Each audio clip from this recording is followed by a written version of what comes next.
So that's what it is. Okay. Anyway, we're live. Like, yeah, baby.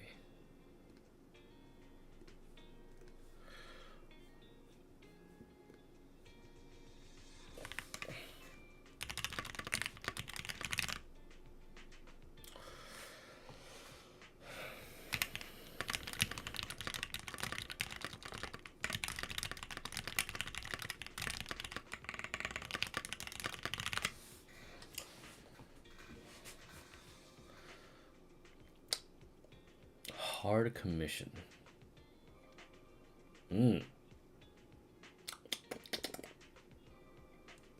Points exchange. Oh, limited permanent purchase. I feel like that's an oxymoron, but okay.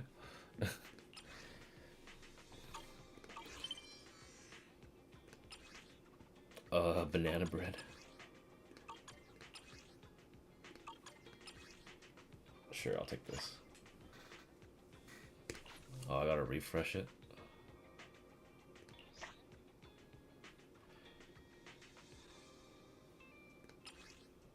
Michelle, we gotta find a new boss for Dommats. Please, Michelle. Sure.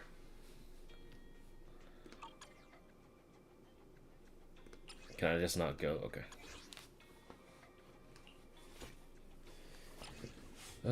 One of the worst boss fights known to man.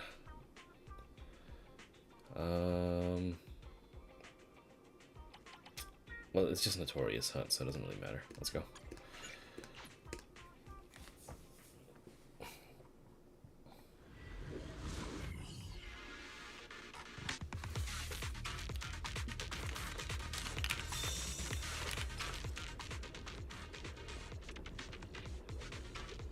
Stun for 10% longer.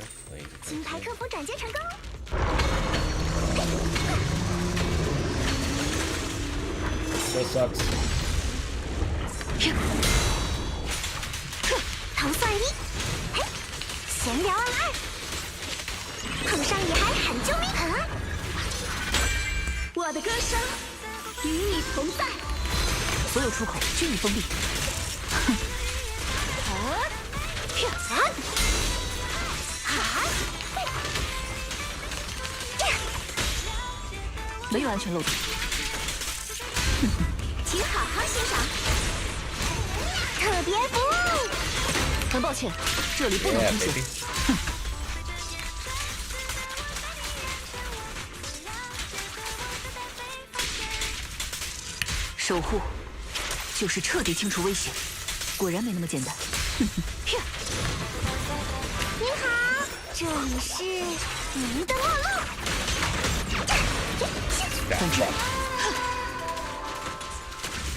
Yeah, that's right.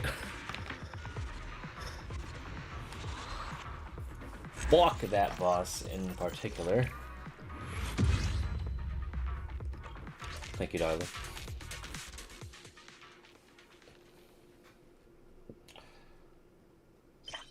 Alright. Confirm. That's good enough. Alright. Let's do the main quest. Another her. Huh. Oh. I've got stuff. Maintenance. A letter to my junior disciple. I can't believe I lost so many of my old belongings in Phylum Heights. Thank you, my junior, for finding them all. Each item carries such precious memories. I'm so grateful. I knew I could always count on your thoughtfulness. There's so much I want to tell you, but I'll save all my words for this letter.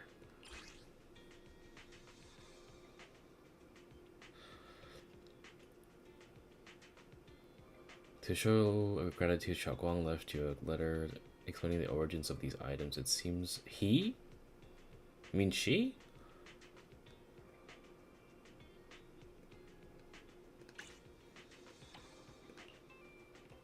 The Purification has reached over 50 million in engagement. To thank all proxies for your enthusiastic support, we prepared an exclusive commemorative title and Polygon rewards for participating in the pre-registration event.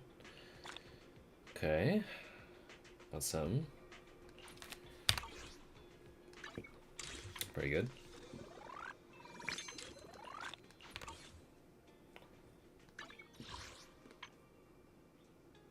Join an outpost. Okay. During combat with Miasma Walker, Scorps use defensive assist or dodge counter to block 4 attacks from mimics. Okay.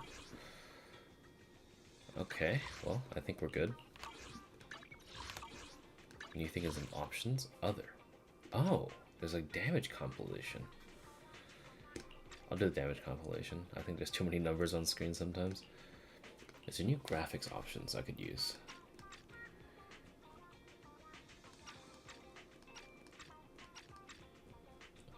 No. Okay.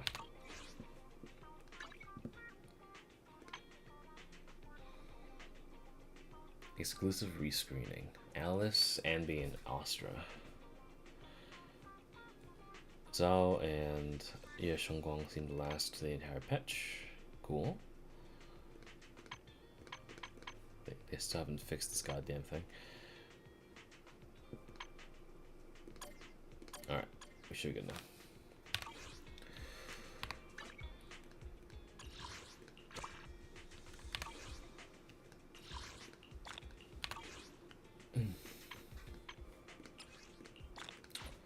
Huh.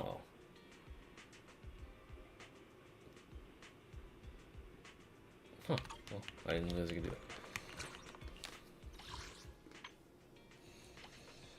Chrysos heirs? Are you fucking kidding me? I mean, I could just join them, right? Yeah, no. I'm good. Goon squad. Messi or Ronaldo? I'm good.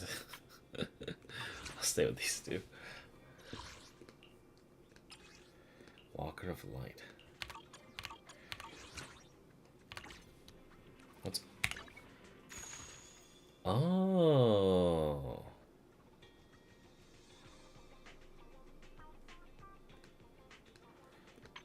I see. 100% off. Not yet.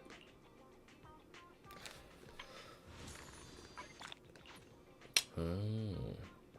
Today's reward. Oh, okay. So they just straight up give you a bunch of shit. That's cool of them. I'll just redeem some pulls here. Oh yeah, I need the weapon then.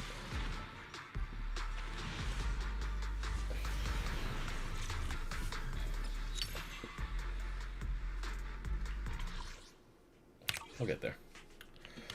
Okay.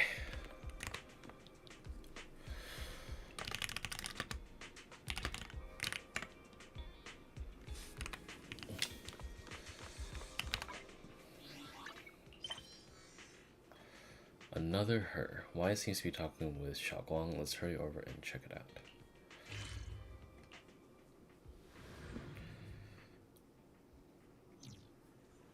Okay.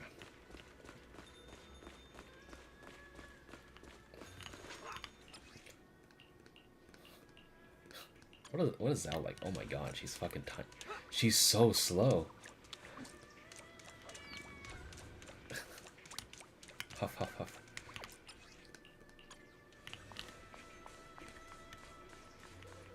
She runs pretty fast.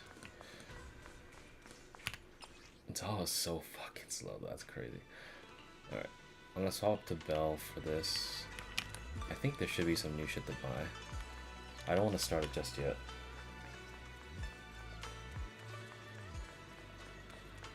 There's probably new shit to buy. Let's see.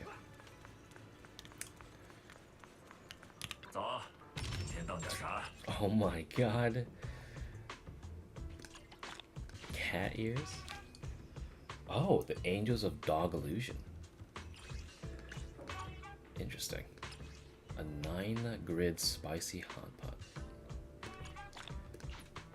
I'm surprised I don't have the coins for that.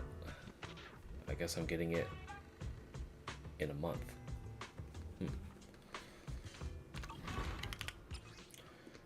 Wait, what is that thing?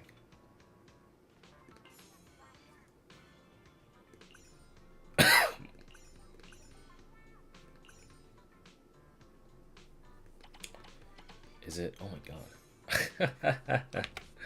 That is so dumb. No fucking shot, dude. Alright. With glasses. Yeah.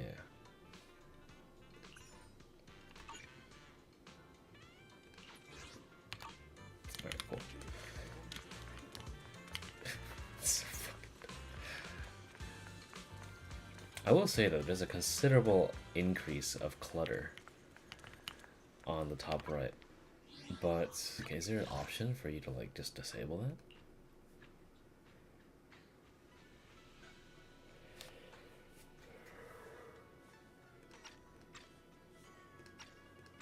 Normal dialogue. Text appears gradually. How happens if I disable that?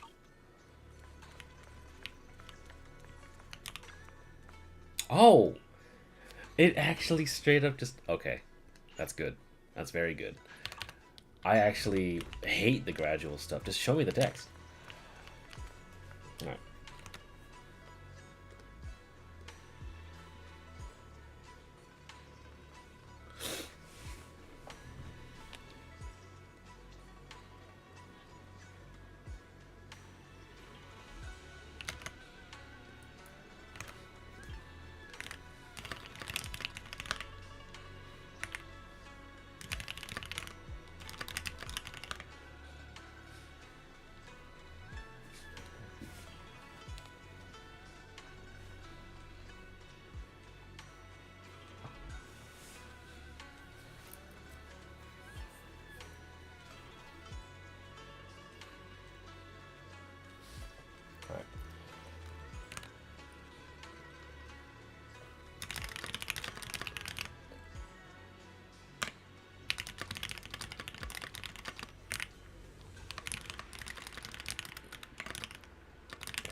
Gonna really quickly swap keyboards and get some water because I don't want the clicky clacky to be on next to the mic. So okay.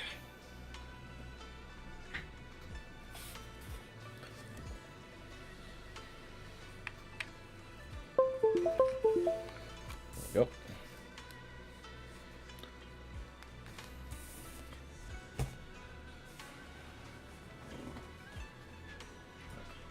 BRB. 5 minutes. And we'll start with the quest. Chances are, if you see the VOD, you'll be there already. Woo.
Let's begin.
Alright.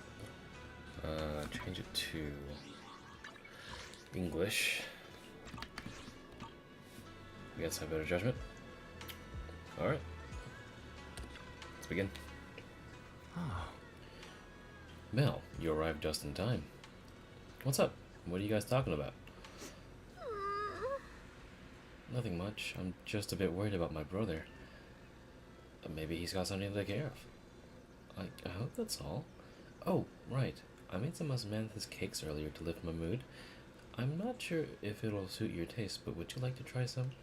As she speaks, she pushes the osmanthus cakes she has closer to you, her eyes full of anticipation.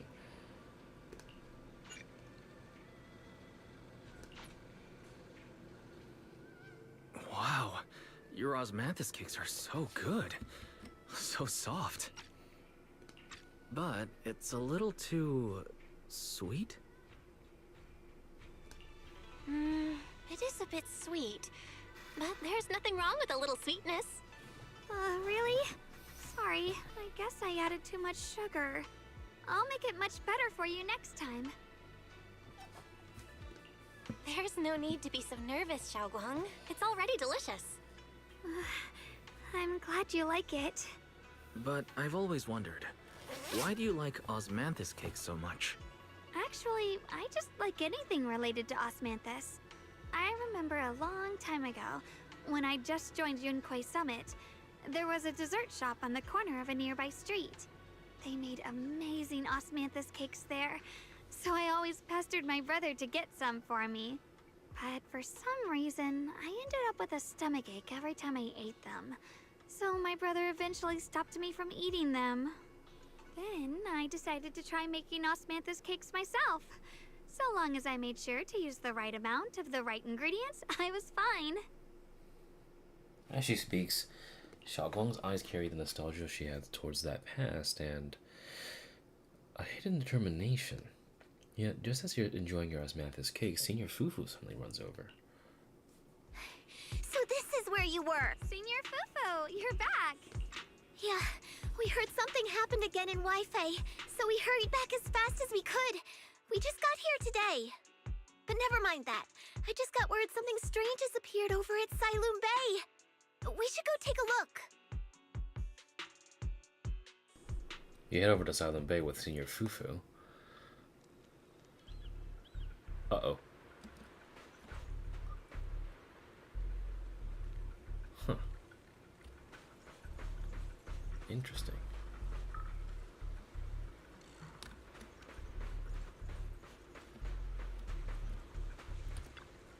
What's wrong, Mello? Don't you like these flowers? They just hop out of nowhere, didn't they? Pretty sus, if you ask me. But they are really pretty. My mom always said the prettier something is, the more dangerous it gets. No way, are you overthinking this? See, even Big Sis Belle says so too. If something that's supposed to only be a hollow shows up here, then yeah, that's pretty freaky. Thanks for the heads up, Belle. We better stay away from these white flowers.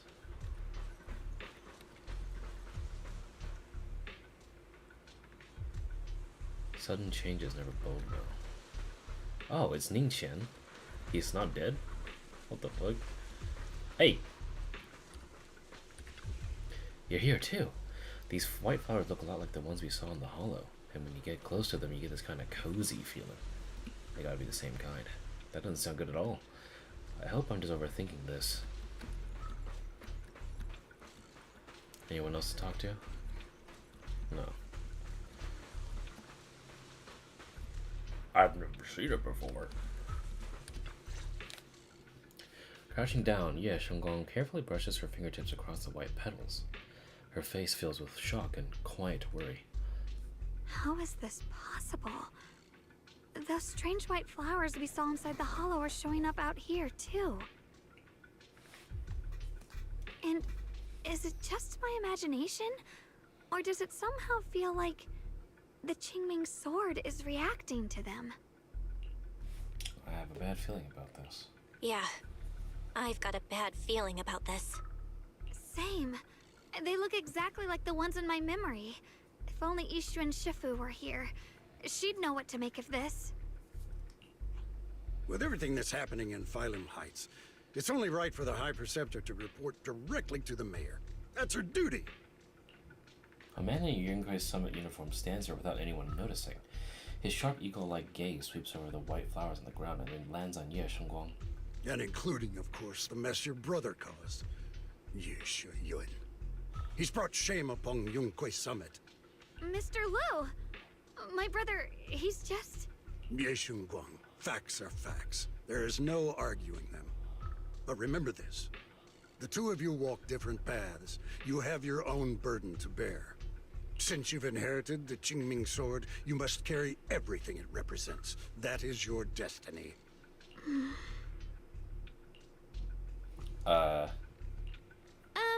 Excuse me, but who might you be? Sorry, I forgot to introduce him. He's Yunkui Summit's current... I am Lu Hengzhou. I know who you are. Yishuan's new disciple. As for these flowers, they've already been reported. So far, they seem harmless, exhibiting no signs of aggression. They're structurally fragile and ordinary in every way. No, they're not. I've seen these flowers before, back when the old capital fell. And we also found a ton of them deep inside Lemnian Hollow. The weird thing is, whenever we approached them, it seemed to weaken the effects of the corruption. Is that so? Then just to be safe, you may clear these flowers away for now. Okay, I'll try.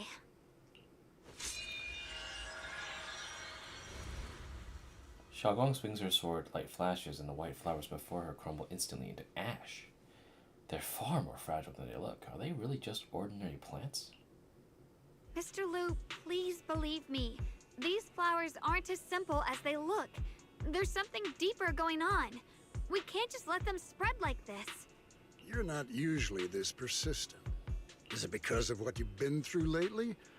Or have you met someone special who's made you start questioning things? Lu Hengzhou seems to glance in your direction, or is that just her imagination? No, that's not it. I just feel like this is too important to ignore. All right. Tomorrow evening, I shall gather all the relevant people. We'll meet at the temple. Thank you. Of course, this isn't only about the flowers. It's also time to come to a final verdict on your brother's actions. I'll need to review everything and make a statement that does right by the disciples of Yunkui Summit. I understand. Good. That's all I needed to hear.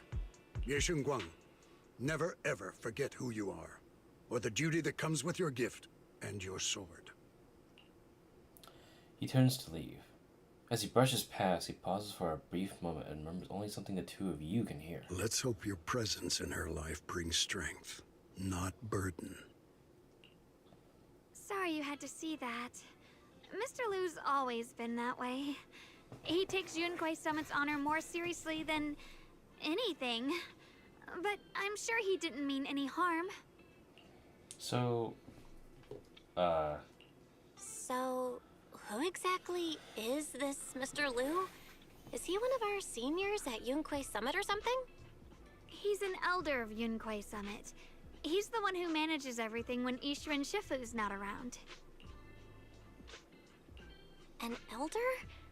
But I heard that Yishuan Shifu was the only one from Yunkui Summit who survived the Phylum Heights incident back then. Well, he's more of a guardian than a fighter. Oh, so he's just a fucking pussy. Back when everyone left the mountain, he was tasked with making sure the disciples' families were safe. That's how he survived the disaster. I didn't think he'd come here, too. Guess that means whatever's happening lately really is serious. He seems kind of strict with you. Doesn't like me very much either. He doesn't seem to like me much. Huh? Really? He's always been quite a serious person. He's probably feeling a bit tense lately, with everything going on. Alright, enough of that. It's getting late, and I need to prepare for tomorrow's meeting. Is there a way I could, like... Damn. I guess I have to do it after. Oh, right! The osmanthus cakes! They turned out a little off this time. But next time, I'll make the perfect batch for you to try. It's a promise, okay? Her eyes glimmer as she looks at you, and like she's finally gathered the courage, she holds out her pinky. You reach out and hug yours gently with hers. A bright, content smile spreads across her face. She pulls her hand back and gives you a small wave. See you tomorrow. Yeah, Shunguang turns and disappears around the corner, just like any other ordinary girl. Yet, somehow, as you watch her go, you can't shake the feeling that she's carrying something far heavier than she ever lets on.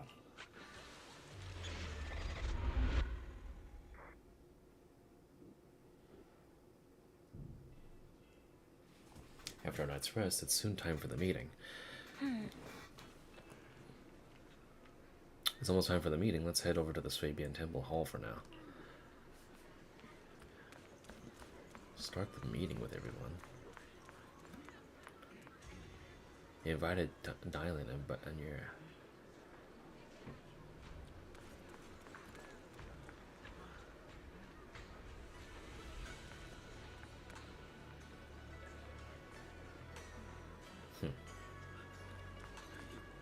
Nothing from Pan Yu. Okay. Oh, right.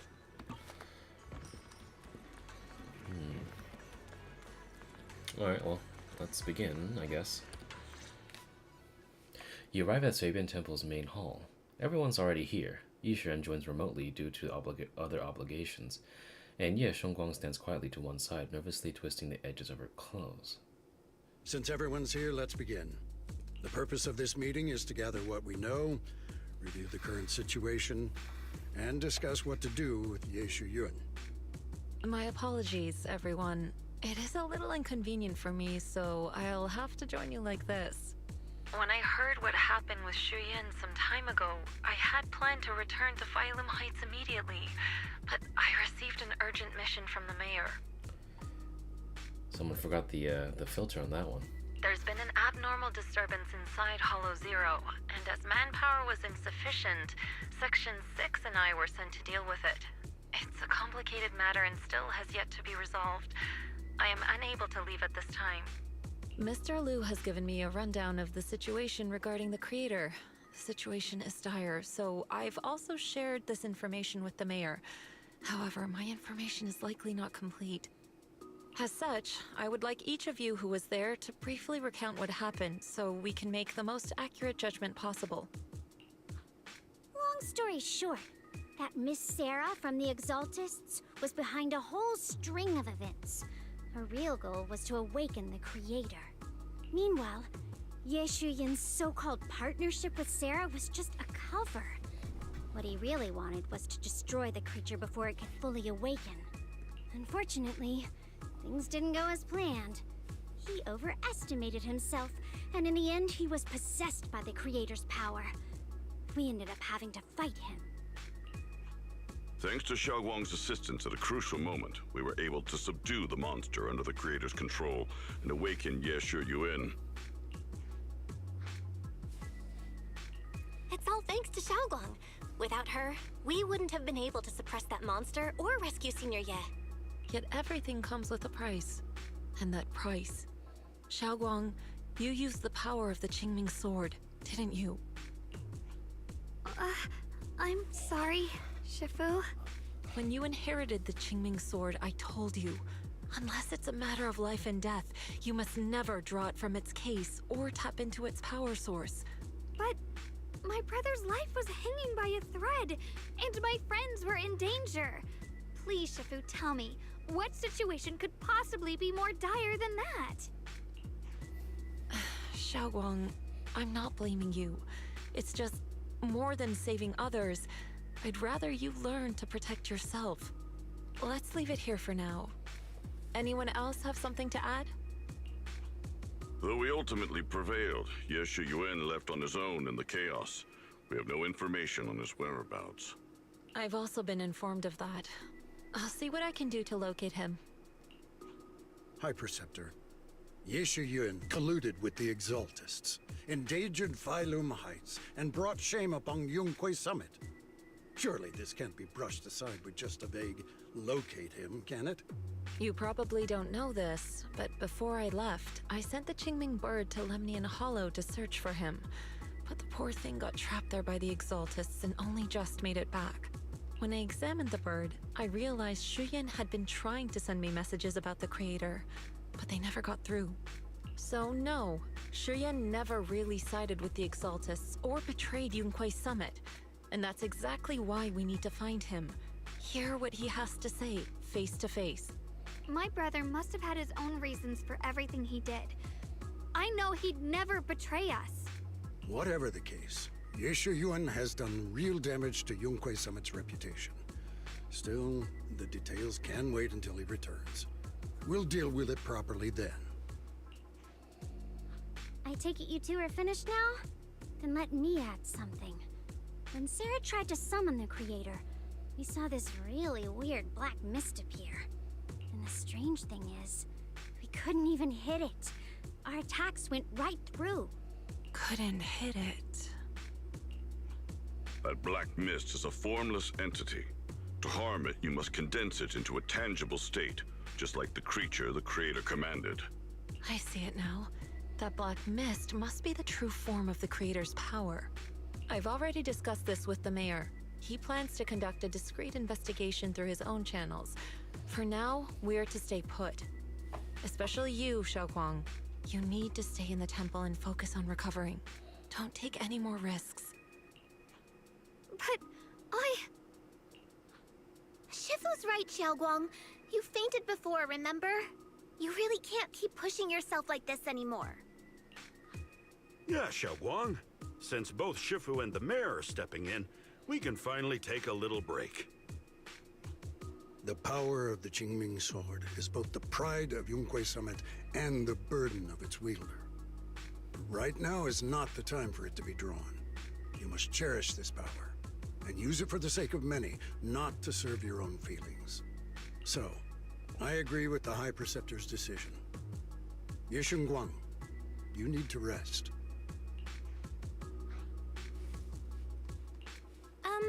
How about we let Xiao'Guang speak for herself first? She's the one who's actually going through all this.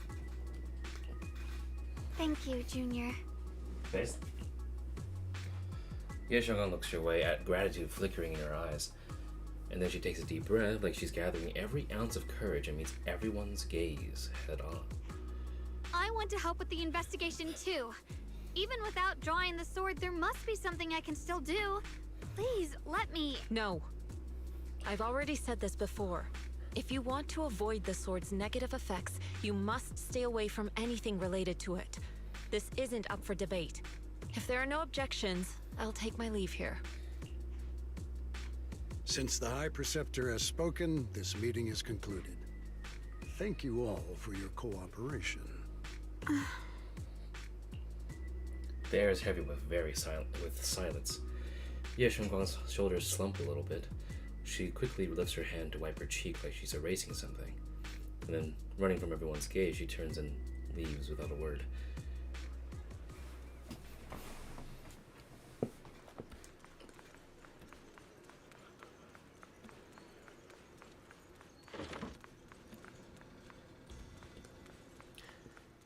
This is getting sort of like... I'm getting vibes from Seed's quest, because everyone tries to hide the truth from her or try to protect her for her, quote-unquote, her own good.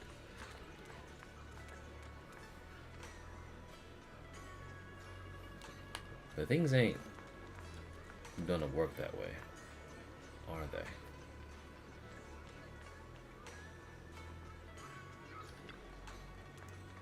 they?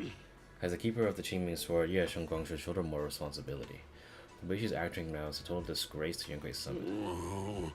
But Xiao'Guang didn't want to become the sword keeper either. She's still really young. Ridiculous. Becoming the keeper of the Qingming sword is a tremendous honor. It should be the goal of every Yunkui Summit disciple. If only I or Isha became a sword keeper instead. What a shame. There's enough chit chat, we have much to do. I hope this guy dies. Next, you should take some disciples to deal with the strange white flowers of Falim Heights. She particularly worried of those flowers earlier. There should be a reason for that. Regardless of my concerns, I trust the Qingming sword keeper's judgment when it comes to danger. As for investigation into the creator's power, I shall handle that personally. Understood, Mr. Liu. I'll arrange it for right away.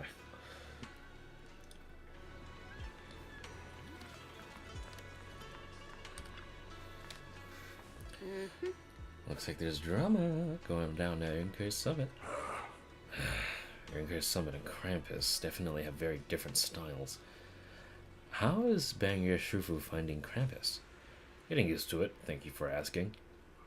Bangyue is a key player. Bangyue is a key player in the Krampus now, you know? Someone like him, powerful yet honest and reliable, is a rare find. Of course, we have to snatch him up right away. Oh, right. Senior Zhao seems to have taken a big mission lately. We might need to help out, so let's be ready, Miss Zhao. That's right. Senior Zhao is a super busy person, and the boss really trusts her. Let me tell you a secret. She even has this wild title, Krampus' Unbeaten Legend. Word is, since joining Krampus on the boss's recommendation, she's never failed a single mission she's taken on. I see. Senior Zhao is certainly impressive. Oh, it feels kind of weird hearing you call her senior. Oh my, it's getting late. Bangyue and I shall head back to Krampus. See you later then, Proxy. We shall be taking our leave.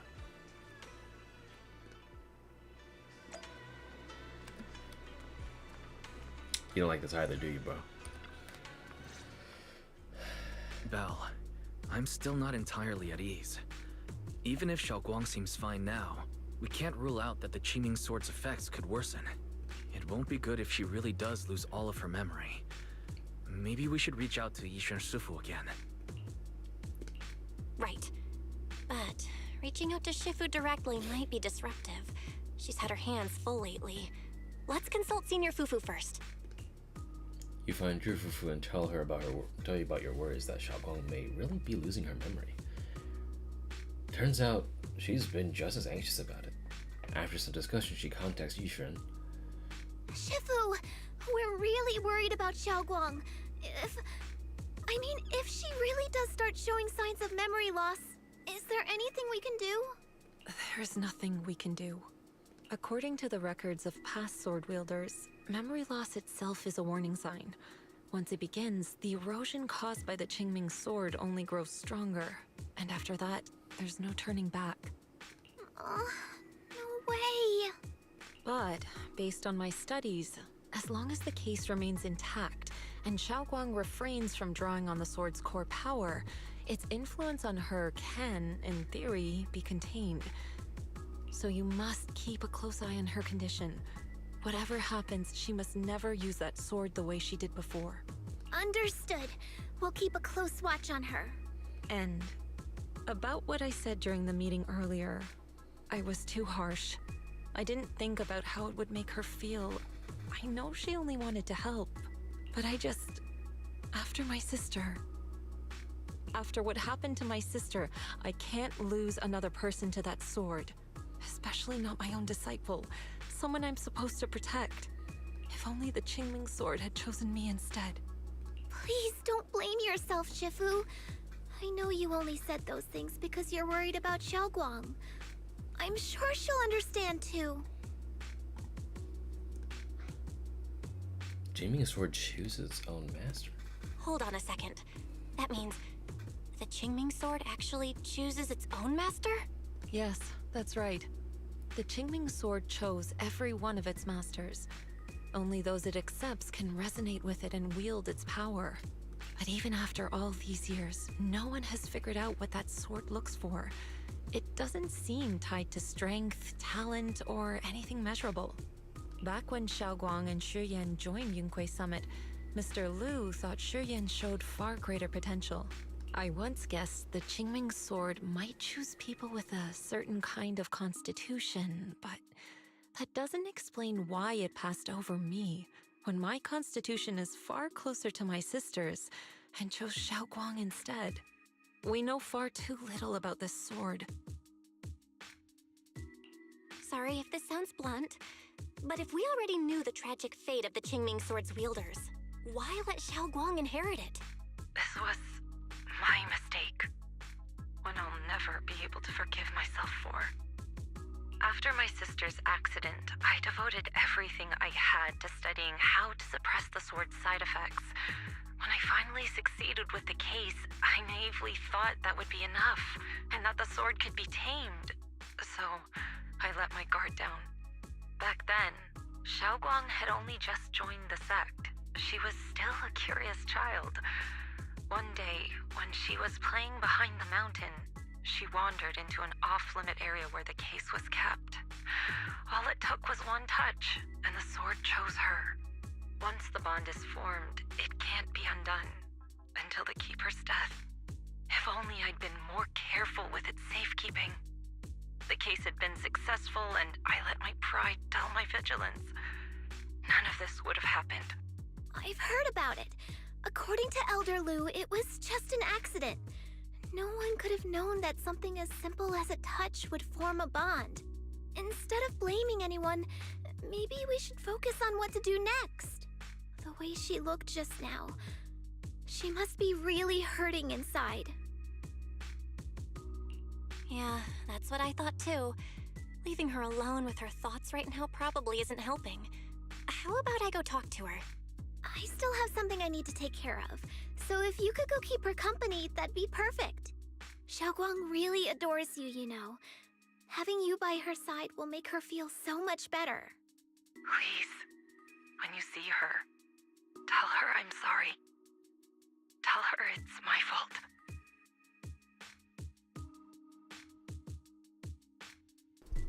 Yushin lets out a sigh, or a quiet sigh, before ending the call.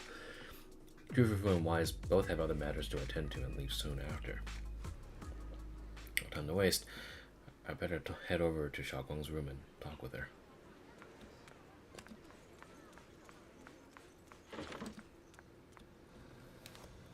She doesn't seem to be in her room. I wonder where she went. There's a notebook on the desk. It looks like it's Xiao'Guang's diary. Should I take a look? Yeah, sure. You open the notebook and take a quick glance. It's filled with densely packed text, seemingly documenting something in great detail.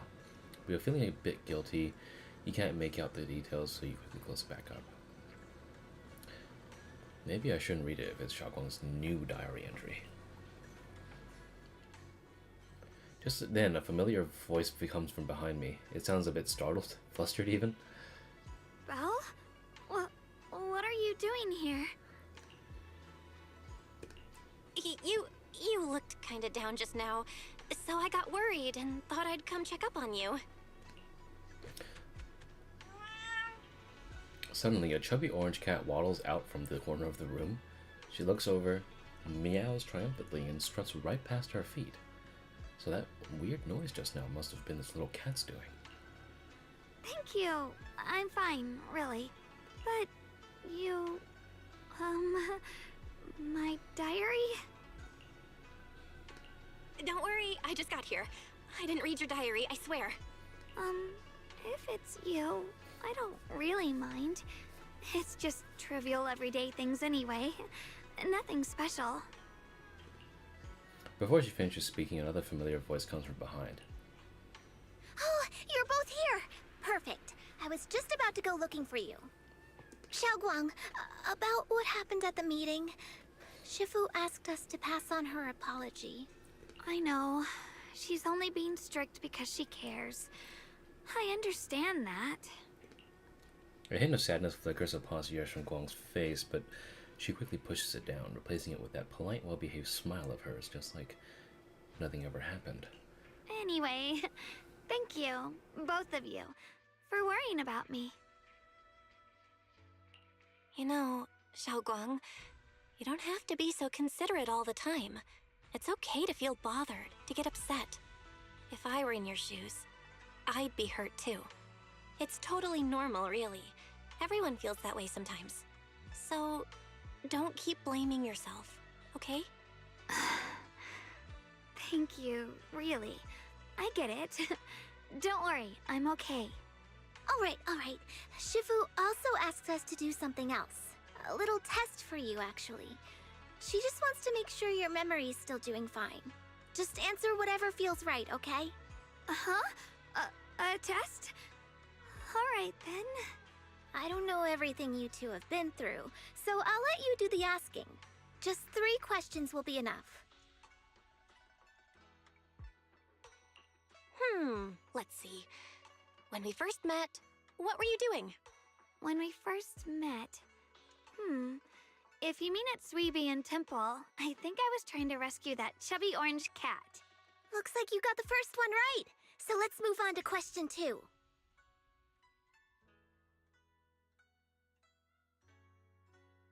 When you were doing fortune reading for everyone, what role were you pretending to be?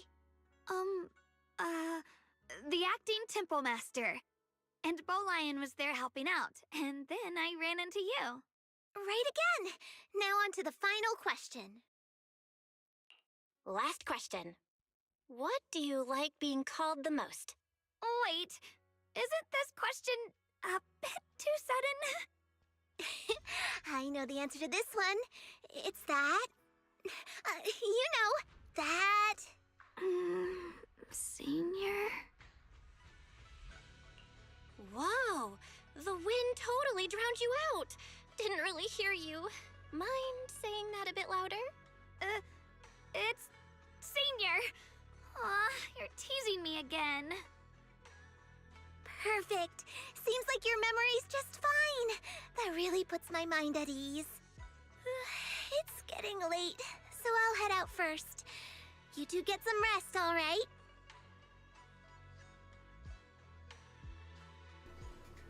After Juvivo says her goodbye, she leaves the room. Now it's just you and Shunguang, and somehow the air feels a little different. Just as you're about to come up with an excuse to head back to your room, Xiao'Guang calls out to you.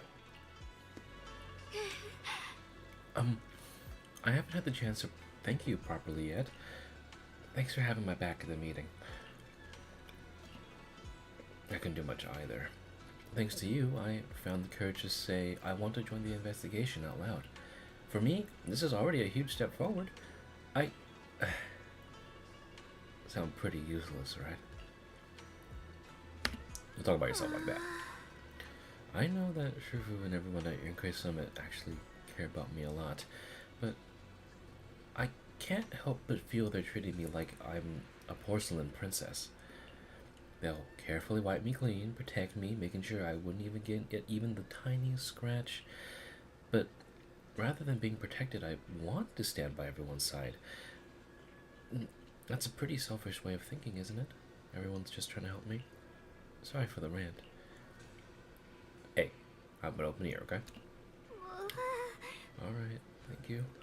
Oh, haven't you been practicing Yunkui Summit techniques lately? If you have any questions, feel free to ask me. I'll guide you through it step by step.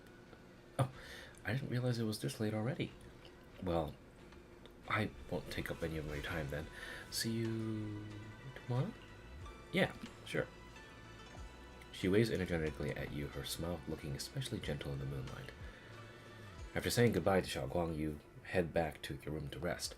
Tonight's sky seems especially peaceful and beautiful. Oh, that's interesting. You really want to read this diary that badly?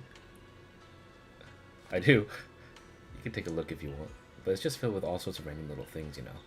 I read in the book that writing down everything that happens each day is super meaningful, you know, like making a record of your memories and stuff. In case, if it's My Little Junior, you can go ahead and look if you want.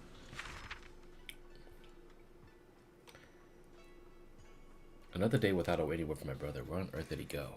He's probably off somewhere I don't know, even trying to handle everything alone again. I'm really worried. I'm lucky to have Junior Belle by my side. Oh no, am I becoming too dependent on her?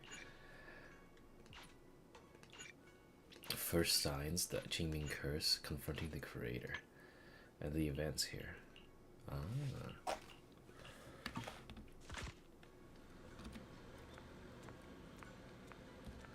That was cute.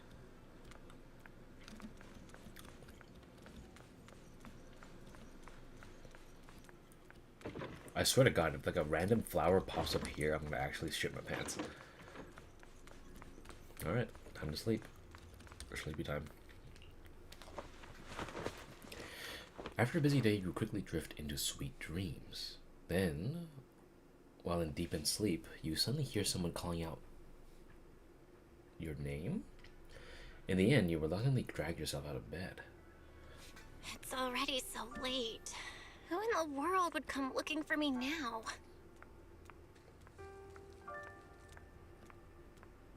Getting a little... Did I really see that? That shadowy figure?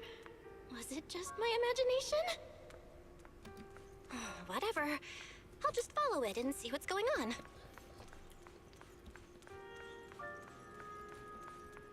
There's nothing here. This is Swabian Temple. No evil spirit would dare show up here. It's probably just a thief.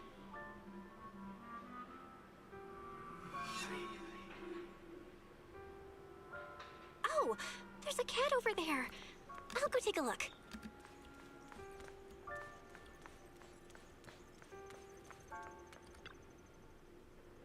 This is the chubby orange cat that Xiao'Guang saved when I first met her. Sounds like this little one saw something behind me. You can sense it. There's definitely something lurking behind you.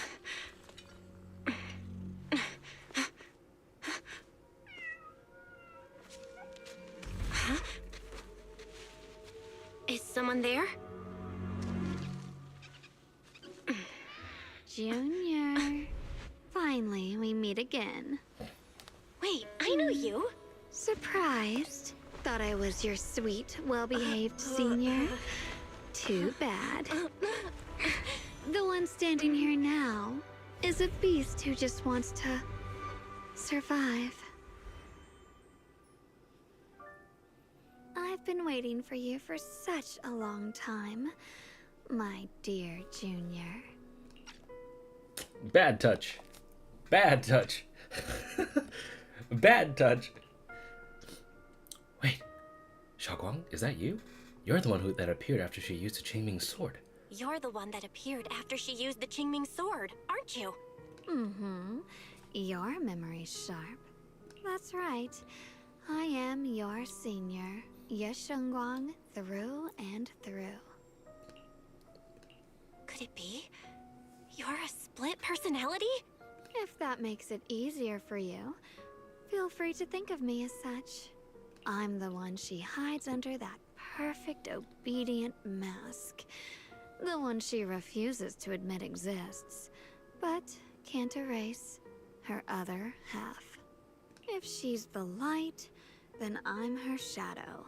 If she's the saint high above, then I'm the one crawling through the dirt. She's willing to use that sword, that cursed power, to save everyone, to play the hero. Funny, but me? I just want to live. How can you save others when you can't even save yourself? It's all just a story people make up to feel moved by their own sacrifice.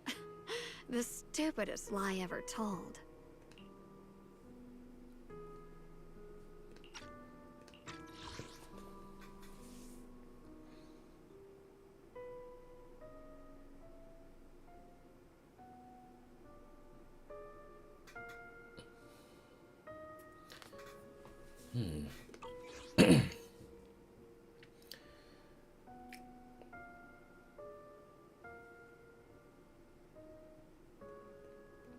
I get where you're coming from.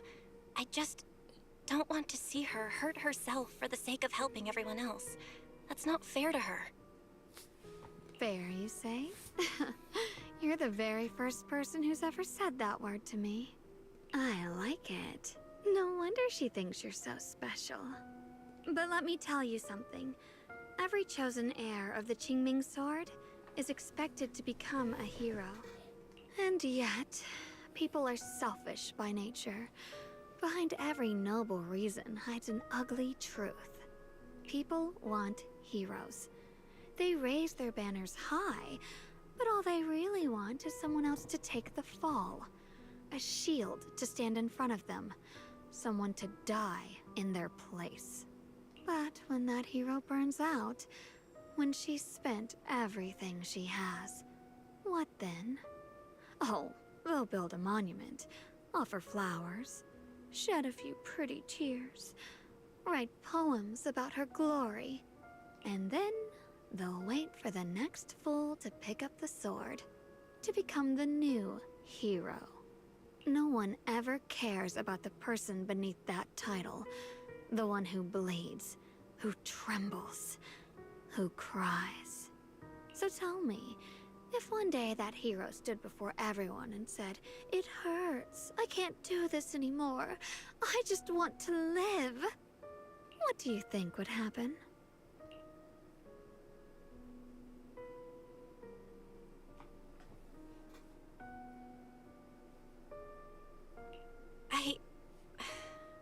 I don't know. But everyone has the right to make their own choice. I like your honesty. The Shunguang before you suddenly leans in, her breath warm against your ear. The truth is, from the moment that sword chose me, I knew exactly what I wanted. To be anything but a hero. I refuse to die before the world does. Shunguang fingertips brush lightly against your cheek, bringing a slight chill. With that half smile, she gives you a teasing look, her lips curving into that sly, knowing way. Oh, did I scare you? Don't worry. I just needed some air. She'll be back very soon. How about I let you in on a little secret? This outfit? I picked it out for her. Pretty, isn't it? Ah, looks like it's about time. She's waking up. Guess we'll talk again soon. Wait! I still have tons of questions to ask you! Before you can finish your sentence, it's as if the white-haired Xiao'Guang suddenly shuts down, her eyes fluttering shut. A moment later, the familiar Xiao'Guang finally returns. Belle? What happened to me? Wait, I could have sworn I just fell asleep. Am I dreaming? Oh, Junior, you're here too. Xiao'Guang, I just saw another you. Another me? What do you mean? Did you have some sort of odd dream too? So sleepy. I should head back and get some rest, otherwise I'll have some major dark circles under my eyes tomorrow morning. Night-night, little Junior. Oh, she's 100% trying to forget that happened. She knows. Ain't no way you're calling me little Junior. She is awkward as fuck.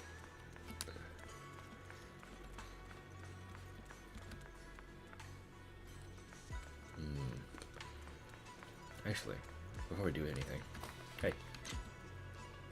Scenic portrait. Oh, wait, that's cool.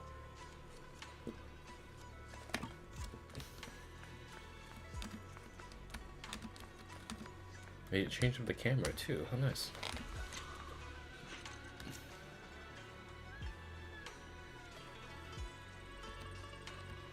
It's like, it's kind of like Genshin's camera now.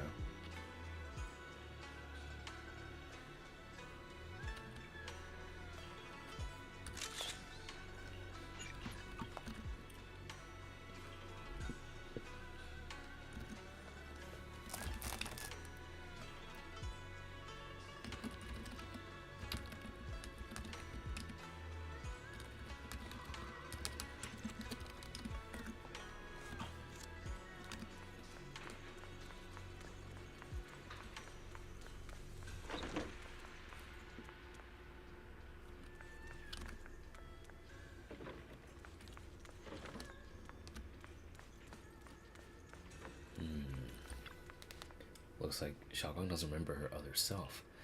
Generally speaking, should we avoid provoking her in a situation like this? Otherwise, things might get messy. I should really talk to Senior Fufu about this tomorrow. After all that running around, you quickly drift off to sleep. Another her. There's definitely something new here. White flowers that should only exist in the hollow have appeared in Silent Bay. Looking at them gives me such a bad feeling, it sends my heart racing. Last night I had that dream again. In the dream, she seemed to say some strange things to the proxy.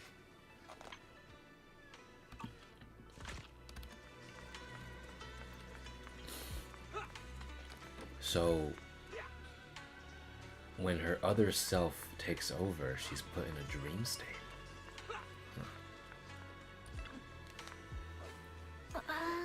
What's going on? You look like you got something on your mind. About Xiao'Guang, I wanted to ask you. Oh, it's about Xiao'Guang? Go ahead. I'll ask to the best of my ability. Does she sleepwalk a lot? Huh? Sleepwalk? No way. She's usually so quiet when she sleeps. I've never seen her sleepwalk before. With everything that's been going down lately, she must be under a lot of pressure too.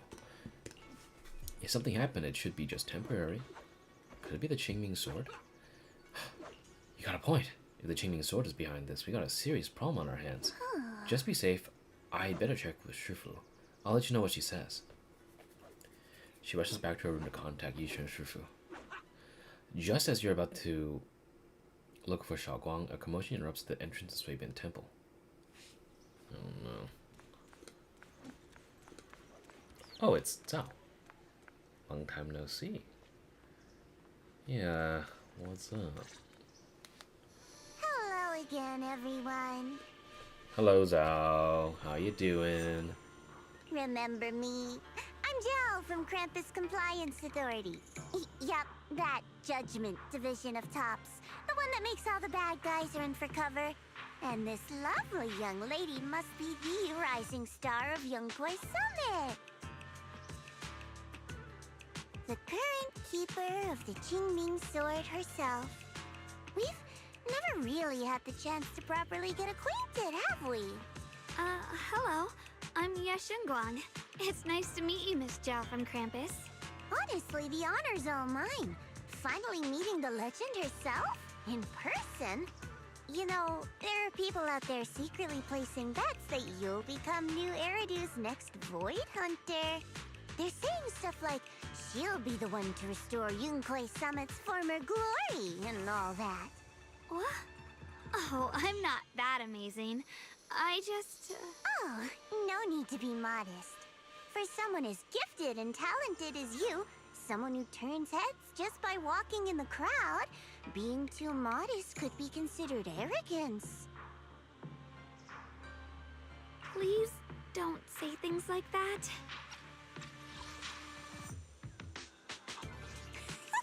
I'm kidding. Don't take it too seriously.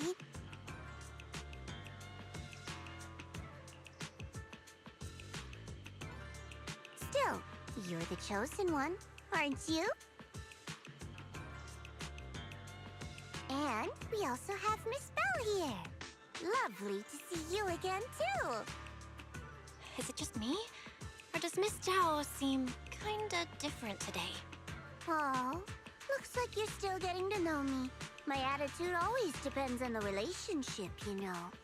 Like today, I came all the way here with a bunch of carefully chosen gifts just to see you guys. But aside from these little goodies, I also brought something you'll definitely want. Information about Mr. Ye Shiyuan. You mean my brother? Uh-huh. So, tell me, don't I make a pretty great guest? You said you have news about my brother? Wait, do you actually know where he is? Don't get all worked up, Missy. Rushing won't get you anywhere.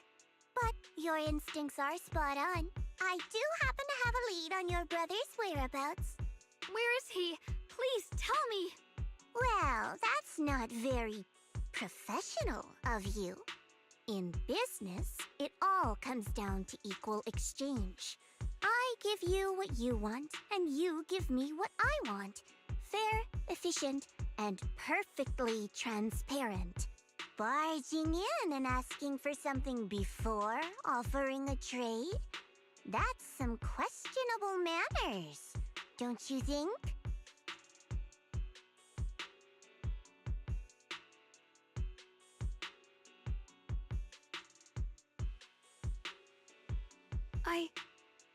I'm sorry. She's just really worried. It's her brother we're talking about. So, what's your condition? What do you want from us? Now we're talking, Proxy. A new unknown area has appeared in Lemnian Hollow, and I'm heading there to investigate. That's why I'm here. An unknown area? Correct. And to sweeten the deal, I'll throw in a bonus. According to the latest observation data, the area covered by Lemnian Hollow has expanded by approximately 0.002%, accompanied by abnormal miasma activity. This occurred right after your battle with Shiyuan ended. So, my theory is that there's some kind of abnormal miasma in that newly emerged unknown area, which is causing Lemnian Hollow to expand. I need your help investigating it. But why me? If you need help from a proxy, I get that, but what can I do for you? Because you're the current keeper of the Qingming sword. And I've heard a few interesting tidbits from Dylan. Like how the Qingming sword reacts oddly near the hollow steps. And how it was the sword's power that ultimately saved Shiyuan. Also, did those white flowers that appeared in Wi-Fi cause a strange reaction from the sword? Like, some sort of resonance. That's right. The Qingming sword started trembling when we came into contact with those flowers. Wait, how did you know? I'm just connecting the dots on what we know so far. If my guess is right, the power of that sword, this new area, and the entire Lemnian Hollow are all connected somehow.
And those strange white flowers may just be related to the abnormal miasma causing this expansion. So, I need you, Missy, and our brilliant proxy friend here to join me. Of course, as payment, I'll give you the exact coordinates where your brother was last seen. I spotted him right at the edge of that new area. All right, I'll do it. That's a decisive answer. What about you, Proxy? I want to say yes, but Xiao'Guang's health. Yixuan Shifu warned us more than once not to let her get near anything that could trigger the Qingming sword again. I'm fine, Junior. You tested me before, remember? My memory's perfectly normal. I've already asked Senior Fufu and the others. None of them have found any trace of my brother. This might just be my best shot. I understand where you're coming from, but this is too risky. I need to think it over. Miss Zhao, what if it's me and a few other Yunkui Summit disciples who go with you instead of Xiao'Guang? Not an option. Observing the connection between that hollow area and the Qingming sword is part of my research. My terms are non-negotiable. Looks like you two aren't exactly on the same page yet. That's all right. I'm patient. I can wait. And don't worry, I never force a deal. So, if you decide you do want to work with me, come and find me at the cable car station. I'll be waiting there for your good news. Proxy, you're smart, I can tell. I'm sure you'll make the most reasonable choice.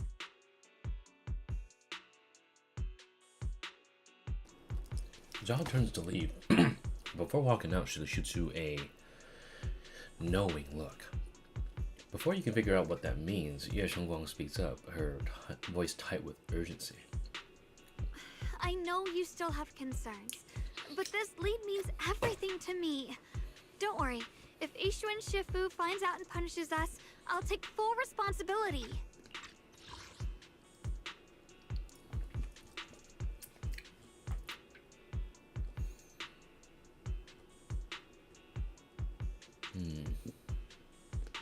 Please, I need this. I don't care if I get punished. What matters to me is your health condition. We know too little about the Qingming sword. We can't take blind risks. You know, before my brother left, I think I heard him say something. He said he'd save me. So I think maybe that's why he left without telling anyone why. Maybe it's because of me. But here I am, pretending nothing happened. Stuck here in safety, waiting, praying, doing nothing. I don't want to be the fragile doll hiding in a glass house everyone keeps locked away anymore. I want to give something back, to use my strength to protect the people who've always protected me. I want to return the warmth and love I've received with my own hands. All right. If you've already made up your mind, I'll respect that. You have my word. We'll go. Thank you. Really, thank you. To be honest, I've been meaning to tell you that you're really special to me. Maybe it's the sword, but everyone, my brother and all the people at Yunkui Summit, they all treat me like I'm made of glass. I know they mean well, but it makes me feel guilty and trapped. But you listen to me. You stand up for me. You make me feel respected, even when everyone else thinks I'm being reckless. That means more to me than I can ever say. No need to thank me, but promise me one thing. Whatever happens in the Hollow, promise me you'll put your own safety first. I promise. And about what you said, that you don't want to be the one who always needs protecting. Honestly, I've never thought of myself as your protector. You're way too strong for that, Senior. I'm just accompanying you, that's all. No matter what you decide to do, just know that I'll be by your side. That's a promise. Will you promise me that too? So whenever I look over, I know you'll be there? Yes, I promise. Whenever we turn around, whenever we look over our shoulders, we'll always see each other there. Pinky promise. Once again, Xiao'Guang holds out her pinky. Only this time, she doesn't hesitate at all. Her eyes sparkle, her fingertip warm and firm. You hook your pinky with hers. This promise now, it looks more solemn than a vow.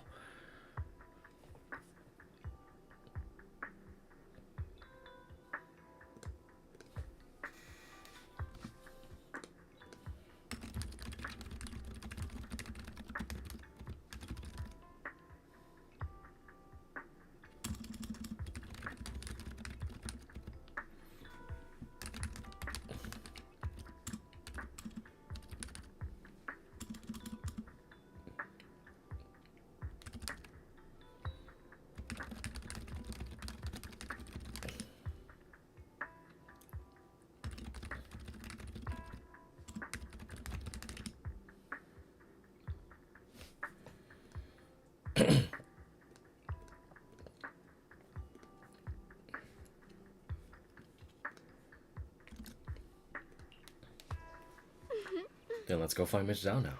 But something feels off. The fact that Miss Zhao, who, well, is affiliated with Krampus, was the one who'd bring news of Lemnian Hollow's abnormal expansion. Would Krampus, or rather, would Tops, really care that much about Phylum Heights? Maybe Miss Zhao is also hiding something? Is that so?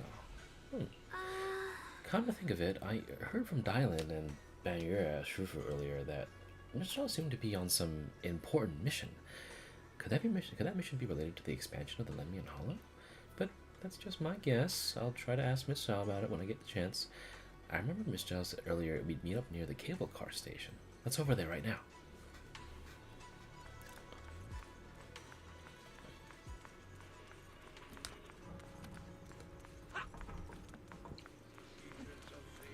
Oh, I got a couple messages.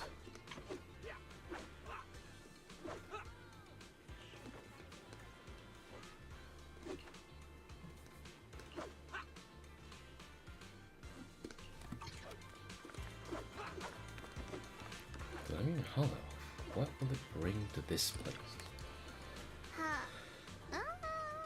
Though it's not visible yet, something is definitely changing inside Lemnian Hollow.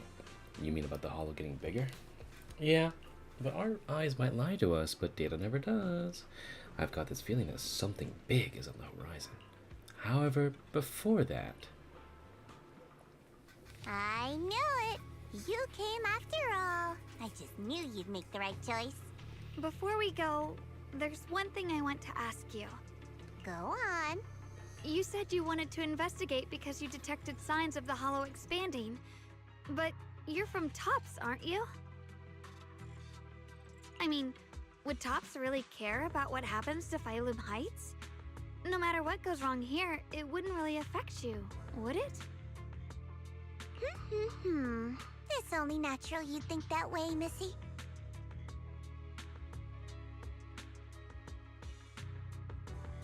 The moment you learned I work for Tops, you'd start assuming that everything I do is for their benefit.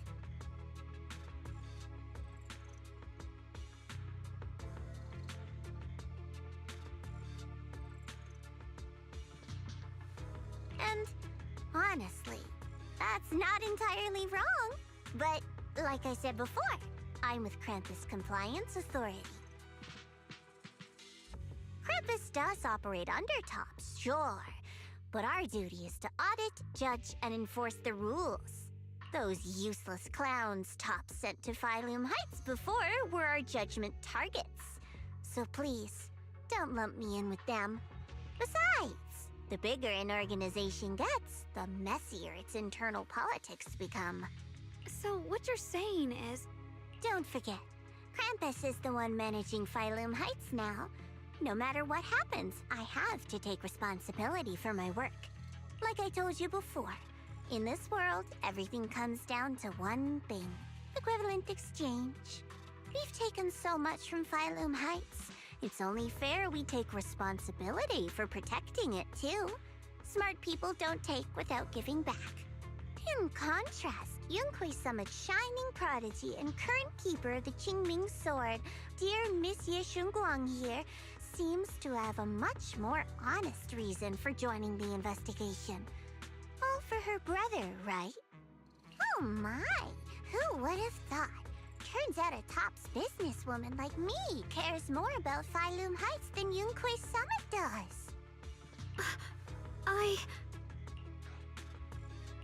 Of course we care about Phylum Heights. But at the moment, the only sign of hollow expansion comes from your readings. Besides, most hollows grow at a gradual pace. That doesn't prove anything yet. You've done your research, I see.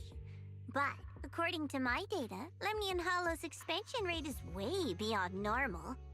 Still, we won't know the truth until we go in and take a look ourselves. Don't worry. Once we're inside, I'll point out to you exactly where I last saw Mr. Ye Shiyuan. So, let me summarize the main mission objectives once more. Enter the mysterious new area in Lemnian Hollow. Investigate the expansion and the abnormal miasma activity, and determine the cause. To achieve this, I'll need the help of the most skilled proxy in New Eridu to guide my way.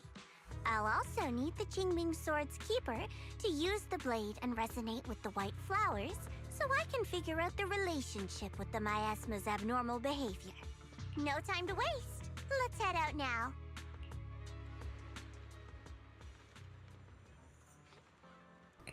Oh, right.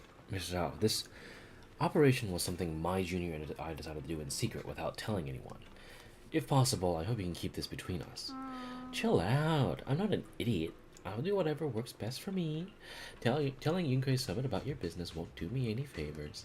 I only have one objective, to investigate the expansion of the Lemnian Hollow and the abnormal miasma within.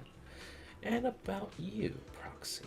I know you can enter the Hollow through that little Bangboo of yours to complete your proxy work, but this new area in the Lemnian Hollow is quite special. It's practically a no man's land. If you don't personally come with us, we probably won't be able to find our way forward. Don't worry, I'll head into the Hollow. Good. As for the issue of your safety, with the Keeper of the Qingming Sword and me by your side, you shouldn't have much to worry about. If you're ready, let's head out. I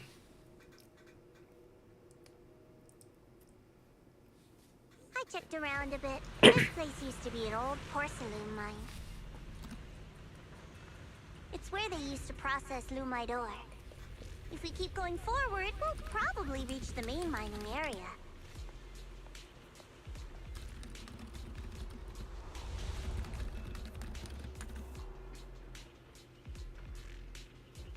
Ooh.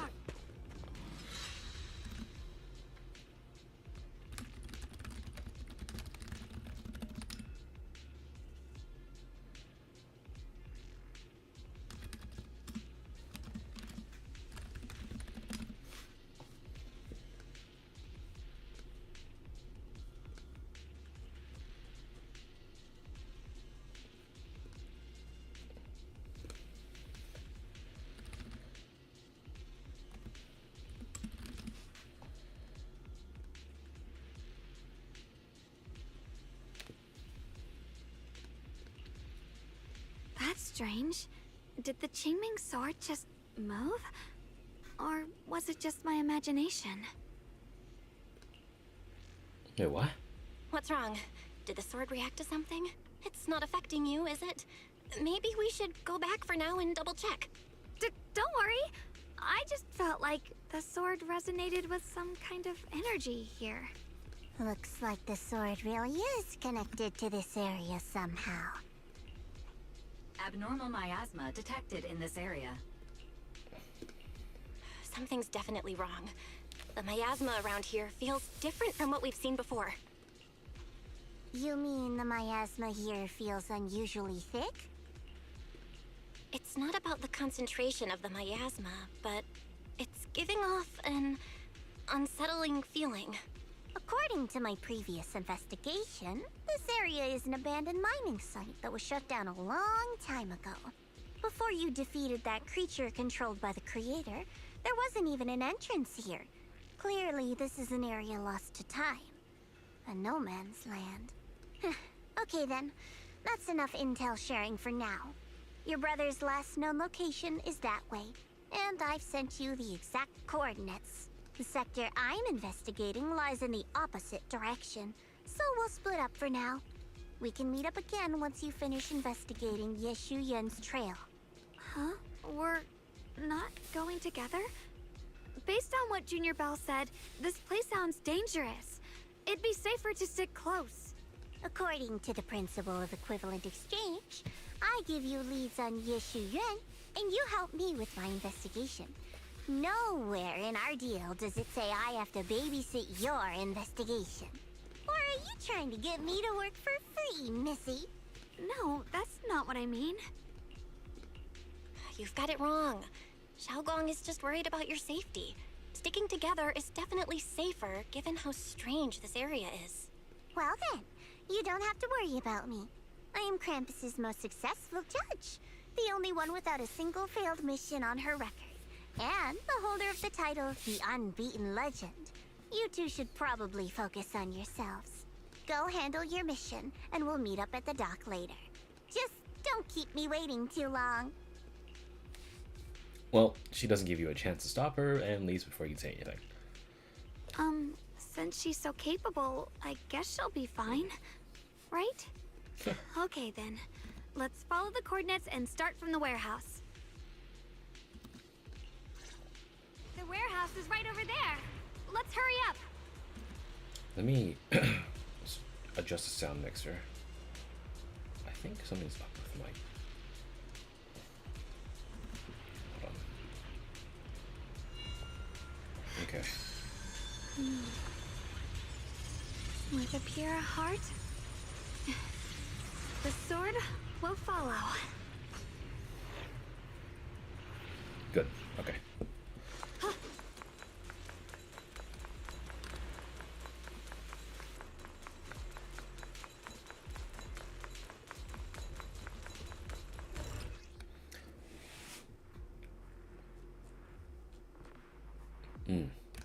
This place feels so dangerous. Why would my brother ever come here? He must have had his reasons. Once we find him, we'll know for sure.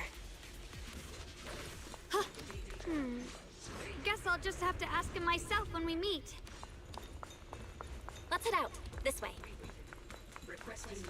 Wait, am I seeing a Bangboo in front of the warehouse? Miasma anomaly is increasing.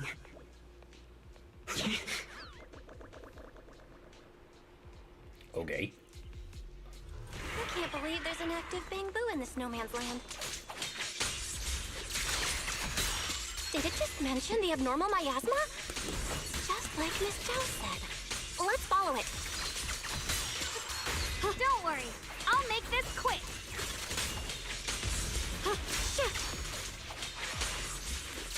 I don't need to enter that sword right now.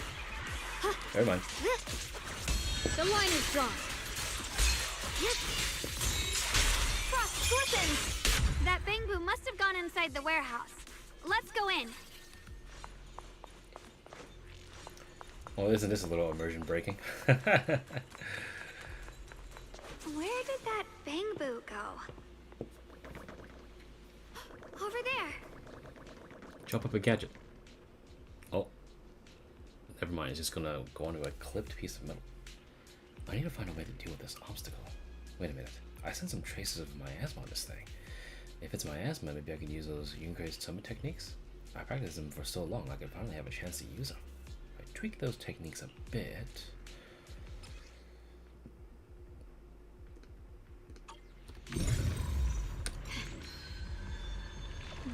Oh, I need to hold that. Wow, you just picked up a new perception technique on your own? That's amazing! I knew you were gifted. Give it time and you'll be one of the best and brightest of Yunkui Summit.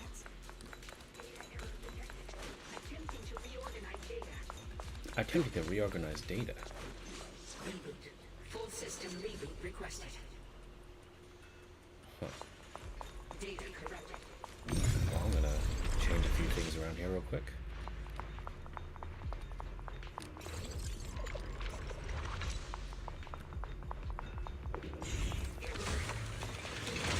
This place is called the Old Port Factory.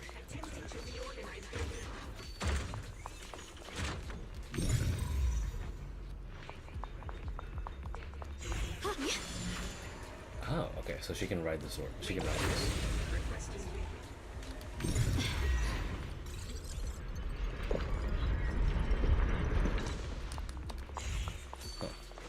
Oh.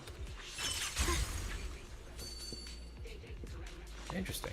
So she can go around. Huh. Okay. What's this? Faded Pages of Time. Given the expanded scope of the First Research Institute's new projects, as well as the growing needs of the hollow exploration and production of the settlements, we aim to recruit 3 people as researchers and research assistants. Research fields: materials science, advanced computing techniques, and AI framework theory. Job duties: assist Lady Sunbringer and the core projects team in the completing of the research tasks. Requirements: a solid theoretical foundation and academic background related to the chosen research field, no criminal record. Applicants with a strong aptitude for ether are preferred. Priority consideration for intelligent constructs. Applicants must pass a written exam before moving on to the interview stage. Mystery points.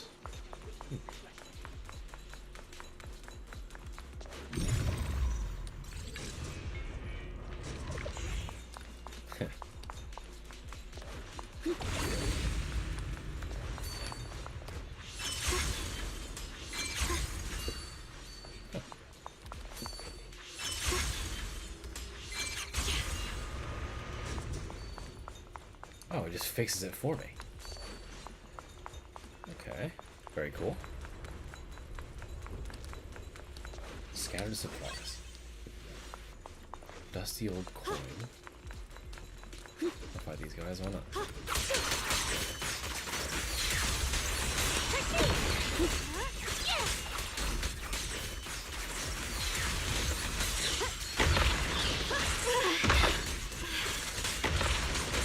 Bro, I literally am dodging, come on.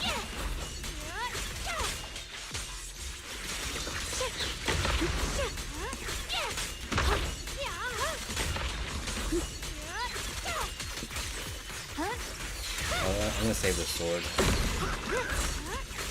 in terms of the projectiles.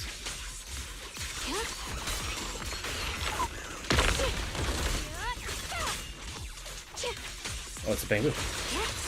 I didn't know.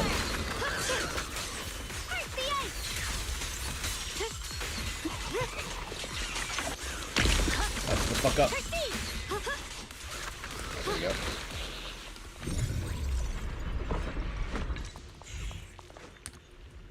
Looks pretty rough. Let's fix it. Calibration signal moves automatically along a circular speed. Press flip or calibration to repair progress.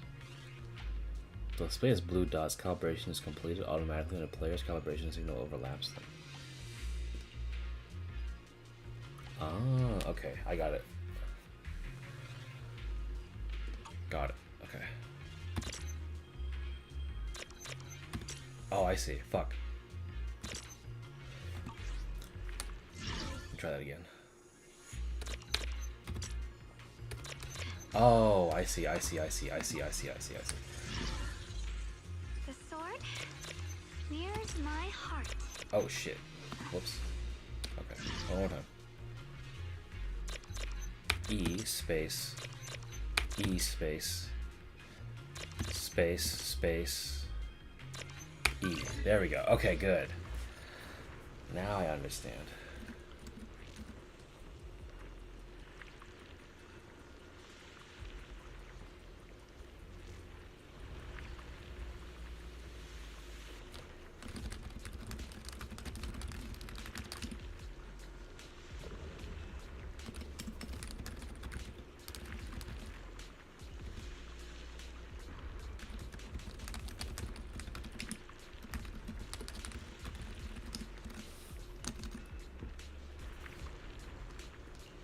Our Hall Raider stole all my treasure. He told me not to trust anyone, but I think you're one of the good ones.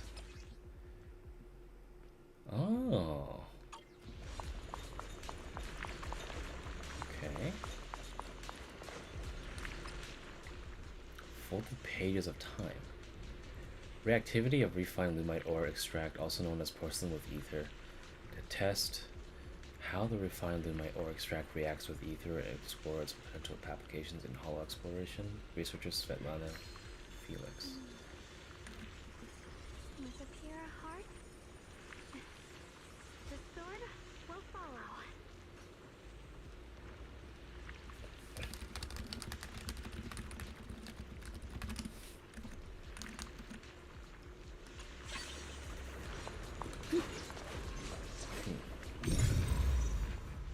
I see.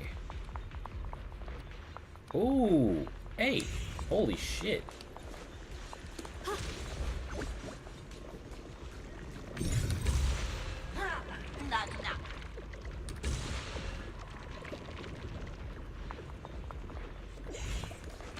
Thank you, guy.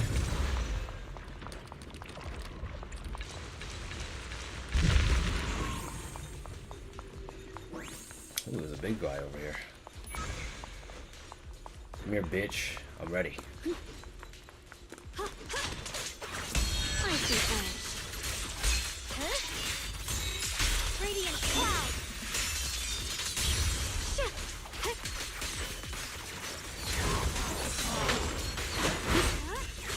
Right, bitch.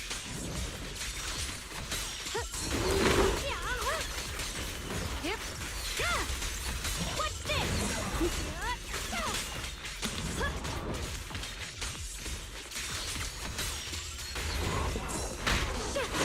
Bruh.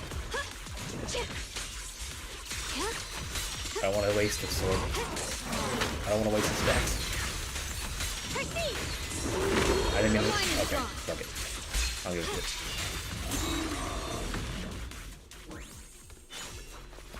Raising arc.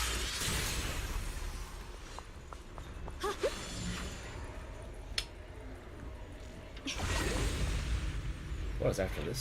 Okay. Are you guys like friendly? No. My blade cuts down evil. My spirit soars in the sky.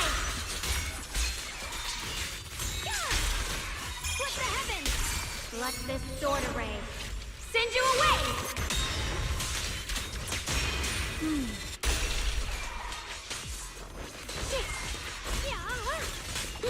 No. You fucking thought?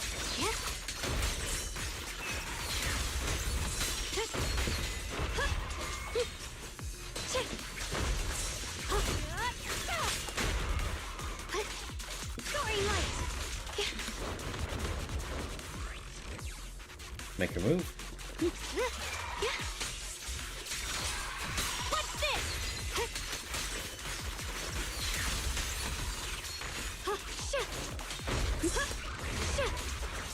I see things. Light brings the dawn. There you go.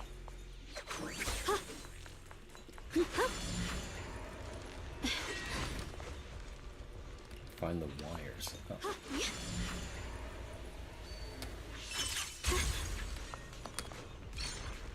Easy.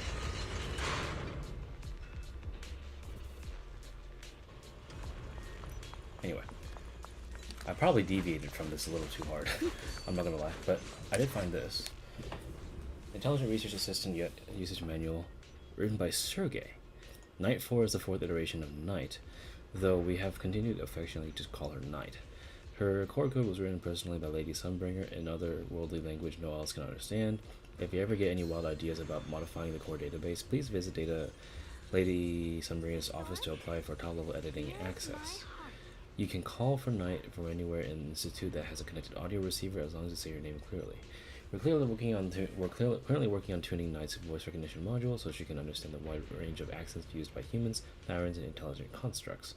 Night can respond to most inquiries about foundational theory, equations, theorems, and basic emotional support, but please refrain from sharing too much personal information. Aside from avoiding database contamination, Night's design also means we cannot offer any strong privacy guarantees.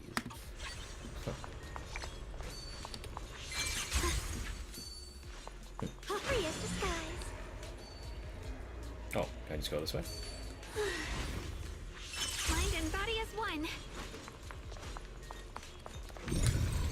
Okay.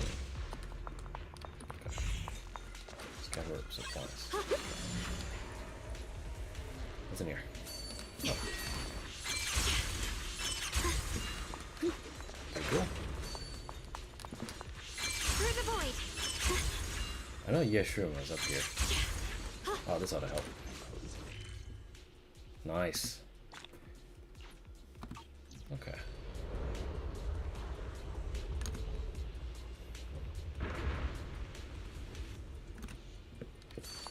I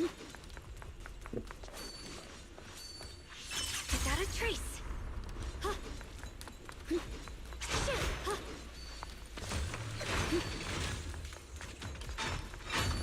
Oh, there's an escalator or elevator here.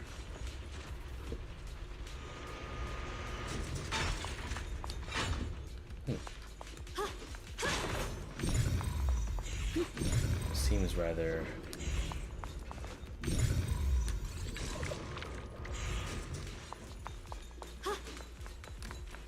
I see some scattered stuff. Scattered supplies. Oh. How did that big fella end up in Lemnian Hollow? Isn't it a military mech? Who knows? Maybe it's from the last military operation in Wi-Fi Peninsula. Or maybe it came in through some fissure. We've been in this line of work long enough. Nothing should surprise us anymore. The sword? Damn it! Here's my If I make it out of here alive, I'm getting a new job for sure. Gonna wait tables over at Lumina Square? I'll be sure to give you a good tip. If I actually survive this, you can have multiple tips. I'll hold you to it. With a pure heart, the sword will follow. Ride the wind.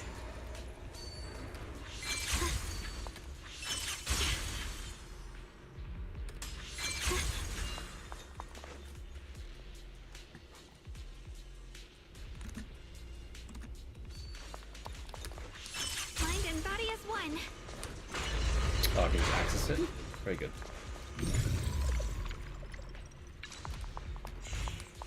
Don't keep Zhao waiting, she said. Well, I'll tell you what.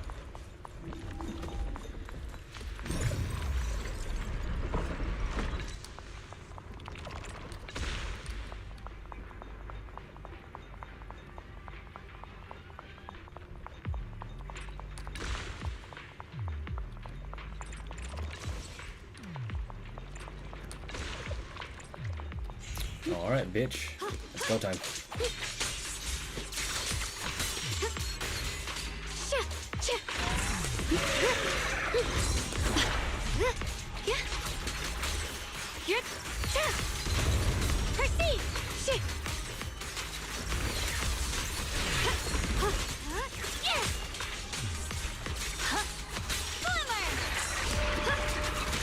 Breath. Yeah, there we go.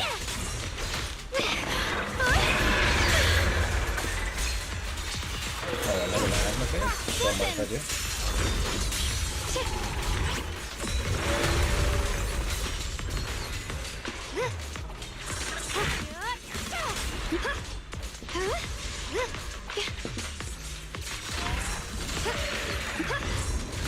I literally press shift to dodge, brother. Some of the shit I do. She seems really vulnerable for no fucking reason.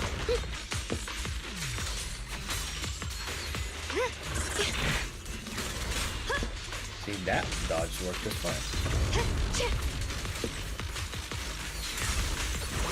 Pure frost. Split the heavens. Frost glistens. A measure of steel slices the world through. Again? Real. Frost glistens. The Qingming's might rends the heavens.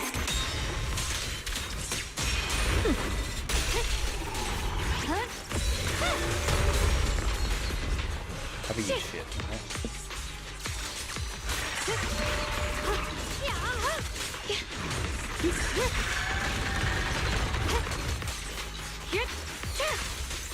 What's this? Maybe I should stop blocking onto it, because it's actually working against me.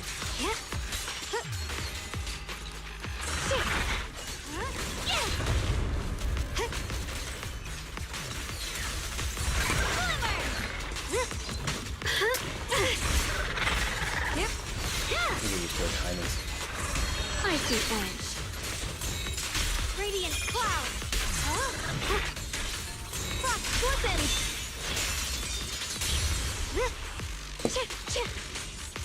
Boiling. Good dodge. There you go. See, that's not hard. Not hard to dodge. Come on. I'm a gamer. I'm gonna do this kind of stuff.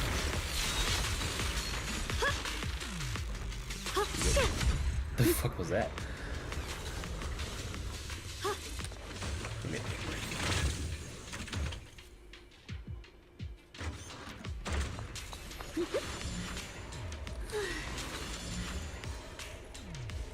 wasn't that bad, see? I'm not sure why she flew all the way here just to make a point though. Miasma's Echo. Don't you think Lady Sunbringer can be a little scary sometimes? Why would you think that? Whenever people talk about Lady Sunbringer, they always describe her as wise, kind, and approachable, don't they? Sure, but her knowledge of the Hollows is almost too extensive, don't you think? And every time a Hollow shifts, she somehow finds a new exit almost instantly. The sword? But whenever we ask her what the trick is, she keeps changing the subject with that same sad look on her face. Do you really think we humans can... Shut up, Sergei. Stop talking nonsense. If she's a goddess, worship her. If she's a demon, With a pure worship heart? her with fear. The sword will follow. Okay. Free as the skies. Thank you for the heals. We're out of here. Alright, let's actually do some work. I'll be here forever. It's over here. Supplies.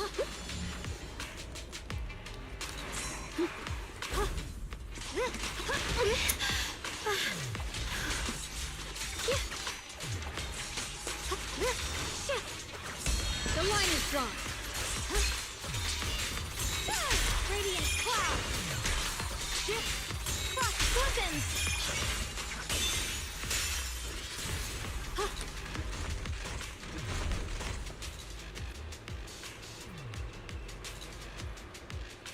Oh, hey.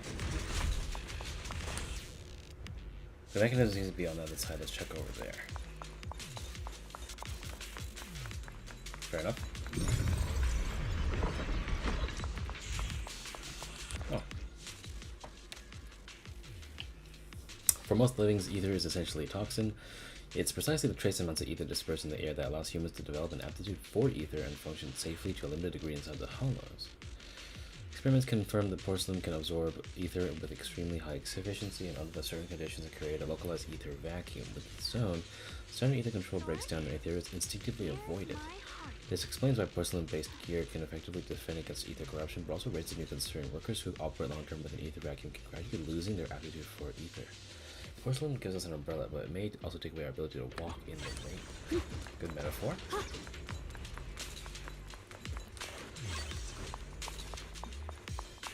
Free as the skies.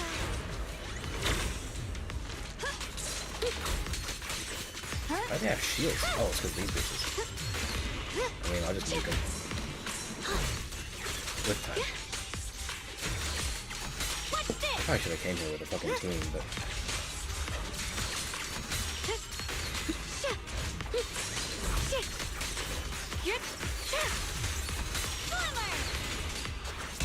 Pure frost. Split the heavens.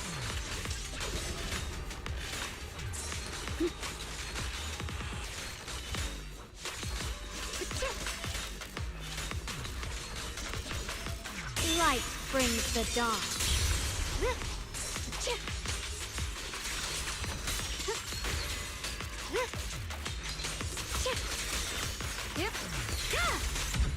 There we go. The blade knows my heart.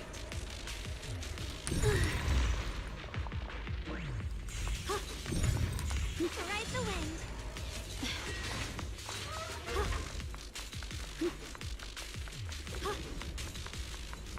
There we go.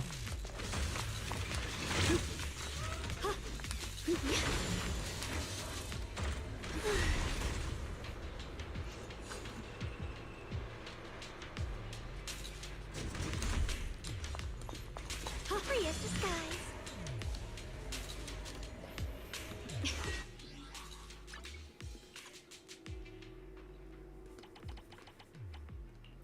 Retrace. The blade knows my heart. The blade knows my heart. Kind of a Wow, you just picked up a new perception technique on your own? That's amazing! I knew you were gifted. Give it time and you'll be one of the best and brightest of Yunkui Summit. Heart follows my will and winds howl in the heavens! Wow, you just picked up a new perception technique on your own? That's amazing! I knew you were gifted. Give it time and you'll be one of the best and brightest of Yunkui Summit. This sword array. Send you away! Ride the wind. Swirling clouds. With allies like these? Proceed. Oh no, shit, this requires a stunner.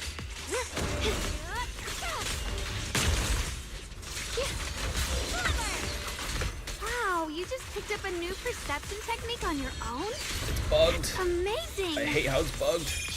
I knew you were gifted. Give it time and you'll be one of the best and brightest of Yunkui Summit.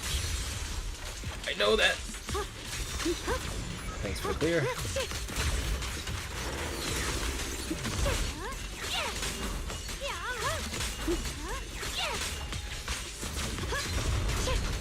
We're good. Wow, you just picked up a new perception technique on your own? That's amazing! I knew you were gifted. Give it time and you'll be one of the best and brightest of Yunkui Summit. Get out of there. It's a time loop. Wow, you just Stop. picked up a new Stop. perception Stop. technique on your own? It's a bug. That's amazing. It's a bug. It's bugged. I No. knew you were gifted. Give it time and you'll be one of the best and brightest of Yunkui Summit. Get down, get down. Talk to the Bangboo.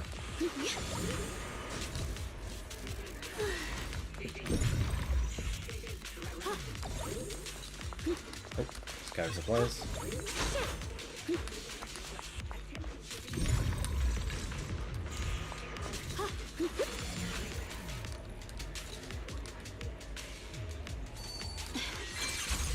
Thank you. The blade knows my heart. I know it was like right here, right? Yeah, there we go. Alright. We're currently at 158. Alert. Unidentified Bangboo detected ahead. Model unknown. Not listed in any new WEIRDO official databases. Risk advisory. High-level intelligence data construct detected within the target. Its data structure bears partial resemblance to samples in the database, but no full match found. Please proceed with caution. Error. Data error detected. Attempting to reorganize data. Whoa, this little guy can speak the universal language. Is it talking to itself? Or did its language module glitch out? Seems kinda weird. Let's listen to what it has to say first. Reorganizing. Data. Integrating. Hey, friends over there. I can see you. It's nice to meet you.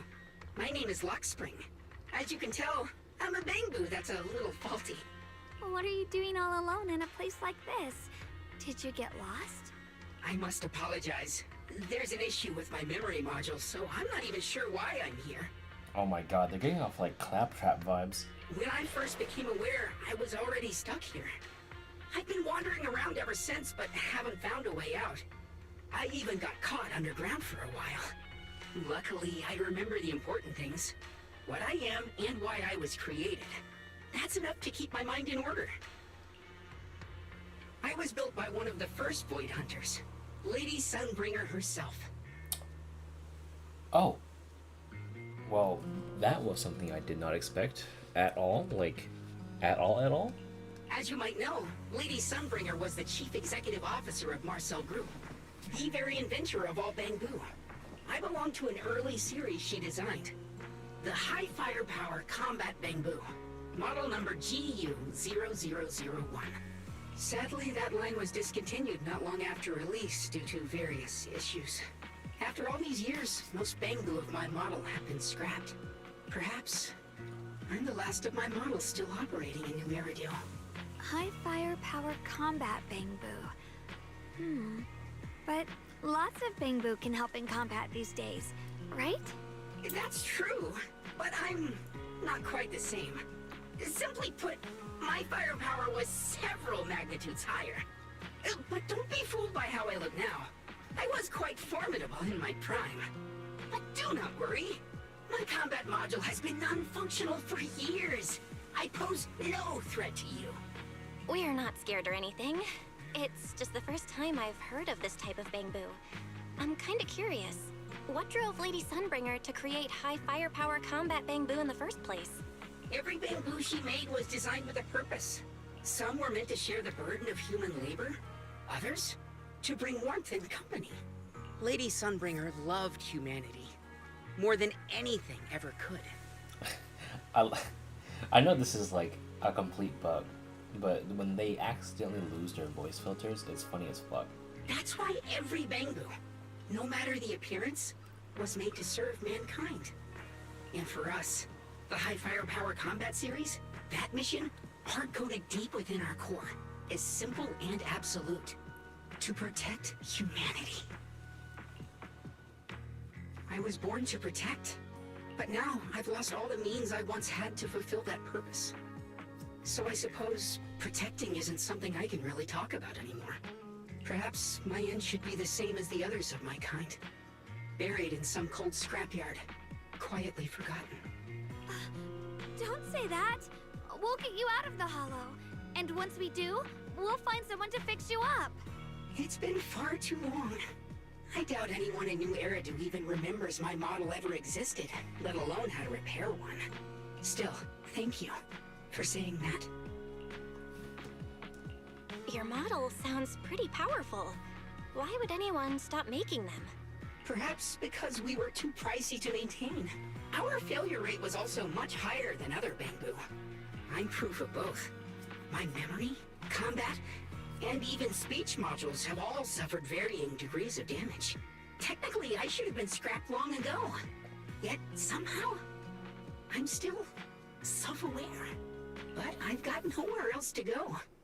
So I just wander through these ruins, day after day. It's okay.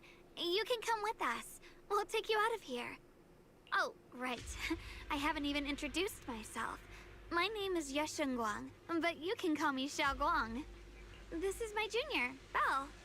We're disciples from Yunkui Summit. We came here looking for my brother and to investigate the anomalies in this area. Right. You mentioned abnormal miasma just now? What did you mean by that? As a combat Bangboo, I'm quite sensitive to changes in my surroundings. Recently, I've noticed that there have been abnormal changes in the surrounding miasma. It seems to cling to a strange type of white flower, even causing it to mutate. Unfortunately, I was attacked by ethereals before I could observe what the flower's mutation looked like. White flowers and abnormal miasma. Miss Zhao mentioned the same things before. Do you know where we can find these white flowers? There are plenty of those white flowers nearby. If it's convenient for you, we can head over to that watchtower. It should be the highest point around, and will give us a clear view of the surrounding area. That's a great idea. Junior, let's head there. Off we go.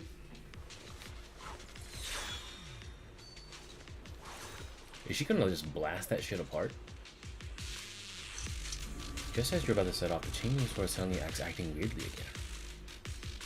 I can feel it. The power of the Qingming sword seems to be drawn to those specks of light. There's some kind of connection between them. A connection that I could use. I'll give it a try.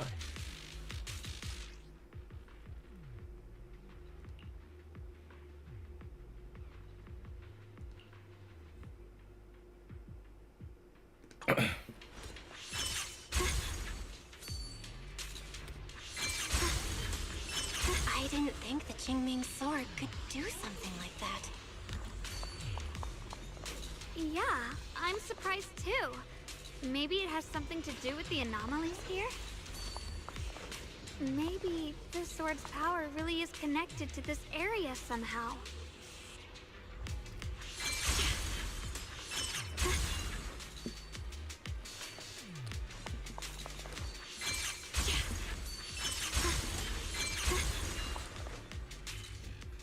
There we go. That figure. It's my brother. He really is here. Wait, over there. Miss Zhao's surrounded by a ton of ethereals.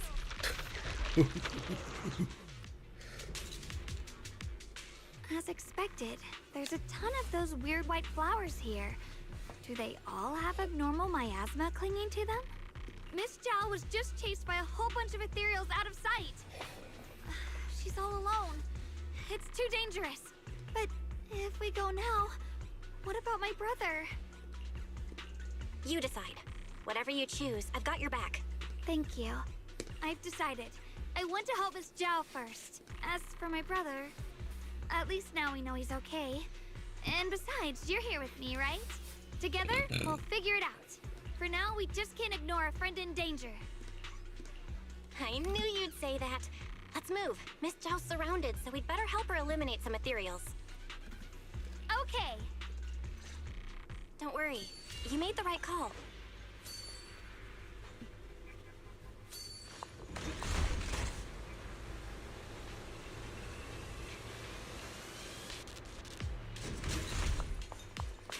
Ride the wind. Oh shit.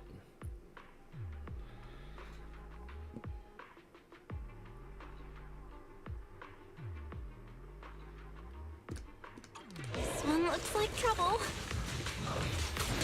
I'm sensing a weird aura of miasma from it. Familiar somehow, but no. Now isn't the time to be thinking about that. We still need to hurry and help Miss Zhao. Stay proud. Light brings the dawn. I don't want to waste my shit yet. I know for a fact there's another fight coming up. I don't want to waste that shit. Finally! The last of them. No time to waste. We've got to go help Miss Zhao.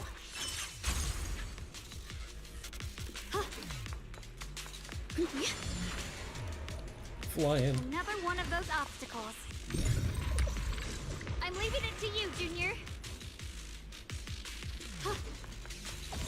Perfect!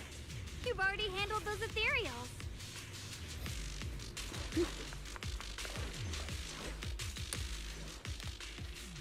Miss Zhao, are you alright? Are you hurt? Wait, don't tell me you came here because you were worried about me. We saw you surrounded by a ton of ethereals from the watchtower. We got so worried we ran straight here. Xiao'Guang even gave her the chance to chase after her brother. Yeah, we caught sight of her brother earlier, but Xiao'Guang gave up chasing him to come help you instead. Yeah, I I didn't need rescuing, but fine. Since our original deal was that you'd help me with the investigation, seems you're keeping your word. And I like that. And who's this Bangboo?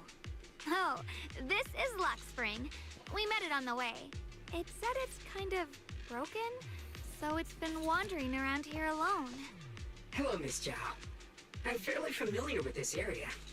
Maybe I can be of some use to you. In exchange, I hope you can take me out of this hollow. A little Bangboo wandering around a place this dangerous alone, huh?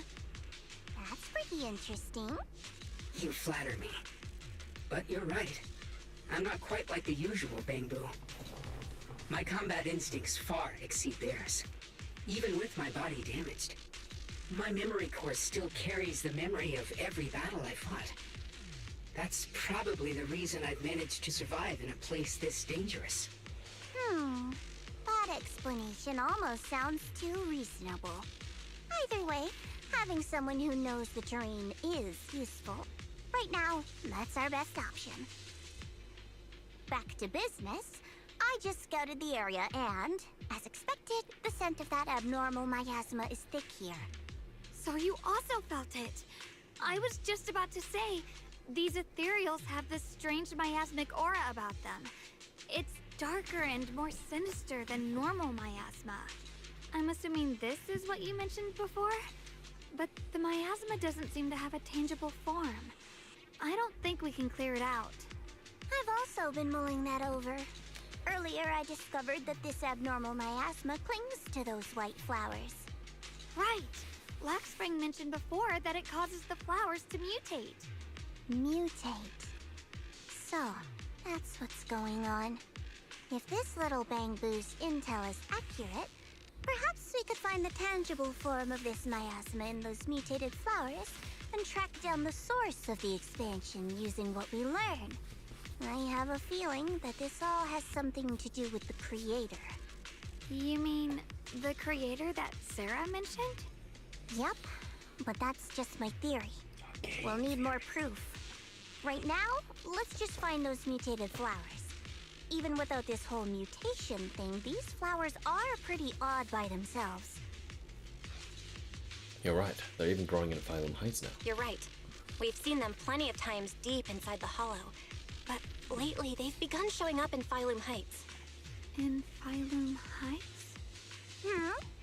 What about Phylum Heights? Oh, nothing. I mean, it's really strange those flowers would appear in Phylum Heights.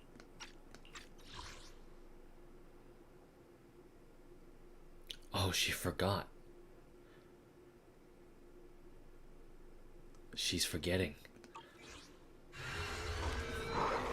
Just then, a sudden word interrupts your conversation. Turning around, you find a bunch of ethereals having appeared behind you. Be careful, everyone!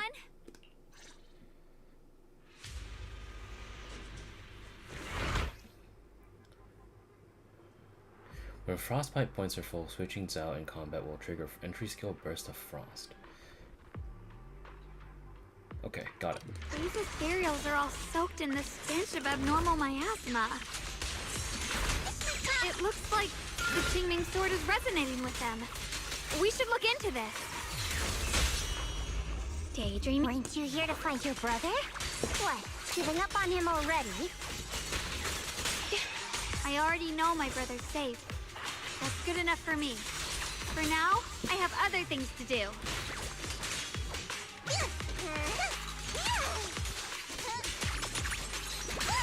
Drifting clouds! You can leave the fighting to me. Are you okay?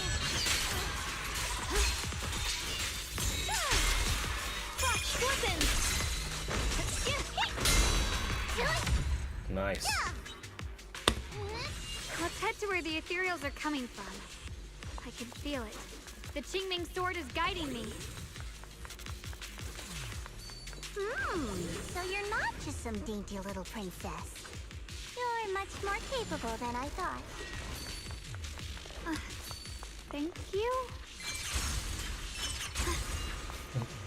Thanks, I guess. Wait, is that Miss Carol? What's she doing here?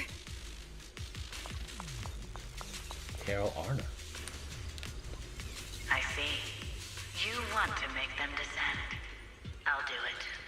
As long as you succeed, I'll join you in that audience before then. Now is the most opportune moment. Wouldn't you agree? Even if it means staining my hands with blood, I have to. That was an illusion formed by miasma? Was that someone you knew? Yes, that was my teacher, Miss Carol. But why would her illusion appear here? There are quite a few similar phantoms around here. I've seen several myself. From what I've observed, they're remnants of the people who were once here. Their shapes and voices have been preserved by the miasma in some peculiar way, which allows us to see what's left of them even now. I've heard miasma can preserve images of people. Looks like it's true after all. There's just no way to tell when that actually happened. So your teacher has been here before? I don't really know. I couldn't completely make sense of what she was saying. The one your teacher mentioned must be the creator, right? Seems like she knew about this creator a long, long time ago. And your teacher kinda sounded like Miss Sarah from the Exaltists. She wanted the creator to descend. Based on everything we've seen so far, the creator's descent would cause a catastrophe. There's no way my teacher would want that. Something's definitely not right here. You really believe in your teacher that much? People are the most unpredictable, untrustworthy creatures in the world. I don't think so.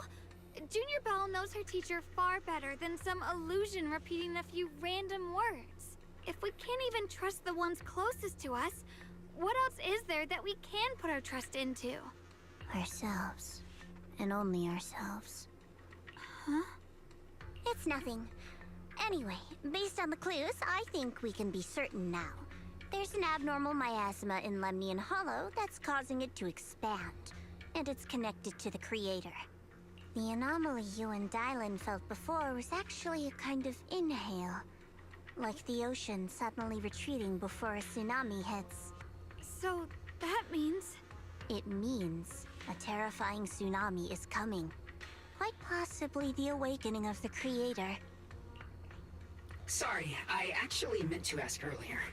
This creator you've been talking about, what is it? The creator is the being worshipped by the Exaltists. They treat it like a god, believing it can give them power and create a whole new world. From what we've gathered, this creator is very likely tied to all the abnormal miasma around us. I see. So you're talking about the same creator I know of. I've also heard stories about the Exaltists. Sadly, I've lost my combat capabilities now. I apologize that I can't be of much help. You've already been a huge help, though. You're really familiar with the area, you managed to guide us here, and you showed us the tower. Sorry to interrupt this touching moment, but to prevent the worst from happening, we'd better hurry and find those mutated flowers. Right. The Qingming Sword's resonance is growing stronger alongside the presence of abnormal miasma. What we're looking for probably isn't too far ahead. I sense strong abnormal miasma. It's very likely that the special white flower we're looking for is right there. Follow.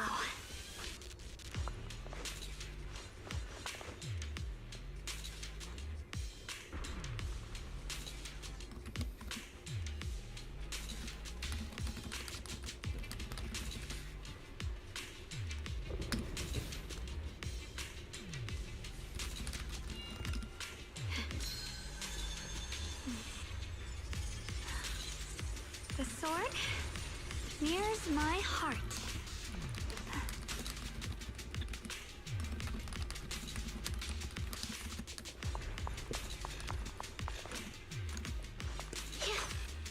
I don't want to see your animations.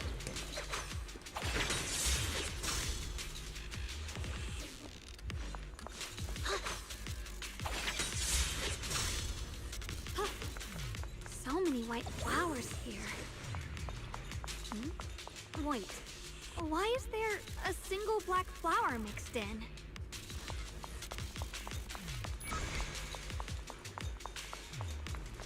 Oh, I was here. Okay. The white flowers are turning black? Watch out! Oh, you. So this is the mutation caused by the abnormal miasma. The white flowers completely turned black. They look even more dangerous now. Forget the flowers. The abnormal miasma on these ethereals is even stronger than before. Let's handle this with caution. What the heavens? Blazing arc! A measure of steel slices the world through! Let's hurry up and check those black flowers. Those black flowers are constantly emitting abnormal miasma. I can sense it. Their destructive power is off the charts, way more intense than any miasma we've ever encountered. If normal people get close to those black flowers, they'll be corrupted before long. They'll wreak havoc on both their bodies and minds. These things are way too dangerous. Even in the hollow, we can't just leave them unchecked. Is there any way to get rid of them? Yeah, Shunguang, is the Qingming sword reacting now? It's been resonating with something here since earlier. The blade has always been somewhat reactive to abnormal miasma. Wait, if we use the power of the Qingming sword, maybe we can clear out all this miasma? Wait! Before you even finish your sentence, Ye Shunguang suddenly froze in her tracks. She shouldn't be drawing on the Qingming sword's power. Quote-unquote, Ye Shunguang's eyes sweep over everyone, finally stopping on you with a faint, knowing smile. What's wrong? You look so surprised. It's not like this is our first meeting, my dear Junior. You're the other Xiao'Guang. You're the other Xiao'Guang from earlier. Good. I knew you wouldn't forget me. Ye Shunguang leans in closer, her cool fingertips brushing gently against your cheek, so close you can almost feel her breath. I need to find a chance to give you a proper reward. Then all of a sudden, Ye Shunguang freezes like someone hit pause on her. No. I said no, and I meant it. If you touch that sword again, we'll both... Fine. You win. But we won't do it again. Are you talking to Xiao'Guang right now? Wait, are you talking to Xiao'Guang? You could say that. Sometimes I can feel her. Her will is so strong. It's honestly hard to know how to deal with her.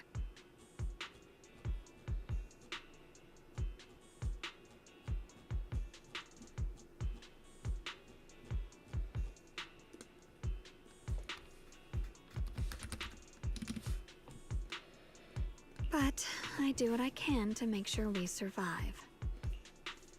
Ye Shunguang suddenly raises the sword. Blood as the bond. Soul as the vow. Be gone!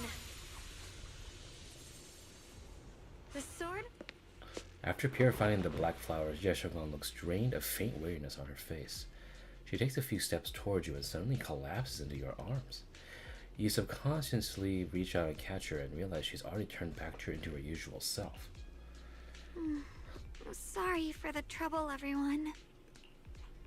That girl was your other half? Interesting. Is it because of the Qingming sword? I'm not completely sure. Maybe it's the Qingming sword, or maybe it's just something about me. What? You knew she existed? But you... I mean, that's what the other Xiao'Guang said. Sorry. I did know about her, yes. Sometimes I can even sense what she's doing. But that night, she just appeared out of nowhere and acted so strange towards you. I didn't know how to explain, so I just pretended I didn't know anything. I'm really, really sorry. It's all right. What worries me more is the Qingming sword. She just used its power. How are you feeling? Everything okay? Actually, it was my idea too. I thought no matter what, those things had to be purified. She thought it'd be safer if she were the one to do it instead of me. And it's true. She did use the sword's power, but I didn't feel anything at all. Even so, that's way too dangerous. Don't do this again. You promised me, Xiao'Guang. No matter what happens, your safety comes first. I know. It's just... Sorry to interrupt, but I feel like I should remind you. Seems like we're being watched. Yeah, I felt it too. They're over there. Brother?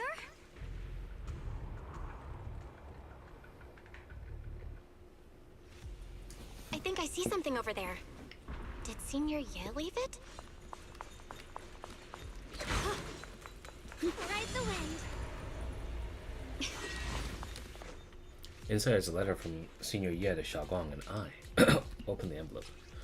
When you read this letter, please don't try to look for me anymore. I know you came here for my sake, but I'm sorry. I can't face you yet, especially you, Xiao'Guang.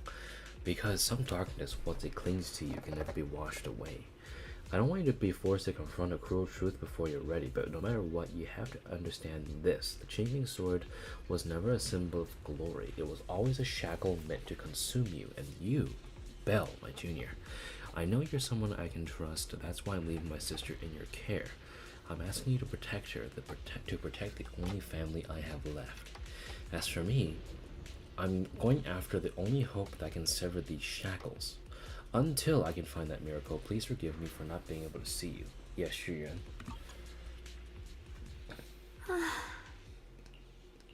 Do you think Senior Ye left this letter to tell us something? But it feels so vague. Kinda hard to figure out what he really meant. I really don't think it was vague at all. That was a very clear letter. Yeah, Shiyuan literally just said, "Hey, Lil sis, I can't see you right now. I don't want to be in your way and give you weird feelings when I'm trying to search for a way to remove the shackles that I call the Qingming sword from you because you're my only family left."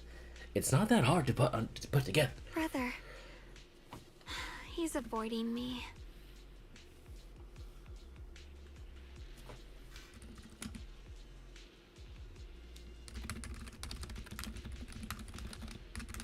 I don't know why he's doing this. There's so much he keeps from me. In his eyes, I'm still that immature kid who needs protecting. But I have grown up. I've gotten stronger. Yet, I'm still not good enough to share everyone's burdens.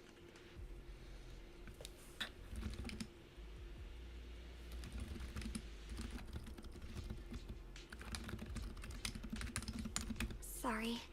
I didn't mean to start rambling about all these heavy things. It's not that he doesn't want to talk to us. If Senior Ye really wanted to disappear for good, we wouldn't have found this letter. The fact that he left clues means he wants to communicate with us, but won't meet us face to face. Maybe there's a reason he has to stay hidden? You're right. He must have his reasons. You really do just trust people that easily, huh? Well, what's wrong with that? Plus, he's not people. He's my brother. Nothing wrong with that. It's just a common trait of greenhouse flowers. Let's hope he's someone worth trusting then. While you're talking, Lockspring suddenly starts making strange noises. Reboot. Requesting reboot. Data corrupted. Data corrupted.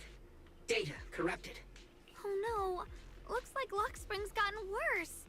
Should we get it out for repairs soon?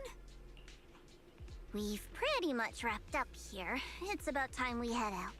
I got something on the abnormal miasma and the hollow expansion, and you've managed to find some clues about your senior. I'd say this trip's been pretty productive. Too bad none of it is exactly good news, though. Let's go. I'll leave the rest to you, Proxy.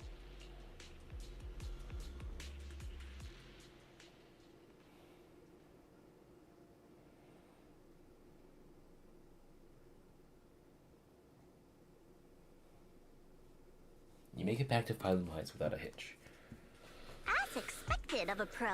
You're way more efficient than I thought, Proxy. Alright, let's go over what we know so far. Lemnian Hollow is indeed expanding at an unusual rate. Just like I guessed before, it's because of the abnormal miasma inside. Though it has no tangible form, it clings to those white flowers, mutating them and turning them into black flowers. Those mutated black flowers spread corruption around it and draw in ethereals. But I can purify them with the Qingming sword. Correct. You said Phylum Heights had those white flowers too, right? If those also... No, that shouldn't be possible. Theoretically, they can only survive inside the hollow. Anyway, let's... Before Zhao even finished speaking, Lockspring lets out a more strange noise. Reboot. Full system reboot requested. Maybe we should take Lockspring in for repairs first? Yeah, that's probably our bigger problem right now. You're coming with us, Miss Zhao? I thought you might head back to Krampus. This little Bangboo knows that area really well. It's worth keeping it with us. Besides, I've got nothing urgent going on. I don't mind tagging along. So, do you happen to know any shops that fix Bangboo? I'm not even sure where to start. I actually do know someone who's really good at fixing Bangboo. He's not in Phylum Heights, but I can try reaching out. You really can do anything. Having you around is so reassuring. All right then, I'm counting on you. Yo, Enzo.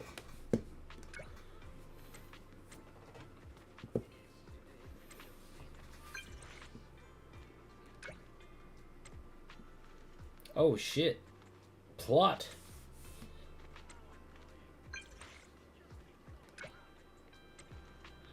Booyan's shop in Phylum Heights has some info on these high firepower Bangboo. Let's meet up there. Bet. Let's go.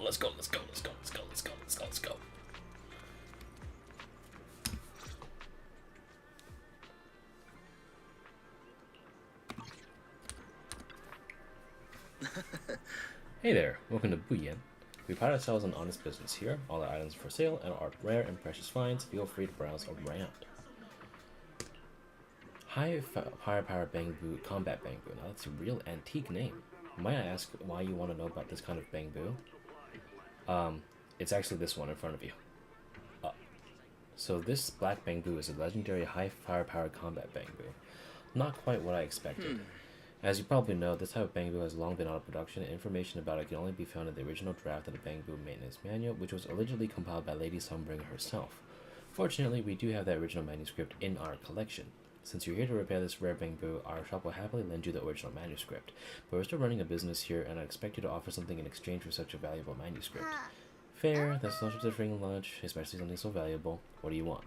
Information from deep within Lemnian Hollow. Any info will do, every story that the place was valuable to me. Of course, we'll provide suitable compensation for your services. How did you know we could enter the Lemnian Hollow? Anyone who wants to do business needs to at least basic intelligence network. Isn't that right, Miss Zhao from Krampus? Looks like this isn't just your average shop, huh? I'm good with those terms. What do you think, Belle? Yeah, sure. It's deal then. I'll go get the original manuscript now. Please wait here for a moment. If you're feeling bored, feel free to browse the shop. You won't be disappointed.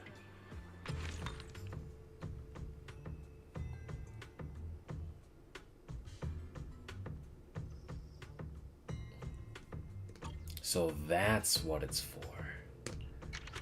I got them.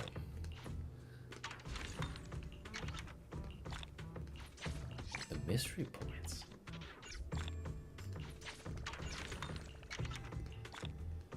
I see. Dusty old coin collection. Obtained via scatter supplies, treasure hunt, Masmic field. Got it.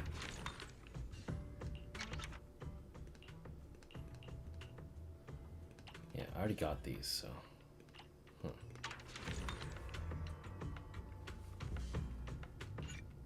I'll progress it. Okay, cool.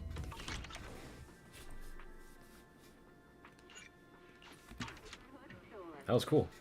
In a flash, Enzo comes zooming over like a turbo engine. High firepower combat Bangboo. So it's this little guy. Its name's Lockspring. It's an adorable little Bangboo. Lockspring, huh? Looks like you're in pretty bad shape. Don't worry, I'll fix you right up. We got the maintenance manual too. As expected from you, how reliable. I brought all the tools with me. With this original manuscript, I can start fixing this rare Bangboo right away. What, you're gonna fix it right here? Don't worry, I've already talked it over with the store owner. If you got stuff to do, don't let me keep you. I'm about to get started. I'll let you know as soon as I finish fixing it. Let's talk about what's next about the agenda.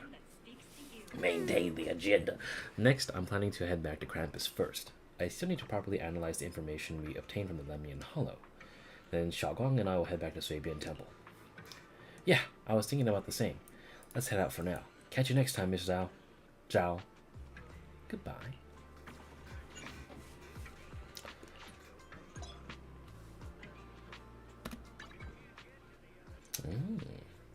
I see. Got it. That's nice. Level 3, very good. Meisho Dodo. We all love Meisho Dodo. I'm just gonna block the invites.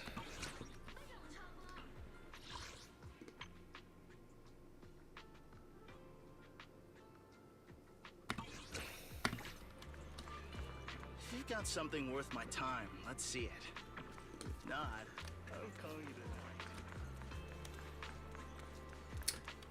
Let's go. Let's go. Let's go. Let's go. Let's go. Oh. I can't get in touch with Shufu at all. We're gonna trust this motherfucker? I don't want to talk with this guy. Give him a slap across the face. So what you're saying is, no one can reach the High Preceptor at all? I'm afraid so. I've tried a few times, but nothing got through to her. I was hoping to report the latest updates. I tried calling her a few times earlier, too. Yixuan Shifu just won't pick up. The High Preceptor has always been careful with major matters. She wouldn't cut communication without a good reason. Something must have happened. Still, with her strength, even a Void Hunter from New Eridu couldn't touch her. She's probably just caught up in some trivial matters and can't respond right now. Something happened to Yixuan Shifu? We can't get in touch with her at the moment, but you needn't worry. More importantly, what's with you two? Running around all flustered like that. Completely undisciplined. Lu Hongzhou's brows furrows deeply. His eyes land on Xiao'Guang first, and then shift sharply to you. For some reason, even though he is speaking to Xiao'Guang, it feels like the blame is aimed squarely at you, like you're the one leading Xiao'Guang astray. Sorry, Elder Lu. There's something important we need to tell everyone. Together, Xiao'Guang and you report everything you've seen in the Hollow. The secret expansion in the Lemnian Hollow, the appearance of the abnormal miasma, and how the harmless-looking white flowers can actually turn black. So it really is true. Something's wrong with Lemnian Hollow. That doesn't sound good. We think so too, which is why we should probably talk things through and decide what to do next. So you entered the Hollow on your own. I'm sorry, Elder Lu. I finally found a clue to my brother's whereabouts. I had to see it for myself. He does not be listening to Xiao'Guang at all. His gaze is fixed right on you. I told you before, I hoped your presence would be a good thing for her, not this.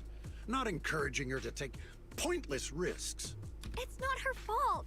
This was my idea. If you're going to blame someone, blame me. I was being reckless. Shunguang, you're the last person who gets to act on impulse. You must remember that. The Qingming Sword's wielder is Yunkui Summit's most vital and irreplaceable asset. Nothing can be allowed to happen to you. If your actions bring shame to Yunkui Summit, can you take responsibility for that? Who the fuck cares about shame, brother? I'm sorry.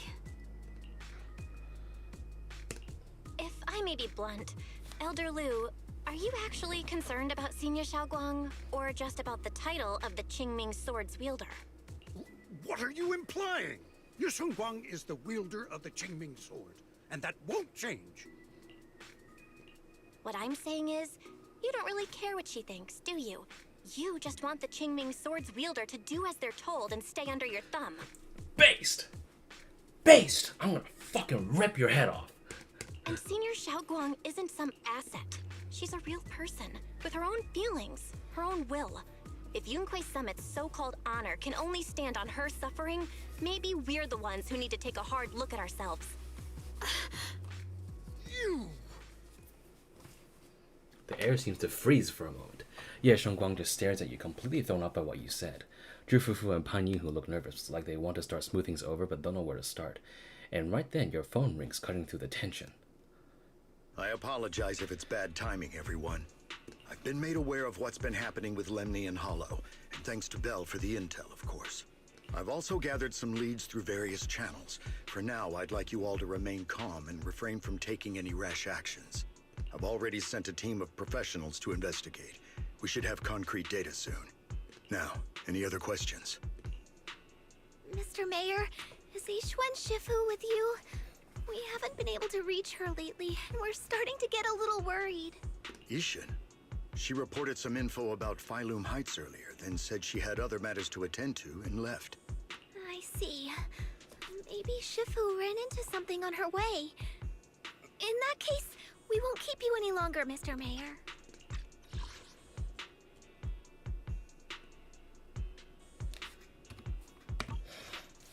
After the mayor says goodbye, the call ends. That's enough for today. Since the mayor's made his call, we'll hold our position and wait. I shall continue my attempts to contact the High Preceptor. It is past time she returned to keep certain unruly disciples in line. I'm gonna fucking tear your balls off. I don't give a fuck.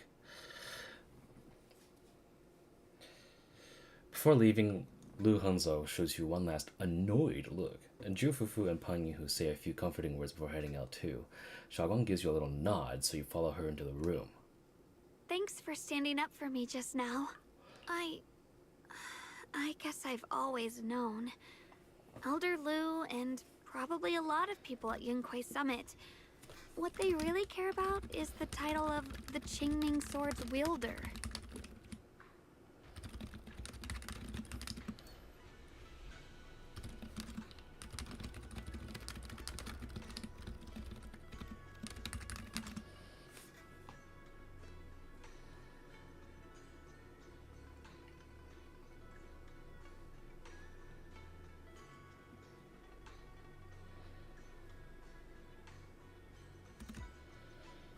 To them, it doesn't matter who actually holds the sword. And that's fair. The Qingming sword is Yunkui Summit's most precious treasure. I still don't quite understand why it chose someone as ordinary as me. Xiao'Guang, don't doubt yourself. Even without the title, you deserve to be respected and heard. Everyone does. Okay. Sorry for making you worry over something so small. Right now, what really matters is Lemnian Hollow.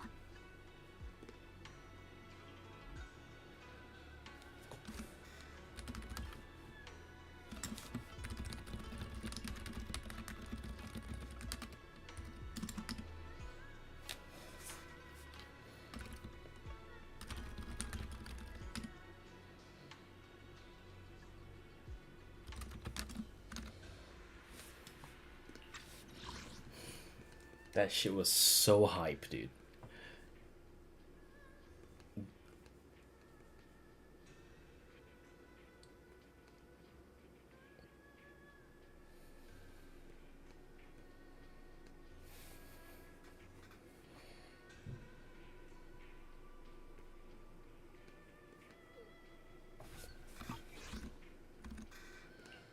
We can take a breather for now. The mayor just said we should lay low for now, remember? So, let's relax a bit. You don't have to carry the whole world on your shoulders, you know? Trusting your companions is part of the job, too. Yeah, you're right. Wanna go out for a walk? It's rare to get a moment like this. How about we go out for a walk? Sure. I've been wanting to go out for a walk with you anyway.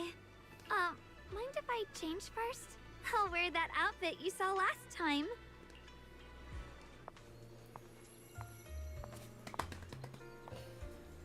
Oh shit, it's back.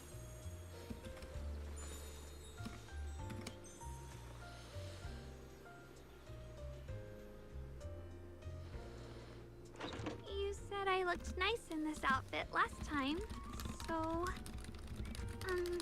let's go check out the market now. Xiao'Guang, you seem to love sweets. I've heard the Tong Sui shop here is pretty good. Want to give it a try? That sounds nice. I hope they have some osmanthus flavored desserts. I really love those. No need to stress so much. Let's take a breather. Getting to know Phylum Heights is part of protecting it too.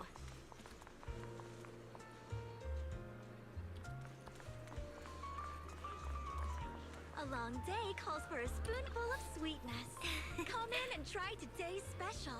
Welcome, dear guests. We're running a taste testing and improvement event for our sweet cakes. Would you like to be interested in joining in?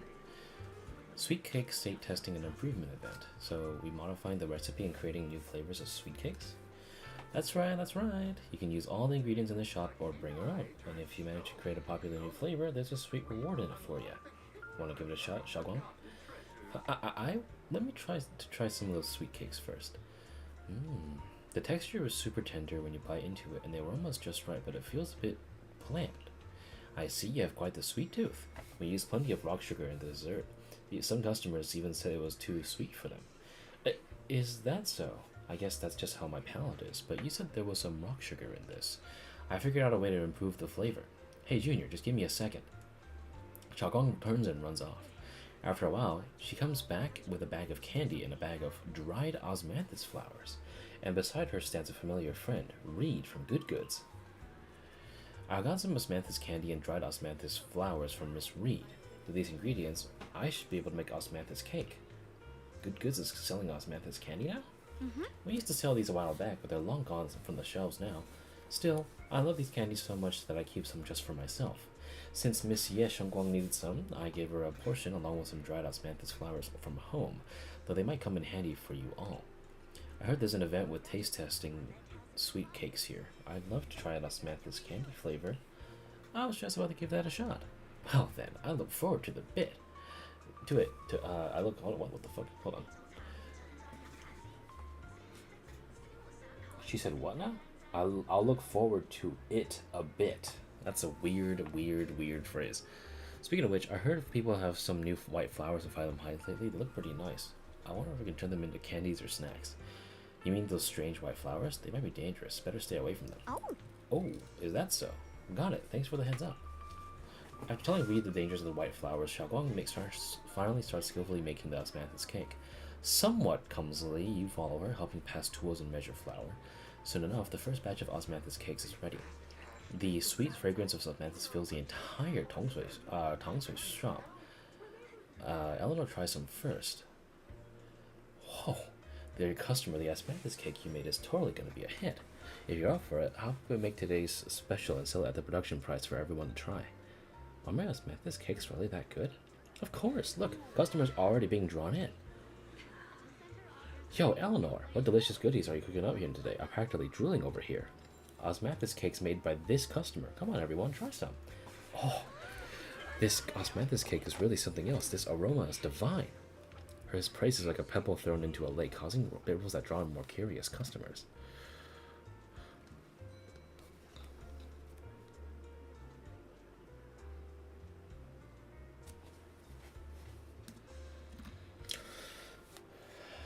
These super fragrant pastries, we want some too. 1 serving of each, please. This osmanthus cake, it reminds me of the flowers I loved in my youth. You're really something, young lady. More and more people are drawn in by the sweet aroma, forming a long queue at the Tongsui stall. Xiao'Guang is a bit flustered, but her face glows with a rare delight. So this is what it feels like. The things I create bring joy to others, and seeing them so happy makes me happy too. I truly love these minute and ordinary moments, or minute and ordinary moments of happiness. I hope this happiness never ends. Soon, all of Xiao'Guang's osmanthus cakes are sold out. Eleanor can't stop grinning, insisting on giving all of the day's earnings to Xiao'Guang, but Xiao'Guang declines with a smile. Thank you so much. Not only did you make such popular pastries, but you also shared the recipe with me. Your hands have like some magical power to create joy. I should be the one thanking you. Thanks for giving me this opportunity. So people really do like the pastries I make. Of course, they're delicious. Have some more confidence in yourself. Thank you. Well, we should get going. See you next time. Xiao'Guang and Eleanor wave goodbye. You check the time. Suddenly something comes to mind. Hey, Xiao'Guang, follow me. We're just in time. Let me take you somewhere. Huh? Alright. This direction. Where are you taking me? It's a nice place. You'll see soon enough.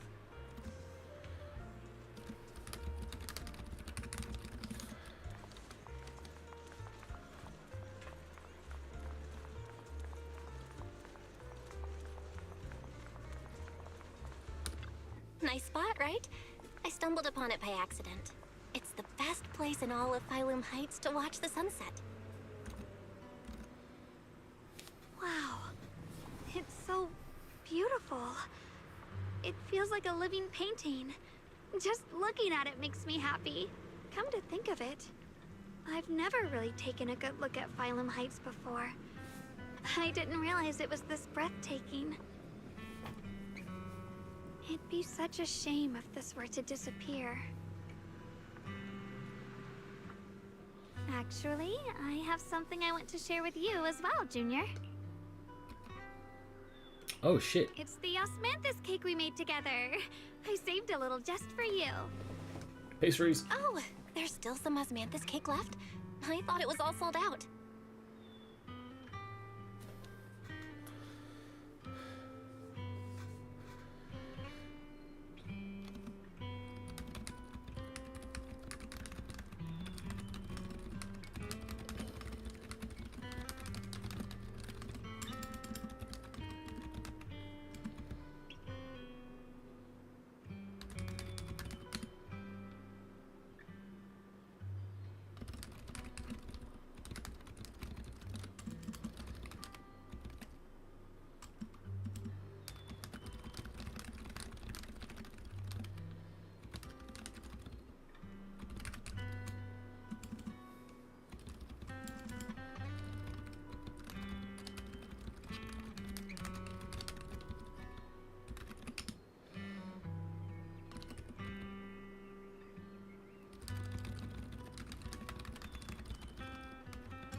Yeah, this was from the first test batch, so I kept it.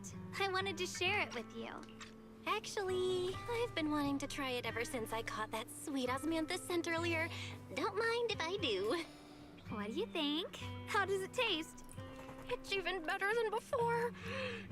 No wonder business was booming. You're really good at making desserts, Xiao'Guang. If I had to say, it's still a little too sweet, but that's no big deal. I think it's delicious. I probably added too much sugar. I'll make sure to adjust the sweetness next time. Oh, right! I should let everyone at Yunkui Summit try it too. I'll make some more once we're back at Swabian Temple. I wonder if Miss Zhao would like some osmanthus cake. I heard Dylan say that Miss Zhao actually prefers meat. Oh, really? Then I'll make something else for her. Wow, Xiao'Guang. It feels like you really know how to make everything. You're amazing. It's how I kept myself occupied when I had nothing to do back on the mountain. I'd love for you to try my cooking too. But I gotta figure out all your preferences and tastes first. You happily enjoy your osmanthus cakes with Xiao'Guang. She eats slowly and occasionally gets some golden osmanthus syrup on her lips like a cute, happy little chipmunk. You watch the sunset beneath the horizon, smiling and chatting as the night envelops the world like a warm blanket. It's getting late. Time to head back. The first sign. Come to think of it, Xiao'Guang's osmanthus cakes have always been on the sweeter side. Maybe she just really loves sweets. I guess we just have different tastes. Or she forgot to reduce the amount of sugar.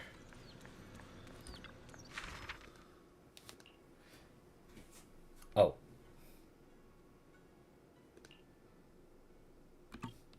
I guess I gotta complete this one first. She's probably back out again. Yeah. Oh, never mind.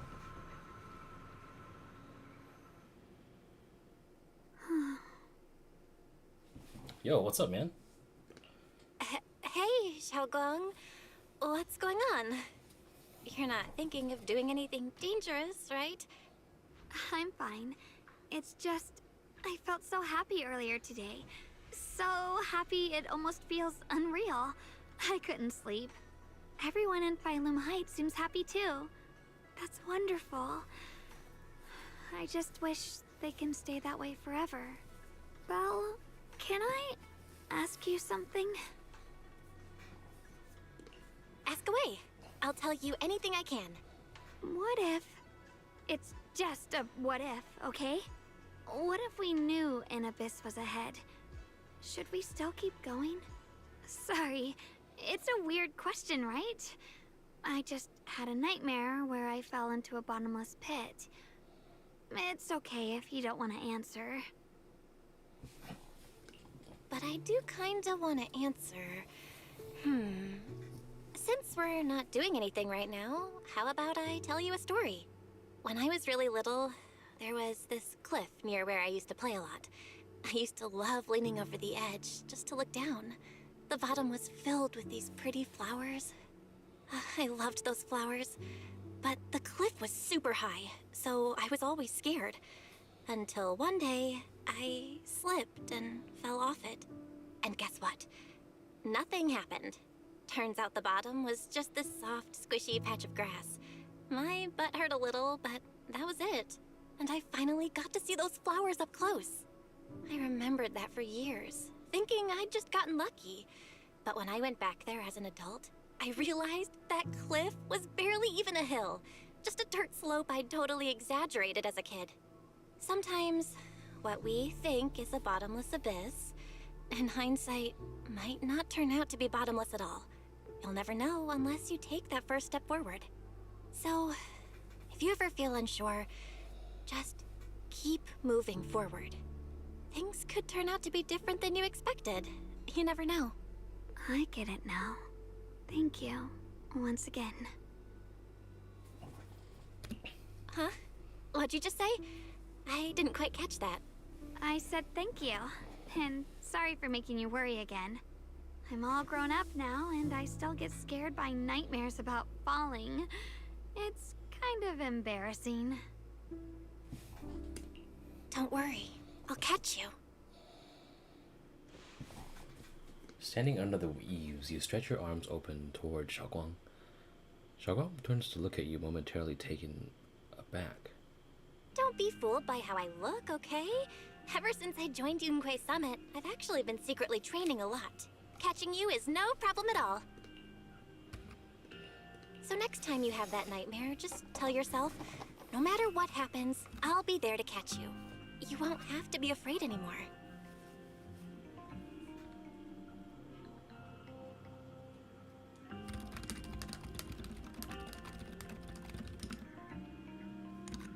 Junior. Okay, I won't be afraid. When I have that nightmare again, I know you'll be there. I believe you'll catch me. I know that as long as you're by my side, I can do anything, even touch the sun.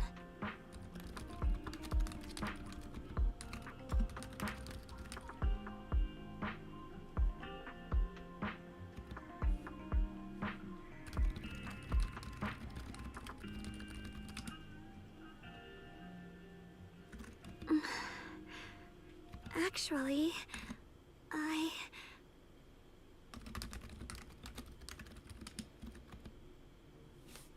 Xiao'Guang freezes for a split second, and then just like before, it happens again. Xiao'Guang's dark hair turns pure white. It's, yeah, Shunguang, but not. She smiles at you and jumps from the roof without a hint of hesitation. The crash you expect never comes. Yeah, Shunguang is light like a bird, or maybe a falling leaf. She drifts gently into your arms. Her hair brushes against your nose, carrying that faint scent. we meet again, my dear Junior.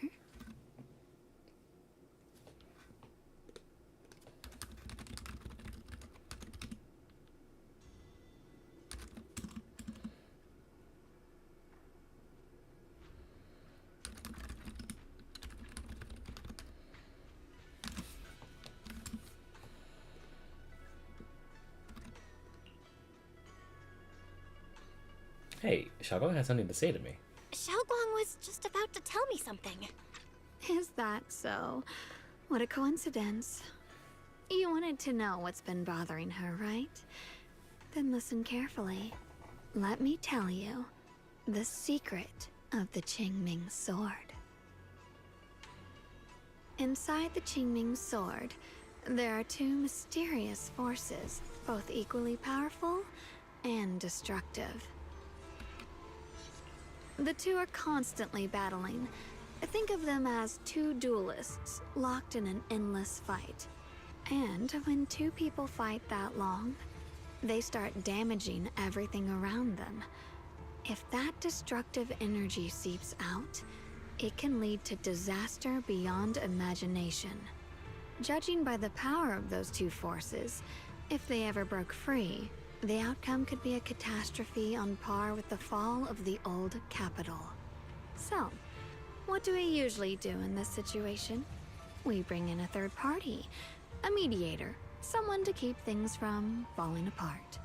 The third presence maintains the balance, absorbs the overflowing energy, and ensures the world outside remains safe. And this is precisely why that third person gains unmatched power. I realized this was a hand right here. So, but this is another one? Unless if it's... Wait, you don't mean... You're smart. I bet you've already figured it out, huh? That's correct. Every wielder of the Qingming sword is that mediator. The true nature of the Qingming sword's power is built on sacrifice. Each sword wielder gives up their life, their strength, their everything, to contain those two raging forces, to shield the outside world from being affected. In other words, without the sword wielder to bear that burden, the rest of the world would pay the price instead. So no, Xiao'Guang will never give up this sword, because that would mean putting the world in danger. How could little Miss Perfect, always so eager to protect everyone, have the heart to just walk away and let it all burn? She'd rather break herself than let anyone else get hurt. I had no idea. Because it's a secret. Not even Yixuan knows. All they ever do is repeat the same empty words. Find the next wielder for the sword. Uphold the honor of Yunkui Summit. That's why I told you before.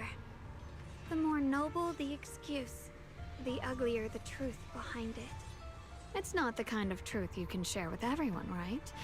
The so-called hero from the very beginning is really just a sacrifice. But why are you telling me this? Because I want you to save me. I'm asking for your help. Their voices were interchanging. That's interesting. Your precious Senior Xiao'Guang will want to save everyone. She'll keep using the Qingming sword, even if it means she needs to sacrifice herself. But I want to live. I don't care about other people's lives, just as they've never cared about mine. The only way to save us is to stop her from using the Qingming sword's power. Of course, if you could convince her to give up the sword, that'd solve everything once and for all. Shunguang leans even closer, her soft and cool fingertip lifting her chin. Your chin. She whispers, her breath brushing against your ear, soft, warm, almost teasing. For a moment, her voice alone makes it hard not to nod and agree with everything she says. You'll help me, won't you? If not for me, then for your sweet Senior Xiao'Guang. I'll talk to her when I get the chance. Whatever she decides, I'll respect her choice. Complete trust and respect, huh? That must be why she cares about you so much. Fine, I'll admit it. Right now, you're dangerously charming. Which is precisely the problem. She loves you, you know. The same way she loves Yixuan, her brother, and all her precious little friends. No. Maybe even more than that. But love is a curse, a trap. Something cold and damp that seeps into your bones. Love will be the end of me. Oopsie. Seems like I've said too much. Anyway, To show my sincerity about asking for your help, I'll answer one question. Just one. So, tell me, my dear Junior, what do you want to know? I've always wanted to ask, what exactly is your relationship with Xiao'Guang? You claim you're one, yet the two of you couldn't be more different. You've seen the dark-haired Ye Shiyuan, right? I was the same. It's a gift we were both born with. But, unlike my brother and his other self, my existence isn't just about looking different. Because Ye Shunguang never wanted to just be the perfect Qingming sword keeper, the well-behaved junior everyone expected.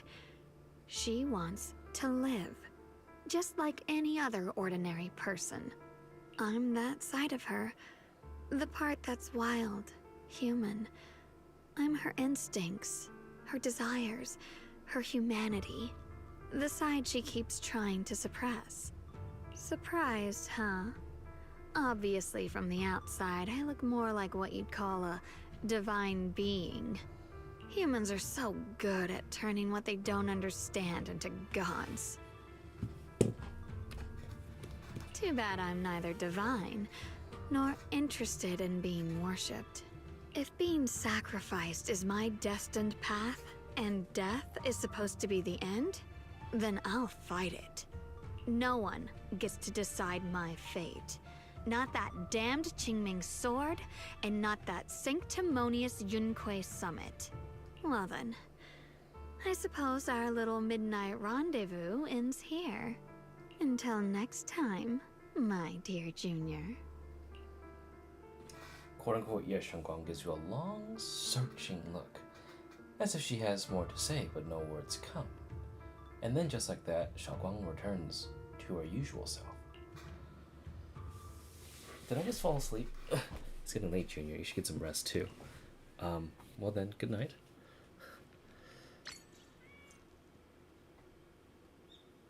Oh! Wait. I'm playing... Oh, shit. I didn't realize... Don't stay up, get some rest. Okay. Oh, that was a nice switcheroo. That was pretty sick. Finally got to see my brother again, but he left a letter telling me not to look for him anymore. Why does everyone think I need to be protected? I'm already...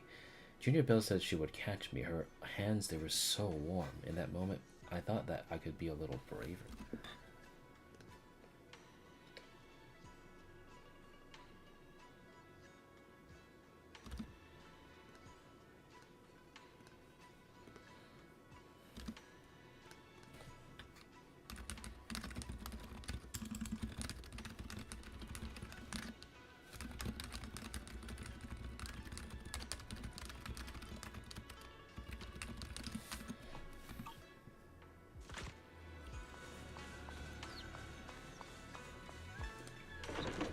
That was cool though. I like the POV switch. Like immediately just whoop.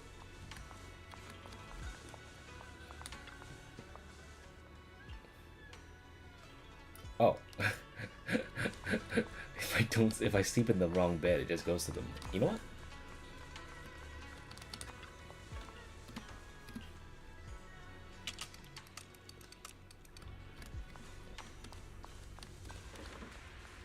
Oh, that's funny. He doesn't.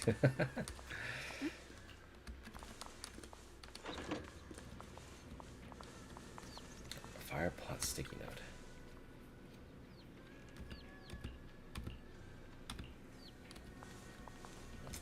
They don't change. They don't change the thing. Damn.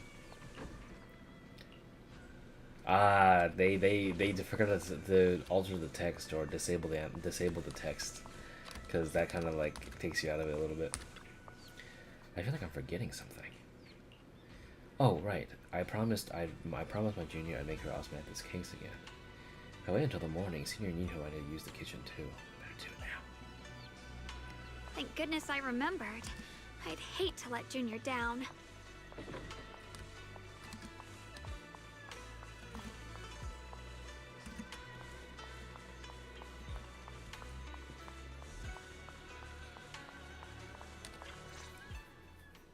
Next, 3 spoons of sugar. Was it 3? No. This color, this scent, it's not right. I could have sworn I had it in my mind just now. Why? Why can't I remember? I've done these steps so many times, and yet... Shunguang rubs at her temples, trying to oust the emptiness in her mind. She closes her eyes and breathes in deep, trying hard to remember. In a daze, blurry, fragmented images flash through her mind, the sun setting over Phylum Heights and her junior's smile. But those fragments scatter and melt away, leaving no trace behind. My head... it hurts. It feels like... I've forgotten something. A lot of things. Will I one day end up forgetting my junior's face? No, I don't want that. Shiyuan suddenly stops what she's doing, her gaze becoming determined. She flips through her notebook, finding the page that details how to make osmanthus cakes. It's alright. If I've forgotten, I'll just relearn it. If I forget 10 times, I'll master it 11 times. I will remember. She bites her lower lip and hurries to make the cakes. It's almost as if she's fighting a silent battle with the erosion of her memories. Junior, if one day I'm no longer here, will you remember me?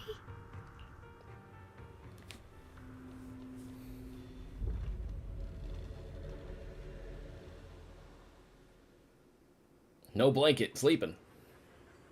Wait, wasn't I just sleeping? How did I suddenly end up in Phylum Heights?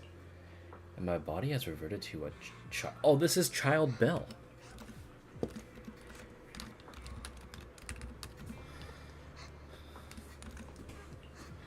Logically speaking, this should be a dream. Can you actually know when you're dreaming when you're a dream?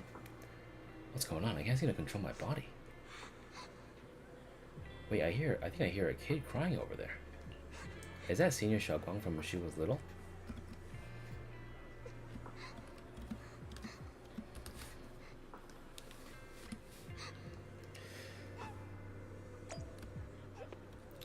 Oh, this feels weird. I'm controlling a body of a kid. Hey, what's wrong? Why are you crying here all alone? My music box is broken. It was a gift from my mom. Now it won't play anymore, and she's never coming back. Don't be sad. Let me take a look at the music box. I am pretty good at fixing things. After a while of tinkering, you manage to fix Xiao'Guang's music box. The music box starts playing its melody again. Thank you. What's wrong? You still don't look happy. If something's bothering you, you can tell me. If you knew the road ahead led straight into an abyss, would it still be worth moving forward? Oh, that's a tough question. Give me a second to think. They should be selling it here. I don't have any money, do I? Welcome to Good Goods. What can I get you? I like some candy. For candies, we got strawberry and osmanthus. Which one would you like? I will go with the osmanthus flavor then. There you go. Osmanthus candy. Take care. Osmanthus candy? Feels like something she'd like. Oh, I hope she does.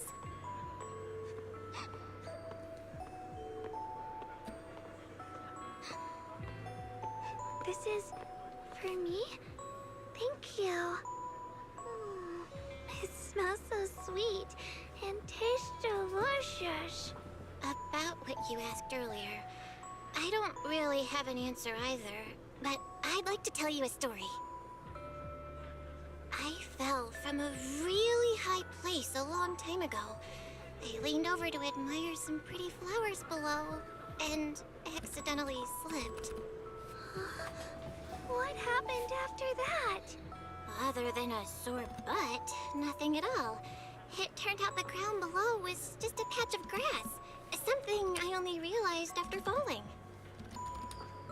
Sometimes, if you don't take a step forward, you'll never know what might happen. But if you give up, it's all over.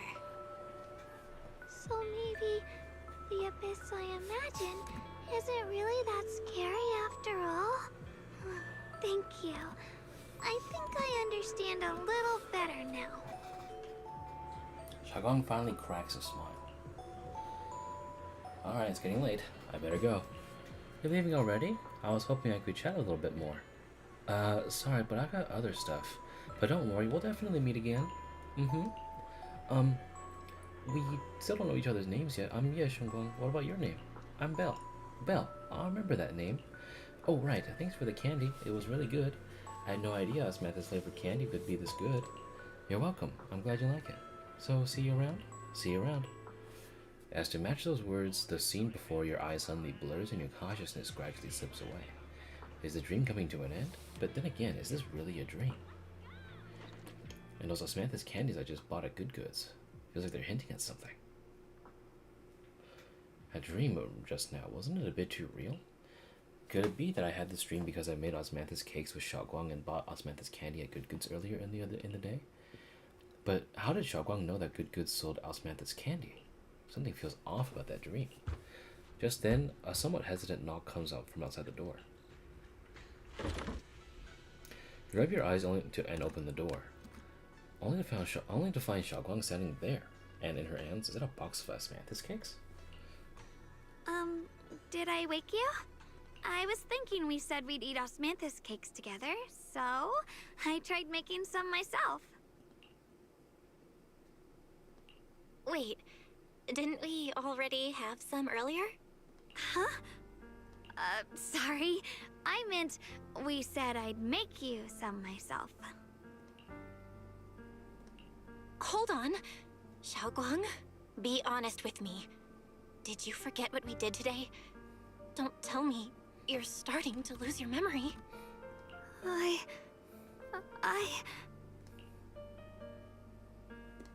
Stop hiding this from me. You promised me you'd always put your own safety first, no matter what. Sorry. You're right. I've been forgetting some things. When did it start? Was it after the last time you used the Qingming sword? No. It didn't start recently. It's been a long time. Long before we met in Phylum Heights.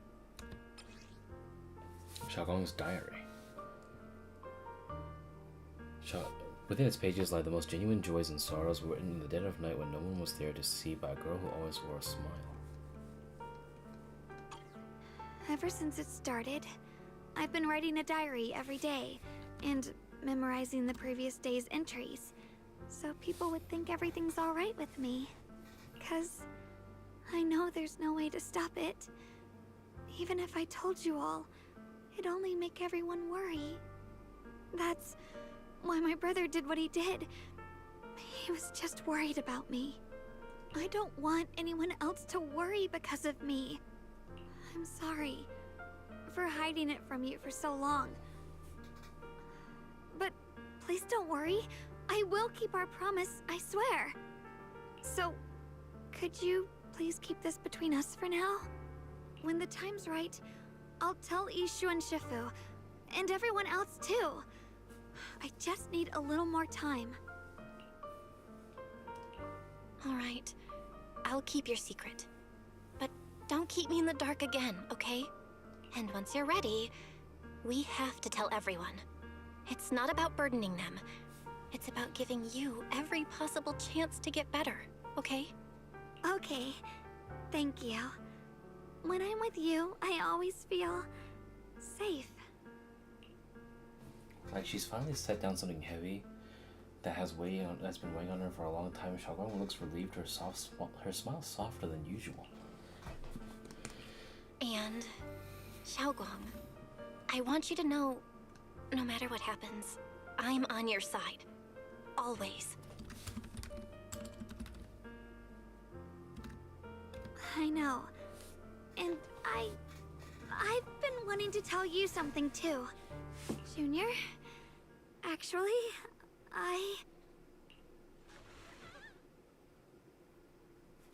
Before she can say anything, a sudden commotion breaks out outside. If you listen closely, you can even hear faint screams. You and Xiao'Guang exchange a glance, and the same uneasy feeling hits you both. Hurry up and check it out. Oh, shit. Uh-oh. Yep. I knew it. What's going on? Better go outside and see.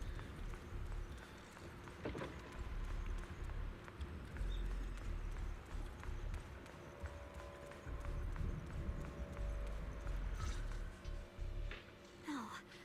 If things are this bad here at Swabian Temple, the outside must be... We need to hurry and regroup with the others. We must not let these things hurt anyone in Phylum Heights. Shunguang, the time has come. Elder Liu? I told you before, the Qingming sword is one of Yunkui Summit's most valuable assets. It must never be wasted on trivial things. It can only be drawn when it truly matters. And now is that moment. An ancient prophecy once said, when darkness devours the land, when all life withers and even sorrow falls silent, only the blade of Baize can pierce the night and awaken the dawn. This is your time to step forward, Swordkeeper. Use the Qingming sword to save Phylum Heights. Restore the glory of Yunkui Summit.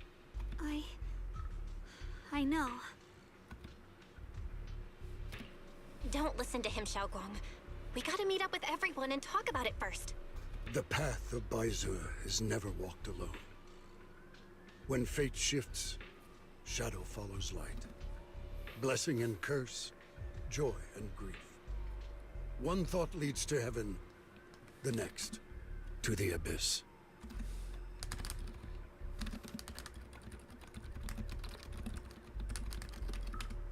You shouldn't stand in her way. As Yunkui Summit's swordkeeper, wielding the Qingming sword is Shunguang's destiny. Heaven's will cannot be defied. I have no idea what you're even talking about. All I know is Xiao'Guang's fate should be hers to decide. Xiao'Guang, we've got to check what's happening outside. We should be able to get out through the back door. Follow me. You don't give Lu Hengzhou a chance to argue. In a rush, you grab Xiao'Guang's hand and pull her toward the back door of Swabian Temple. She freezes for a second, looking surprised, but then her fingers tighten around yours, warm and steady. Yeah, let's go.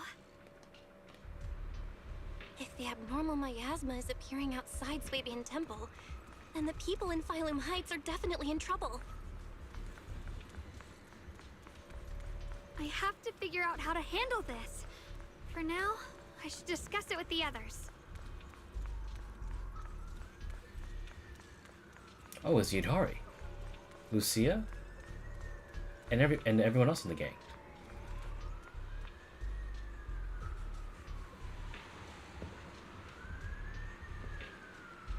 Wait, where you've been living? Hold on.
I wonder if Seed, Morphe, and the others will show up.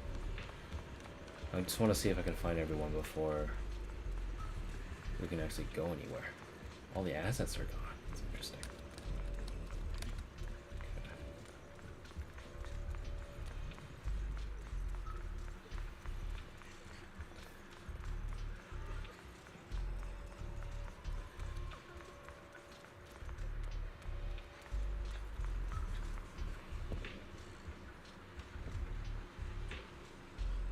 Does that mean I can skip overtime today?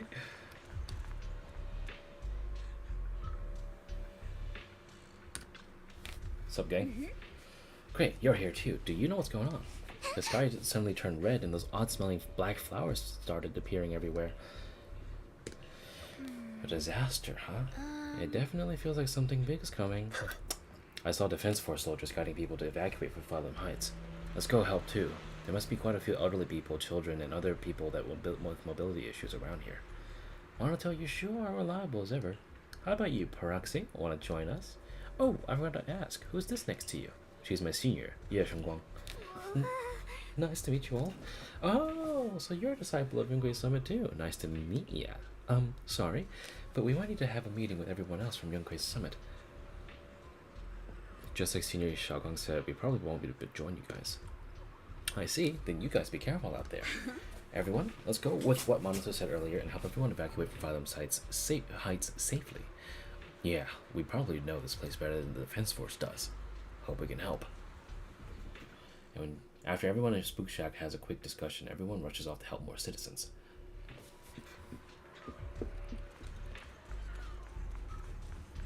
Oh hey, it's Seed and Orphe. Long time no see. You look energetic. Good. Oh wait, no. Long time no see. You look energetic. Good. Oh well, squad. Even you guys. As you can see, Wei Fei found his way into trouble again. Of course, we had to come. When you say trouble, do you mean those black flowers? You are... hello everyone, I'm Shunguang, Belle Senior.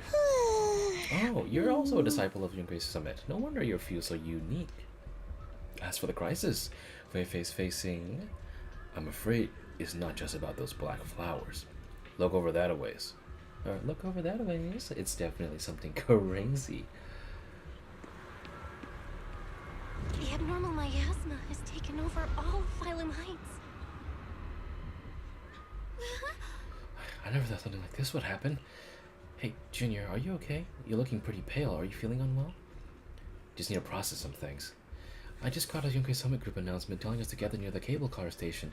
If we put our heads together, we might put a couple of something. Let's hurry over there too.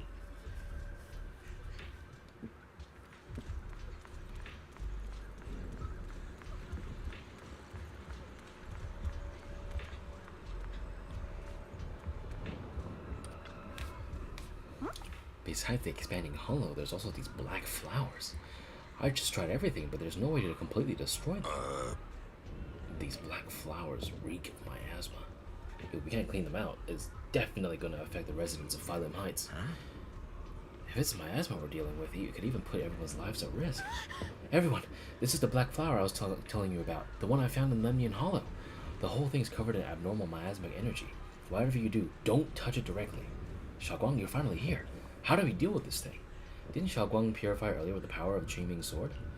Yeah, that's right, but I still remember how I felt back then. Maybe there's another method. Senior Fufu, try not to destroy it. Instead, use our energy to perceive the essence of these flowers, their most chaotic and most corrupted core. Then try to focus your energy like a needle, piercing into that core and purifying it from within. Think of it like a drop of ink in clear water. What we need to do isn't to scatter the ink, but turn it back into clear water. That's such a complicated description. Oh, sorry. I don't even know if what I'm saying really makes sense. No worries, I think I get it now. Let me give it a shot. Senior Fufu takes a deep breath and stops her offensive techniques. Instead closing her eyes and reaching out with her hand to gently probe the black flower with her energy. Time ticks, second by second. Beads of sweat form on her forehead, her fingers trembling slightly. The black flower seems to sense danger too, beginning to sway ever so slightly. After what feels like forever, just when everyone is starting to worry, Senior Fufu suddenly opens her eyes. I found it! Right here! As soon as she finishes speaking, a stream of pure energy shoots from her fingertips, striking the black flower dead center. The black flower lets out a silent shriek, its entire form violently twisting. The black petals, like ice and snow under sunlight, begins melting away in the edges until finally dissolving it into a wisp of smoke that dissipates into the air. You did it! You did it, Senior Fufu, you did it! So that's how it's done. Oh, this is way more mentally draining than I imagined. How long did that take me? After hearing the number reported by Senior Yinhu, everyone falls silent once again. If even Senior Fufu needs this much time to purify a single black flower, clearing out all of black flowers that appeared in Farlem Heights would surely require an enormous amount of manpower. would be much faster just to use a Qingming sword. There's too many black flowers here, don't be silly. But don't worry, Xiao'Guang. With so many of us here at Yunkui Summit, we can't let our junior sister shoulder all this alone. At least we've proven that these black flowers aren't some unbeatable foe.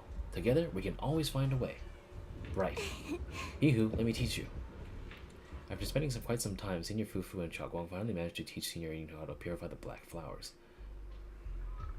Alright, we'll take the Yunkui disciples and clear out all the black flowers in Phylum Heights first. But just doing that probably won't stop the Hollow from expanding. From what we can tell, the real source is inside Lemnian Hollow. The flowers react to the Qingming Sword's power, so I'll head into Lemnian Hollow and clear out the flowers. But your body... Really, it's fine. I've tried it before. As long as I use it that way, it won't hurt me at all. Junior went in with me last time. She knows. Right, Junior? Xiao'Guang turns to look at you almost like she is waiting for you to back her up to help convince Fufu.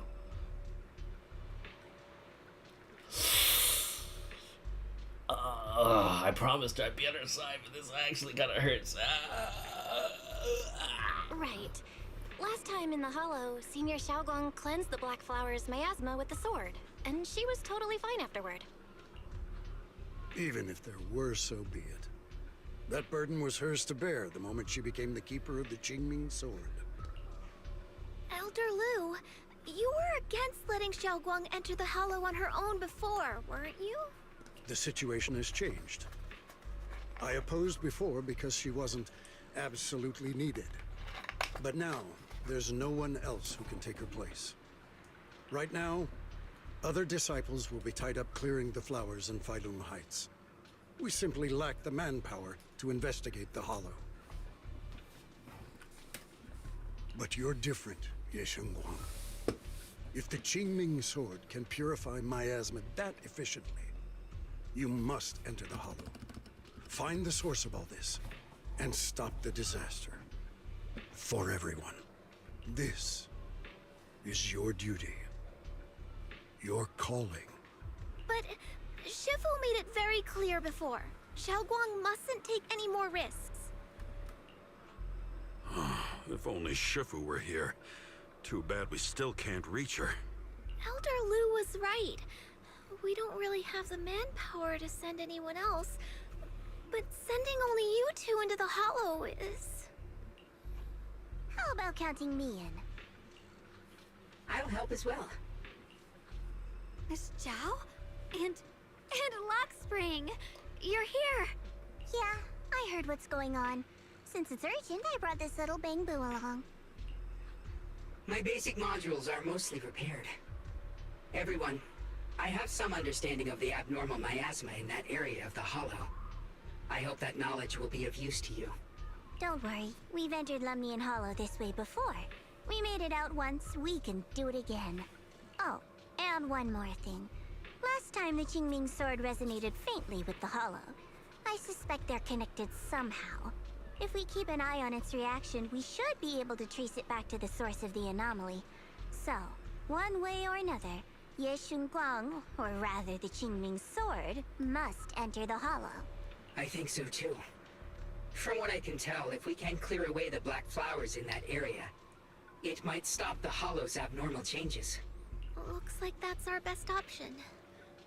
Okay, we'll stay here and clean up the mutated flowers. And you guys can enter the Hollow and try to find the source inside. In that case, I'll work with my Supreme Assistant and try to learn more about the Creator. What the fuck? There's no time to waste. Let's split up and get moving. Xiao'Guang, please come back safe. Everyone scatters to do their assigned tasks, leaving only Xiao'Guang, Zhao, Lockspring, and you. I may have said that, but I'm actually not totally sure if your body can handle it. If it can't, you'd better tell me sooner rather than later. Huh? Are you worried about me? Thank you. But really, I'm fine. I don't get it. This mission's a bad deal for you. The sword's already chosen you. Even if you do nothing, you still have your value. My value? I'm not sure I understand. But I do know I want to help everyone. For Yunkui Summit, and for the people of Phylum Heights. I don't want to see them panic or suffer like that anymore. If my power can make a difference, then I have to use it. Like Elder Lu said, this is my duty as the Sword Keeper. You're weird. Whatever.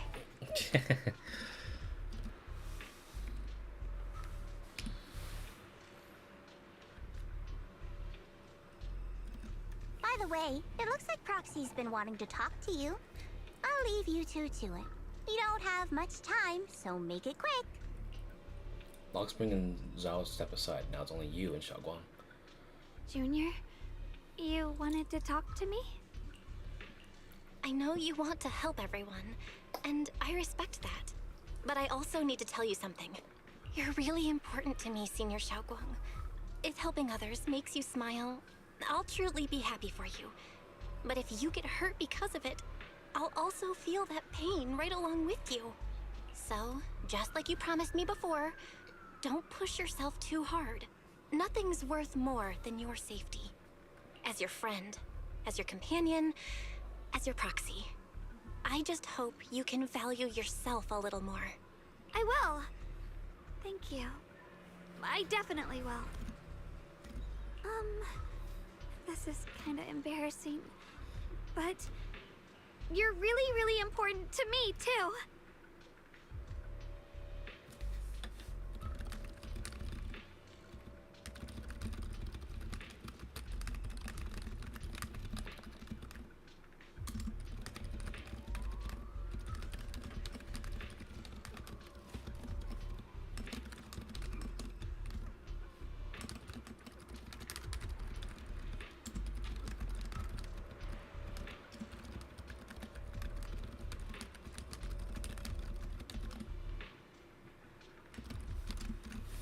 So, if we work together, we're totally gonna nail this mission, right? Time waits for no one. Let's move as soon as we can. Just for this mission, our target is to enter the Lemnian Hollow and purify the black flowers just like before. At the same time, we gotta keep a close eye on Qingming's source condition, try to track down the source of all the abnormal miasma. It's the only way to protect Firelink Heights. My duty as a sword keeper, I must do this. I don't like admitting it, but it is really something only you, dear Shunguang, can do.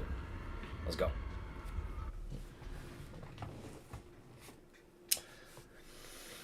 Time to kill. Ooh.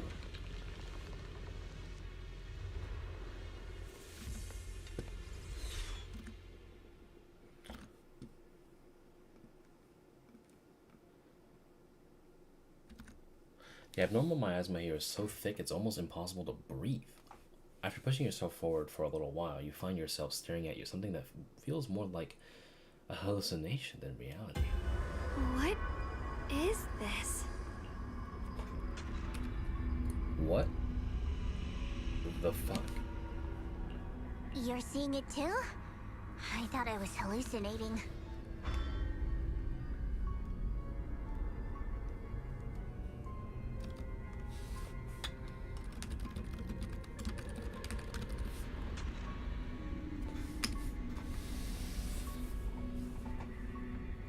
That sphere-looking thing, it looks kind of familiar somehow. I feel like I've seen it before. If I'm guessing right, that was probably a shared hallucination caused by the high concentration of miasma in the area. Unfortunately, as a Bangboo, I don't see any of it.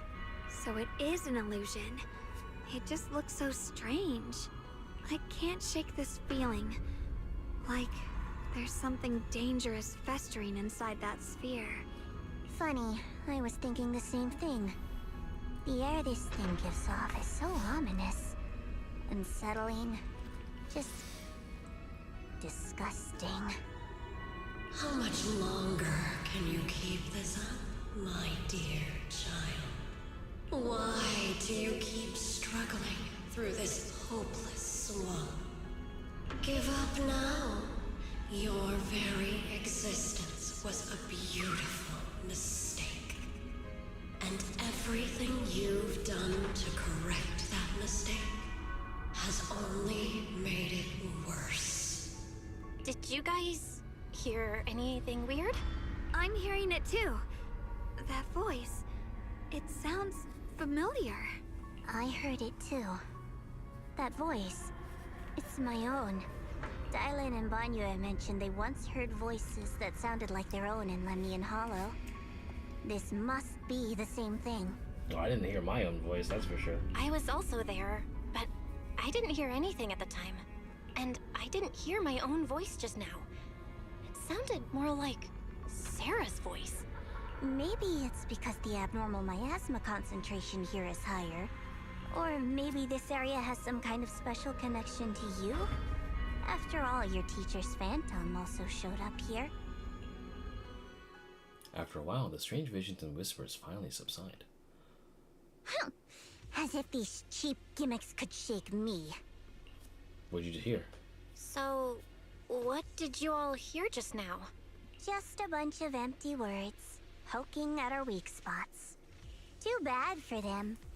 Anyone who's really faced despair doesn't crumble that easily. Xiao'Guang? Xiao'Guang, you okay? Are you feeling sick? No, I'm fine. Just got a little dizzy all of a sudden. Probably because of that weird illusion earlier. It's normal for a human body to feel a little disoriented right after experiencing hallucinations. Looks like the abnormal miasma we purified before was only the tip of the iceberg. No wonder the last round only slowed the Hollow's growth. The Hollow's pushing up against Phylum Heights, probably because those black flowers finally made their way into the city. If the people in the city get exposed to the miasma for too long, they'll be in danger. I need to start purifying this right away. Either way, you should really keep an eye on your condition. Don't panic, everyone. If I remember correctly, there's a long-range security bot posted up ahead. We'll need to sneak past its field of view first. I think we should move panic. to the black flower now. Oh, that is a corrupted mech.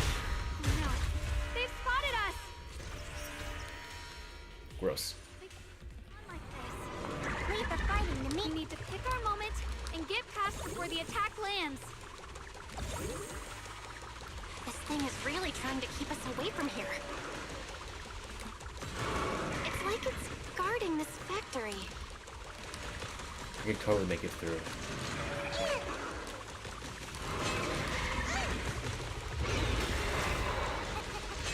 Oh.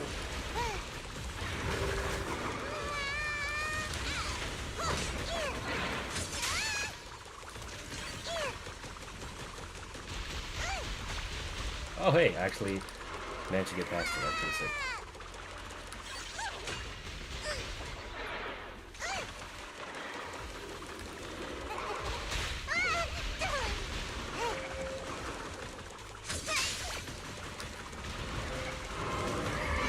How are you feeling, Xiao'Guang? If you're not well, you need to tell me. Don't try to tough it out. Okay, don't worry, I'm fine.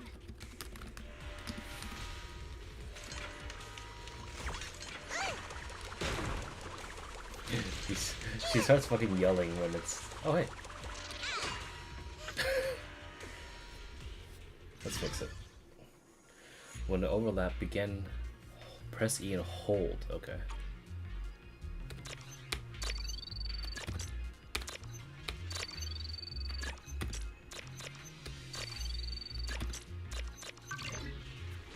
Easy. I played Osu before.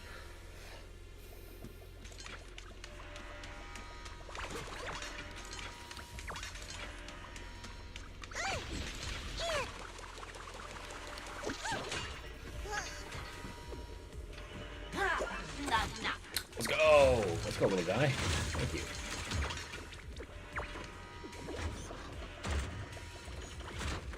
Oh, he's gone.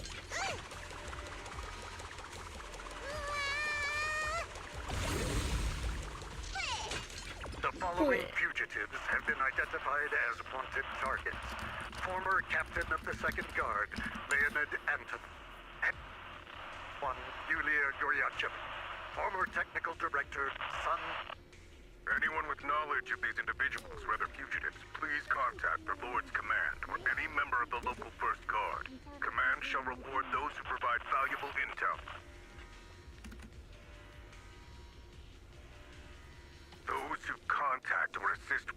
individuals will be regarded as traitors.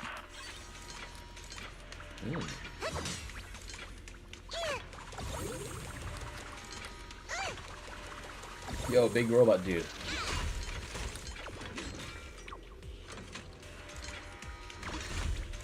Oh, they don't let you explore at a time like this.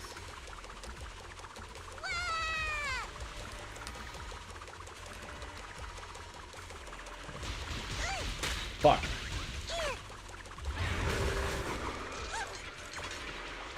My fur's kinda messy. My fur's kinda messy.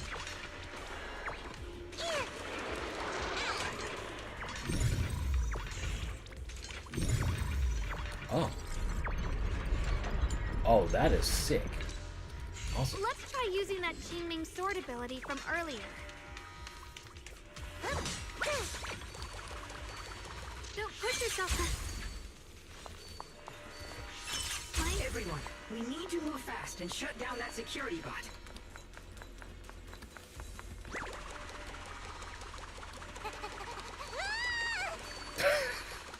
Why is there a security robot in a place like this? It's probably the same as me. Abandoned for various reasons. Left behind to wander this secluded place. After being tainted by the miasma, it seems to have mistaken this factory for something it must protect. How pitiful. How absurd. Oh yeah. Radiant cloud.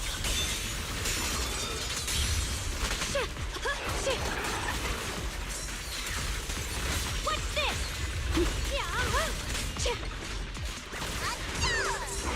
This one's gonna hurt. The tide's in my favor. What's the light? First the ice.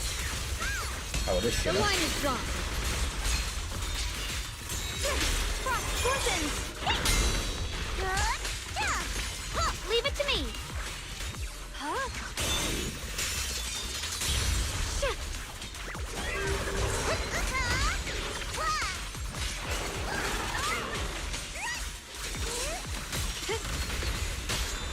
I won't let you down. I need sure to did. cleanse these black flowers as soon as possible. Xiao'Guang stumbles her way over to the black flower. Is it because of the vision she saw earlier? She seems a bit worn out. Yo, Shunguang, you're looking pretty rough. Are you sure you're alright? I'm fine. I can feel it. The Qingming sword's resonance is trying to tell me something. The black flower in front of us is different from the others. It's like it's the heart of all the abnormal miasma in this area. Once we purify it, all the black flowers around will wither and disappear. How about we take a break first? No, I'm good. I can do this. I'm the keeper of the Qingming sword. I must succeed. Xiao'Guang slowly raises her sword. But at that moment, her body suddenly freezes as if someone had hit the pause button, and a voice foreign yet familiar suddenly rings out. You trying to die? Not on my watch. Blood as the bond, soul as the vow. Be gone! So, once the core black flower is taken out, the rest of the abnormal miasma dissipates along with it. There. That should do it. Shunguang walks up to you almost without thinking, leans against your shoulder. You instinctively wrap an arm around her.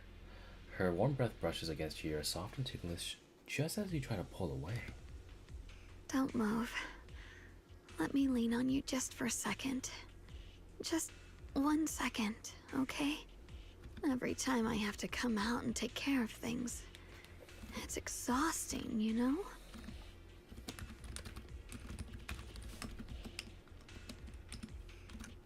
I think I've earned a reward or two, don't you? I honestly thought you wouldn't want to help anymore. It's true. I didn't want to do this, but she's unyielding.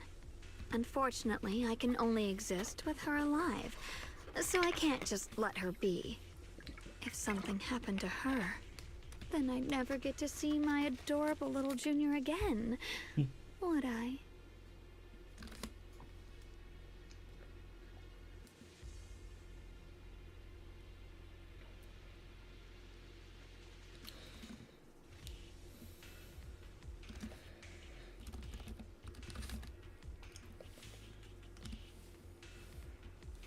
Still, my power has its limits. Don't forget what I told you before. Yeah, Shunguang gives you one last long look. Then Xiao'Guang returns to her usual self. Oh. Are you sure you're okay? Purifying the miasma is draining you, right? Maybe we should figure out another way. Sorry. She literally cut herself off. No, really. It's fine. I'm just a little tired. I know my own body. Besides, I can feel it. The Qingming sword's resonating with something in this area. Like Zhao said earlier, the sword must be tied to whatever's going on with Lemnian Hollow. If that's true, then... this is something only the sword wielder, me, can handle. It's my duty. I can't run from it. I don't want to anymore. But I really don't want all this to come at the cost of your health. That price is too heavy, too cruel. Junior, do you remember when we wandered through Phylum Heights? The smell of coffee at the street corner, the sound of children laughing, residents there playing mahjong, the tong sui shops, all those soft and sweet treats, all that simple, ordinary happiness. It was real. If I can, I want to protect all that. At least, I want to try. For the first time in what feels like forever, I can finally feel what it is I truly want. There is still a trace of exhaustion on Xiao'Guang's face, but her eyes are shining so clear and so bright that for a moment they remind you of what quote-unquote Ye Shunguang just said. There's no mistaking it. She is being serious. Maybe even more serious than she's ever been before. In front of a heart that is pure and sincere, words feel clumsy, useless, almost like an interruption. No offense, but the people you're trying so hard to protect, they probably don't even know you exist. They'll never know what you've given up for them. And even so, you're still okay with that. Yes, I'm not doing this for anything in return. I just want to make that decision for myself. You're really... Never mind. If you're willing to help, that's good news for everyone.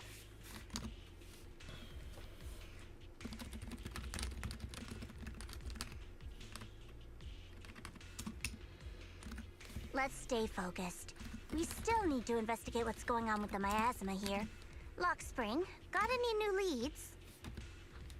If I'm remembering correctly, there should be even more abnormal miasma deeper inside the factory. There might even be another core black flower, like the one we saw earlier. In that case, let's keep moving ahead. Xiao'Guang, please take good care of yourself. You remember the promise we made, right? I do. Don't worry. I remember. No matter what, I'll be right there by your side. I'll keep doing my best.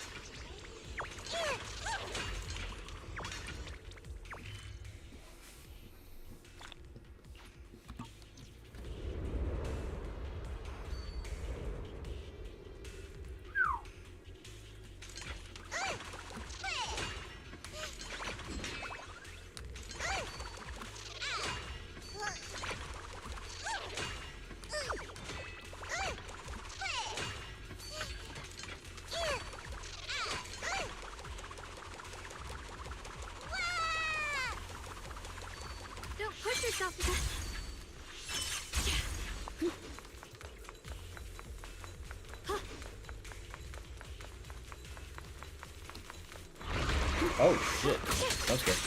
Huh? I see things.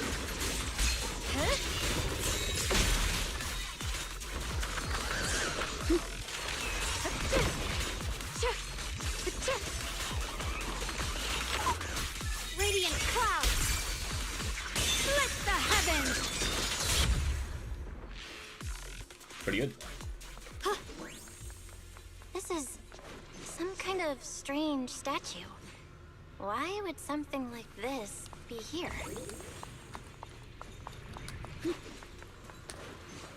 You walk up to the strange statue. This statue looks like it's commemorating somebody. There's also a wing-shaped pattern painted on the wall behind. The story that unfolded in this area must have been quite intriguing considering its marks it left behind. Story? Miss Zhao, what kind of story are you seeing here? The statue's head is missing and its body is badly damaged. This doesn't look like natural wear and tear from time. The patterns on the wall behind it have been graffitied, and it wasn't exactly in a friendly way. And over there, those abandoned posters were torn up by someone with clear hatred. Following this line of thought, there could only be two possibilities.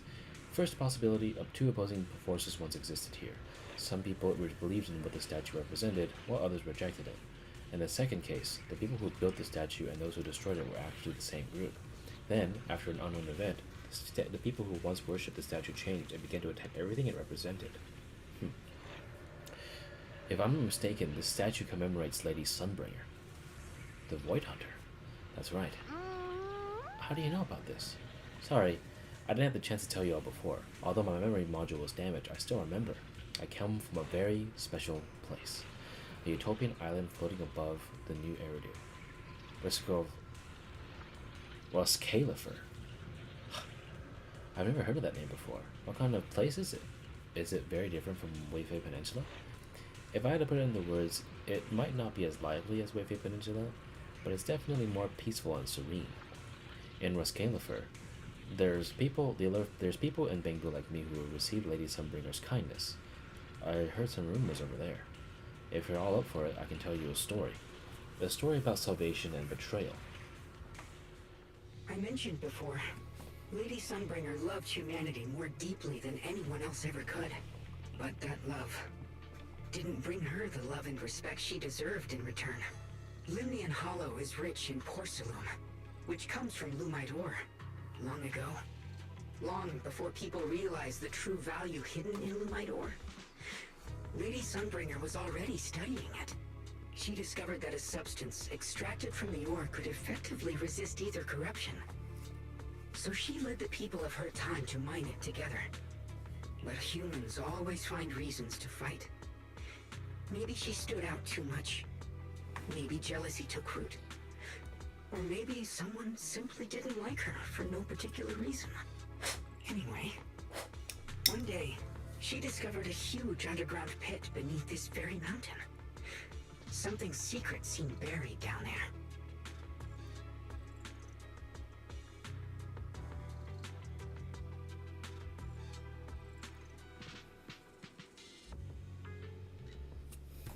But just as she was about to enter that pit herself to continue her research, those who envied her finally made their move. They had long been plotting to make her disappear. The story ends abruptly here. The last record simply reads, "The erupting miasma swallowed everything. The once stable miasma suddenly erupted."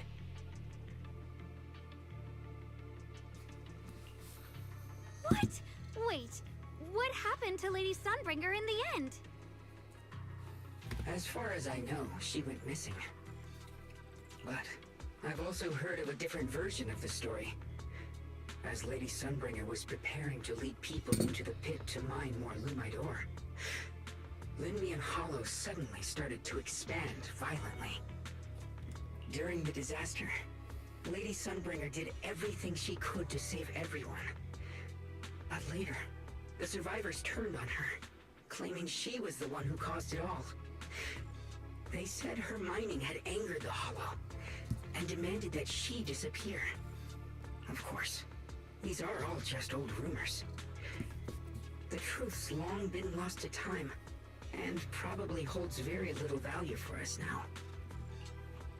If the story is true, then that mine in front of us might really be the same one with the deep pit she found. And if this area is tied to her, maybe this abnormal miasma is too. Actually, that's my theory too. Perhaps that's why I've lingered here.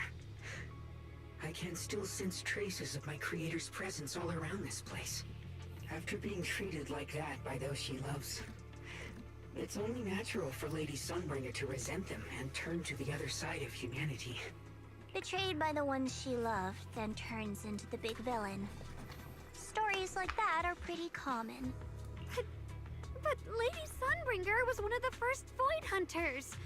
Would someone like her really do something like that? The Void Hunter is just a title. People are fickle by nature. Miss Zhao, how should I put this? You sound kind of pessimistic about people. The strongest bond between people is always value, isn't it? Those people wanted Sunbringer gone because her value changed from positive to negative. Naturally, Sunbringer saw their true colors and acted accordingly in her own best interest. When those people no longer held any value to her, why should she keep protecting them, leading them? Mercy and compassion. Those aren't human traits. They belong to gods. And as amazing as the Void Hunter was, she was never a god, was she? But if that's true, doesn't that mean there's never been any real love between people at all? If everything's just an exchange of value, then of course people will always turn their backs on each other. For all sorts of reasons. And the world will always be full of conflict and ugliness. But then, if that's the case, what kind of hellish world are we even living in? This world is hell. If you can't see it that way, maybe it's because someone built a lovely, comfy glass dome for you to live under. The air between Zhao and Xiao'Guang suddenly turns tense. What to do?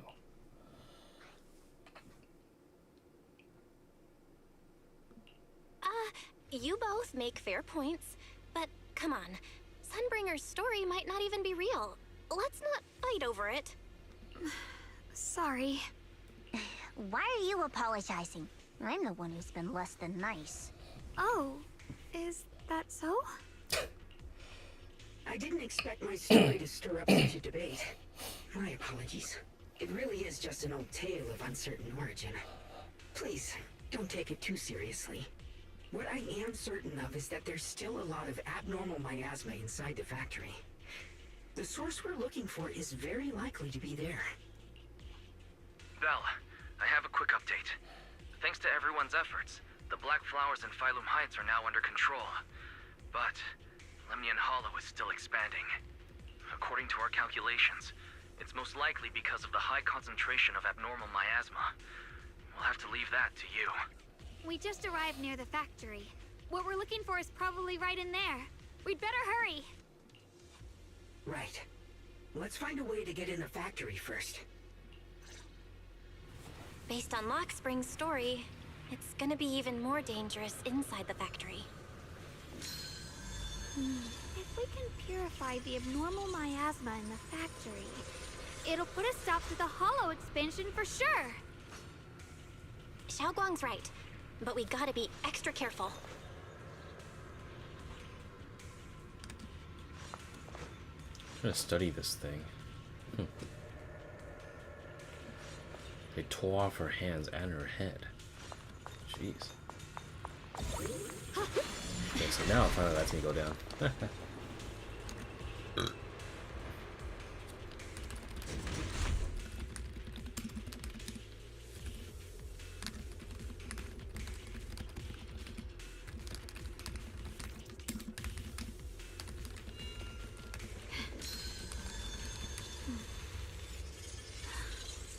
The sword mirrors my heart.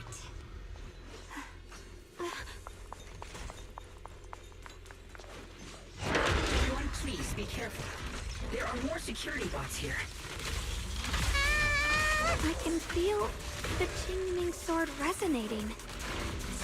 It's inside the factory. There must be even stronger abnormal miasma in there. Watch closely. This is the real deal.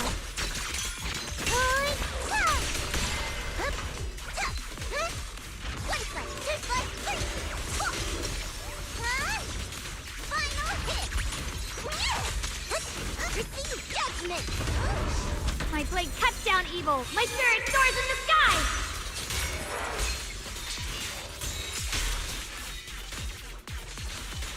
The Shunguang of Yunkui Summit.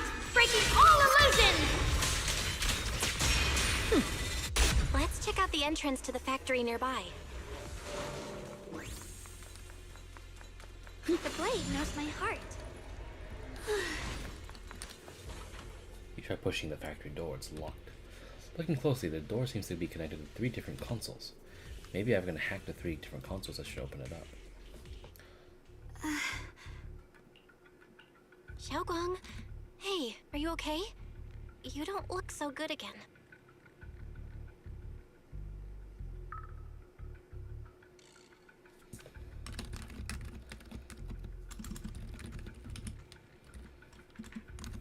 I think I'm seeing something strange. Is it because of the miasma? What are you seeing? I'm seeing a lady. She looks like a researcher. Slim, glasses, hair tied back, and horns. She's probably a Thyran. She seems kind, like she's researching something here. Wait, I think she just mentioned the Qingming sword and Junior's name? That sounds just like my teacher, Carol. But wait, why would you suddenly see her? And how does she know about the sword?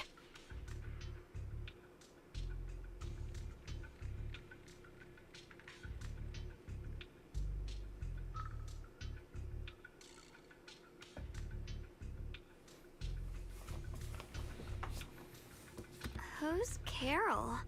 That miasma vision we saw the first time we came here. It was her, right? I remember her. Wait, have you forgotten about it already? I just spaced out for a second. But once you said it, I remembered right away. Xiao'Guang, you don't look so well. It's likely the sword's effects are getting stronger. Don't worry. I just need to rest for a little. How about you go figure out how to open the factory gate first? Really, I'll be fine after a short break. This place should be safe enough. So, Proxy, what do you say?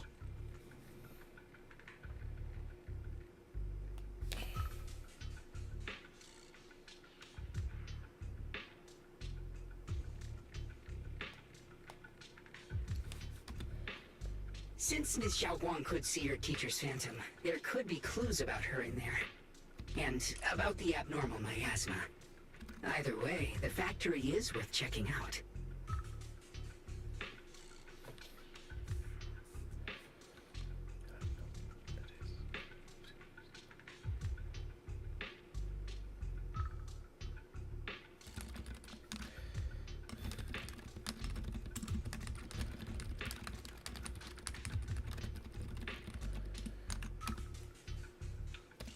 All right, there's no other option. Xiao'Guang, stay put. Miss Zhao, please keep an eye on her. I'll find a way into the factory. I'll be right back. Sounds good. Don't worry, I'll be right here waiting for you. The push-pull defense door and grid shutter door are electrically powered, and opening different doors requires connecting different numbers of control terminals and generators.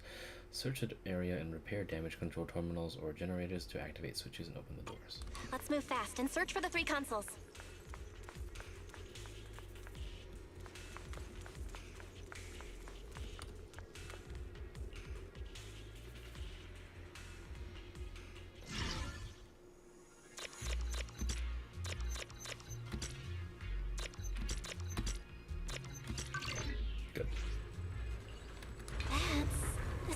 Machinery. Looks like it's working.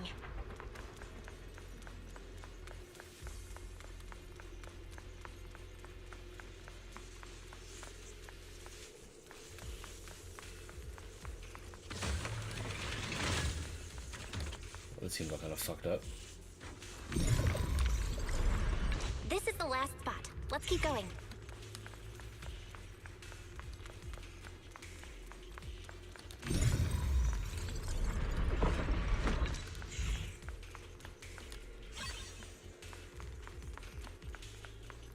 Recently, some personnel in a few departments have shown signs of poor motivation and deliberate idleness.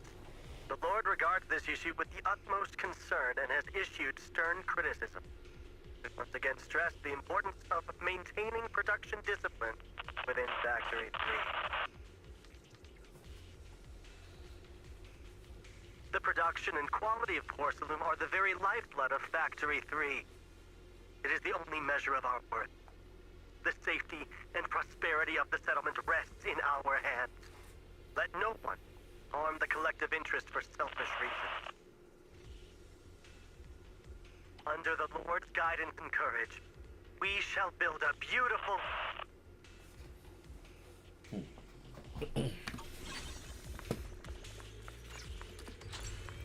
Generator successfully activated. This power feels oddly familiar. Like that cursed blade, tailless. You mean the Qingming sword from Yunkui Senate? Yes. I know the side effects. I see. Then maybe you could actually fix what's wrong with that sword. The cost of that weapon, it isn't... If what you heard is right, then she does know more about the Qingming sword. If that's true, then maybe there's still hope for curing Xiao'Guang. Looks like that miasma vision was really your teacher. And she probably knows quite a bit about the Qingming sword. Should we go after her? Maybe we'll learn something useful. I'll go check it out. Either way, I've got to check it out. It looks like my teacher might know how to stop the Qingming sword's effects. That alone makes it worth a try. But the abnormal miasma is really thick in there. If you go in, it could be dangerous. I want to help you. Just like you're trying to help everyone else. Miss Zhao, I'm counting on you to take care of Xiao'Guang for a bit. I can do that. No problem. But... I'm coming with you. Don't worry. I know the layout in there pretty well. As long as we avoid the miasma, we should be fine. All right. But you have to be careful. Ah, you're the one on Do this. you want to know the truth about the Qingming sword? Do you want to save her? I can help you. Oh no, my teacher got bamboozled. The cost of that weapon will always be so heavy. But this is for the greater good. For the last spark of humanity. Someone has to make that choice. I know. Whether it's the cursed blade tailless or the Qingming sword, they both carry sinister secrets.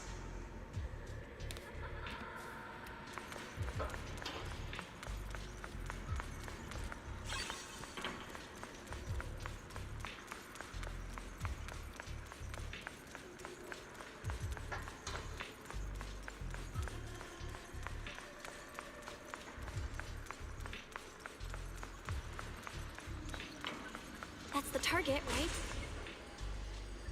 Let's go take a look. Salvation or destruction? Belle, wise, my precious children. By the time you learn the truth, I'll probably be long gone. But you two, you will survive. There are more illusions over there. Let's keep moving.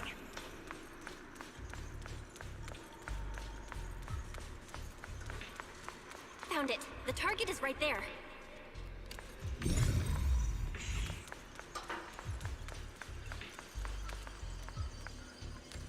know why. For those two kids, I have to do it. It's the only way to pay the least in exchange for the greatest. I know what you mean, I do. But Teacher's been here before. What does she mean by that? Weapons, the Qingming sword? Is she referring to the weapons used by the Void Hunters? Being a Void Hunter is an honorary title from the mayor. No, this isn't a time to think about that right now. Since teacher knows about the Qingming sword, could she also know how to prevent its side effects? If so, that would be great for Xiao'Guang. Teacher also mentioned Wise and me by name. She even knew she might be in danger? What exactly happened back then? What did she mean by pay the least? And what was it that teacher wanted in exchange? Oh, my head's a mess. Are you okay? Need to take a break? I'm fine. Looks like your teacher is keeping something from you. Everyone has secrets. It's only natural. If a teacher knows about the Qingming sword, then her knowledge can help Xiao'Guang. Based on what we know about those miasma illusions, we might need to find more info on your teacher if we keep moving forward. If you wish to know, we can check what's behind that door.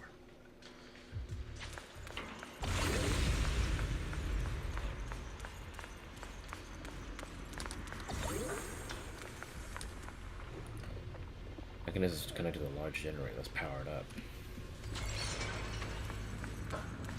Oh, I'm fucked. Why did I come in here? What is this place?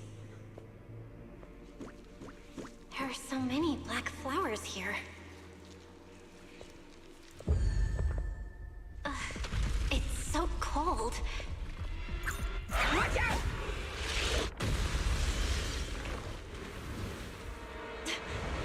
Xiao'Guang? No. You're hurt. I'm okay. Let's finish this quickly.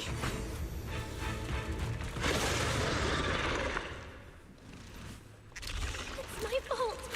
I hadn't rushed like an idiot. You wouldn't have... It's not your fault, Junior. Protecting you. That's what I'm supposed to do. Don't worry. I'm not that fragile.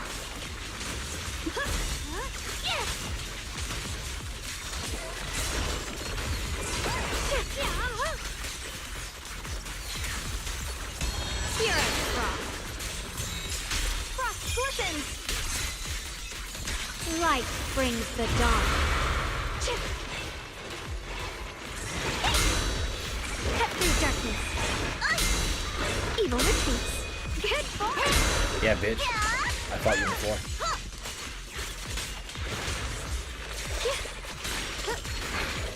Behind you. I'm good. Let's keep this advantage.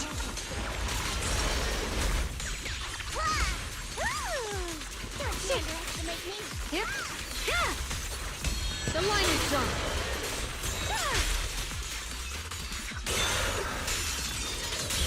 A measure of steel slices the world through. Face. Eat shit, bitch. We did it. I have to purify all of them. Oh, not in your condition. If I don't do this, everyone will be in danger.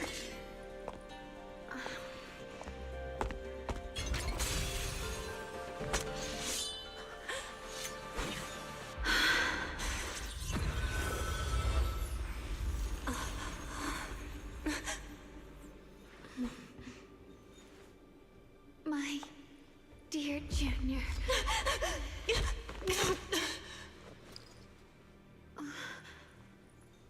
This is the last time. Not doing what she always does. Quote-unquote Shunguang stays unusually quiet. Her body feels so light. Even though she was leaning against your shoulder, it's like she isn't really there. Like she could fade away at any moment. After a moment, she finally speaks, her voice so faint it nearly dissolves into the wind. I didn't think goodbye would come this soon. Shunguang gives a weak smile, no trace of her usual mischief or playfulness. The emotions on her face are simple and pure. Her hand comes up to your touch your face again, soft but cold as frost. I never expected you'd be the hardest to let go of. What are you saying? You're scaring me. My strength's almost depleted. I probably won't be able to see you like this again. I don't get it. What do you mean you won't be able to see me again? Are you going away? It's not as bad as it sounds. In a way, I'm just about to become one with her. Like I said, we can only live with her alive. Although, her condition isn't looking great either. Too bad. I can't help her much anymore. Shunguang lifts her gaze, her crimson eyes meeting yours. Junior, meeting you really was something incredible. You know, when she sensed you were in danger and rushed over like an idiot, I could have stopped her. I'm not like her. I don't want to be a hero. I don't want to save anyone. All I ever wanted was to live. Or, at least that's what I used to think. But in that moment, our hearts were completely in sync. All I could think was, no matter what it takes, I have to save you. I guess that's why I'm finally able to make peace with her. After all, we're always one and the same. It's just like water returning to its source. When I stepped in front of you, I finally understood something. Maybe love isn't a curse after all. It's a kind of strength. What I'm about to say, that coward could have never told you. But I can. Shunguang speaks softly in a voice only the two of you can hear. Don't you dare forget me, Junior. Even if you meet better people, see brighter worlds, you must remember me. Always.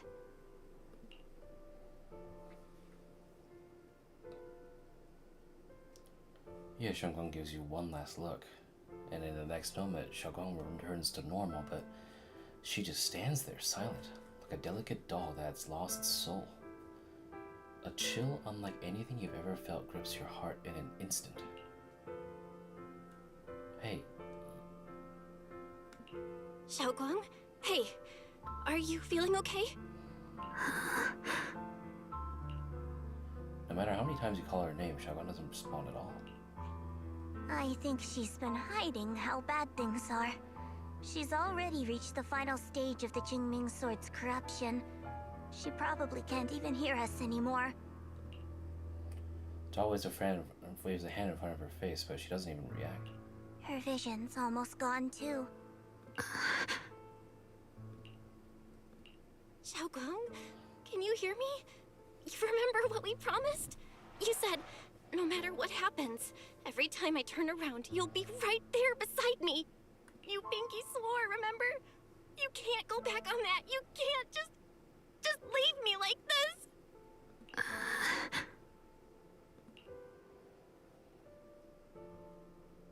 Xiao'Guang's eyelashes tremble faintly, like she is fighting hard and desperately against some endless darkness, but the tiny spark of movement soon fades, leaving only behind stillness. In her current state, no matter what we do, it won't change anything. I know it hurts, but now you have to stay calm. I know what you're trying to say, but Xiao'Guang ended up like this because of me. It's all my fault. If I'd just paid more attention, it's all because of me. You know that's not true. Even if this hadn't happened to you, she still would have pushed herself to the limit with that sword just to protect everyone. That's just who she is. And you know that better than anyone. There's no time for blaming yourself. What matters now is what we do next. Don't forget, you're our proxy here. Whatever happens next, we still need you to guide us. And take her home. Take her home.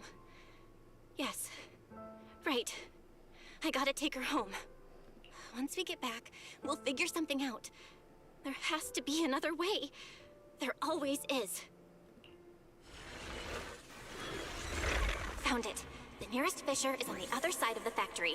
We can get there using the elevator. It's that way. Let's hurry. Excellent. That's the Phaethon I know.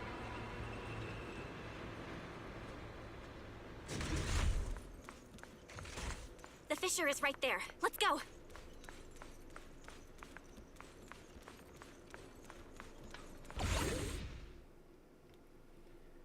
And then, for some reason, Xiao'Guang, who has been silent all this time, suddenly speaks.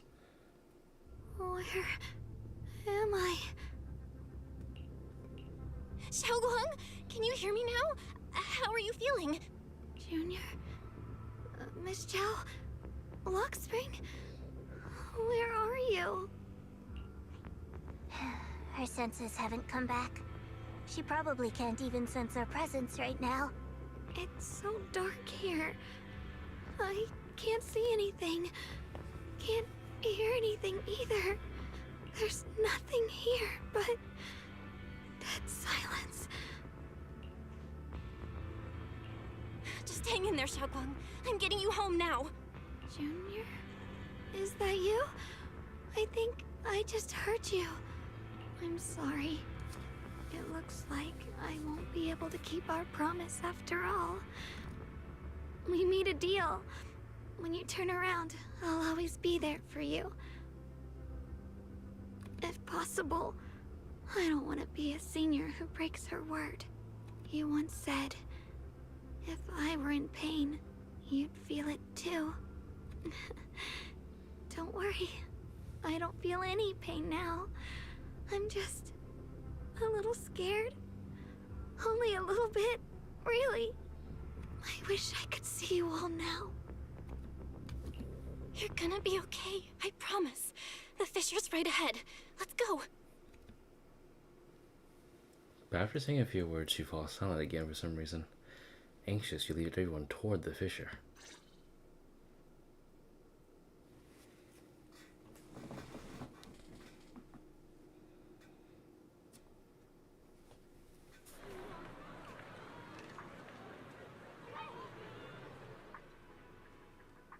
Data says Lemnian Hollow finally stopped expanding. It's all thanks to Xiao'Guang. She's the one who cleared out the abnormal miasma. But she paid a really heavy price for it. How's she doing now? She's still the same as before. Quiet. Unable to sense what's happening around her. Actually, Zhao stays silent for a long time, as if she's about to say something, but a familiar voice interrupts her. Senior Zhao! So this is where you've been. We've been looking for you everywhere.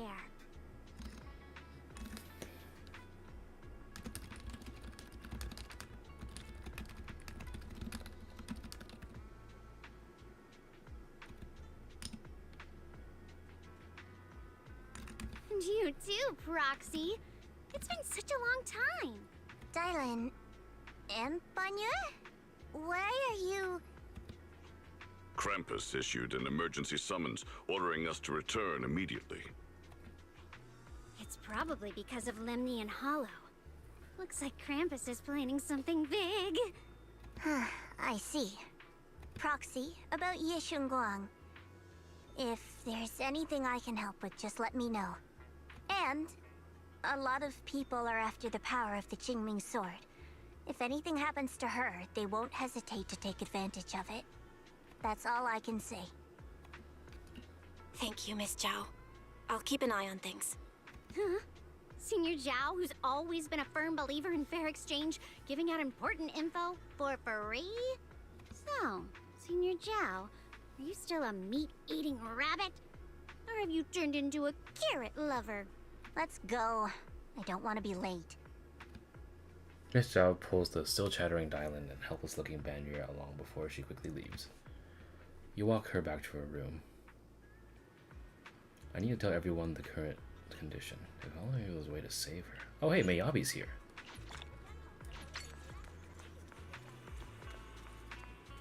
It seems my training is insufficient.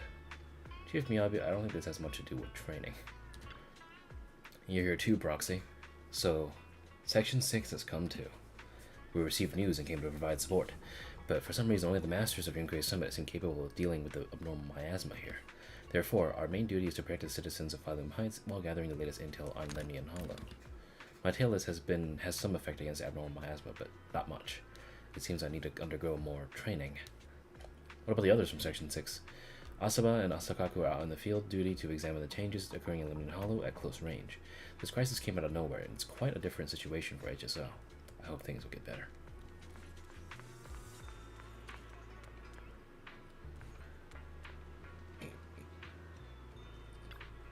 Belle, good to see you again. By now, you've probably heard that thanks to the combined efforts of Defense Force and some kind of citizens, the recent Hollow and miasma crisis didn't result in any casualties. That's a silver lining in all this misfortune. Where's everyone else from Spig Shack? Monotail, Lucia, and Yihari are taking care of the frightened citizens. However, we don't know how the disaster stopped either. The ever-expanding Hollow just suddenly came to a halt. Maybe someone else went into Lemnian Hollow and did something. Huh. Yeah, that's possible. Those guys are the real heroes of Phylum Heights.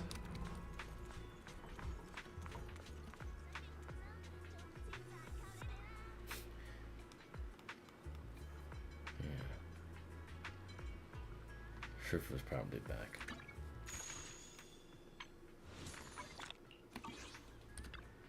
It's you. You okay? Not hurt, are you? Thanks to you guys. It's a result of everyone's combined efforts. Yep, we managed to resolve the disaster without any hiccups. Things got a bit messy along the way, but at least it did not well no one got hurt. But the higher ups say HSO will be sending someone to take over. They're more experienced in handling the aftermath of such situations. But we, Opal Squad, will always stick around to help. That's right. Even without missions from above, we've got our own things to take care of. And besides, I've got a bad feeling about this. The Lemnian Hollow issue still hasn't completely resolved. What happens next is anyone's guess.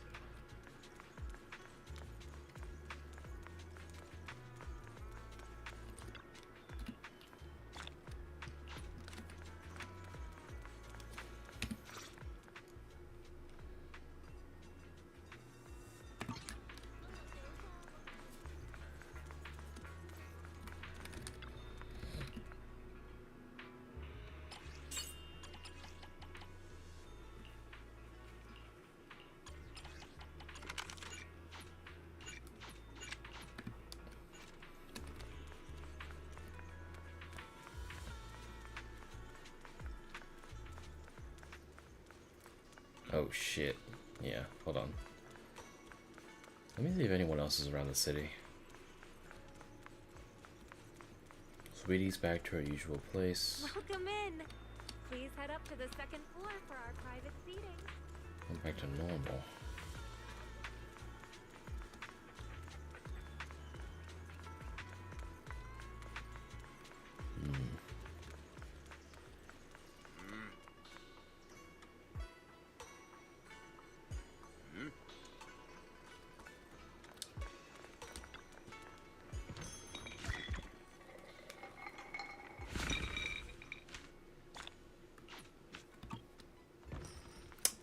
I'm gonna punch this bitch if he says anything stupid.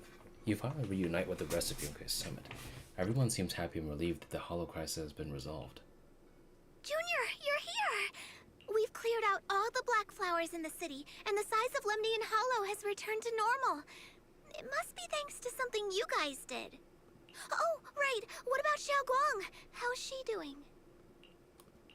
I'm sorry. It's all my fault. Xiao'Guang's not doing so good. What? You explain everything from Yunkui Summit, what happened earlier inside the Hollow. I didn't realize the price for stopping the Hollow from expanding would be this high. You really are a burden to Ye Shunguang. If it weren't for you... Elder Lu, at this point, there's no use pointing fingers anymore. He's not wrong. If it weren't for me, Xiao'Guang might have... It's all my fault. Don't blame yourself, Junior. We all know how much Xiao'Guang wanted to help everyone. Sacrificing oneself to save others is the true fate of the Qingming Sword's Keeper. But if it weren't for this one, Shunguang wouldn't have been drained so quickly. How about we wait for Yishu and Shifu? Maybe she'll know what to do. Shifu, I still can't reach her.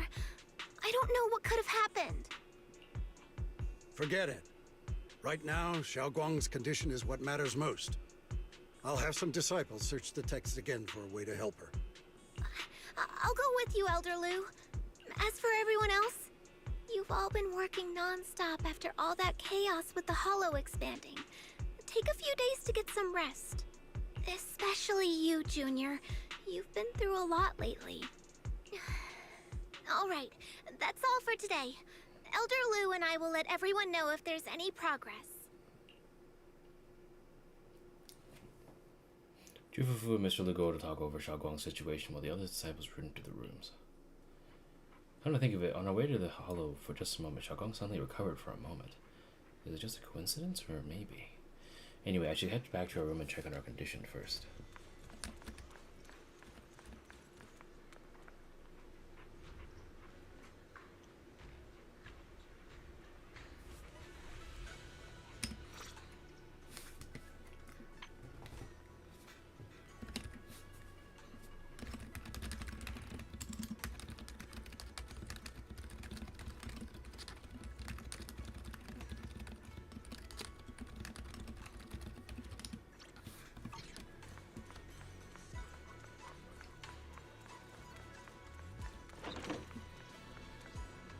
It's her brother. Oh shit. Oh my god. I did not expect to see him over here. You push open the doors to Senior Xiao'Guang's room, only to face an unexpected figure. Senior Ye initially stood in front of the desk contemplating. Upon noticing your arrival, he turns to face you. I've been waiting for quite some time, Junior Belle. I already know about Xiao'Guang. I didn't think it would happen so soon. But alas. I'm sorry. It's all my fault. Xiao'Guang ended up like this because of me. Though I'm not entirely sure what happened. I know Xiao'Guang, and I know you. She probably pushed herself too hard again. I believe that it isn't your fault. But right now, there's something far more urgent we need to handle. I came to you because I need your help. To be precise, you are the only one who can save her.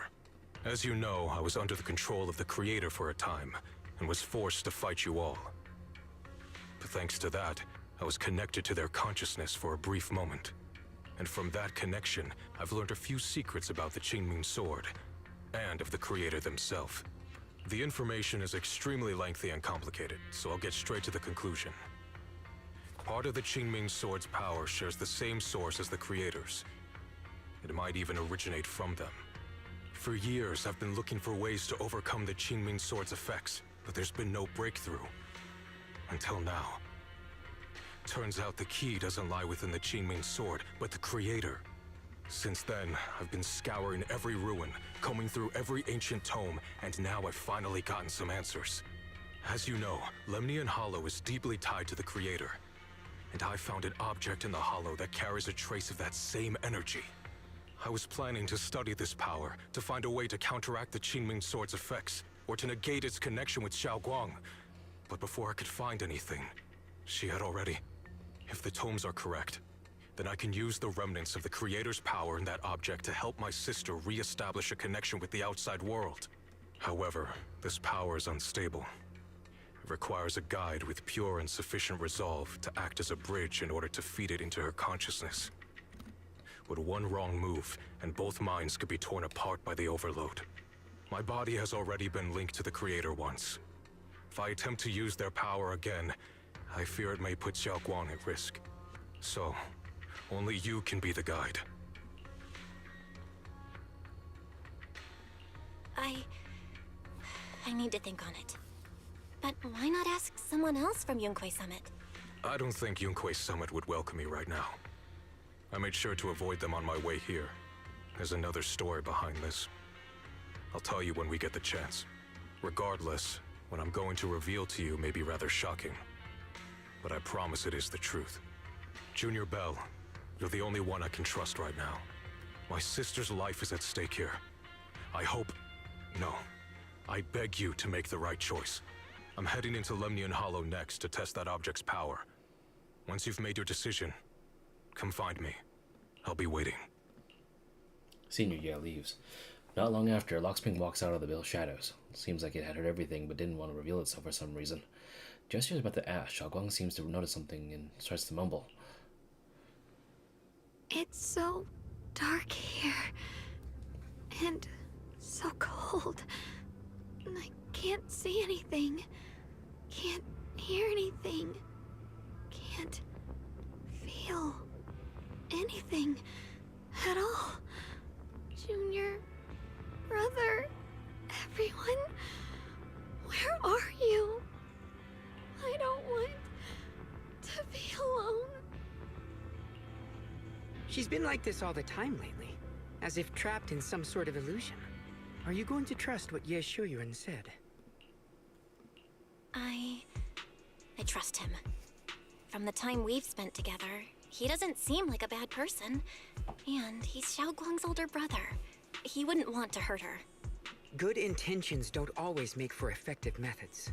Sometimes, people's good intentions can lead to people getting hurt. Of course, I'm not questioning your decision. It's just... maybe we should be a bit more cautious. Oh, wait, I forgot you can't do that. Alright, I'll do it later. I think this is already the most cautious choice available to us. Miss Zhao, you're back. Yes. The situation with Krampus has been dealt with, so I rushed back to check on things. And sure enough, you were in trouble. Proxy, based on the current situation, I think Ye Shiyuan can be trusted. Since he went that far for Ye Shunguang before, I'm sure there's a reason behind his plan. As for Yunkui Summit, Yixuan is still nowhere to be found. For us, taking this gamble might be our last and best option. Yeah, I feel the same. Things are really dire right now, and there's still no word from Yixuan Shifu. But we have to do something. If Xiao'Guang were awake right now, I'm sure she'd make the same decision. Just then, Lockspring suddenly issues another strange error command. Core system. Malfunction. Lockspring, what's wrong? Is it malfunctioning again? My apologies, everyone. I'll need to step away for a moment. Some of my core functions have started malfunctioning again. But don't worry. The manager of the antique shop promised that if something like this happens again, I could go straight to him for help. You've all got your own tasks to deal with, so don't worry about me. I can handle the repairs myself. All right. Then Proxy and I will take Ye Shunguang into the hollow. Lockspring leaves. Oh. She's a good person. This isn't the ending she deserves. The price of the Chainming sword is so heavy. Whatever, now's not the time to think about this. We need to take Ye Shunguang with us into Lemnian Hollow to meet Ye Shiyuan, and use his method to help Ye Shunguang restore her 5 senses. If you're ready, let's head out now. Wait a second.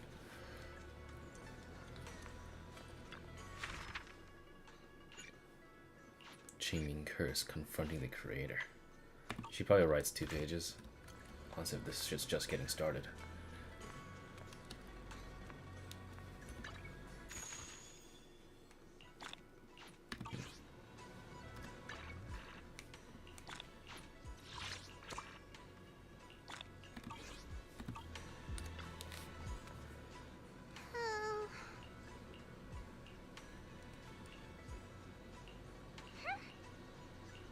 Let's go.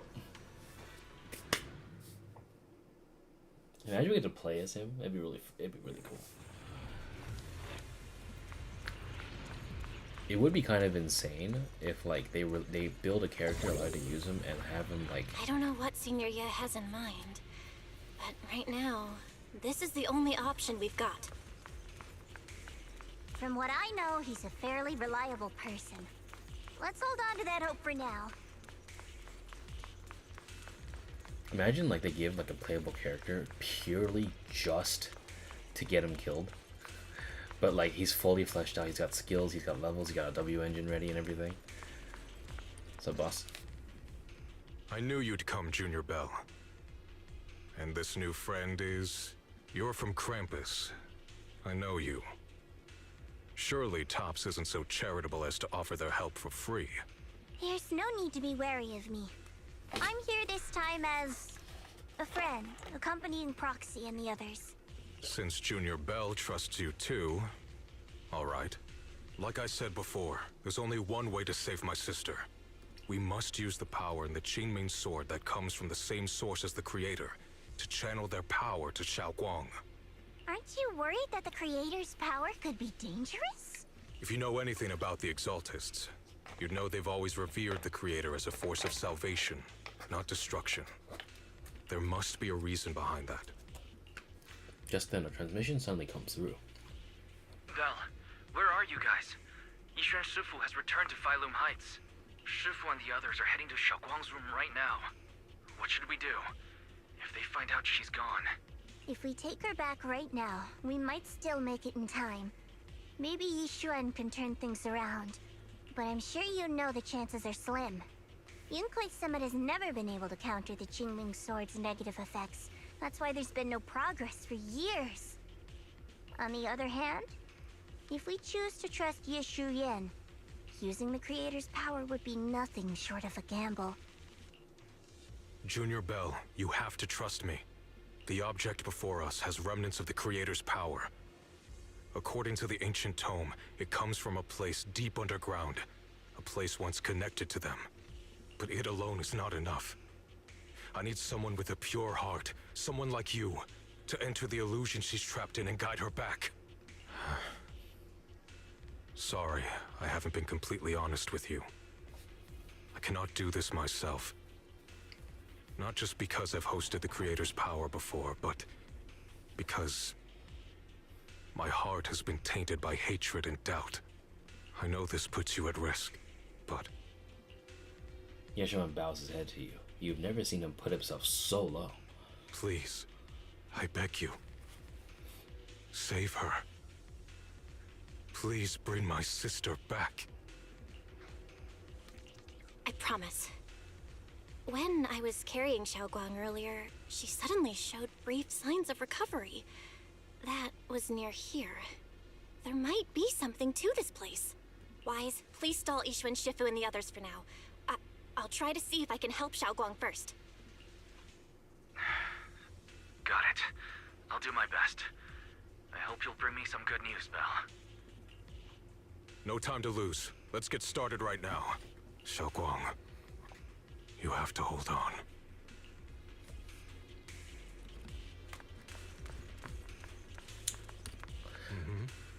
I've channeled the Creator's power from within this object into Xiao'Guang. There have been no sign of rejection. The Qingming Sword truly shares its origin with its Creator's power. Next, I'll use a method recorded in the ancient tome to transfer your consciousness into Xiao'Guang's body. You'll enter the illusion created by Xiao'Guang together with her. I don't know what you'll encounter in that illusion. It could be a fragment of her memories, or it could be a nightmare of her own making. But I need you to bring her back. Please, don't let go of her hand. At least let her know that she has people who care about her here, waiting for her to come back. Please. Let's get started when you're ready. Give me a second. Where are they? Are they in the back? Did you put her inside there? Like, what the fuck? Hey. Hey. Where are they? Alright, fuck it. Let's do this.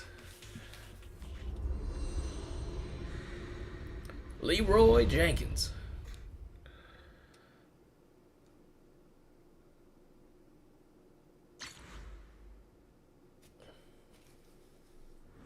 Close your eyes, holding on to Xiao'Guang's hand. The immense pain in your head makes it impossible to even think. In the endless darkness, a familiar yet strange power forces your hand from Xiao'Guang's. Never forget these memories. Never.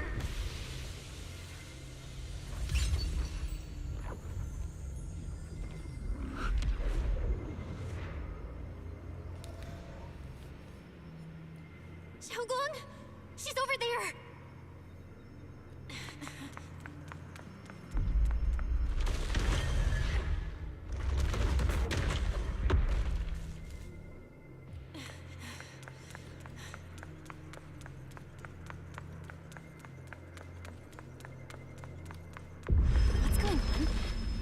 can't get close. You'll only be an obstacle that stands in her way, not her salvation. I'm not listening to you.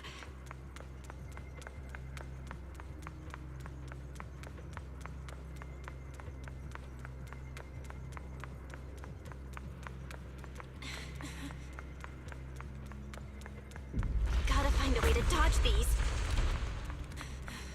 Hang on, Xiao'Guang. I'm coming.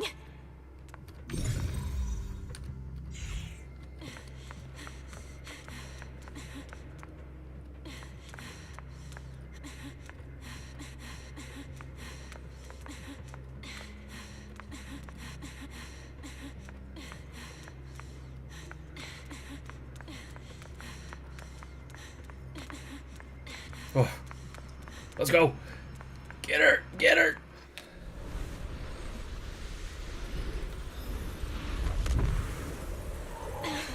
Xiao'Guang.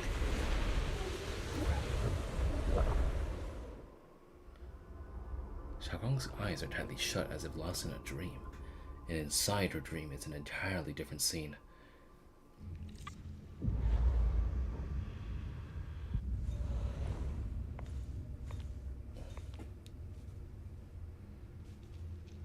Where is this place?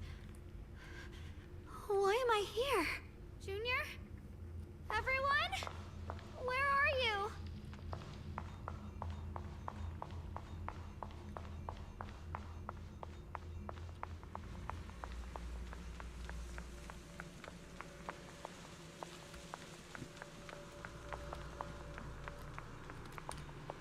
The strange device flickers with an eerie glow. This device doesn't look like it really belongs here. Maybe it's the reason I ended up here? If I could shut it down, maybe I'd be able to get out. Let's check what's up ahead first.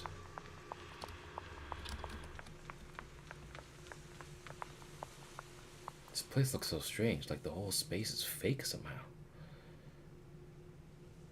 Could it be that this is all just a dream?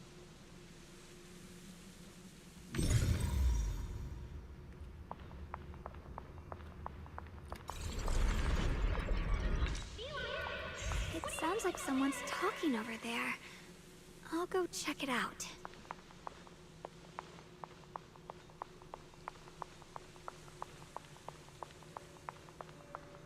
This is the first time we met at Swabian Temple. Oh, right. We rescued that orange cat together. Everyone was so happy. I really miss those times. It feels like it's been forever.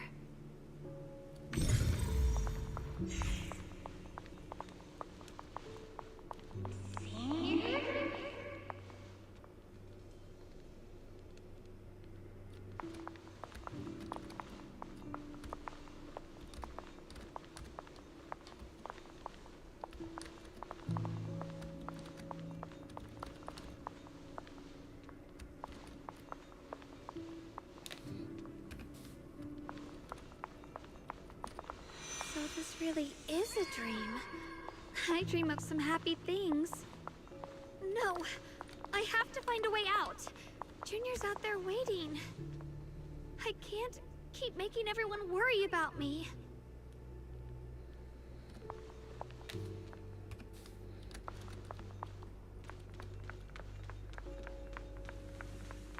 The bell tolling is so sinister, dude.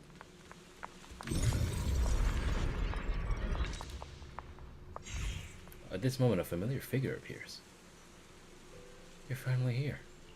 It's you? What are you doing here? This is the illusion that we created.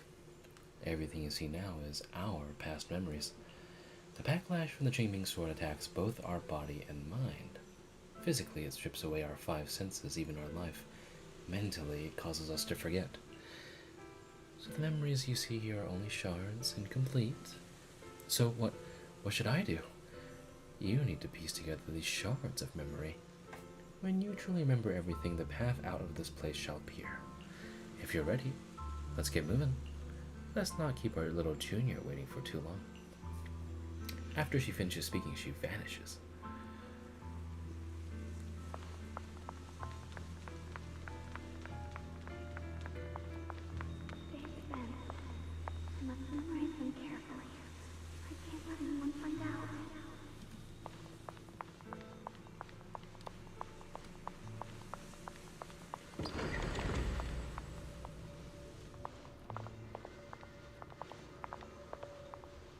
Try to touch the moment of a memory. Is this me? Made some snacks I made this morning and learned a new incantation. I can't forget these memories. What can I remember? Is this who I used to be? What was I doing again? I can't remember. My head hurts. Let's keep going. Don't worry, I'll catch you. That voice. Is it from back then?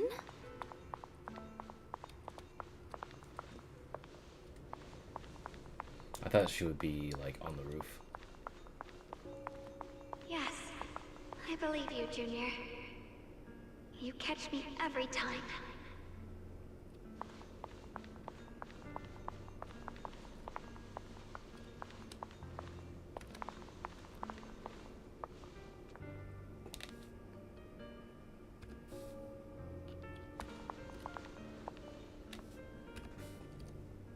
This is the memory of us after shopping on the rooftop of Suibian Temple.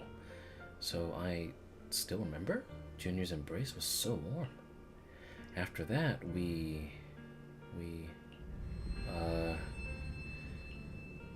my head hurts. What is this? I sense a dark, despairing force, just like the one in Lemnian Hollow. No, it's gonna consume me. I'm sorry, Junior. I might not make it to the end.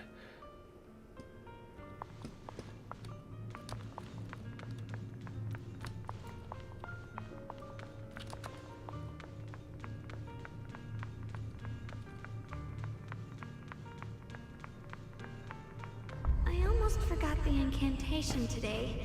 Thank goodness no one noticed. I know the sword's effects are getting stronger, and my body is breaking down. Not just my memory. My hearing, smell, taste, touch, sight. They're all deteriorating. I can feel it. My connection to the world is slipping away. My time is running out. No, don't read it. My head, it hurts. I can't forget this. I mustn't. I've already lost everything. Someone, please help. I don't want to be alone, brother. Shifu. Junior.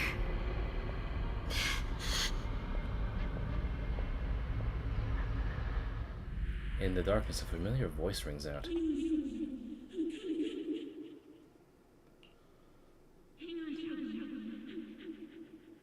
But it sounds so far away, it's unclear. Memories are just disappearing, senses fading, body withering, everything is returning to nothingness. But why do you still want to hold on?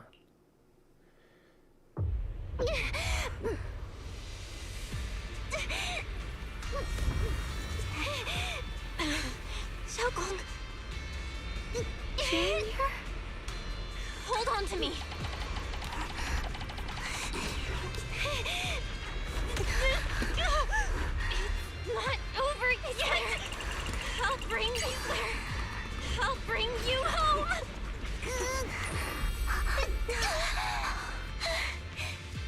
Junior's hand. It's so warm. So comforting. Suddenly, I feel like if I just hold this hand, maybe I too could go anywhere. Just like you. Of course you can go anywhere. You always could. Just then, an unexpected visitor shows up. Never thought I'd see you again, my dear Junior. Oh my god, you're great. Oh, I mean, great, you're still here. I hate to break it to you, I've indeed already become one with her. But this is an illusion created by our consciousness, which is why I'm able to appear again. I knew you'd come to save us. You answered my call for help. Thank you for coming here. And you, Shunguang. You've held on until now. Well done. Oh, right. I almost forgot. You can't hear me right now. Anyway, in this illusion, we can appear together. Any hope of her regaining her senses and escaping from this illusion is all on you now. What should I do? Help her piece together her shattered memories. Only when she remembers everything can she regain her lost senses. Unfortunately, we're running out of time. This illusory space was created using the creator's power, yes, Shiyuan channeled, but it's not enough to sustain this place for very long. If we can't recover our lost memories and regain our senses before it collapses, whether it's me, you, or her, we're all going to be in trouble. Thanks to your efforts earlier, the moment our hands touched just now, we regained our sense of touch. Let's start with hearing. Remember what I said earlier. Piece together those broken memories back together. Our future is in your hands. After saying these words, Shunguang nods at you and dissipates. Xiao'Guang, hold on tight to me. I'm gonna help you get your senses back. Then, we're going home.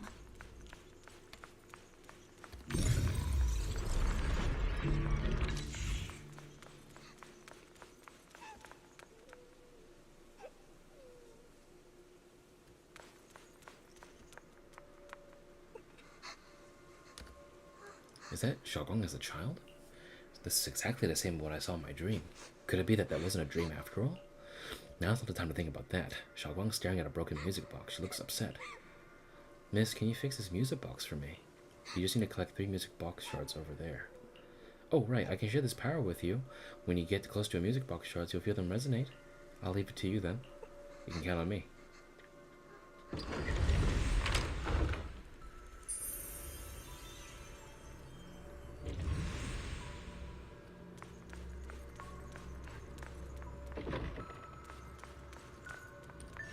We've got to move faster. Let's hurry and find the next shard.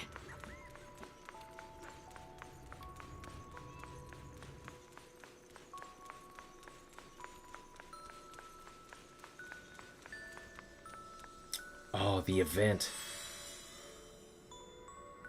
Just being here with you, sharing the time of a single movie, is enough to make me happy.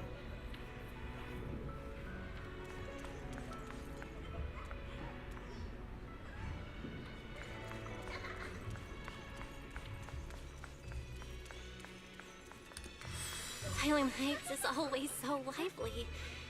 Once you're feeling better, we're totally hanging out here again. All right, that's all the shards. Let's head back and check.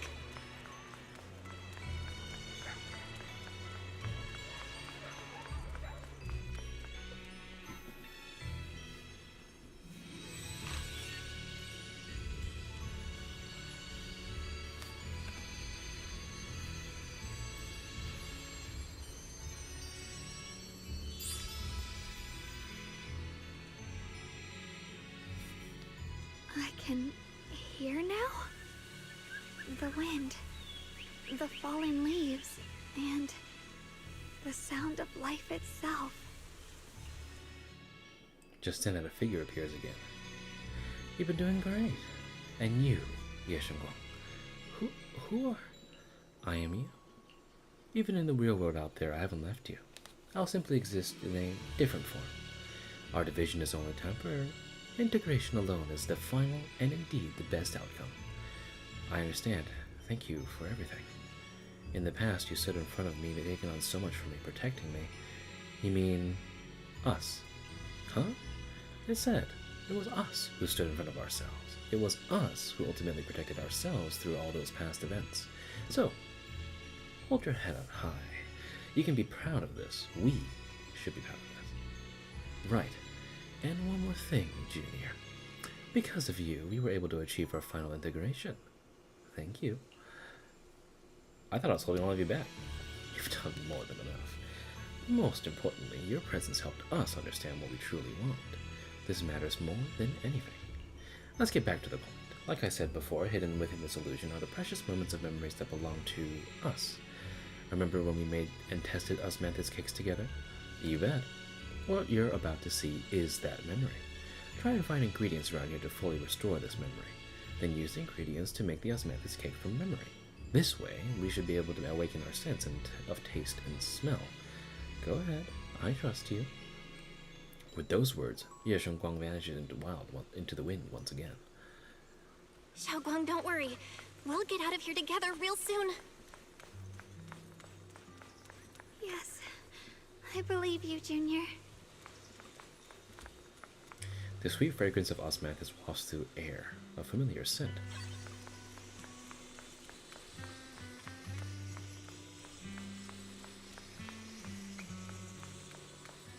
Appropriate use for the fucking music, fucking waterly. Spring water. The mountain spring water is crystal clear and feels cool to the touch.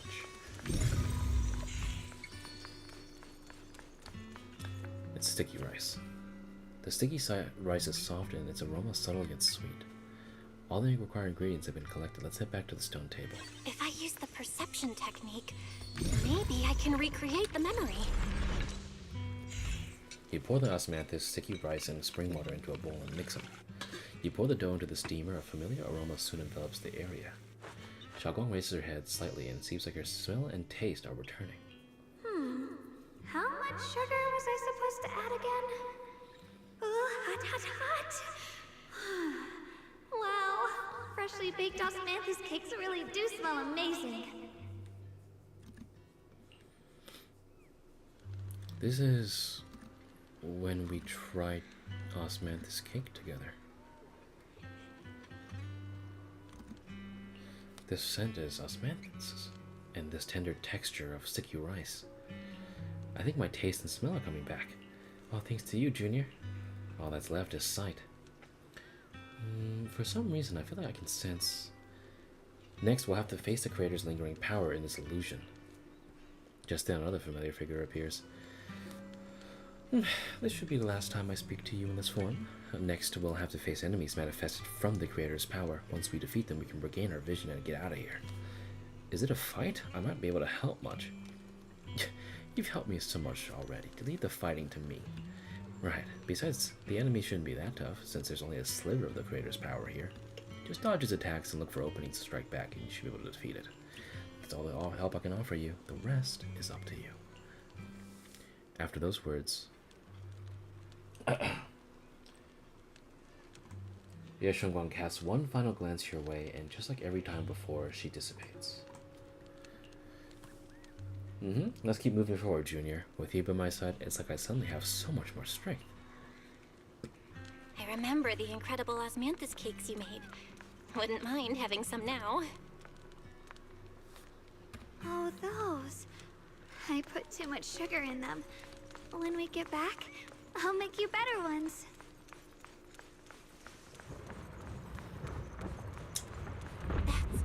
Holy shit. Shimmering sword.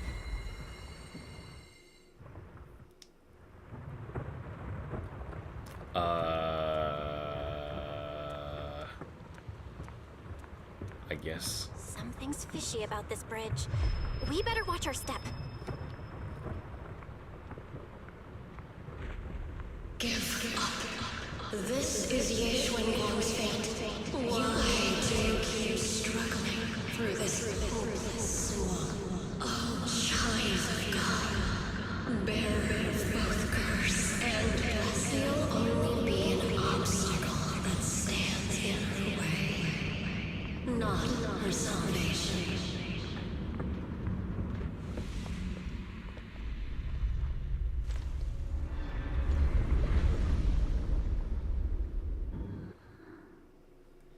Dodge and go. Okay. Junior, where are you? Don't leave me behind. Eventually, they all leave you. That is your destiny.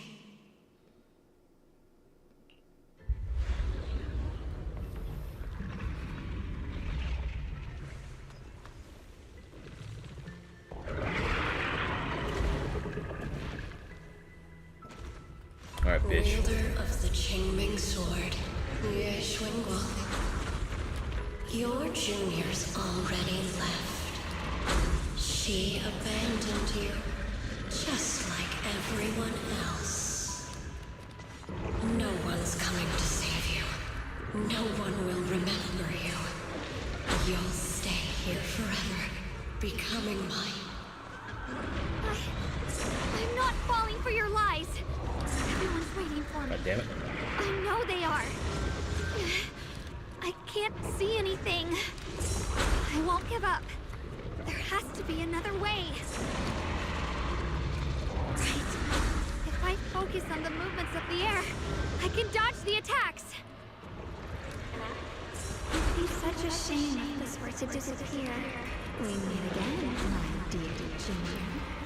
Hey, what's wrong? Why are you crying? Hang on, Xiao'Guang. I'm coming. I swear, I'll bring you home. My strength is back. I'll try and attack. Where's the ice? My blade cuts down evil. My spirit soars in the sky. There are still people waiting for me. I can't stop here. Oh shit, 200%. Wow.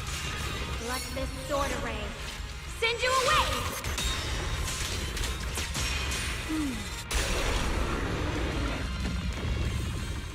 The suffocating roars eventually fade into the distance. Instead, there's a sound of wind, the feel of the grass, the scent of sunshine. The cold presence of the illusion is fading, and a long-deprived, tangible warmth envelops you. Then a familiar voice calls your name over and over again.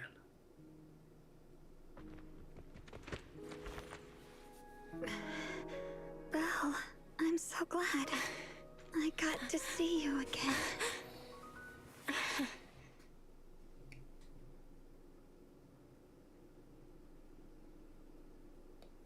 My only shame is that I got hit a couple times there.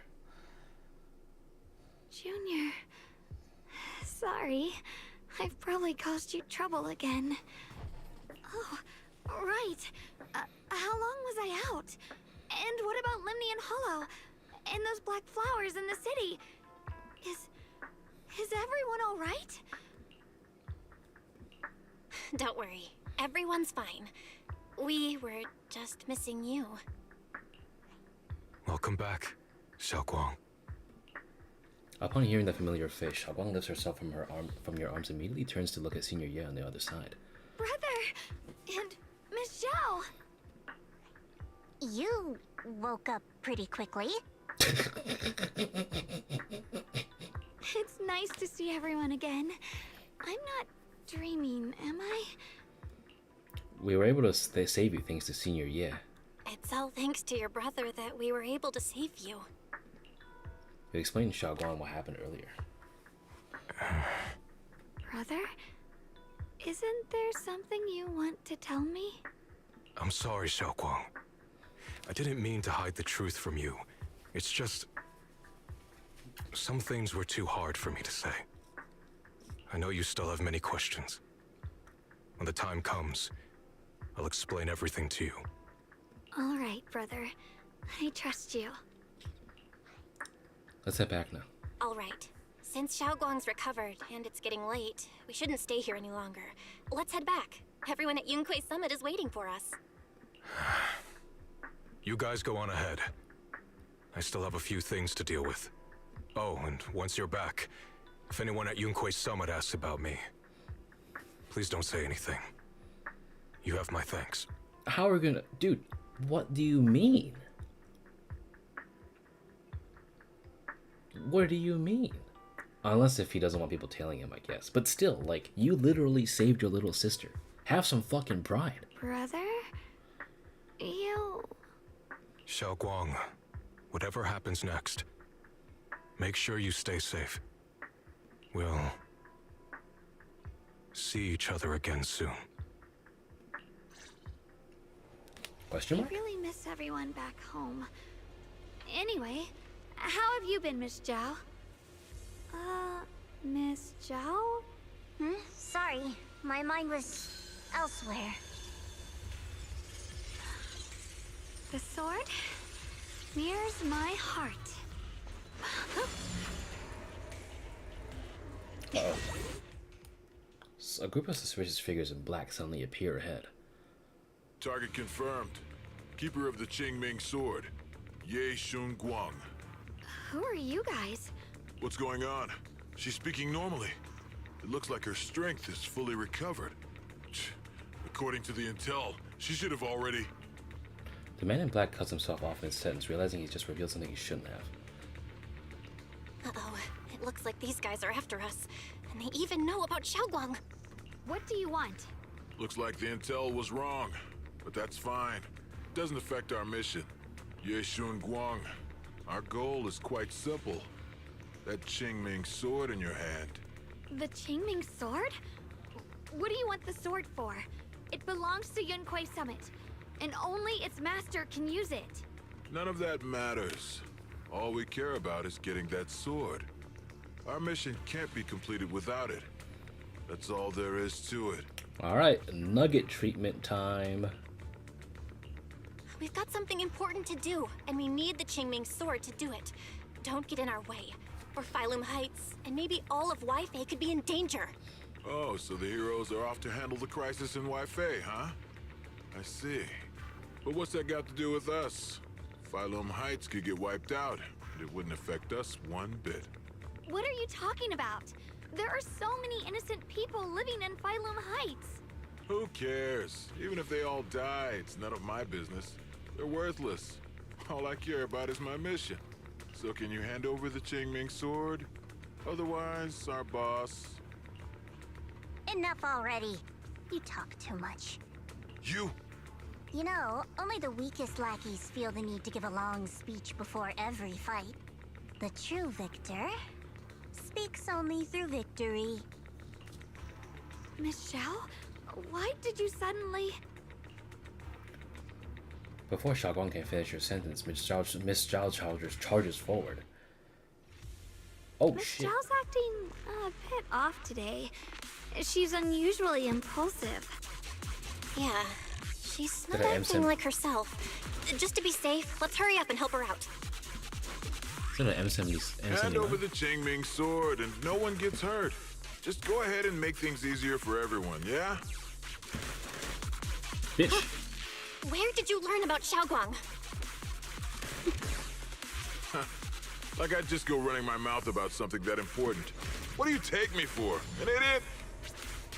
Yeah, kinda. Oh, look at me, I'm running circles around you. I'm running circles around you. I'm running circles around you. I'm running circles around you. I'm running circles around you.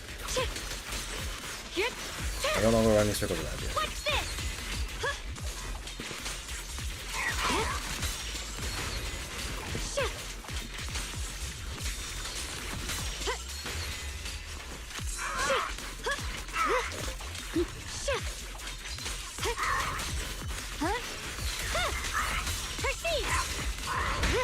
Oh, you fucking... Alright, rough love, baby. Come here. Get ready. I see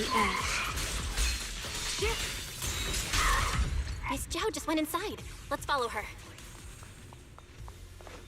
I can't find Miss Zhao anywhere. Where did she go? Hey. After searching around for some time, there's still no sign of Miss Zhao. This doesn't make any sense. Miss Zhao wouldn't just run off like that. Wait, don't tell me. Those people in black took her? Miss Zhao's really strong. She wouldn't be captured so easily. Maybe she got separated in the fight and lost her way? In any case, it's all my fault. Since they were coming for me and the Qingming sword. Don't worry just yet. We'll think of something. Fairy, can you pick up Miss Zhao's signal? No signal detected nearby. Possible causes. 1. Her communicator has malfunctioned. 2. Miss Zhao has been taken away from the area. 3. She encountered danger and her communicator was destroyed. 4. Miss Zhao turned it off herself. It's no good. I have to go after those people in black and find out what happened. Junior, please stay here. If Miss Zhao's just lost, she might come back soon. Let's split up then. Xiao'Guang, be careful out there. I think I should be the one concerned about danger. Right. We absolutely have to find Miss Zhao and bring her back. Meanwhile, in a secluded spot nearby. Those two fools. Why go to such lengths to find me? Can't they tell by now? Actually, Tops, or at least part of it, doesn't care about the people of Phylum Heights. They don't care about what you're risking your lives to protect. I'm completely worthless to you right now. This is so strange. It doesn't make sense. You search frantically for any sign of Zhao. Miss Zhao, where are you? We're gonna find you, no matter what!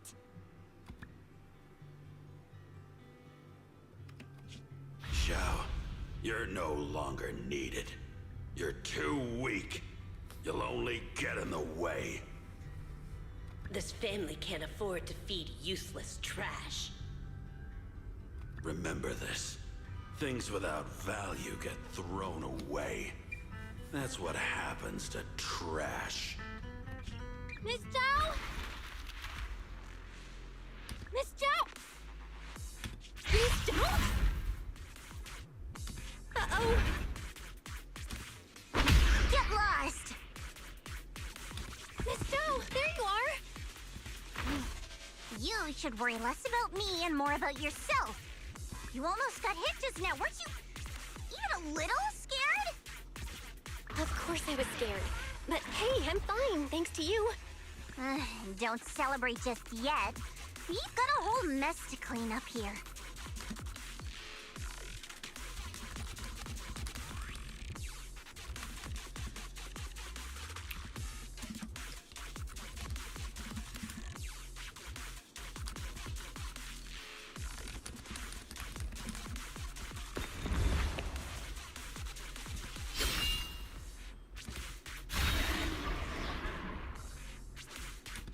Sorry I'm late. Are you both okay? Xiao'Guang, perfect timing. Zhao and I are both in one piece. Why? What? Why worry about me? Why take risks to find me? Why do you care about me at all? You can get better info on the creator from the mayor anyway, and when it comes to fighting, I can't compete with the wielder of the Qingming sword. In theory, right now, I'm of no value to you. Value? Seriously? You are one of us. Caring about your teammates is kind of the bare minimum, isn't it? Belle's right. That's all there is to it.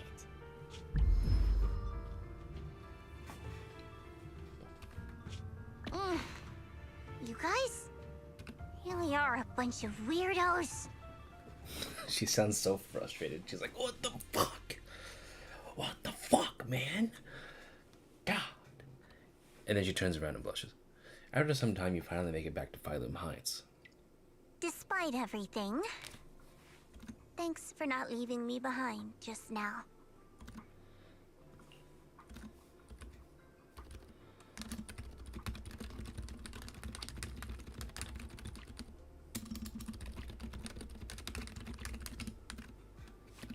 I should be the one thanking you. I was lucky you were there. Miss Zhao doesn't respond. She stays silent for a long time as if fighting an intense battle within herself. At last, she turns to you, her eyes filled with a mix of confusion and searching curiosity. I've been wanting to ask. Why are you all able to trust others so easily? There's no such thing as kindness without reason. Every relationship exists because there's something to gain. Value and profit. That's the only solid foundation between people. All relationships, in the end, are a game of value. Just like those people in Black said, if someone can't offer any value, no one will care if they die. That's the rule everyone lives by, isn't it? That's not true. At least, that's not what I believe. You're right, Miss Zhao. Such things do exist. But there has to be something more, beyond such cold logic. Something warmer. Something that lets us lean on each other and share warmth through the cold nights. It's something I felt from Shifu, my brother, my junior, from everyone. I think that must be what they call love. Apart from value and profit, there has to be something else that connects people. Something like love. At those words, Miss Zhao freezes. It's like someone just touched an old wound. She instinctively wants to argue back, but ultimately falls silent. After a moment, she speaks again, her tone calm and detached, as if she's telling someone else's story, not her own. How unfortunate. I've never felt anything like that. I was born into a big family, but it wasn't really a home. More like an arena where everyone fought to survive. Blood ties were thin, warmth was a luxury found only in dreams, and the only rule that mattered was equivalent exchange. Whoever could bring back food, resources, or information would earn a little more favor in return. I remember one bitterly cold winter when I was sent out to trade firewood for a piece of dry bread. But instead, the man saw how young I was, took everything I had, pushed me into the snow, and left, calling me a worthless beggar. I went back empty-handed and was met with a single word: useless. Followed by 2 full days of confinement. That night, my father looked at me shivering from hunger, his eyes cold and appraising, like I was just a piece of merchandise, and said to another man, "This child is useless. She no longer holds any value to us." And then, I was cast out. From that day on, I understood. Without value, you'll be trampled on, abandoned, and even treated as less than human. The only reason I've survived this long is because, while wandering, I kept learning and observing, until I finally proved I was useful.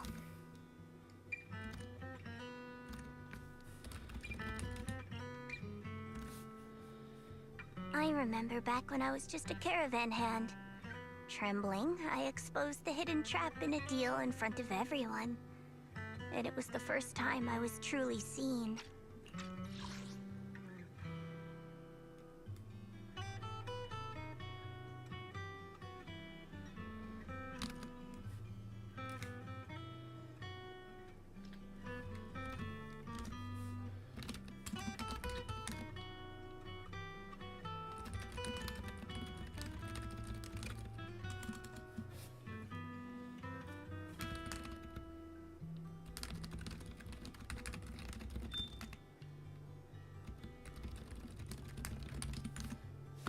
That person is my boss now. She smiled at me and said, "Hey kid, how much is that brain of yours worth?" But you're different. I have nothing to offer you in return, yet you're still willing to do such worthless things for me. That's because there's already love between us. The bond of companions, quietly growing stronger. I'm sure with time you'll realize that for yourself. Just like right now, I can feel deep down you're a very gentle person. You truly are admirable. Huh? Forget it. We know each other well enough. Stop calling me Miss Zhao. It sounds weird. Just call me Xiao'Guang.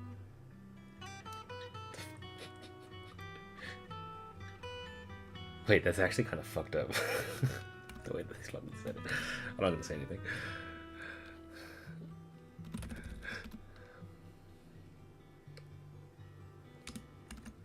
Okay, Xiao'Guang. She says it right.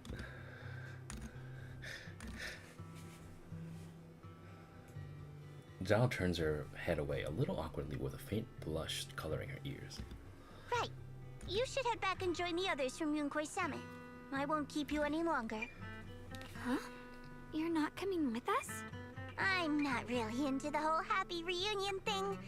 Besides, there's still stuff at Krampus that needs my attention.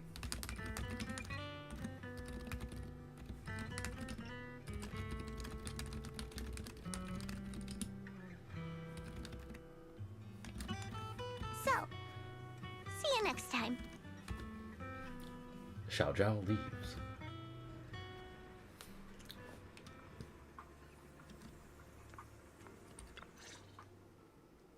The sunset paints Phylum Heights in a warm golden hue. Xiao'Guang looks down at the streets as a soft breeze stirs her hair. The scene feels peaceful, as if everything that happened was just an uneasy dream. Sensing something, she turns and smiles at you. What is it? Why are you staring at me so seriously all of a sudden?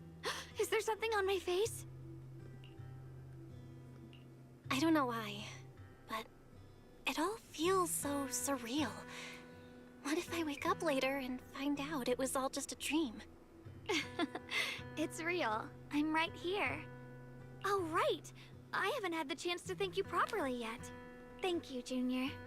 If it weren't for you, I'd probably still be trapped in that endless nightmare. It's all thanks to Senior Ye's info, really. He's the one who found a way to save you. My brother. Once he's free, there's so much I still need to ask him about.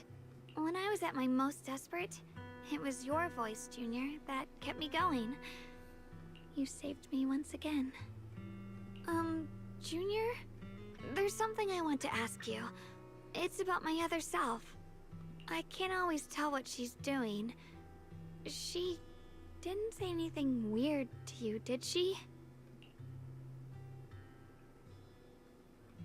She said I should never forget her. Huh? She actually said that? I am so sorry. Just forget about it if you felt uncomfortable.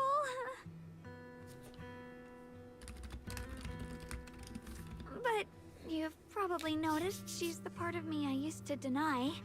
She's more direct and selfish than I am, but also braver. She's able to speak her mind so openly, to say what she wants and what she doesn't. I could never do that. Maybe that's why she exists. But things are different now. From that day on, she stopped being someone I pushed away and became a true part of me.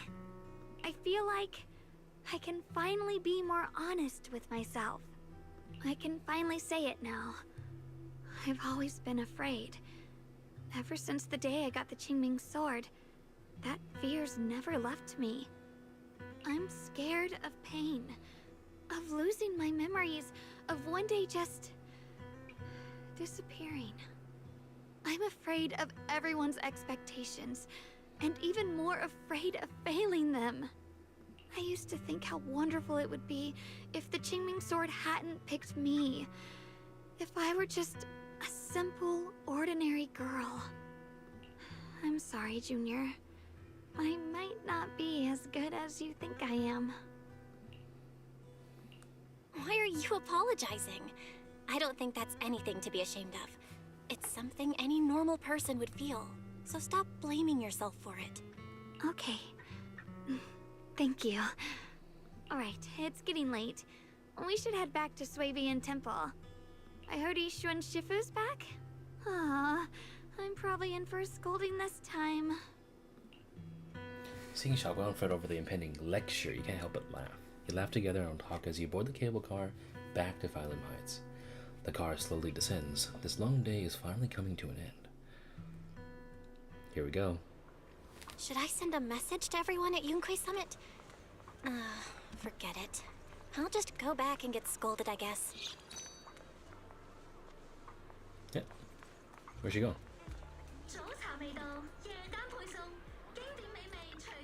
I've only just now realized. Phylum Heights is such a bustling, colorful place. The air smells of coffee and fresh bread, mingling with the calls of vendors and the carefree laughter of children. Just watching and soaking it all in is enough to make you feel genuinely happy. Xiao'Guang, it's getting late. Should we head back to Swabian Temple? Sorry, I lost track of time. Let's head back. We don't want everyone to worry. That colorful shop over there. Is that your video store? It looks really unique. Like a baby bird, Xiao'Guang is filled with wonder at everything around her. She stares at the video stall for ages, as if even these most ordinary sights have become incredible miracles. Did you pick out all those videotapes one by one? That's incredible. I've got an even bigger business on 6th Street. So are there way more videotapes at that video store on 6th Street? A mountain of them. Wow. I wonder what kind of stories are hidden inside them. Happy ones? Sad ones? I want to see it. Maybe with you? Let's check it out together when we have time and catch up on all the stories you've missed. That's a promise. Huh? Xiao'Guang suddenly leans in close. You instinctively close your eyes. Something incredibly gentle seems to brush against your eyelashes. Sorry, I shouldn't have. I noticed a tiny stick of dust on your eyelashes. I couldn't help but brush it away. Your vision's improved. By a lot. Yeah, I think this is the first time I've seen this world so clearly. Thanks to you.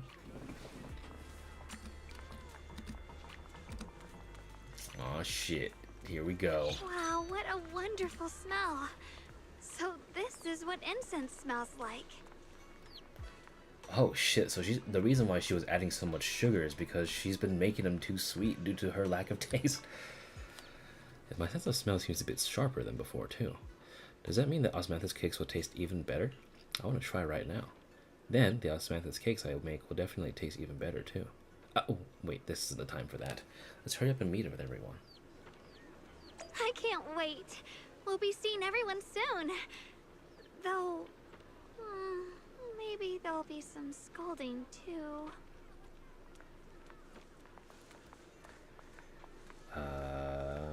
Who's there? Oh shit, everyone's back. Oh shit. Oh, I'm gonna kill that motherfucker. Time to... Where's Xiao'Guang? Shifu. Xiao'Guang,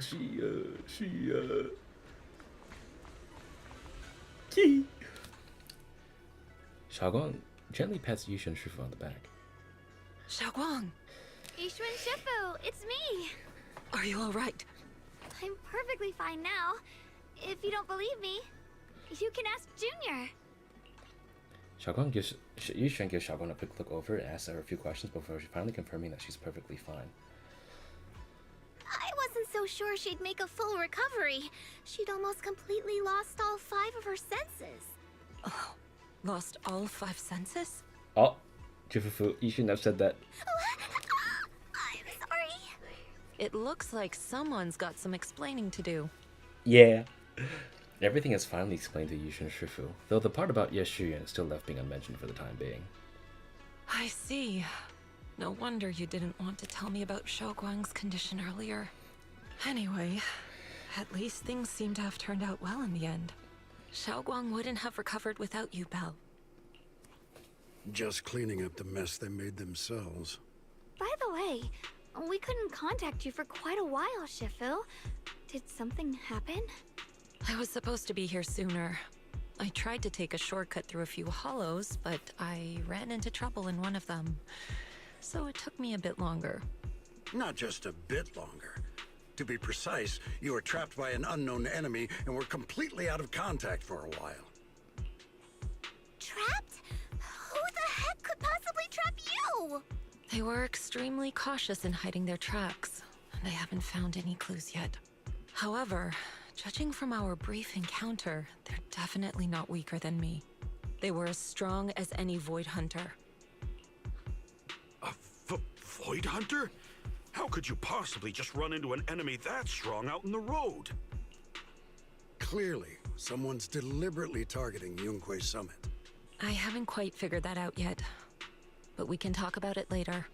Speaking of Void Hunters, you mentioned earlier there's information about Sunbringer inside the Hollow.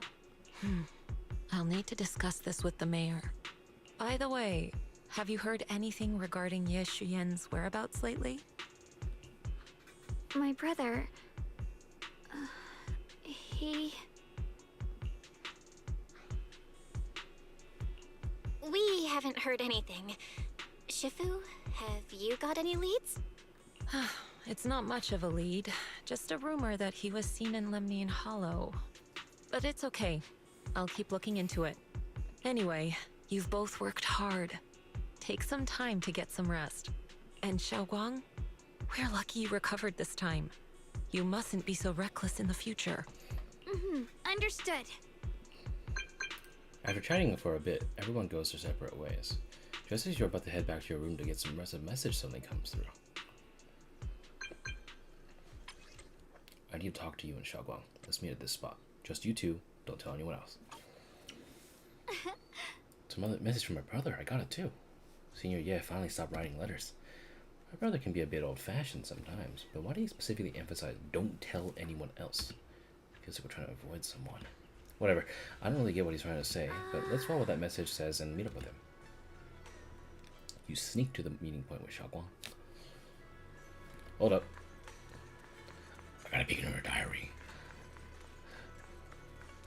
Let's see what we got.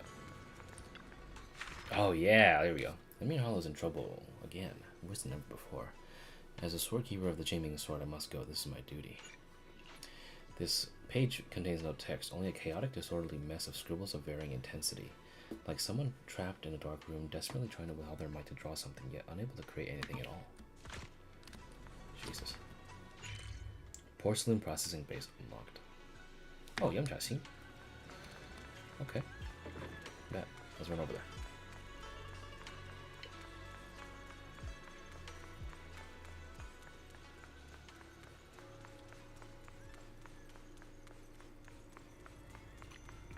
What's up, bro?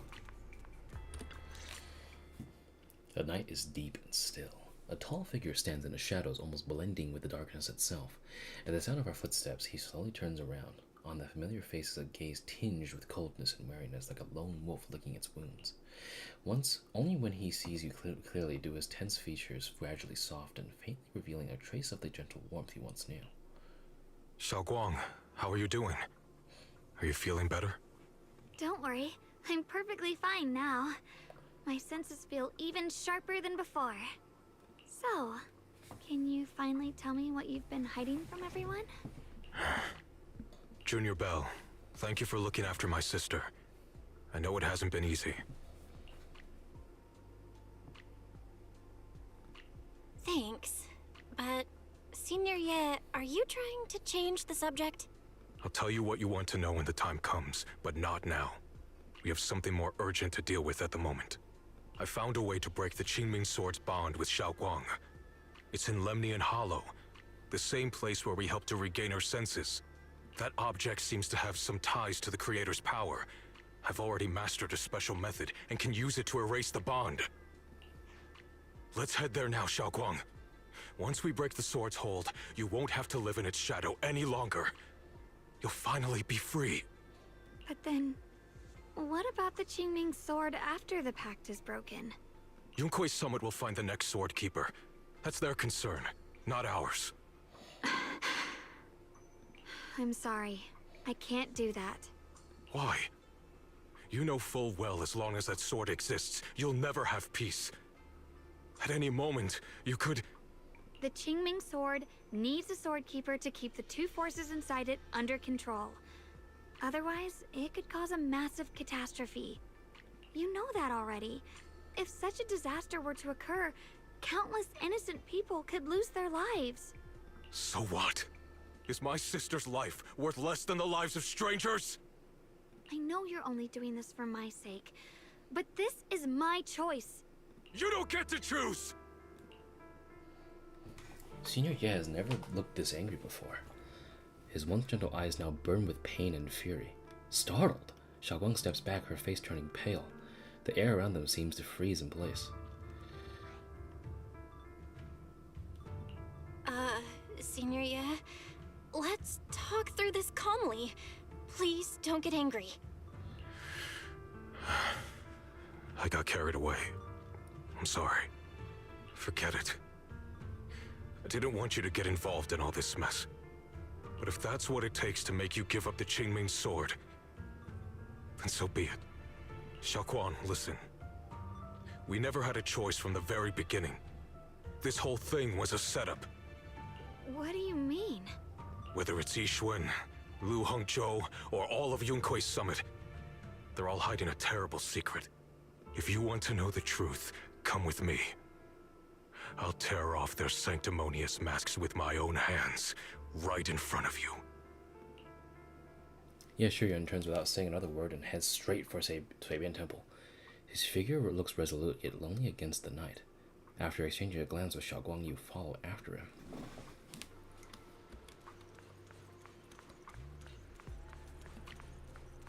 Oh shit. Oh wait, it's Lockspring. What the fuck?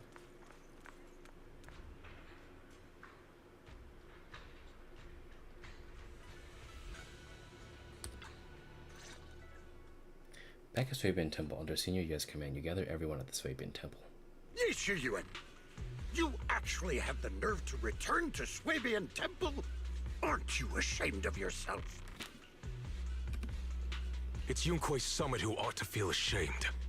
Shiyuan, what's that supposed to mean? Exactly what it sounds like. You searched all over New Eridu for innocent children and brought them to Yunkui's summit as disciples. But they were really just sacrifices for the Qingming sword. Shouldn't Yunkui's summit be ashamed of itself? What are you talking about? You can drop the act, Yishuan Shifu. Xiao'Guang and I were orphans with no parents. We were only lucky enough to be taken in by Yunkui's summit because of our physiques. Because we're of the rare ilk capable of bearing the Qingming sword's power. Isn't that right?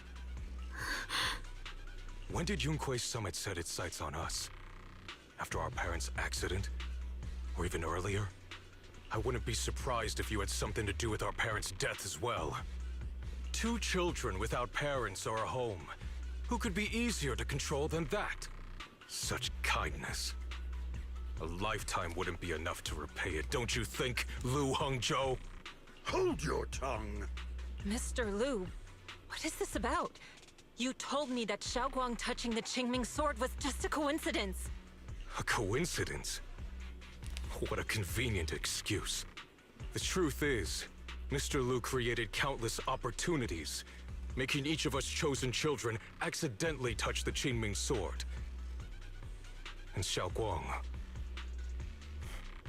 she was simply the most unfortunate one. Fool! To be chosen by the Qingming sword isn't a misfortune, it's the greatest honor. It's the power of a hero to protect all living beings. So, Mr. Lu, everything he said is true? You've been lying to me all along? It doesn't end there. Yishuan, did you really think that sword case you poured your heart into was actually useful? Don't be so naive. The Creator has awakened, and because of that, no power can suppress the Qingming sword's effects. Your sword case can't protect Xiao'Guang at all! From the very moment she touched the Qingming sword, you all had already decided her fate for her. Shiyuan, how do you know all this? When I was under the Creator's control, I briefly connected with their mind. That's when I learned the truth about the Qingming sword. So I did some digging into the disciples of Yunkui's summit who took us in back then. Banyue Shifu was innocent. He truly believed that letting Yunkui's summit take us in was best for us. But some of the disciples in charge of selecting orphans weren't so honorable.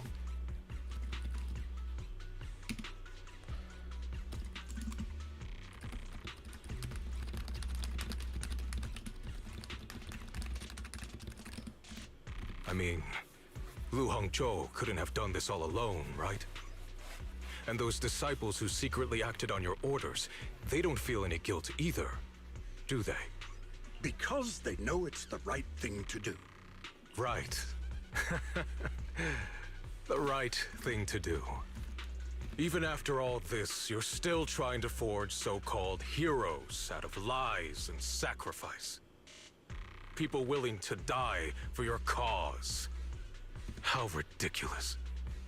And you, High Preceptor Yishuan. I'd assumed you were in on it. But from the looks of it, you were completely unaware. Are you so busy as High Preceptor that you're too occupied to notice your disciples suffering? Or is it because you only ever think about your sister, and the lives of everyone else mean nothing to you? Shiyuan. Now you know the truth, Xiao'Guang. It was all a lie from the start. We never had a choice. Give up the Qingming sword. Don't let it weigh you down any longer. You deserve a life of your own, one that's free and whole.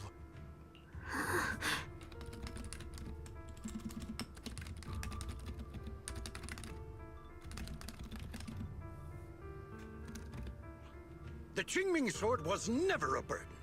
It's the very thing that gives your life purpose. Please yell at him, shut the fuck up. Without the Qingming sword, how could Yishuan have gained such immense power at such a young age? You should see it as an honor, not a burden. Whose honor?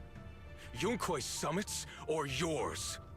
It's easy for you to preach, because you're not the one who has to pay the price. Do you think I wouldn't if I could? If I had the choice, I would have made the pact with the Qingming sword myself long ago, rather than standing by helplessly, like when the old capital fell, watching my mentors and fellow disciples die, one after another, unable to do a thing. Your jealousy toward the Sword Keeper is your own obsession. Not everyone craves power the way you do. Some people don't want to be heroes. They just want a quiet, ordinary life. You and Yunkui Summit took that choice from us. This isn't my obsession. It's for all of New Eridu. The Qingming sword needs a sword keeper. Yunkui Summit needs one, and so does this city. It's for everyone's sake. One life in exchange for thousands. There's no greater justification than that. For everyone's sake. What makes their lives more valuable than Xiao'Guang's? Just because she was born different? Just because the Qingming sword chose her, she deserves this? My sister shouldn't have to live in constant pain for the sake of everyone else! At least my choice can save lives. And you, what have you done? You thought you could defeat the Creator on your own, but in the end, you failed and became a puppet. If you really thought you were right, you wouldn't have needed lies and deception in the first place, would you? You could have gone about it honestly. Sought out someone who'd willingly lay down their life, like Yunkui Summit always has. You could have found a willing sacrifice to achieve your grand cause. You know the harm the Qingming sword could bring if left without a master, yet you won't risk your life to stop it. Doesn't that make you the real selfish one? Could Ye Shunguang really stand by and watch countless innocent lives be lost because of her? Huh?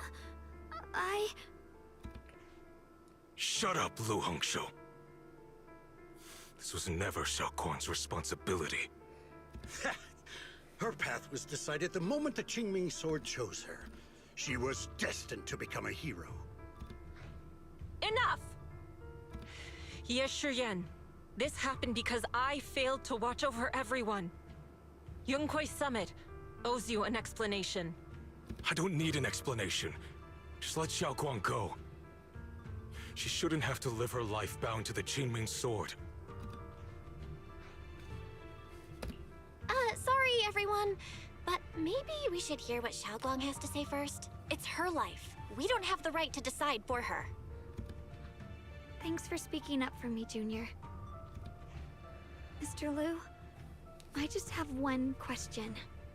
Was what happened to my parents back then really connected to Yunkui Summit? No. I did keep the Qingming sword's cost a secret, but I'd never go as far as to do something like that.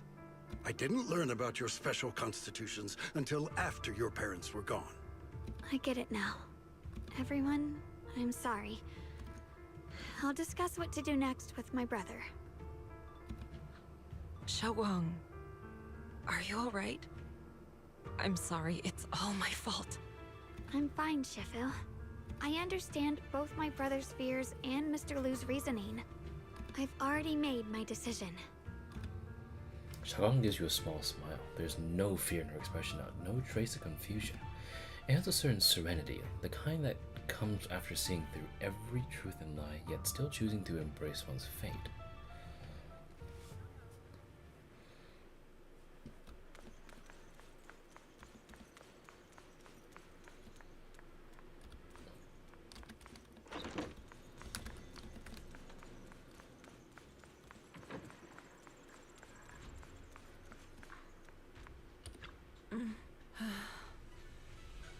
As a Shifu, I failed to protect my own disciple. Whether as the High Preceptor of Yunkui Summit or as your Shifu, I failed. Don't say that. Even now, I still dream of that battle from years ago, dream of my sister. Mr. Lu Hongzhou was supposed to come with us, but he wasn't strong enough back then, so his sister forced him to handle logistics, protecting the families of all disciples involved in the battle. But I know that survival for him is a punishment worse than death.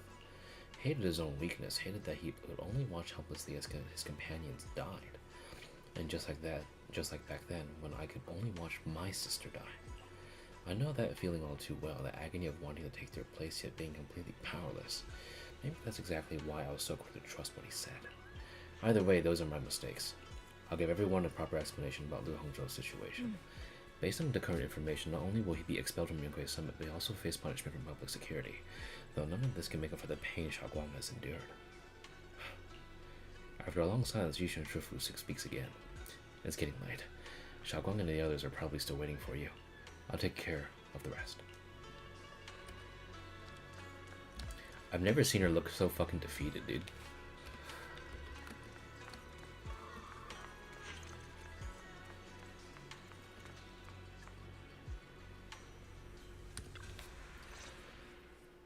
You walk to one side with Xiao'Guang, Senior Ye, and Lockspring. Xiao'Guang, we're leaving right now. Once you sever your bond with the Qingming sword, you can... I'm sorry, brother. I've made up my mind. I won't give up the Qingming sword. Is it because of what Lu Hongzhou said? None of that is your responsibility. Don't let yourself be guilt-tripped by some false sense of duty. No, this is my choice. My own choice. I remember when we were little. I loved the osmanthus cakes from the shop on the corner, but they always made my stomach hurt. After that, you wouldn't let me eat them anymore. But being the kid I was back then, I couldn't resist. I bought them secretly, and after eating them, my stomach hurt so bad I almost ended up in the hospital. Xiao'Guang. But I never regretted eating those cakes. I know you mean well, but you can't protect me forever. I've grown up, and I have to make my own choices. I can choose to eat the things I love, and bear the stomach ache that comes with them. It's all part of living. I need to experience it all. To make mistakes, to stumble, to cry, to laugh, and not be locked away in a perfect little glass house until I fade away. This is completely different. You can have all the cakes you want, but I can't stand here and watch you march straight to your own death. Whether it leads to life or death, no one knows until they've seen it through. Isn't that right? Do you know what's more terrifying than dying? Living in constant fear and pain, with no end in sight. You never know when your memories will start to fade. When your senses will slip away. When you'll lose all connection to the world around you. Your whole life will be nothing but endless suffering. And you still refuse to let go of that damn sword. I knew it'd be this way. I've known from the very beginning. From the moment I made the pact with the Qingming sword, I understood my fate. I knew the two forces within the Qingming sword could only be subdued by the Sword Keeper. I knew its effects couldn't be contained. And I knew that one day I would lose my memories, my senses, everything. What? But you never told me that. Because I didn't want you to keep worrying about me. Like you are now. So, I know I'll have to watch myself slowly fall apart. I know my whole life will be shadowed by loss, and I know the more I have, the more I'll eventually lose. But everyone dies eventually, and before that happens, I want to choose how I live. You once said that I'm no different from everyone else.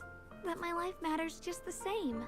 So, if that's true, the reverse must be true as well. I am all life. I felt the Qingming sword's pain. I won't let anyone else endure that same despair. I don't want to face the terror of another disaster. So I won't give up the sword and let others suffer in my place. You may think it's foolish, but this is who I want to be. The kind of person I choose to become. There's a light in Xiao'Guang's eyes, bright enough to be considered dazzling. Across from her, Senior Ye remains silent for what feels like an eternity. I'm only human. I'll always care more about my own sister than people I don't know. I can't and won't carry the weight of all living beings. If this is really what you want, I'll respect your choice. But I'll never give up. I'll find a way to save you, no matter what. Then can you promise me one thing? From now on, you have to allow yourself to be happy. My choices, my fate, none of that is your fault, nor your burden. You've already done more than enough for me.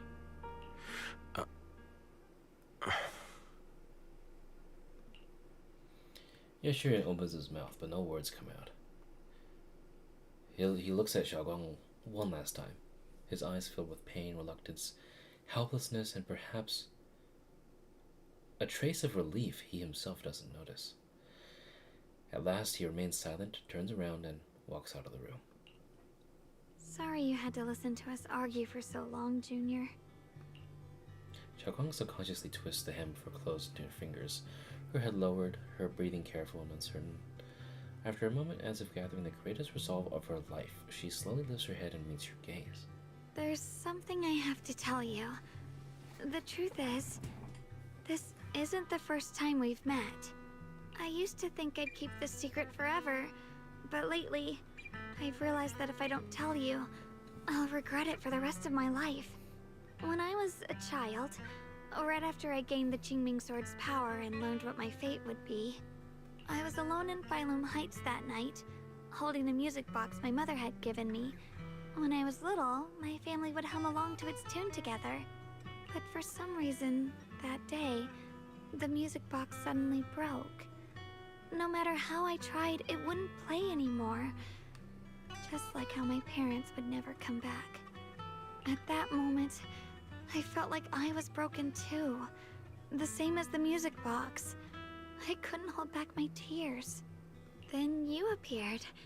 You fixed my music box and bought me some osmanthus candy from Good Goods. That's how I came to love the taste of osmanthus. I asked you at that moment, if you knew that the road ahead led straight into an abyss, would you still take that step forward?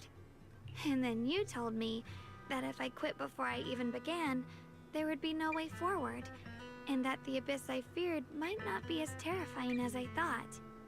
But that was so long ago. I'm sure you've forgotten by now. I thought it was just a dream. So we really did meet? Still, something felt off. Yes, we've met before.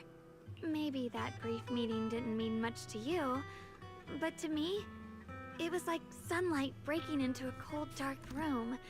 Your words kept me going through the long darkness. Perhaps it wasn't just your words. It was the sense of peace you gave me.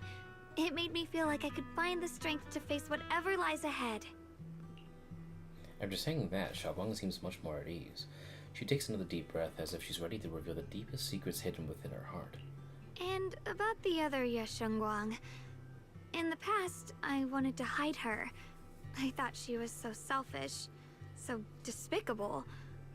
She made me feel ashamed. But I don't feel that way anymore. She's a genuine part of who I am. The fear and unease within me, and the proof that I'm still human. No matter how capable someone is, they still feel fear, don't they? So I'll let myself be afraid, fragile, and want to run away. But beyond those fears that make me human, I also have the courage and love that come with it. Fear keeps me cautious, while love and courage carry me forward. Back then, she said not to die before this world does. And now, I'd say I'll coexist alongside it.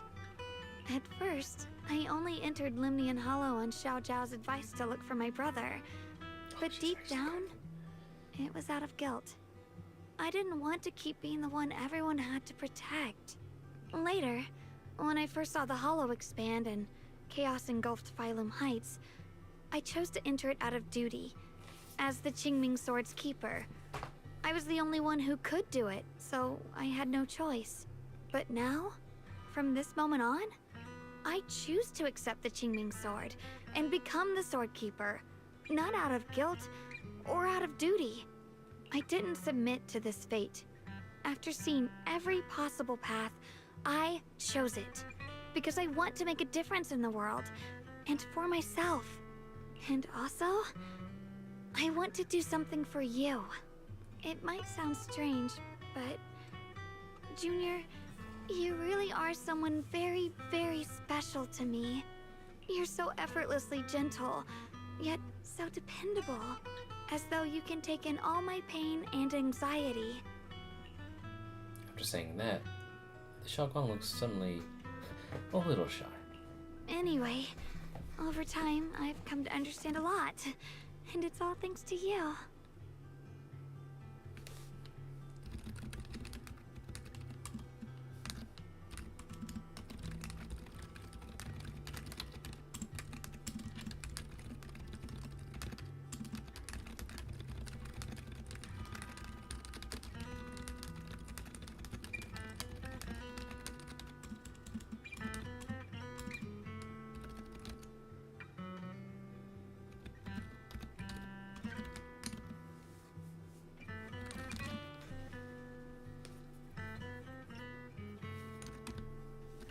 I'll always be there to support you, Xiao'Guang. I can't make decisions for you, but no matter what happens, I'll be there to catch you. Oh, it's getting pretty late. Sorry for taking up so much of your time. Well...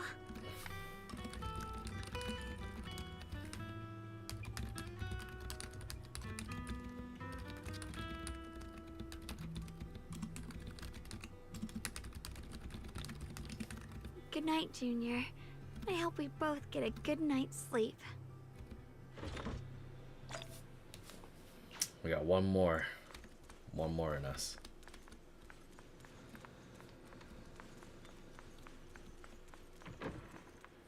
Oh, she's just fucking up and fucked off.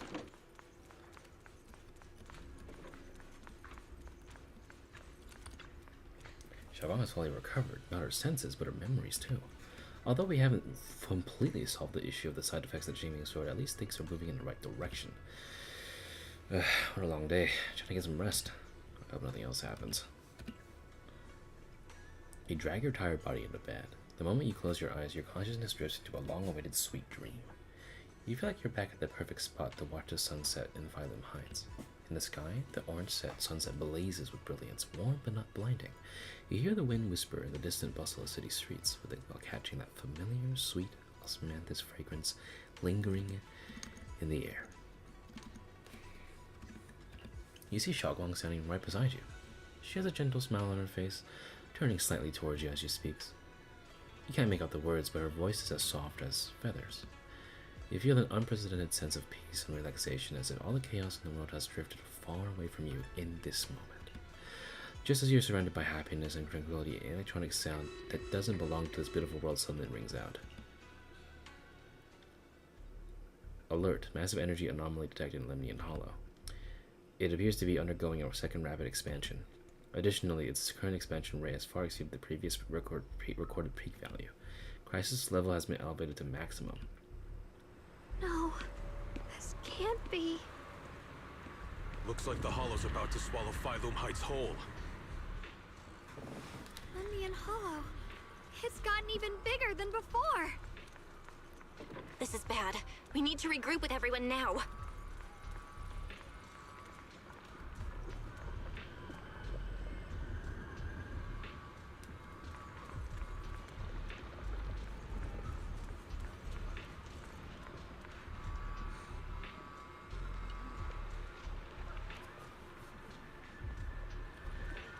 Those terrifying black miasma flowers have spread all over the city.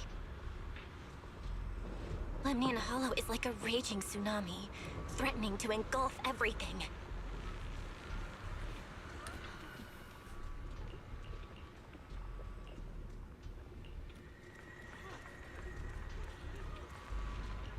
This should be the last time, right?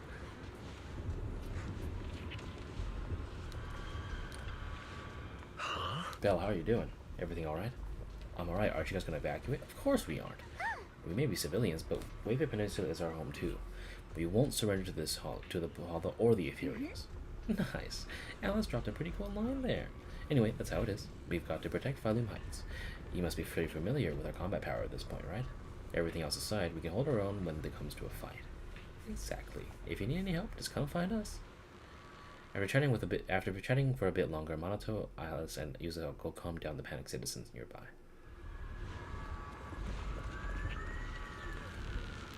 The residents are being steadily evacuated. Great. I didn't expect this day to come so soon. Thanks to our previous experience, evacuating the residents went pretty well.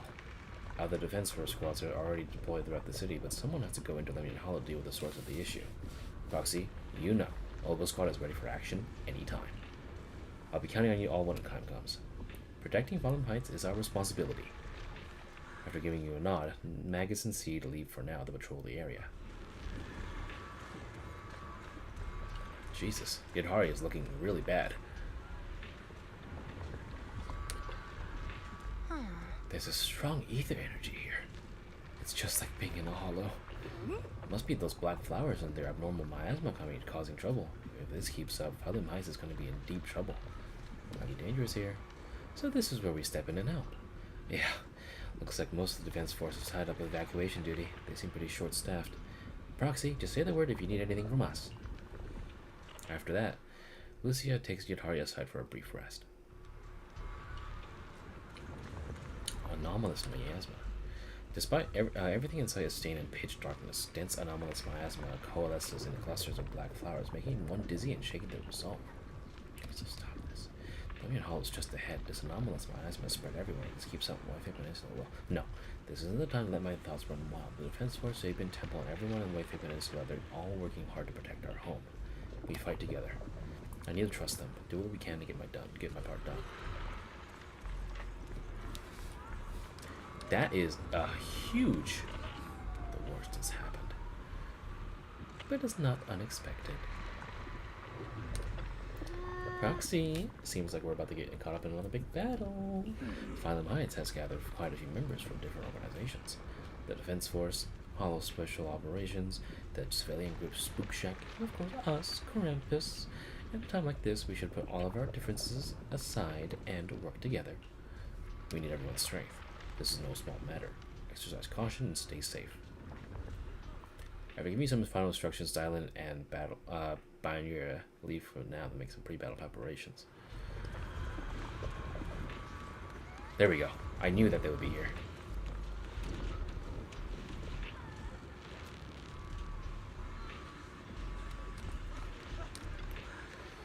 From what I can see, besides my tail list, only the disciples of Yunkui Summit can handle this abnormal miasma. However, our efficiency in clearing this abnormal miasma remains low. This must be related to what's unique to Lemnian Hollow. Indeed, we must enter the Hollow to resolve the crux of the matter. However, it seems like Volume Heights is currently understaffed in terms of the city's authorized personnel. The Defense Force is mainly responsible for civilian safety, and HSO has also temporarily reassigned some members here. Even with the help of Yunkui Summit disciples, we still haven't had enough combat power to enter the Hollow. I know some people. That's great then. How expected of you, always finding a way in these crucial moments. Just then, Sukaku and Harumasa send a message about the new developments. Yanagi and Miyabi say a quick goodbye before heading off to check the situation. Alright.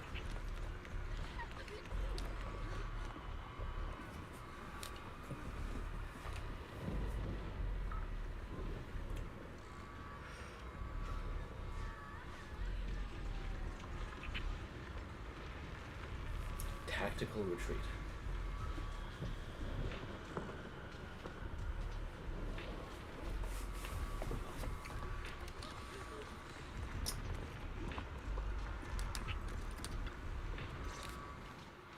You arrive at the plaza at Volume Heights and notice Yushan Shifu is here too.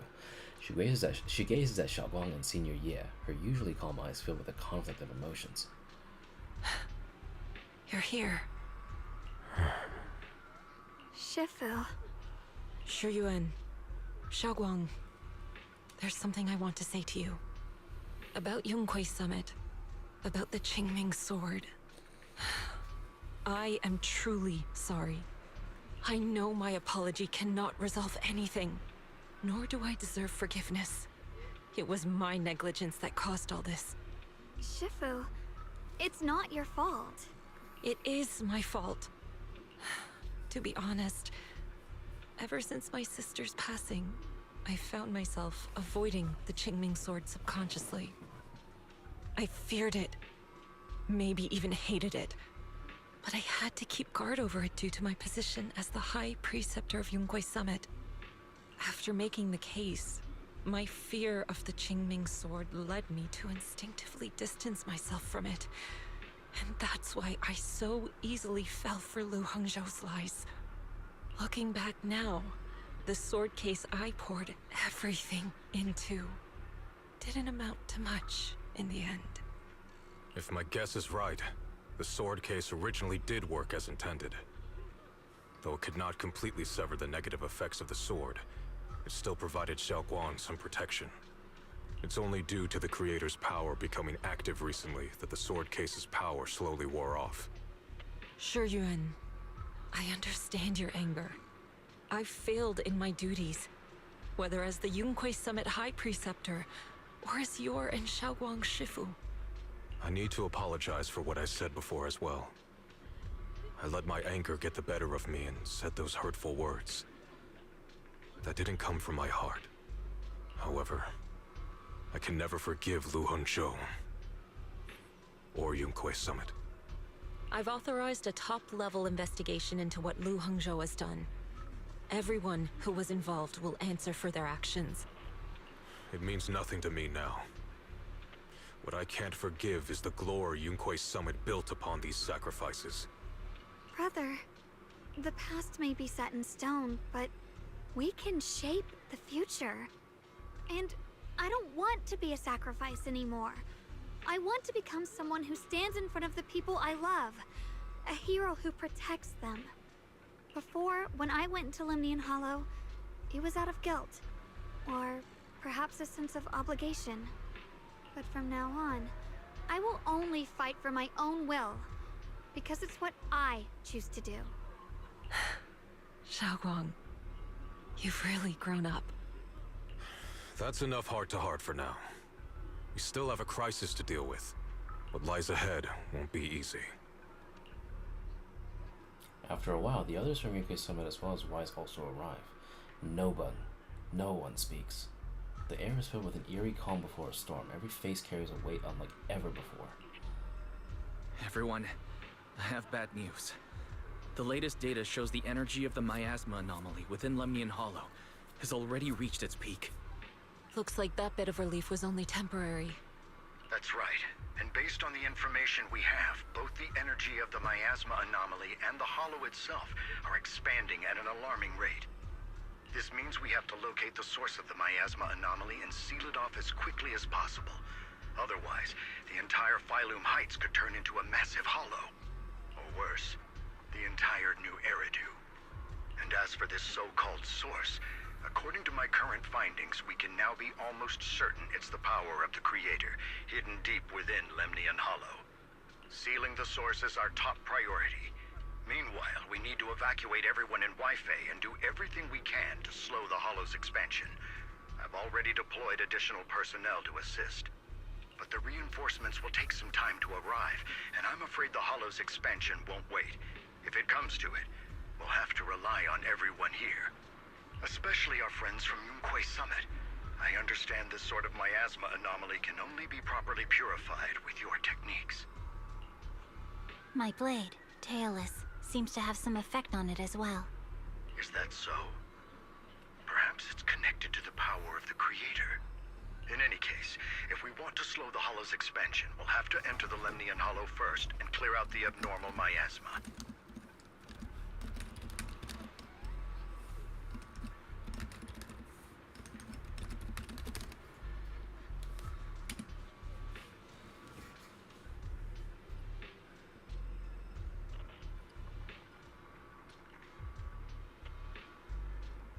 That said, we'll need to send someone to locate the specific coordinates of where the abnormal miasma gathers.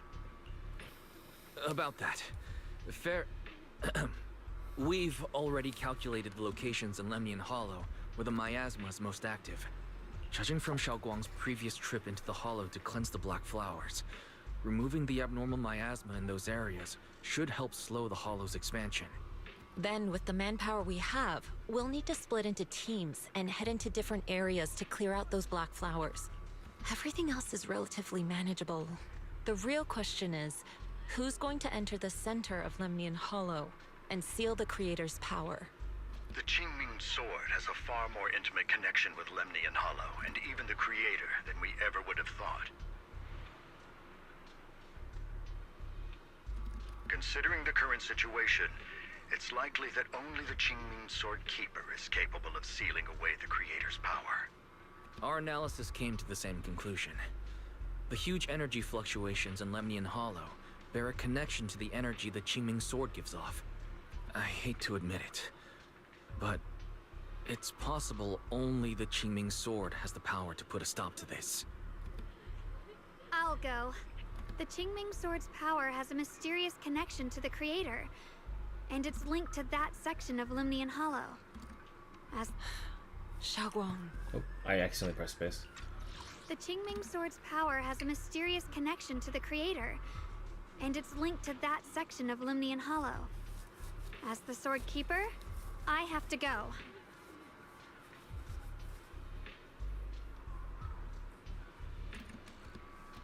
This is the most reasonable choice for now. But using the Qingming Sword comes with a heavy price. Monsieur Shunguang, are you sure you can accept it? Yes. Please don't worry, Mayor. This is my choice. No matter what happens next, I'll accept it willingly. Mr. Mayor, Xiao'Guang has only just recovered. As her Shifu, I can't stand by and watch her put herself in danger again. So please, permit me to go in her place. I may not be able to use the power of the Qingming Sword, but you know my strength. I will definitely... I understand your concern, Jishin. However, this is the only way. But... Given the circumstances, I care more about the decision Monsieur Shunguang has made herself. The matter is settled. As for you, Yishin, there's still plenty in Phylum Heights that requires your attention. Don't waste your time here any longer.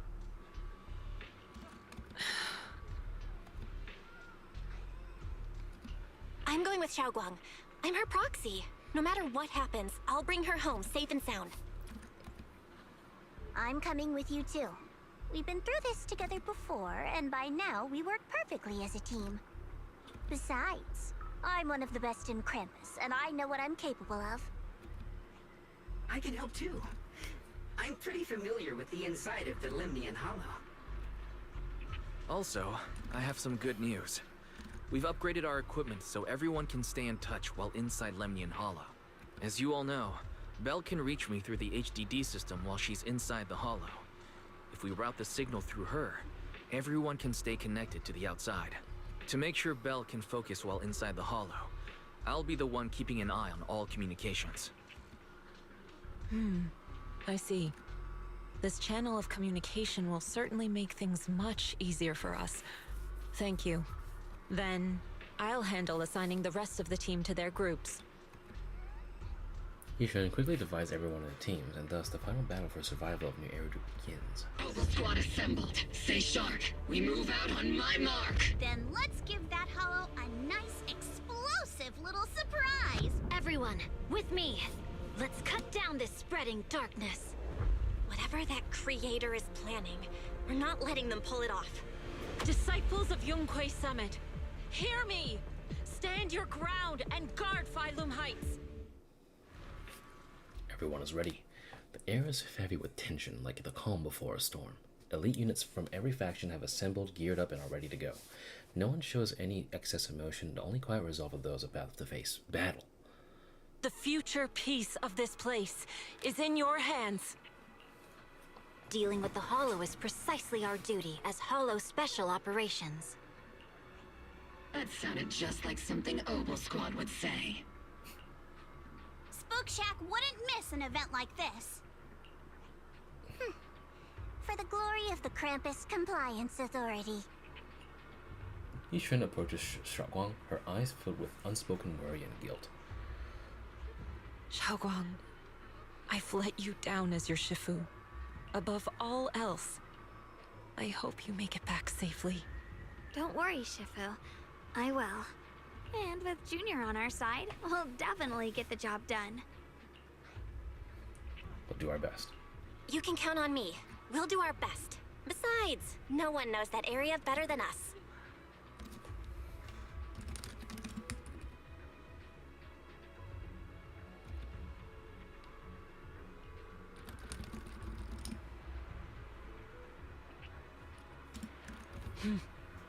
I believe in you.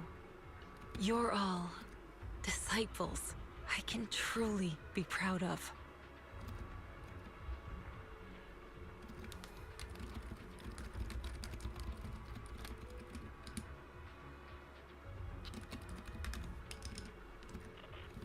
Well then, I'll leave everything from here on to all of you. I don't even know why I didn't read that. That read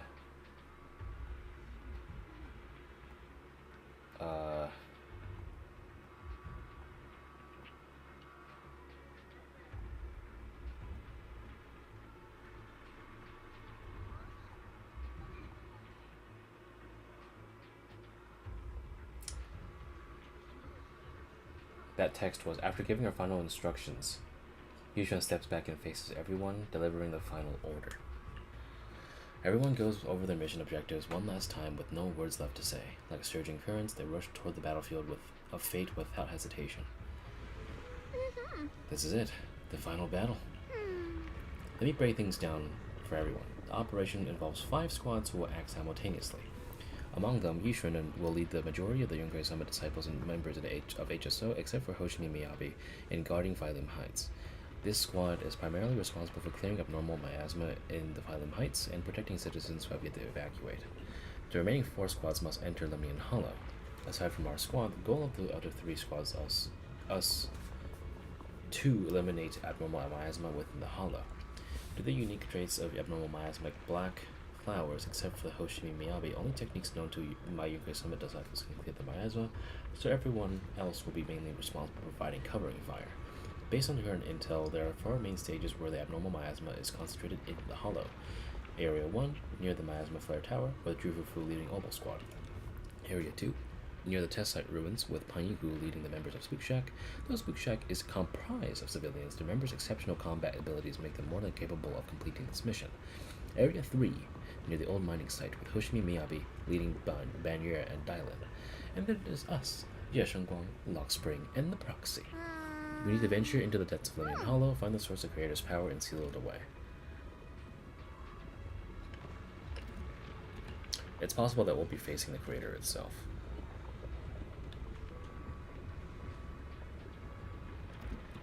Don't worry, Zhao. If we work together, we can defeat even the Creator. That's not what I'm worried about. Never mind. So that's the situation. Get ready, everyone. I'll do my best to provide everyone with intel on the terrain inside Lemnian Hollow. Alright, if you're ready, Junior, let's head out.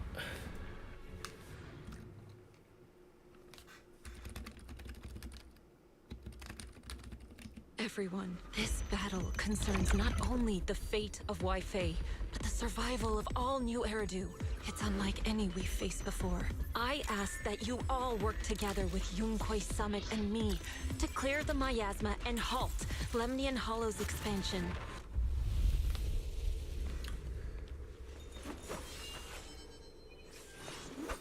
Alright, let's do this. Leroy Jenkins. As you walk, Zhao's gaze freezes for just a moment. It was right around here that you saved me before. Oh, that incident. Oh, we have Junior to thank for that. Yes, Shunguang. I've always envied you. Huh? You're the chosen sword keeper. The one who stands out instantly in any crowd, always at the center of everyone's attention. You never have to prove your worth, and yet you can have everything. And me, I've always been the one who never gets chosen. Xiao, what are you talking about? I don't understand. As much as I wish it weren't true, there will always be a natural divide between people. What we sometimes call talent, and other times destiny.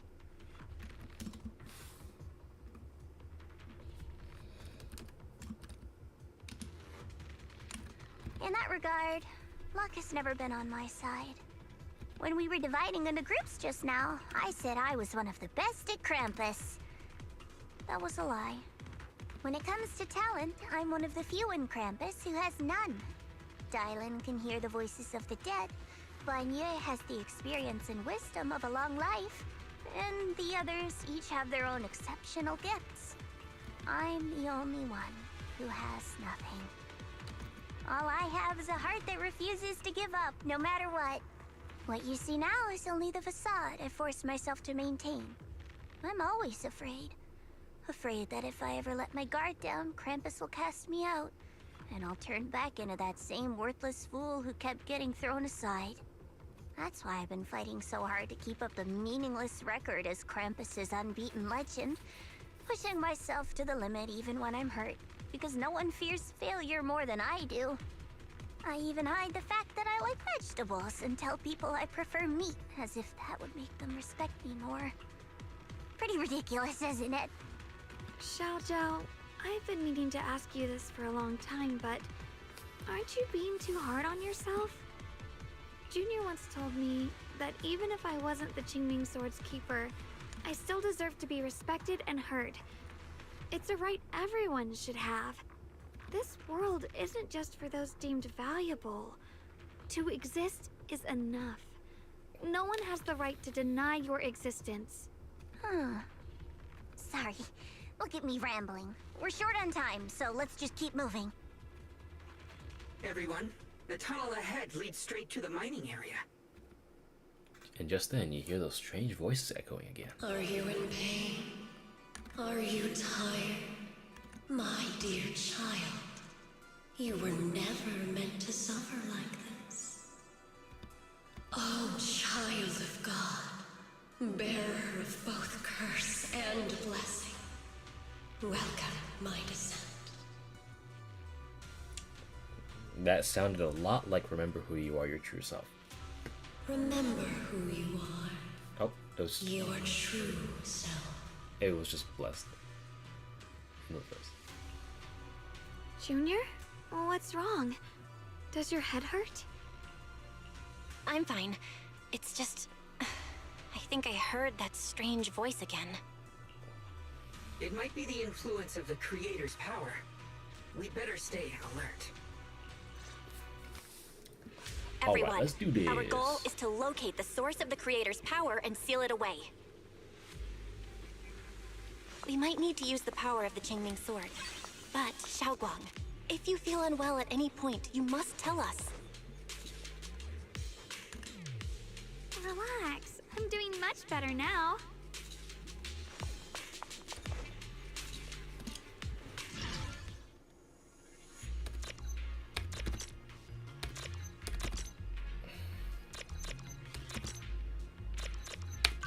Yeah, bitch. Let's go.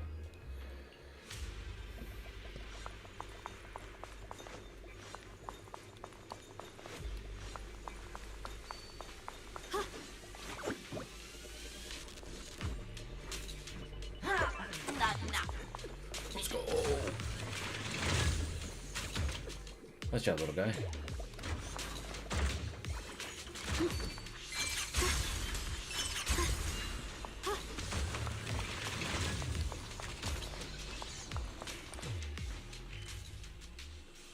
Porcelain processing base.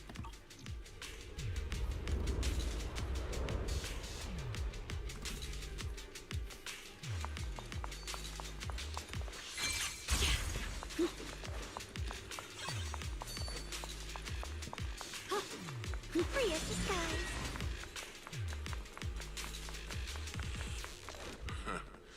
Finally found you lot.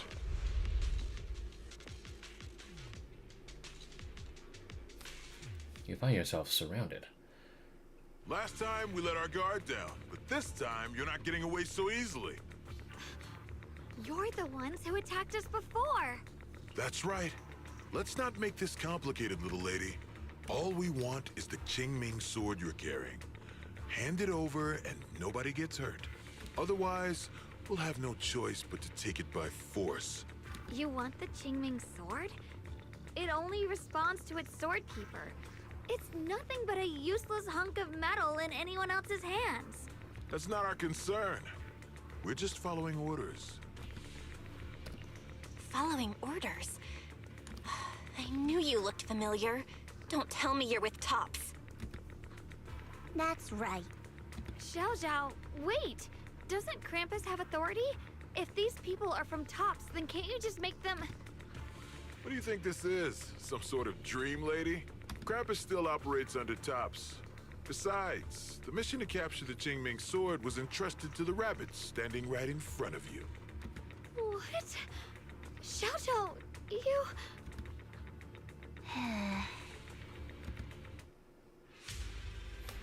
Mission to capture the Qingming sword? Zhao, is what he said true? Looks like Miss Zhao isn't exactly on our side. No way. Zhao's helped us so many times. There has to be some misunderstanding.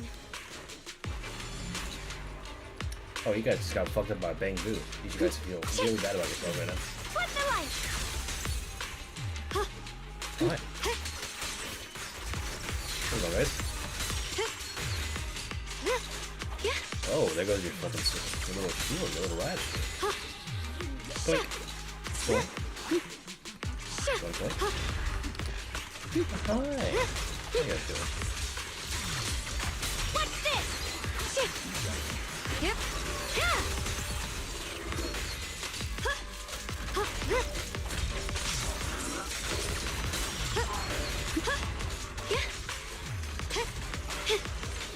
Spiced up, bitch. Good.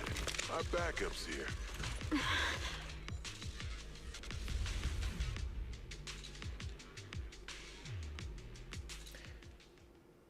Zhao lowers her head, her expression hidden from view. At the same time, more Tops forces begin rushing in. What a troublesome bunch. But don't worry, we've got plenty of manpower and time to wear you down. If you know what's good for you, you'll hand over the Qingming sword now! I don't want to hurt anyone. And the Qingming sword shouldn't be used in a place like this. But if you insist on standing in our way, then we won't hold back. Xiao'Guang's right. We're not handing over the Qingming sword. Lemnian Hollow is spreading fast. If we don't seal the creator, all of Wi-Fi will be lost. Wi-Fi will be swallowed by a hollow? That's terrible. But what's that got to do with us? It's not like we live in this dump anyway. We're just following orders. Plus, the higher-ups promised we'll earn first-class merit and a big performance bonus if we bring back the Qingming sword. Even a Krampus judge would be tempted by that, don't you think? Shut it. Come to think of it, Miss Zhao, you must have been ordered to seize the Qingming sword too, right? Why are you just standing there? Aren't you going to help us take these guys down? Don't tell me. You're waiting for us to exhaust ourselves, so you can take all the credit yourself. How cunning. No wonder they call you the unbeaten legend of Krampus. I have no such intention. Now listen carefully. I, Zhao, Krampus Judge, hereby order you to abandon the plot to acquire the Qingming sword and withdraw. Zhao, but you... Yes, Shunguang, I know you can handle this without my help. But your power shouldn't be wasted on something like this. Are you trying to disobey your Top's orders? So what if I am?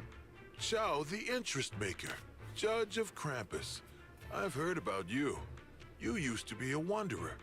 No one knows how you managed it, but the current leader of Krampus recommended you to Tops. If you choose to betray Krampus and Tops, powerless and without anyone to rely on, the punishment heading your way would be unimaginable. That's none of your concern. You're really willing to throw away everything you worked so hard for? All for those two who have nothing to do with you? That's my decision to make. How foolish. It seems the so-called interest maker doesn't understand the meaning of interest at all. In that case, let's drop the pretense. There's no way we're following your orders. We're not giving up such a perfect chance to earn merit. If your mind's made up, then we'll have to take you down as well. Not only that, I'll report everything to the higher-ups. From now on, you're an enemy of High Ambitions Corp. No, an enemy of all of TOPS. Huh. We'll see about that. I'll give you one last chance. Are you sure you want to betray TOPS? Throw everything away and go back to being that worthless nobody? All the wealth, the honor, the protection. I don't want any of it. Right now, all I want is for my friends to live, to hold on until the very end. Go on ahead. Finish your mission. Don't worry, I'll catch up soon. Now, let's end this quickly! Zhao, what the fuck? I hope you give them all a fucking nugget treatment. The deepest part of the mine. That's where we're headed.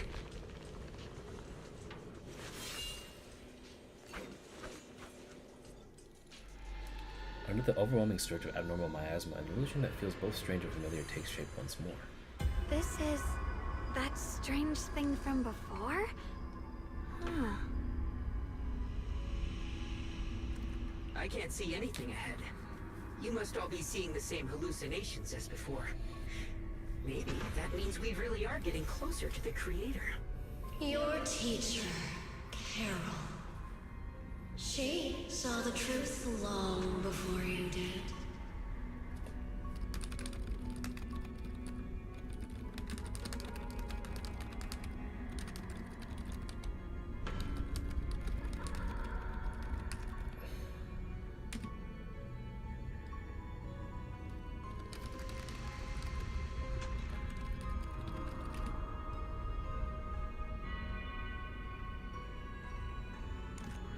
What?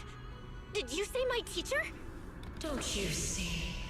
It was Carol who brought all of this upon you.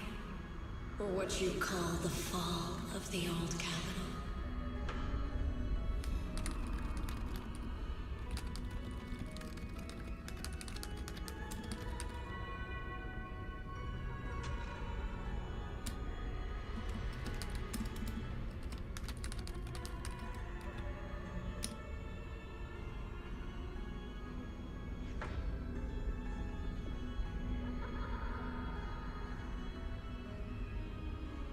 You should do the same as she did, and let go of the burden that was never yours to bear. Return to that primal state of purity, chaos, and quiet emptiness. Just what the hell are you? Junior, what's wrong? Are you feeling sick? Must be affected by the illusion. There's no more bloodshed. No more disappointment. No endless road to absolution. There is only eternal, ultimate, and absolute freedom. Come, child. Become one with me. Just like your teacher, Carol. No! My teacher would never join you! After a burst of searing pain, your vision finally returns and the light comes back into focus. Junior, don't scare me like that. It's okay. I'm fine now. But I just remembered something. That spherical cocoon-like thing? It looked just like the one embedded in those floating boulders we found. The floating boulders? You mean those huge rocks we saw before? If the vision you saw came from the creator, does that mean the creator's power has covered the whole Lemnian Hollow right from the start? Oh no. Oh no. We need to warn the teams in the other areas right now. You quickly contact Wise and share this theory. I see. Got it. You focus on stealing the creator, and I'll take care of getting the message to everyone else. Wise handles the hall and you feel a moment of relief. Actually, I've heard some rumors about the thing you saw. As we mentioned before, Sunbringer was betrayed by her followers. After that, she entered the Hollow alone and met the Creator. The Creator turned Sunbringer into their messenger, and even created other messengers modeled after her power. Their existence serves one ultimate purpose: to turn the entire world into a vast hollow. Wait, you mean Sunbringer submitted to the Creator? Because the Creator promised a world free of division and inequality. A place where people could finally let go of their hatred for one another. In such a world, everyone is equal. There's no fighting, no conflict, no division, only eternal peace and tranquility. Well, that sounds suspicious no matter how you put it. This so-called new world sounds pretty suspicious to me. And if there's no difference between anyone, doesn't that mean there's no individuality either? Would a world where everyone's the same really have any meaning? I feel the same way. Of course, it's just something I heard. Maybe it's just a story someone made up. Let's just keep moving. Come on, this way. The bottom of the mine is just ahead. Free as the skies. Fix it. Let's go.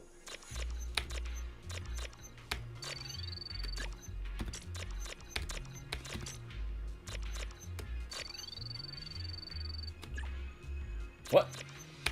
Fuck off. I pressed that with authority. Eat shit. Oh.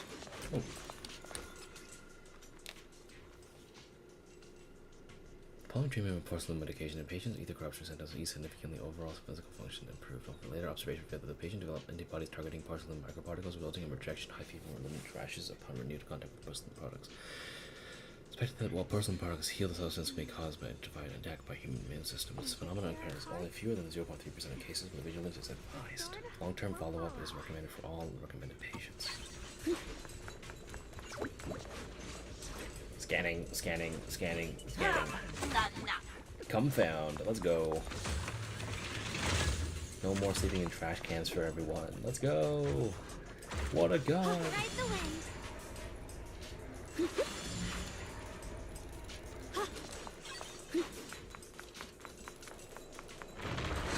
What's up, bitch? Weird. This place looks like they just stopped mining in the middle of the job. Oh. Yeah, like something happened here all of a sudden. Rumor has it that when Lady Sunbringer was betrayed, a tide of miasma burst from below the ground and swallowed everything whole. As if taking revenge against humanity. Though, it's just a story. Don't take it too seriously. The floating boulder should be nearby. Just to be safe, let's get a bit closer and take a careful look at its condition. Blade knows my heart. I can't help but wonder what kind of story this strange stone is leading us to. Skill up a little bit? Yeah, there we go. What's going on over here, though? I want to see what's going on. Oh, they actually let you do this. So you can just straight up just avoid the story for a little bit. I'm gonna do this for a little bit, like 5 minutes. Let's see.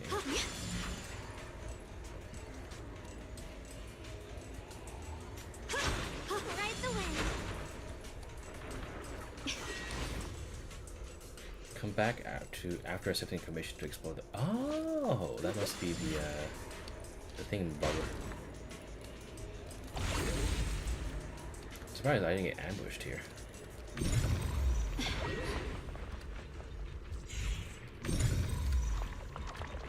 Oh, yeah, that's for later, I guess. Get that in there. Ride the wind. Alright, I guess we're going back.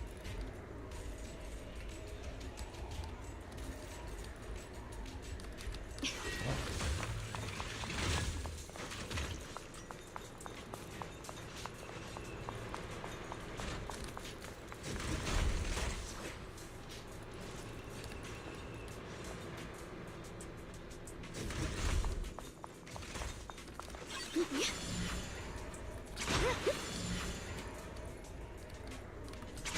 the wind.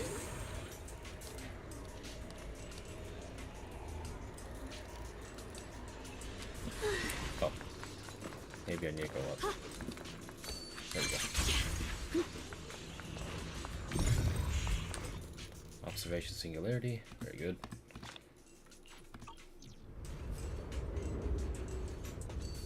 I'm surprised I just ran through that. I think I need to do the... yeah. Yeah. That is... what the fuck? It's all thanks to Monsieur Shunguang. Without your help, we wouldn't have gotten close enough to take a look. Is that a trick? Well, truth be told, it's all thanks to the Qingming Sword's power.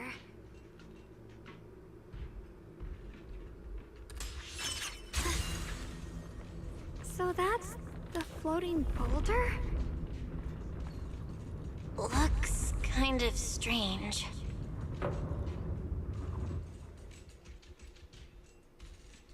On closer inspection, the floating boulder, it seems to be seeping my asthma. Looks a little unstable. If I'm not mistaken, this boulder's strange condition might be linked to the Creator's seal. I agree. I can feel something ominous every time we get close to this boulder. And it's even stronger now than before. Don't tell me. The Creator's about to awaken? I'm afraid so. Just then, a transmission from Wise comes through. Belle, I've just confirmed it. It seems the other teams have also noticed the same anomaly with the floating boulders. There's no immediate danger, but it's hard to say what might come next. Everyone needs to stay alert. If that's the case, we're running out of time. Based on my previous experience, the Creator's location should be right beneath us. We need to get to the bottom of the mining area fast.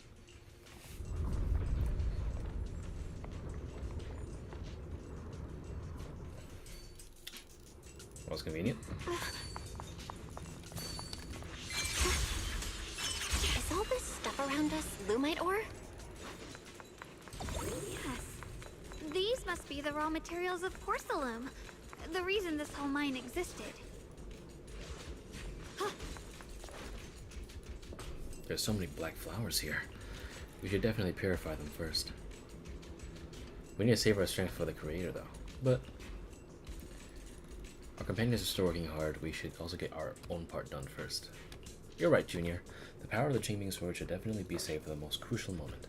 Once we find the source of the Creator's power, we can put an end to everything once and for all. Hard to believe such a massive mining site existed before the Hollow swallowed it up. Yeah. I'd love to see how lively it must have been back then. That's exactly why we have to protect Weifei Peninsula now. We can't let the Hollow spread any further. Not to our home. The sword will follow. Bitches. What's this? Hey.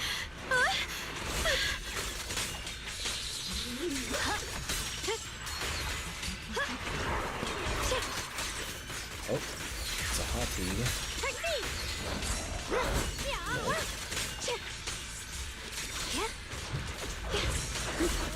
I'm gonna save the stacks for later. Dang it. Oh, what the fuck? There are significantly more black flowers here. Look, there's a huge platform up ahead. Let's check it out.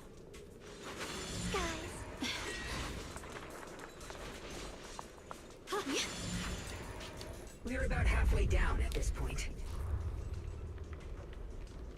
We can use that crane to go further down, but I'll have to find a way to rotate it first. There's a console over there. Let's give it a try. Looks like this console's busted, but maybe I can fix it. Let me give it a try. It's working. Kinda. We're gonna need more power. Let's look around and see if there's another generator nearby.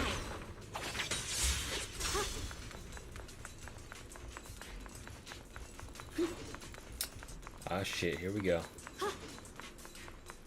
Later, boys. Let's do that real quick. Oh, I can't. Alright. I see edge. Frost slipping! Alright, give me that. Recently, several longtime workers in the refining workshop have shown varying degrees of porcelain lung. Lung fibrosis caused by inhaling excessive porcelain dust. Although porcelain itself is non-toxic, its microcrystalline structure can accumulate in the lungs, physically blocking alveolar ether exchange and leading to chronic dry cough and breathing difficulty. Effective immediately, all positions that handle porcelain powder must strictly use to research centers and design protective respirators. Your health is a settlement most valuable asset. Good to see people actually being concerned about their employees, even only by a little bit.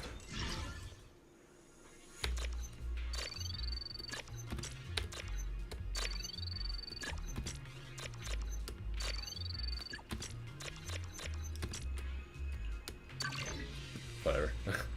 I guess it's super Almost forgiving. there. Just one more generator and we'll be good to go.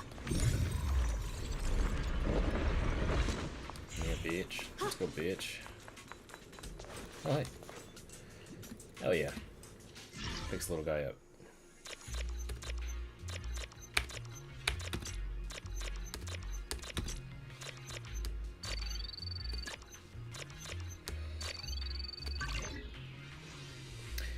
You're so nice. Want some treasure? Oliver stole all my stuff. Yeah, little guy. Let's go. Scanning, scanning, scanning. Confounded. Thanks, guy. Appreciate you. Oh, this is just back where we were before. Oh. Wait, you're not gonna let me go down? What the fuck? The blade knows my heart. I guess I gotta run through that shit again. I don't know why they let you do that. It's kind of odd. I guess it's a quick trip down. Alright. Fix it up. We did it!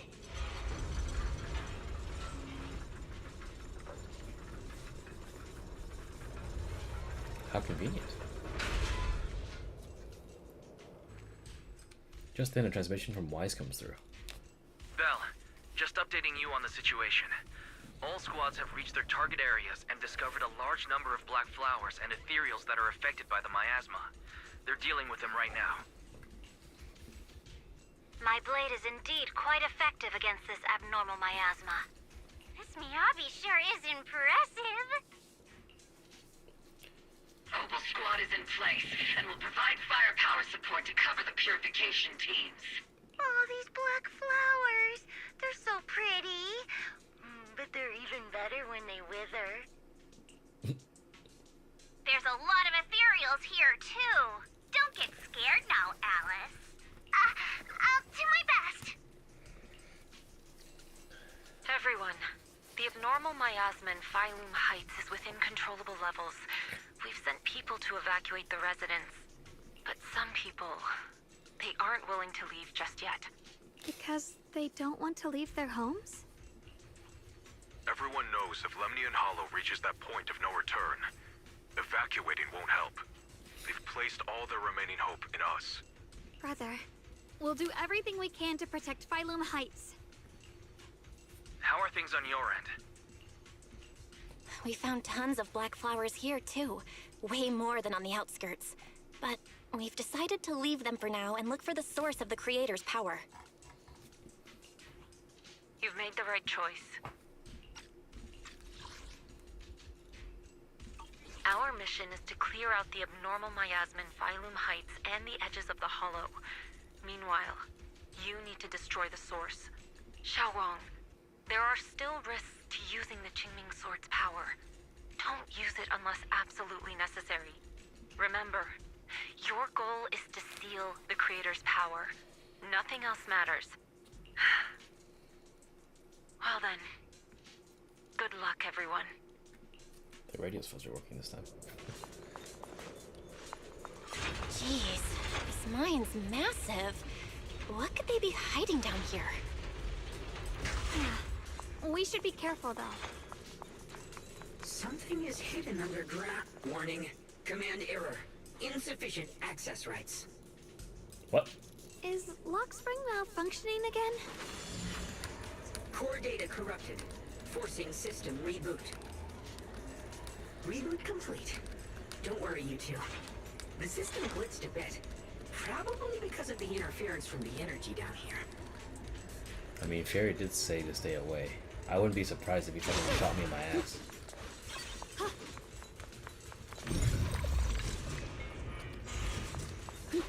Ride the wind. Recent investigations have uncovered unauthorized smelting and processing of raw illuminite ore, with individuals privately crafting porcelain amulets, ornaments, and similar items.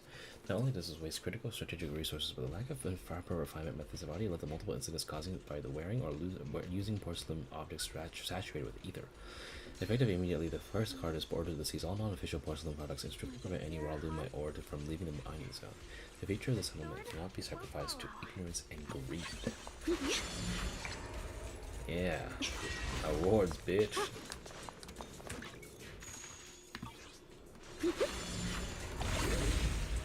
I see it. There's a ton of abnormal miasma right at the entrance of the opposite side.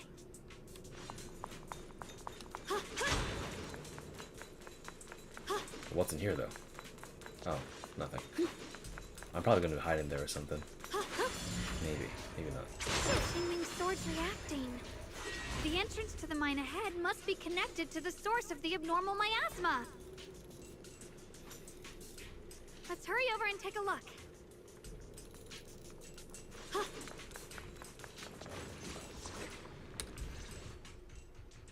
Staring at the source of abnormal miasma before you, everyone falls silent for a moment. Xiao'Guang grips the Qingming sword tightly, her expression is tense. I can feel it right beneath us. A terrifying power surging upward. If we let this power go unchecked, it won't just be Weifei Peninsula. The whole of New Eridu might be destroyed. We have to find a way to stop this. The Qingming sword. If it's the Qingming sword, then...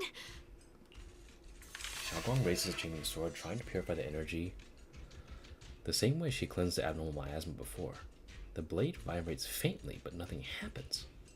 It's no use. This power is far beyond anything we faced before. It feels like it's coming from something ancient, something primal. I'm afraid even the full power of the Qingming sword won't make a difference. It's all right, Xiao'Guang. Don't push yourself. If this power really is that strong, we'll come up with another plan. Like, maybe we could try finding a way to seal off the underground entrance. You're right. If we can't actually stop the power underground, we can at least find a way to seal the mine forever. That'll keep it from spilling out. It's going to be difficult, but if I use this giant black flower, I should be able to pull it off. I knew you wouldn't let us down, Junior. You can seal the underground entrance using that giant black flower. Exactly. I can use the Qingming sword to channel the flower's energy, similar to how we purified the miasma anomaly. As long as this terrible power stays sealed here, Weifei shouldn't be in immediate danger for the time being. Xiao'Guang steps forward, raising her hand slowly. Between her fingers glows a mysterious charm. As she moves, the Qingming sword hums with a deep, resonant thrum. Blood as the bond, soul as the vow. Carrying the fate of all endless eras, bound by the wishes of all living beings. Qingming as the lock, the sword as the tomb. Seal! We did it? The seal should hold for now. The rest, we'll discuss with the others once we're back. Shattered chains, chaotic souls. Hear the faint, pitiful cries of this world. Oh, Creator, I beseech you. Awaken from your eternal slumber and descend upon this tainted world. Sorry, everyone. You cannot stop their descent. What do you mean by that? It's exactly as I said. Only their awakening can serve as the ultimate answer to everything. The time has come. I will not allow you to interfere with the plan. I knew it. What plan are you talking about? There's only one plan. From the very beginning, everything I've done was for one purpose. To awaken them. But if the Creator awakens, all of Waifei Peninsula, all of New Eridu will be swallowed by a hollow. It would bring about a catastrophe beyond imagination. Humans are truly adorable. You make the same mistakes again and again, and still, I forgive you. You call their revival a catastrophe. I call it salvation. Humanity has knelt before the storms and worshipped strength. Now, it simply seeks a more perfect God. And they'll bless you with the greatest gift of all. Bliss without the burden of thought. God, it's so fucking goofy seeing a Bangboo do this. If you ask me, wouldn't it be better to just kill these people? Leaving them alive is only asking for trouble. Enough! In short, dear friends, I'll create a better world for all of you. When that time comes, you'll thank me for my judgment. Lockspring, what's going on? Has something taken control of your mind? Lockspring tenses for a moment as if something has awakened within him, then a strange voice echoes out. Oh, are you talking about me? I didn't take control of it. We're in a perfectly equal partnership. Warning. Another independent, high-level intelligence data construct detected inside the target. Its core architecture bears a strong resemblance to a data source from the Agreement. Attempting to access related memory banks. Insufficient permissions. I smell the scent of my own kind. Now's not the time for you to show up. Lockspring returns to normal, his voice is calm as ever, yet beneath that calmness lies a cold, unmistakable resolve. Haven't you figured it out yet? From the beginning, getting close to you was all part of the plan. I'll use you to feed it the purest, most powerful energy, and awaken it for real. Wait, are you saying you were working with the Exaltists and Sarah from the very beginning? I did work with Miss Sarah, yes. But the Exaltists, they don't interest me. Then why do you want to revive the Creator? There's nothing in it for you, is there? I'm not human. And because of that, I can see truths that you can't. As long as this world stays chaotic and disordered, groups like the Exaltists will keep emerging, like mold growing on something rotten. You can never completely eradicate them, because they are born from the despair of this world, just like Miss Sarah.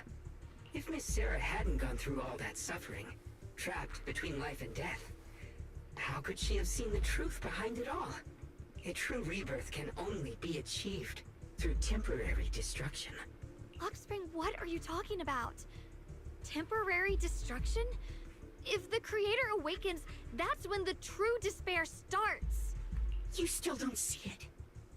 New Eridu as it is now. It's rotten. People deceive and exploit each other, sending others to hell just to serve their own interests. Workers sacrifice their bodies mining porcelain to make a living, while tops reap all the benefits, living in a carefree luxury. The Agamemnon squad of Obsidian Division fought with passion, only to become sacrifices in a trade of interests. Colonel ISOLDE spent her life trapped in the flames of vengeance.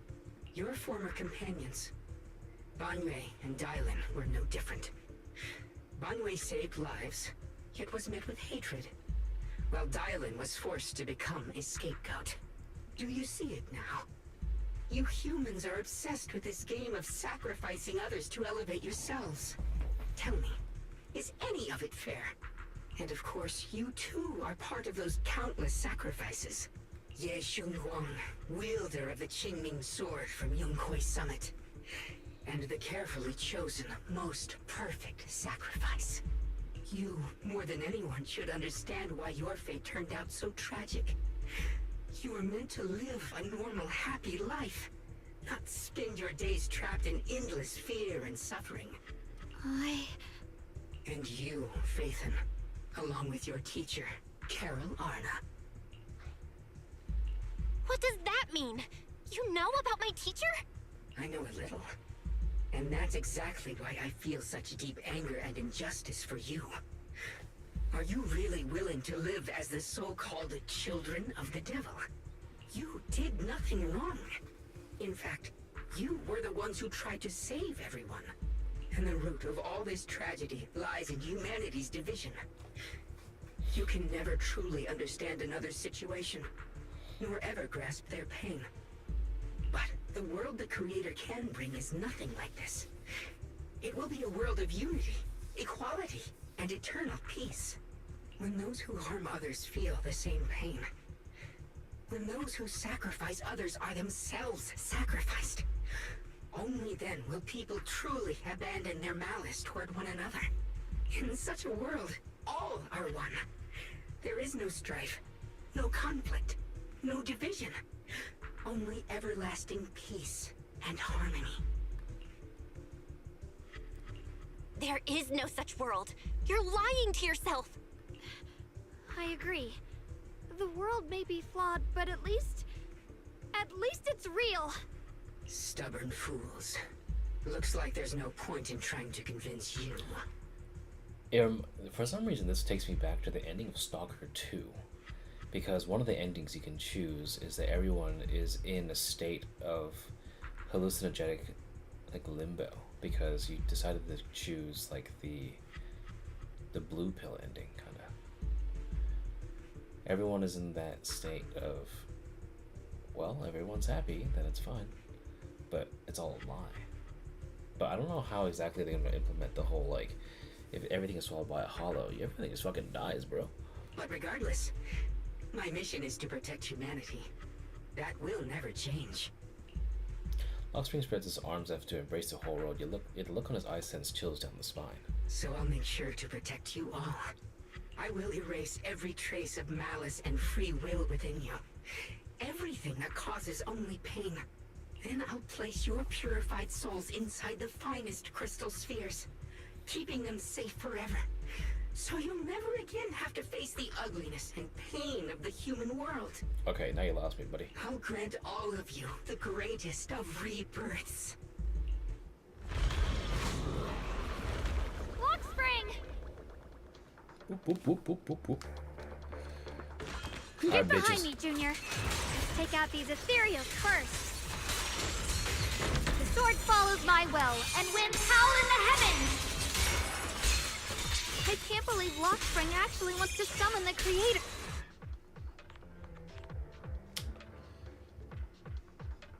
I thought only the Exaltus was try to do something like that. Belle, bad news. Just now, the activity in Lemnian Hollow spiked again. The Hollow. It's expanding at an accelerated rate. We've got anomalies here as well. Those floating boulders we saw are spewing out miasma and ethereals. It sounds like Lemnian Hollow's instability is linked to the same power behind those giant boulders. Yishuan Shifu and the others back in Wi-Fi are still managing for the time being. Belle, please be careful. Dice says a few final words to us and tell us they'll inform the other squads of the odd boulders. The situation isn't looking good. Who knows what Lockspring will do next? We need to take down these ethereals and catch up to him. I just hope the other squads are safe.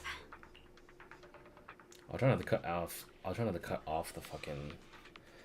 Yeah. At the same time, the other squads have already been contacted and are already approaching the boulders.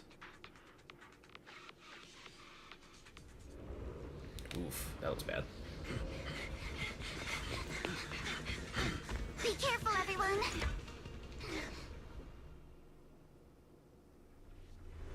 Oh, hell yeah. This big boulder! It's spewing out miasma! Not good. The miasma will draw in nearby ethereals. If the miasma gets any thicker, the Hollow's expansion could accelerate. Let's take out the ethereals first. Lucia, Is the map clear your mind? Blinking strikes to score. Yeah. You can't run. Let's go. You're out. Wanna play a game? Guys, can you hear me? The miasmic ethereals on our side just keep coming. There's no way to wipe them out completely. Meanwhile, with Hoshimi Miyabi, Banyue, and Dylan Squad.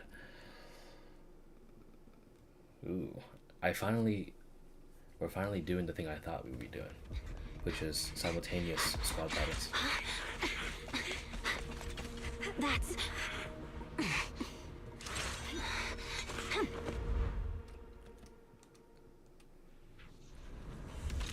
Just got word from Yuzaha. Looks like we're all running into the same problem. We can't keep this up. We need to find a way to deal with that boulder. Phone's ringing!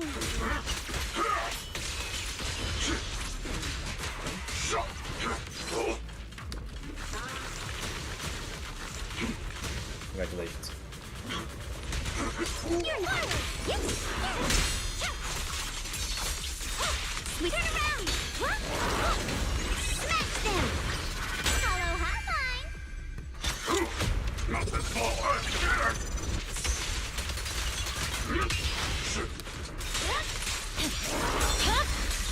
It's dial 1 for complaints. Dial 2 for a chat. Shadowless blade. I swear on my blade. Huh. Good. Proxy, do you copy? I suspect that the boulder might be the source of all this. I'm going to try attacking it. What? Oh shit. As for Jufufu and Opal Squad.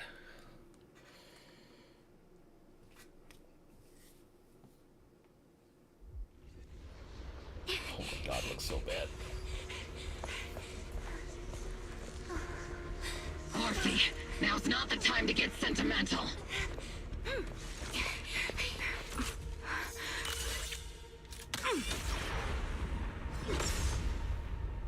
Our attacks aren't working.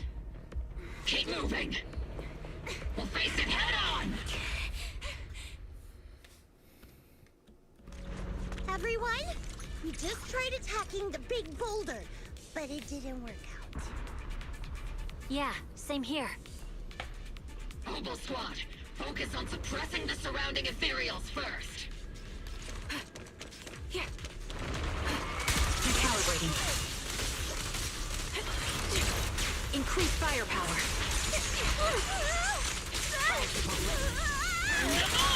Fire! No mercy.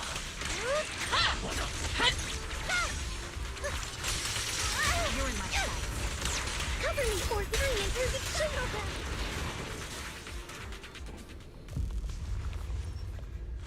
There are so many. Doesn't matter how many. We fight. Oh fuck. Surrounded by waves of miasma and ethereals, the battle reaches a deadlock. Just exhaustion and pressure weighed down on everyone, a unfamiliar voice, one that should no longer exist in this world, suddenly echoes out. Soldiers, open fire! Move forward! Isolde! How? Am I hallucinating? But I see her too! And those miasma soldiers as well! Perhaps the thick miasma around us is projecting fragments of our deepest memories. Forget it. Even if it's just an illusion. Even if your body has decayed, your soul still... What's wrong? Forgot how to fight? We'll have to clear the path ahead ourselves. I don't need you to tell me that. Isolde, Colonel of the Opal Squad. Magus, Captain of the Opal Squad. Two gazes crossing the boundaries of time and death seem to meet at this very moment. I'm so hyped right now. Let me see how much you've improved, old friend. Try not to let me steal the spotlight. You've gotten better, Orphe. Your aim was much more stable this time. Oh! Thanks. Magus, what's your ammunition? Don't make a rookie mistake. Stop talking nonsense. My aim's every bit as good as yours.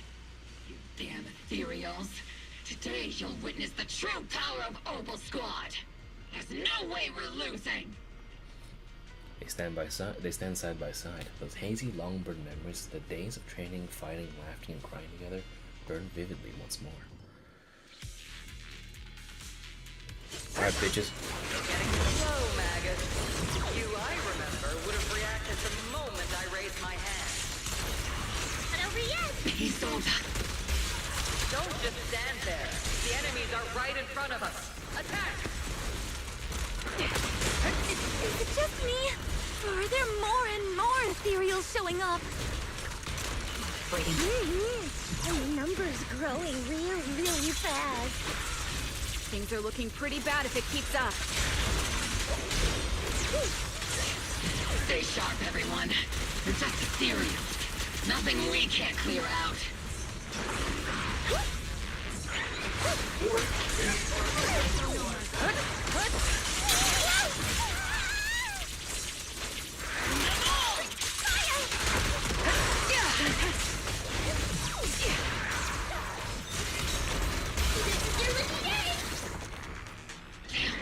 They just keep coming.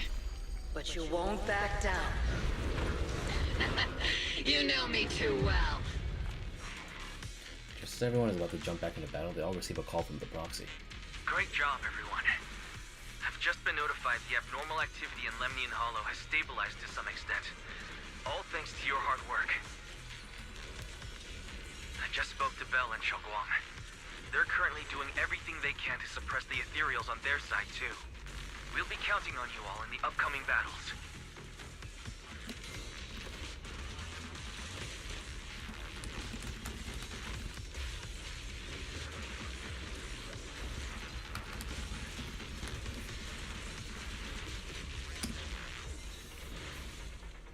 Hearing this news, the creeping exhaustion from continuous battles burn into determination. Leave it to us. We might just be civilians, but Spook Shack's still a force to be reckoned with. Right, Alice? I'll do my best. There's a lot of them.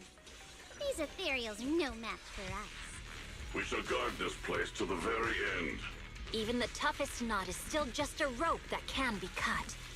This all reminds me of the past. Even the toughest knot is still just a rope that can be cut. These ethereals are nothing to fear. But things are different now. We fight for the future of New Eridu! That sounded real cool, Orphe. Well then, everyone, let's get ready for battle!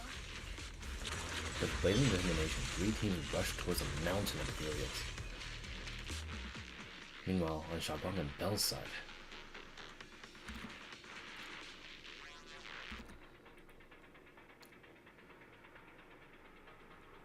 it's loading. Air is thick with a nauseating stench, and the sound of grinding bones and guttural growls echoes from all directions. Ethereals surge forth like a tide, pouring endlessly from the miasma, seeping out of a giant boulder. There's no end to these miasma-spawned ethereals, and there's no way to deal with them all. Xiao'Guang, can you still hold on? I'm okay. But if this keeps up, we might lose track of Lockspring. We're running out of time. It looks like I'll have to use the power of the Qingming sword. But the Qingming sword will take its toll on you, and you've only just recovered. You can't be reckless. There must be another option. Maybe we can find a way around. There is no other path. This is the only way through. Xiao'Guang keeps fighting off the ethereals, the Harunas are starting to get clearly sluggish. Just as she reaches for the Qingming sword and you start to panic, a cold familiar voice rings out. These mere ethereals dare to stand in my way. Oh shit, wait, what the fuck? It's fucking Astral. What? Huh? Disciples of Yunkui Summit, here to assist. Brother, what are you doing here? I may still hold resentment toward Yunkui Summit, but with Weifei in danger, I can't just stand by. Besides, I can't just watch you suffer. Fuck yeah, Zhao fucking won that fight, bitch. Xiao'Guang, Junior Belle, you've both fought hard. We'll take care of these vermin blocking our path. Zhao, Bee Lion, Astral, everyone's here.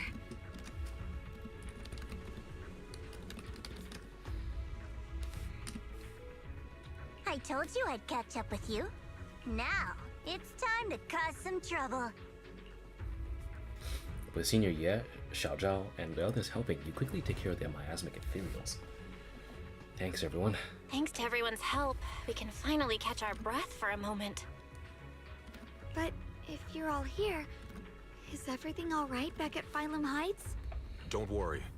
Ishuan Shifu is holding things down there, along with the other disciples. She said no matter what, she won't let the Hollow's expansion harm a single civilian.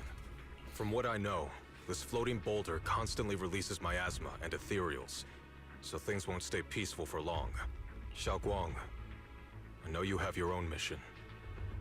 Go, and do what only you can do. Leave the boulder to us. Thank you, brother. I'm coming with you. But, Zhao, things will only get more dangerous from here on. That just means you'll need my help even more, right? Oh, she's got a point there. Right. Then we'll be counting on you, Xiao'Guang. Then we'll be counting on you, Xiao'Guang. Don't mention it. Let's go. No matter what lies ahead, no matter what the Creator really is, we'll face it together. You enter the mine with Xiao'Guang and Xiao'Guang. By the way, when Xiao'Guang showed up out of nowhere just now, it was like our savior descending from the heavens. So cool. Gonna make her blush, dude. That's such a weird way to describe it. Xiao'Guang's right. Welcome back. Stop being cringe! That's so funny. Stop being fucking cringe! It's hurting me. But thank you. I never would have guessed the underground space was this massive. It's huge. Looks like the kind of place a big shot would use to make their entrance. That's us now.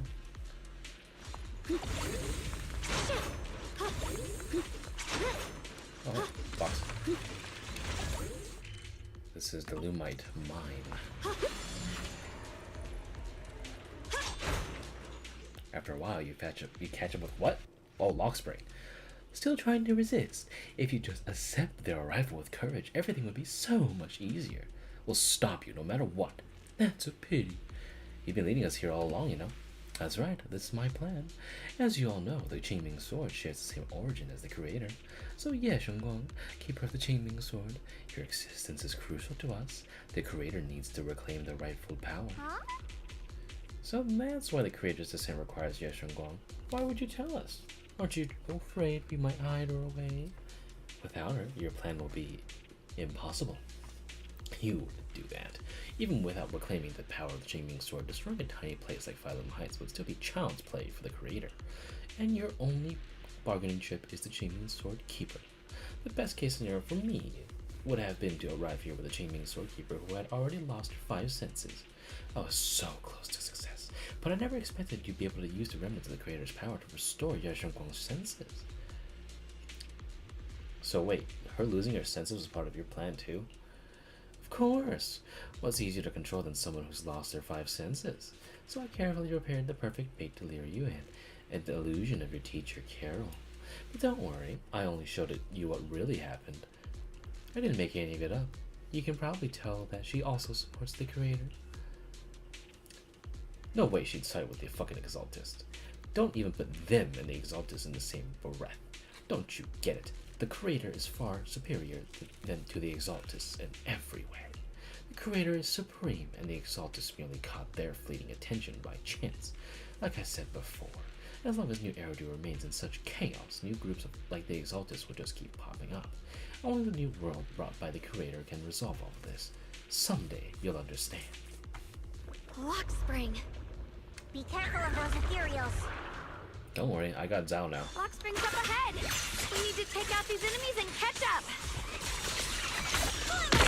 If the Creator really awakens, it won't just destroy Phylum Heights. All of New Eridu could fall. Well, I guess in a way we're kind of saving new Eridu, huh? Ready.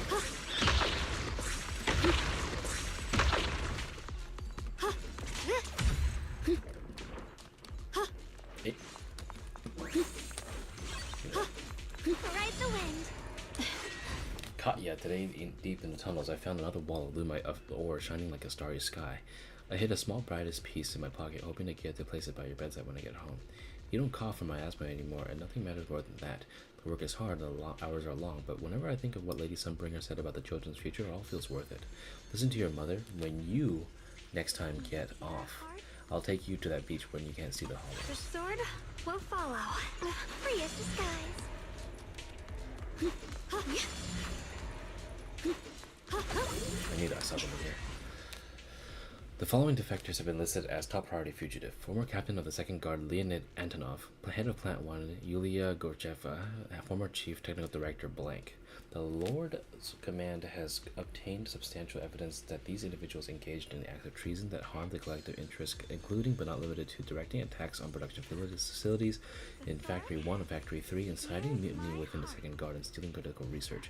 Anyone with information regarding wanted criminals or individuals and other defectors must immediately contact the Lord's command or any nearby 1st Guard personnel. Substantial rewards will be granted for providing us actionable intelligence. Those who privately contact or assist wanted individuals will be treated as defectors instead. The blade knows my heart's tunnels are so twisty. We need a plan to figure out which way's correct. I can feel it. The Qingming sword is resonating with something here. The denser the miasma, the closer we are to the right place. Why didn't you stop Lady Sunbringer? Because she said she'd take care of it. She'd calm the hollow down. No matter how strong she is, how could she deal with the hollow on her own? Don't tell me you actually buy their nonsense. That she caused the disaster? The sword? Mirrors No! my heart. I don't! Ride the wind. Seems like the hollow really did explode.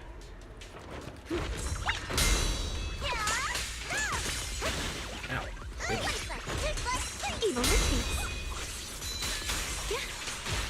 Hey, stop. Oh, yeah.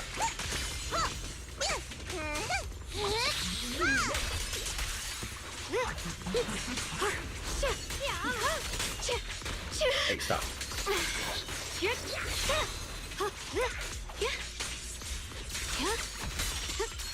The new pieces are in place. Pure as frost.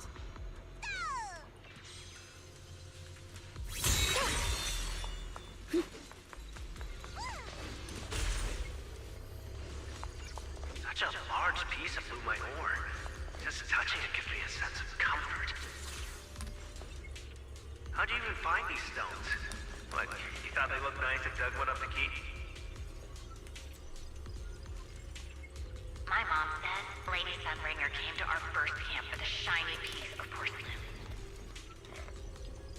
She used medicine made from porcelain powder to heal a few people who suffered from corruption, and then she was instantly treated by the Lord as an honored guest. With a pure heart, the sword will follow. And then we followed both the Lord and Lady Sunbringer to reach the present day.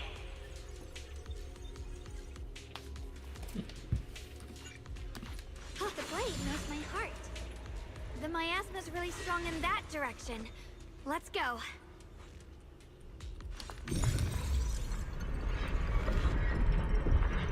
The ether frequency settled now. Let's keep going. The air's so thick with the miasma here. And the Qingming sword's reacting again. We must be close to the core of this whole area.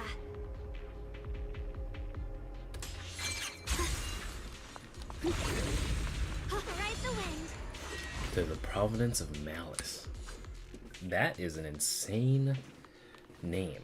I like it. Oh, it looks sick. Oh, whoa. It's huge. It looks like it's absorbing the miasma's energy?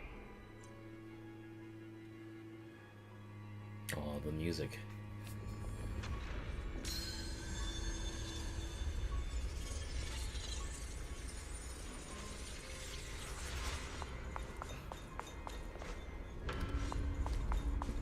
Oh, I see it. It's over there. Okay.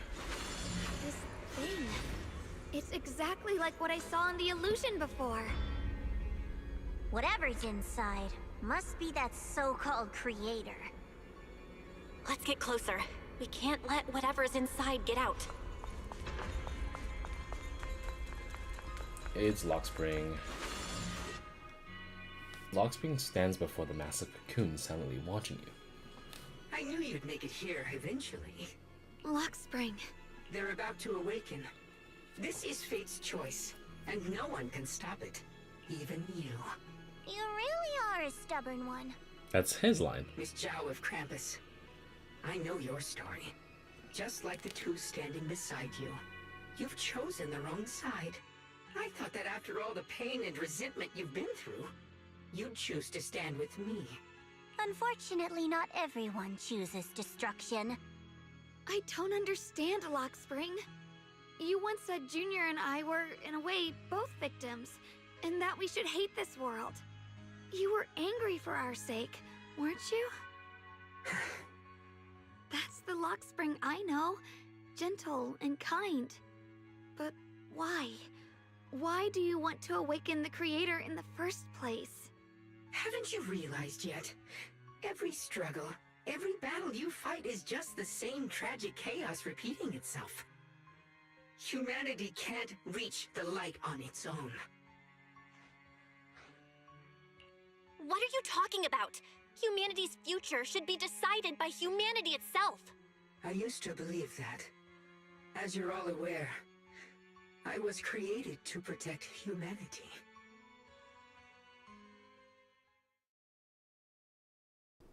Lockspring's posture remains composed, yet in his eyes there's a flicker of something complex. Almost a trace of pitying compassion. When Lady Sunbringer created me, she embedded an absolute unbreakable command deep within my core registry. A high firepower combat Bangboo must never point its gun at unarmed humans.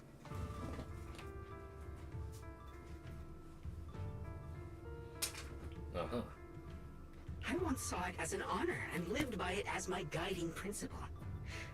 Until that day.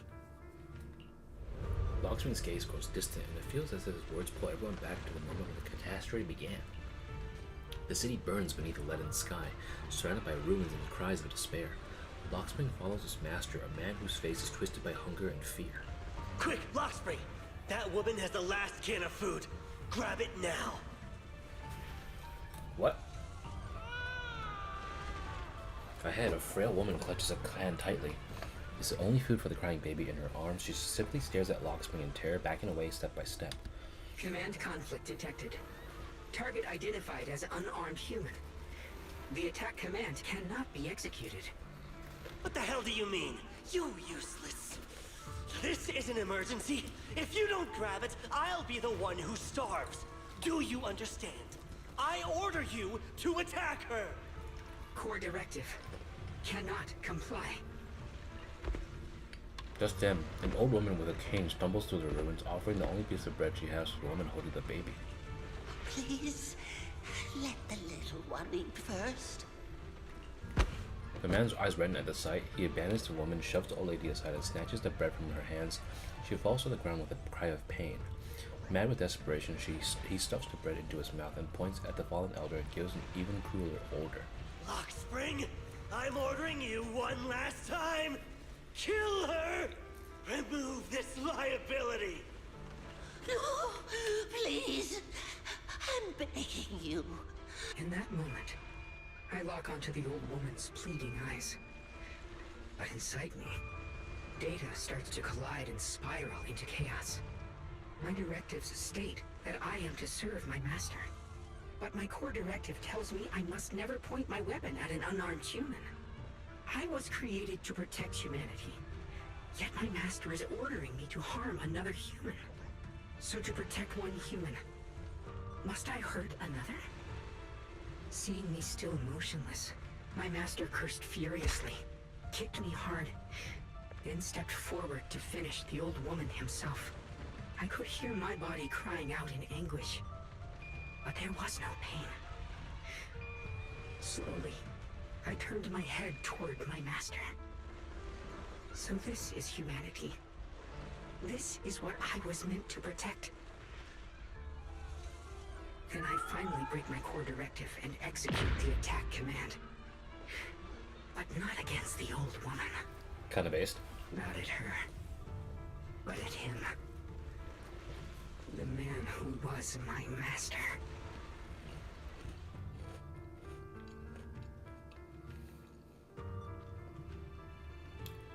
But, so here's the thing. So if you were created to serve the order of protecting humanity and not pointing a gun at an unarmed civilian, your core directive still was correct, because in that moment, the man or the quote-unquote civilian was armed with the intent to murder.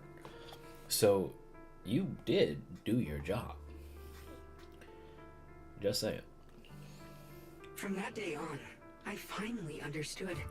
Humans are creatures ruled by emotion and desire. Chaotic and short-sighted. Your kindness is fragile and easily shattered. Your morals are worthless when weighed against self-interest. Handing the future over to you would only invite endless conflict and destruction. You are incapable of governing yourselves. That's why you need a higher being. One that is all-knowing, all-powerful, and guided by absolute reason. They will chart your path, govern your desires, and bring an end to all your suffering.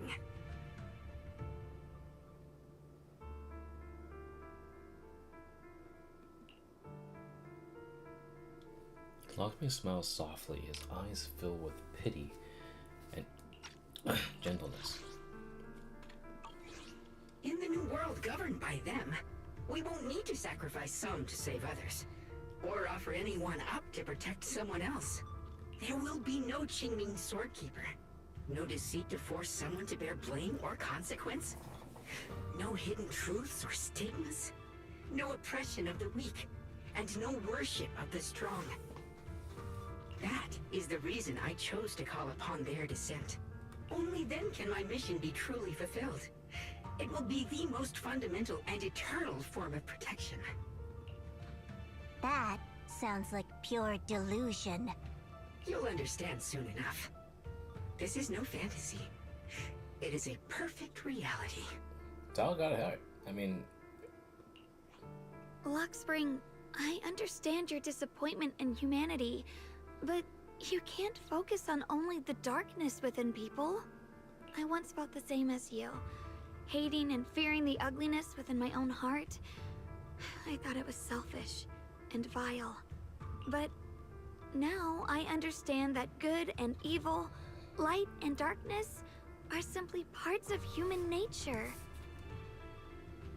And for those of us struggling through the mud, it's because we've seen the darkness that we fight to reach for even the smallest glimmer of light. Because without evil, good loses its meaning. Without darkness, there can be no light. Such childish reasoning. You're just making excuses for your own chaos. Happiness doesn't need to come from suffering. The Creator will grant you true, everlasting joy.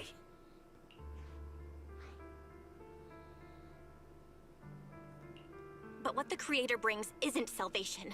It's destruction. Even if that perfect world you described were real, I still wouldn't call it better.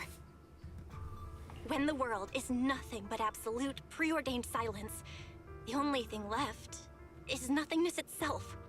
That's because you still don't know what good truly is. You're just afraid of the unknown. I'm not sure what could be called better, or what salvation truly means. But I know this, Lockspring. You have no right to take away our freedom to choose. Even if your choices only bring you pain. Even if everything we do is a mistake, we still have the right to make those mistakes, don't we? If you take that away, you're also taking away our chance to grow and become better. Lady Sunbringer created you so that you could protect humanity. Is this really what she wanted to see? Lady Sunbringer created me because she wanted humanity to have the strength to protect itself and survive amid the cruel disasters. But humanity turned that power upon itself for its own gain. It's unforgivable. Absolutely unforgivable. No one ever asked for your forgiveness. You're the one who's been trapped in the past, unable to move on. What? Placing your hopes on some mysterious creator to change everything is just as ridiculous as dreaming of a savior descending from the heavens. Just like how I once naively believed in equivalent exchange, seeking a sense of security from the approval of others. You despise the ugliness of humankind, so you want to wipe it out. You can't accept your own powerlessness, so you seek to create a new world where your existence feels useful. But if you can't even face yourself, how could you ever truly see others? Or the world around you? You just don't understand. My choice is the purest, most genuine protection there is. And just what is it that you want to protect, Lockspring? Is it merely the concept of humanity? You said people are obsessed with the game of sacrificing others to elevate themselves. But how is what you're doing any different? You've chosen to sacrifice everyone's lives and free will in exchange for the protection and peace you think the Creator offers. No, I'm not like them. I'm not doing this for myself. I'm doing it for you. For us, right? Lockspring, I believe that one day, humanity will, by its own strength, reach the beautiful world you've been hoping for. Perhaps before that day arrives, we'll have to go through countless painful struggles and endure a long darkness, but that day will surely come. For the sake of that inevitable tomorrow, we must accept the existence of evil and use our own strength to create good, again and again. We must come together, not destroy one another. We must create, not erase. But in the future promised by the Creator, there is nothing at all. Why have you two made the same choice as my Creator? I don't understand it. I just don't! Creator? You mean Sunbringer? So she didn't actually submit to the Creator? No! Even after being misunderstood and treated as an enemy, she still chose to forgive. To love. But I won't allow it. I won't let you make peace with such a foolish world. Lockspring, you're not a cold, lifeless machine. I know that, just like us, you already have a life and a heart. That means you've also come to know pain. Everything you're doing now isn't to protect humanity. It's to escape the pain you once witnessed. The pain you couldn't bear. I've run away many times myself, so I know what that feels like. But that's not a choice. It's surrender. It's handing over your own fate and everyone else's to some unknown being. Lockspring, I know it hurts. But now, let's choose to face it together, all right? There's no other path left to take. You choose to create light, while I choose to bury the pain.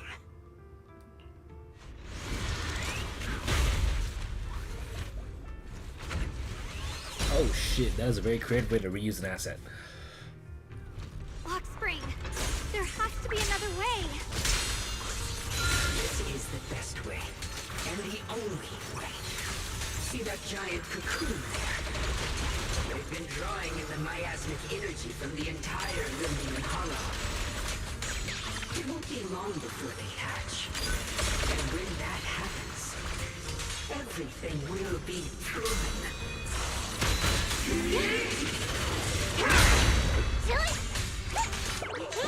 I call this move Funny Slice Combo!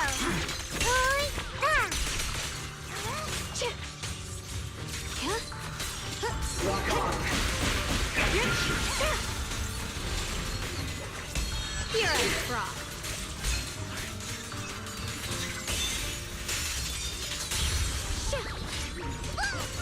A measure of steel slices the world through. The Qingming's might rends the heavens.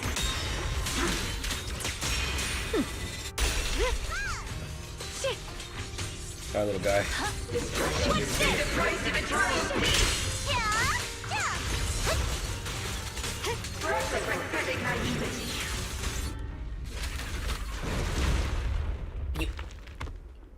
Pew pew.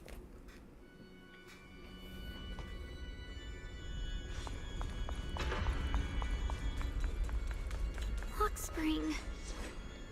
Don't feel sorry for it. It was just stalling for time. We've got more important things to do. I know. We need to stop the creator's cocoon from drawing in any more miasmic energy before it's too late. I'm gonna get shot in the back. I swear to fucking god, dude. Enzo repaired their fucking combat capabilities, I think, but we'll see. Oh, the final showdown, maybe? Oh no! It's too late! Careful!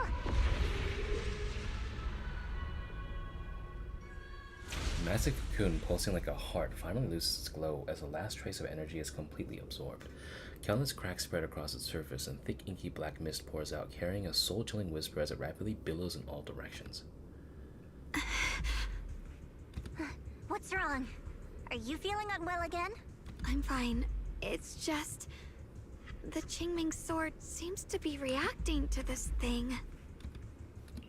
Could this thing have intensified the effects of the Qingming sword? We need to find a way to stop it. We can't let it spread any further. Stop pushing yourself. Look at you. You can barely stand. How are you supposed to stop anything like that? She's right, Xiao'Guang. You should rest for now. Xiao'Guang gently pushes away Zhao's supporting hand and looks at you. A strangely calm smile appears on her face. There isn't time. Look, it doesn't have a physical form. Dylan also said before that our attacks are completely useless against this black mist. And it's searching for something. Searching? For what? Xiao'Guang doesn't answer. She simply raises her hand and gently runs her fingers over the Qingming sword. Junior, Zhao, thank you for coming this far with me. What do you mean by that? Xiao'Guang turns around and looks over deeply, a faint smile resting on her lips. In her clear eyes there is no fear or confusion, only an indescribable gentleness and a quiet sense of peace. I just want to do what I should have done long ago. I'm going to have that osmanthus cake I love, even though it always makes my stomach hurt. What? What are you talking about? Xiao'Guang! The ever-expanding black mist suddenly seems to have found its target, turning into a massive torrent of darkness that surges toward Xiao'Guang with a force that could devour everything. Watch out! Xiao'Guang! Why? No! This is the fate I chose. Finally, it's mine.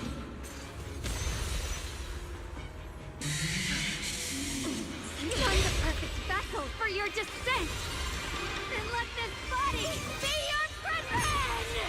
You've lost your mind.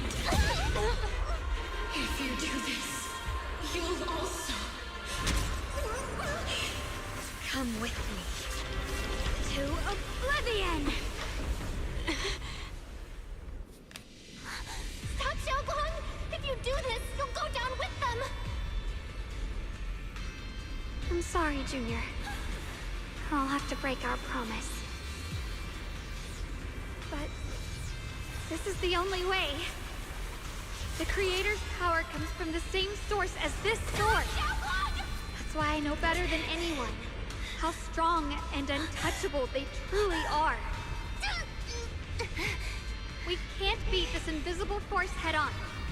I have to become their vessel first, and then destroy myself to stop them.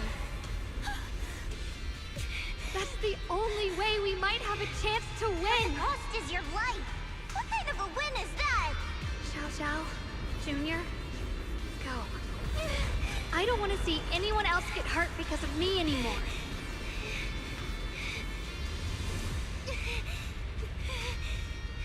No way we'd ever leave you. Xiao'Guang, don't give up. There's gotta be another way. I'm not giving up. I'm only protecting the things that matter more than my life. For everyone in Phylum Heights, for my friends, and for you.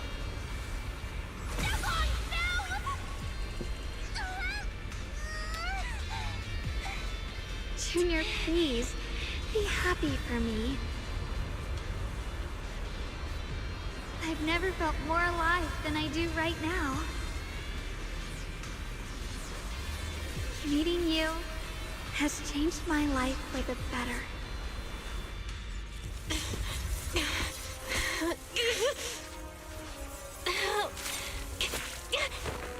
There has to be another way. This is the same as...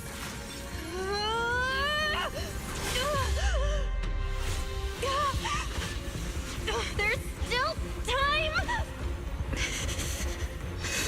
I will bring you home.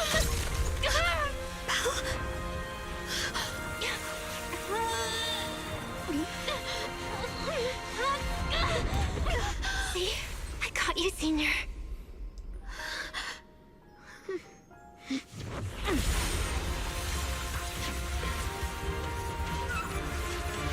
Go! Evil, be gone!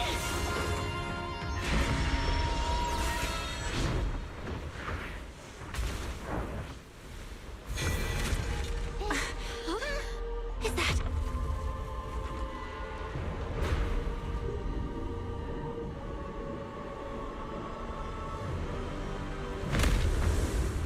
Blasphemer. Divine punishment is here. Sarah? That thing... it has Sarah's face! Looks like her wish to merge with the Creator really did come true. That's fucking disgusting. Thank you, Junior. Sorry, I was being too reckless.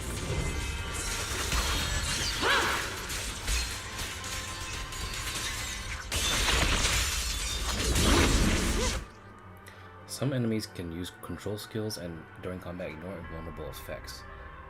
When a control skill is being executed, there will be no flash warning. The first hit of a control skill cannot be blocked or parried. When it hits or is dodged by agent, it enters a special vital state view where the enemy will lead to multiple attacks. Agents can counter subsequents using defensive or evasive assist.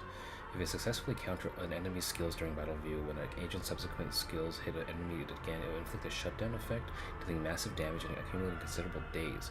When successfully countering the final attack of control skill or with a perfect dodge or evasive assist, it will additionally trigger a precise counter effect, restoring disables for the active character.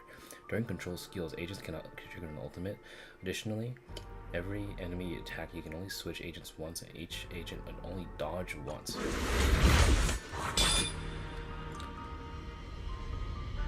Okay.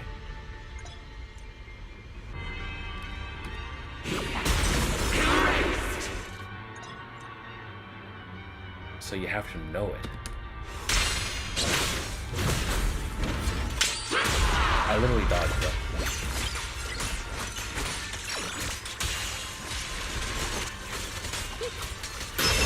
Come to the realms beyond the world.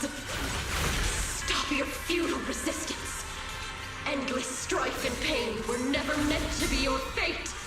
I will grant you true happiness. The right to decide what happiness means will always be ours alone! Nope. Bitch. Stop. My blade cuts down evil! My spirit soars in the sky! My turn now? I'm gonna do my best!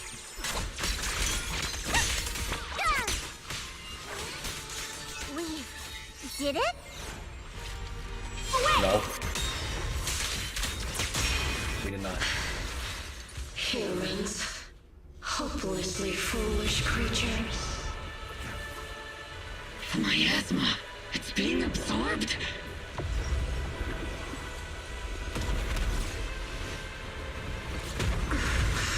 What is this? Could this be? I will show you what real despair feels like.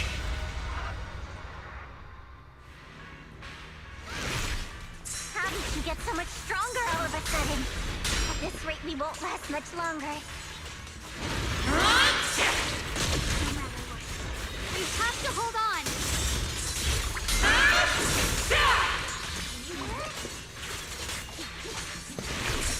I got this shit.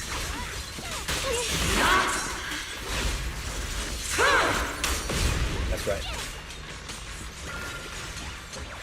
Get over there.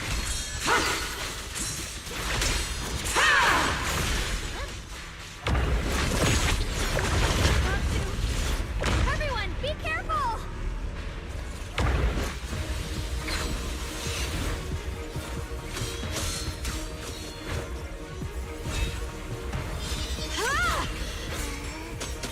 Belle! I just got word from Magus. They're attacking the floating boulder that's powering the creator. It's good work. Gotta hang in there. Just a little longer. I've had enough of this damn rock! Soldiers, increase firepower!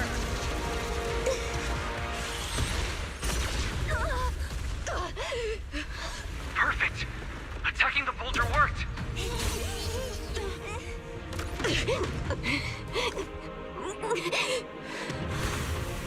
Before the will of humankind, even the divine shall crumble. Belle, all squads are doing their best to destroy the boulder. You guys, you have to hold on. I got this. Get in there.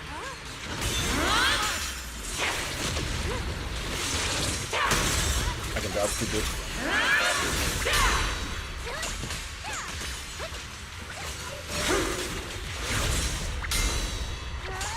We did it! Bootcheck Squad has destroyed their boulder! Nice. Good job, boy. You're Okay. welcome. We'll be waiting for your good news next! Thank you, everyone! Just in time! A measure of steel slices the world through! Shit. Miss Miyabi and Senior Ye's sides made it too! That's all of them! The boulders are destroyed! No matter how imperfect this world is, it's still worth saving. Our mission's done. The rest is up to you now, heroes. This battle was never ours alone. It's the strength and will of everyone that has carried us this far. Everyone, just a bit more! We're so close!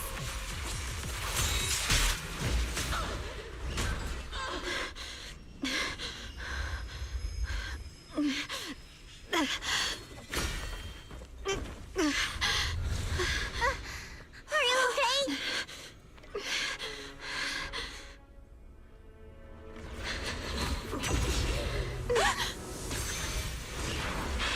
They're absorbing the Qingming sword's power! Only by truly mastering the power of this sword can I execute them. Don't tell me you're planning on using it again! Thank you, Belle.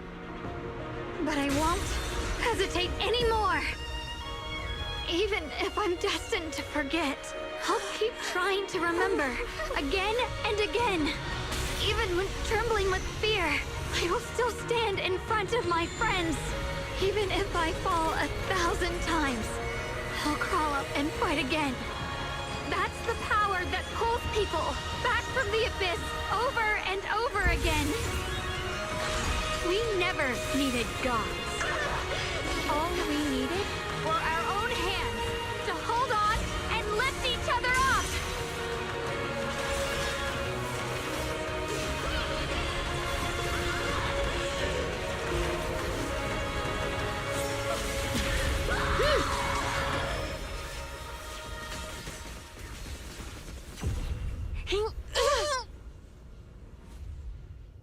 Fools.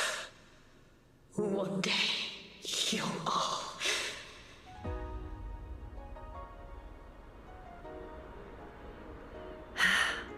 It's finally done.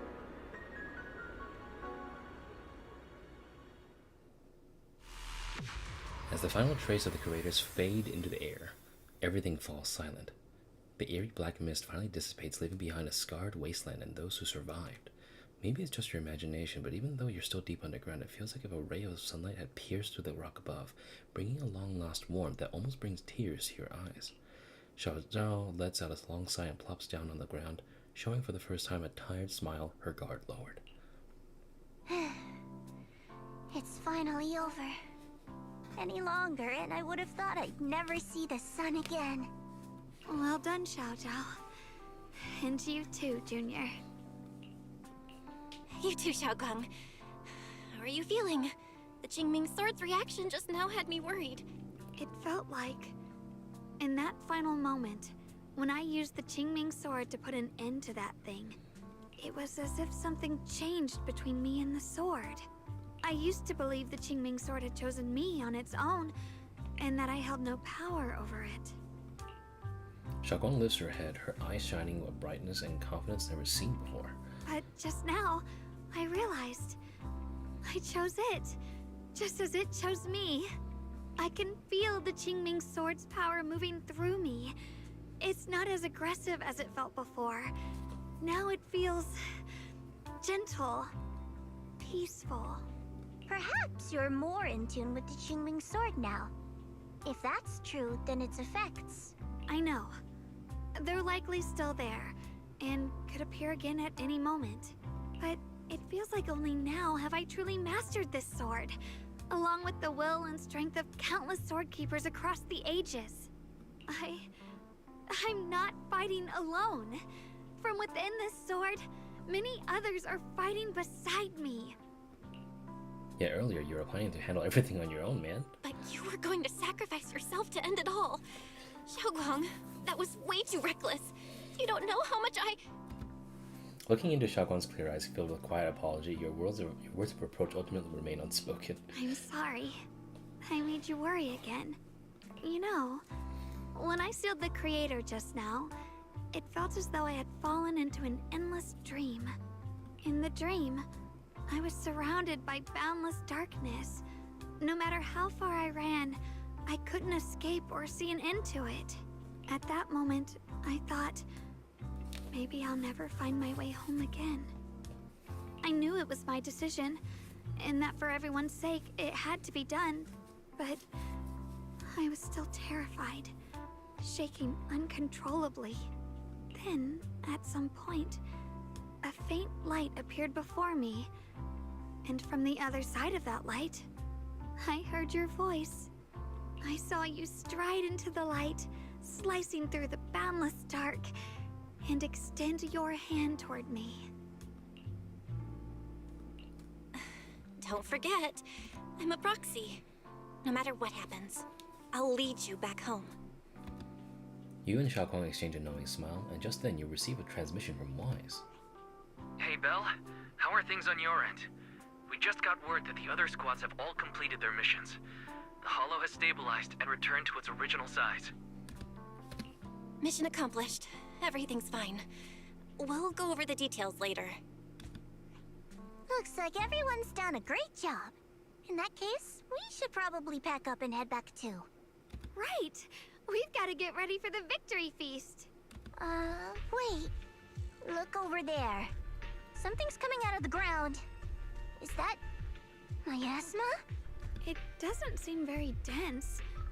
Maybe it's just residual energy from the creator? Wait, is there someone inside it? Junior? What's wrong? You've gone pale all of a sudden. You look like you've seen a ghost.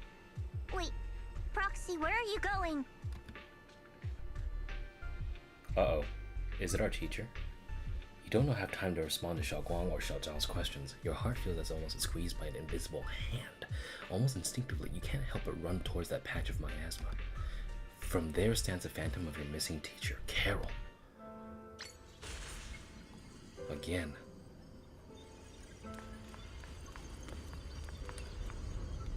Teacher? Teacher? Huh? So that reason appeared and I see you do. What is she saying? When is this memory from? She doesn't sound like she's talking to herself. Look, that mass of miasma in front of her. It almost looks like two figures. Xiao's right. She's talking to someone. Beginning of everything. Endless possibilities. An end that could devour everything. You're wrong. If those children, I have no regrets. What comes will become a terrible catastrophe.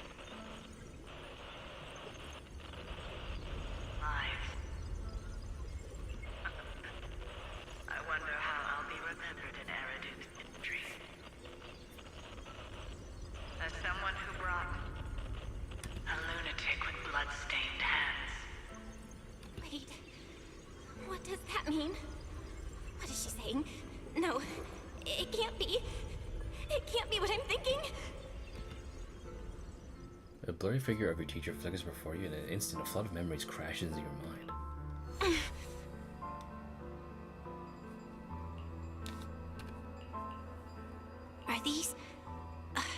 Are these teachers' memories?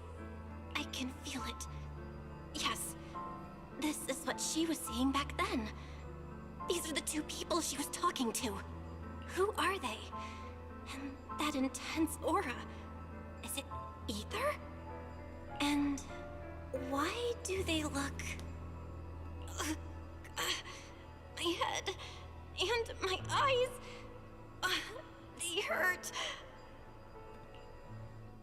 Junior, are you alright?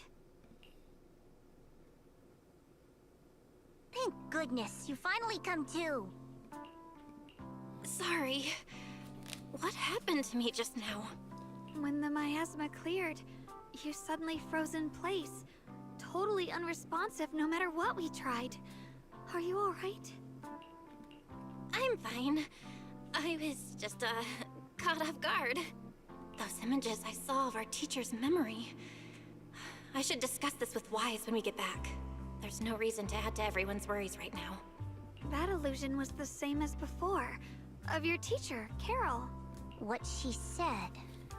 It sounded like she was admitting she had something to do with the fall of the old capital.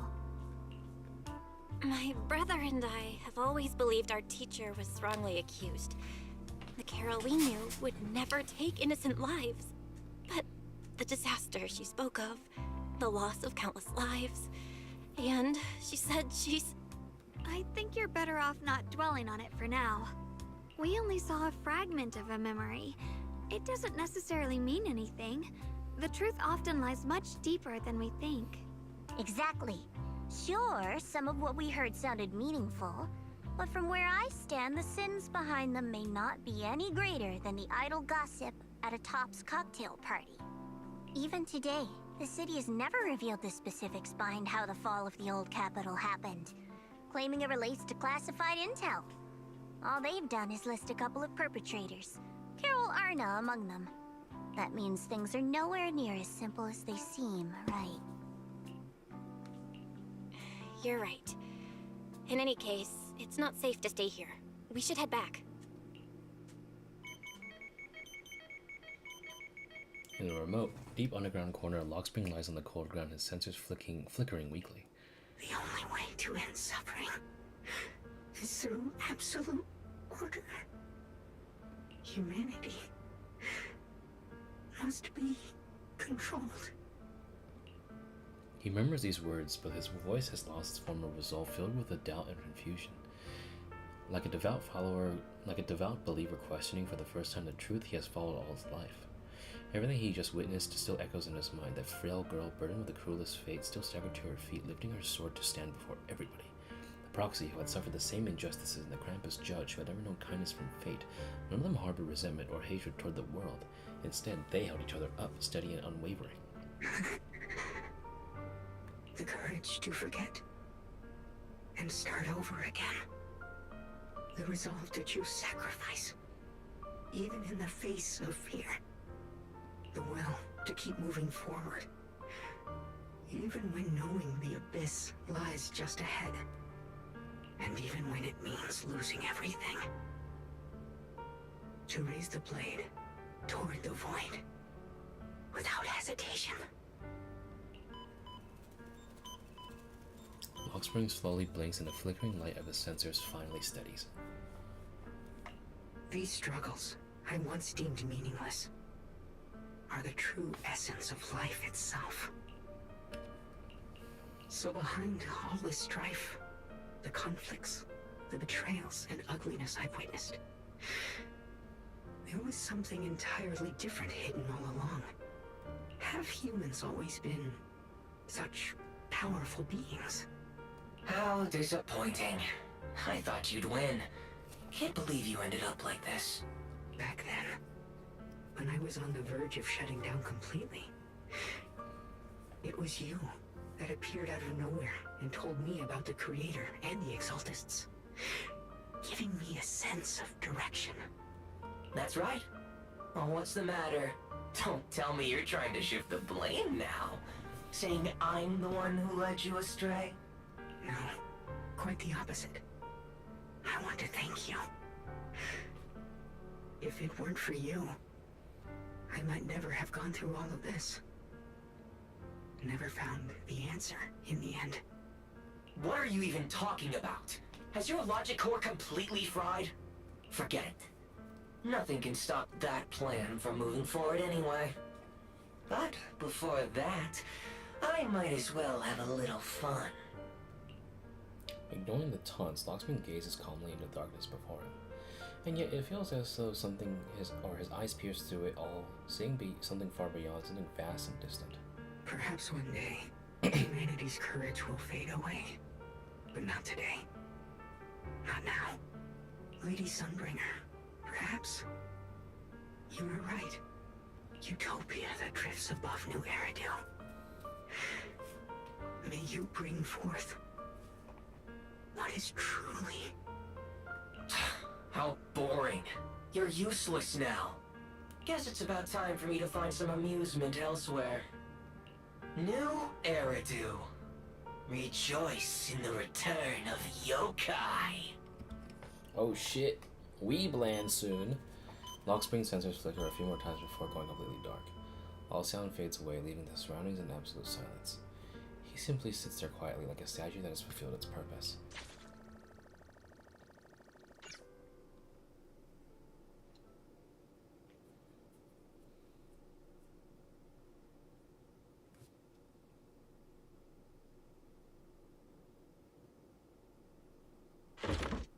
Together with Xiao'Guang and Zhao, you return to Failum Heights. The peaceful cityscape that you haven't seen in a while brings a feeling as if a lifetime has passed. Now that everything's been resolved, it's about time I head back and report in. Zhao turns around, seemingly ready to leave right away, but after taking a few steps, she stops. She stands there in silence for a moment, like she's going through some internal struggle. She finally turns back, avoiding your gaze for the first time. Proxy and Shunguang, thank you. Huh? We should be the ones thanking you. If it weren't for you holding off those TOPS agents earlier, we would have been in real trouble. The whole mess started because of me. I just cleaned up after my own mistakes, that's all.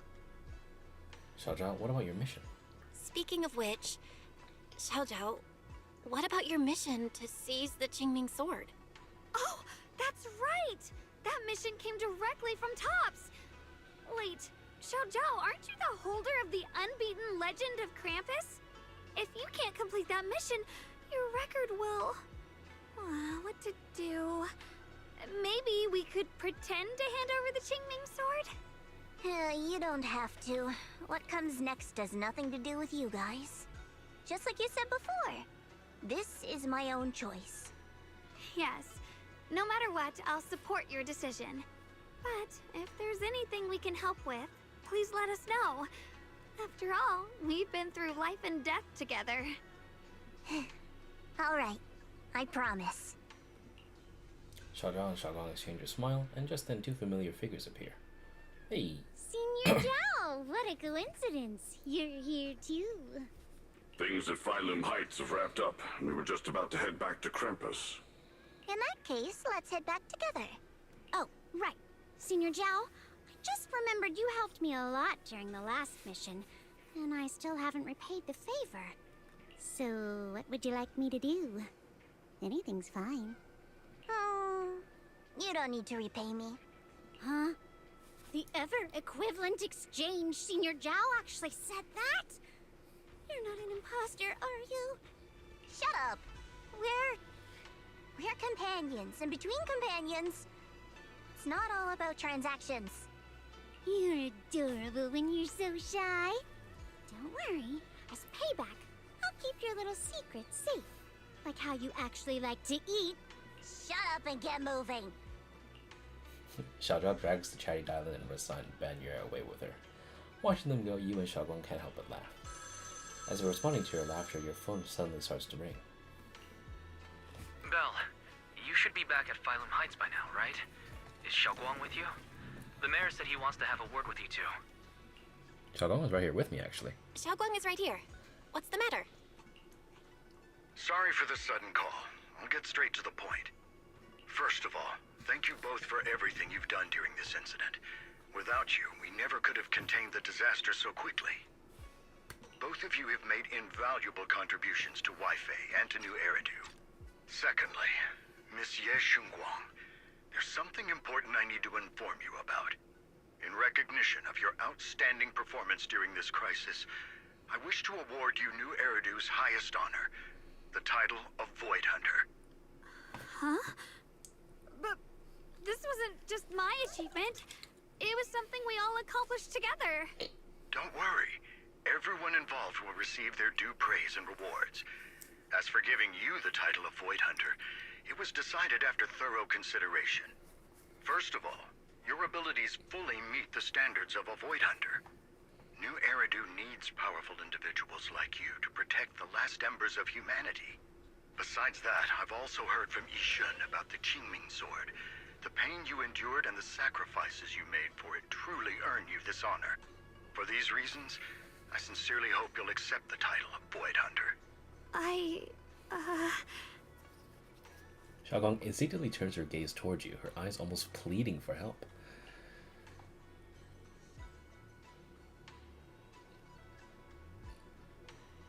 Don't overthink it, choose what you truly want. Don't think about what others expect of you or what responsibility demands.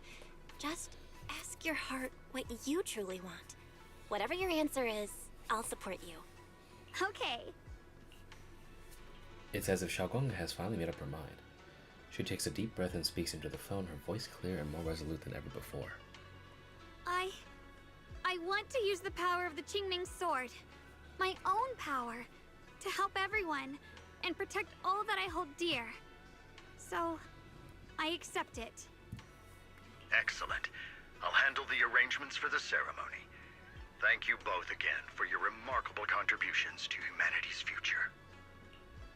As if after exchanging a few polite words with the mayor, you end the call. I guess I'm still a little nervous. Can I really live up to the title of Void Hunter? And be like those great ones who came before me? But there's no point worrying about it now. Yeah, you are a Void Hunter. If becoming a Void Hunter means I can make full use of the Qingming Sword's power and better help everyone, then it's worth it. You seem more confident than ever before. You seem a lot more confident now. That's great. Yeah, Shunguang's cheeks suddenly turned slightly red, her eyes darting away. Really? Well, it's all thanks to you. You've always been there to encourage me.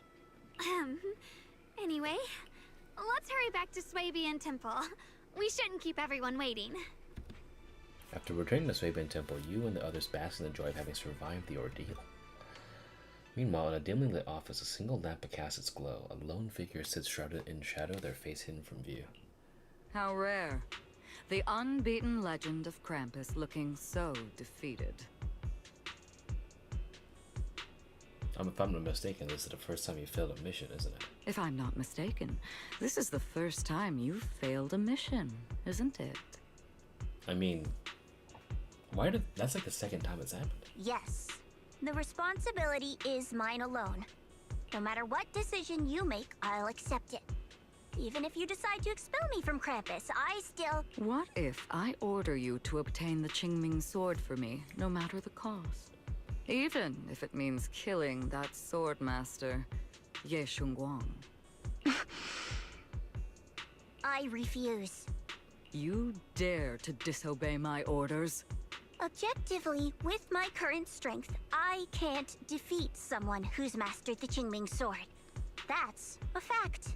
Personally, I don't wish to harm her. So I'm sorry. I can't do it. Zhao, I've always thought you were a smart kid. But in this matter, you really... Wait, why the fuck did you call her by that fucking nickname? A long silence hangs in the air, so heavy it was almost suffocating. Then from within the shadows, a soft chuckle breaks the tension. Managed to surprise me. Huh? Relax. I'm not planning to punish you. Quite the opposite. I'm pleased. I've been wondering when you'd finally grow out of that bad habit of yours. Thinking everything can be solved with equivalent exchange. Looks like this mission taught you something far more valuable than the mission itself. And also, taking the Qingming Sword was never my true intention. You've probably guessed already. This was just high ambitions and the others' order. Bunch of short-sighted fools chasing profit. But they'll probably move on to a different project soon. Something about Void Hunter's weapons. What do you mean? No matter what, remember this. Krampus Compliance Authority is forever loyal to tops, not to any single faction or individual. As for the rest, let's wait and see. The day of the Void Hunter anointment has finally arrived. It's the mayor! The mayor is here! Mr. Mayor, please, could you share a few words with us? Ladies and gentlemen, today we stand here to commemorate a victory that determined the very survival of New Eridu. We finally have a face for the mayor. Wait. This is...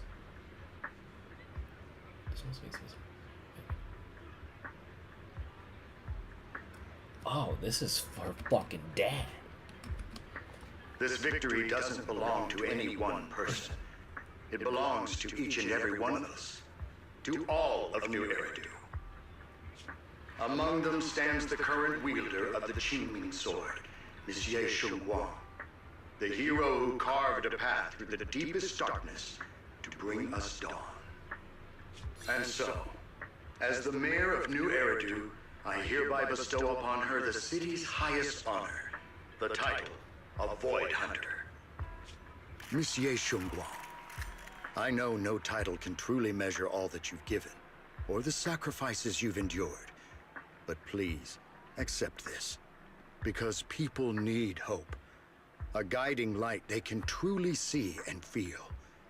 They need to witness a hero standing unyielding in the darkness. Thank you. Perhaps, Monsieur Shunguang, you'd like to say a few words? I'm not really good at speaking in front of so many people, but standing here today, there are indeed some things I want to say to all of you. Ah, the siblings are right there. Someone very important to me once told me that if I was in pain, she'd feel it too. At the time, I didn't understand what those words meant. I thought that battles were my own, and so was the pain. But now, I finally get it. Those words were the answer to everything.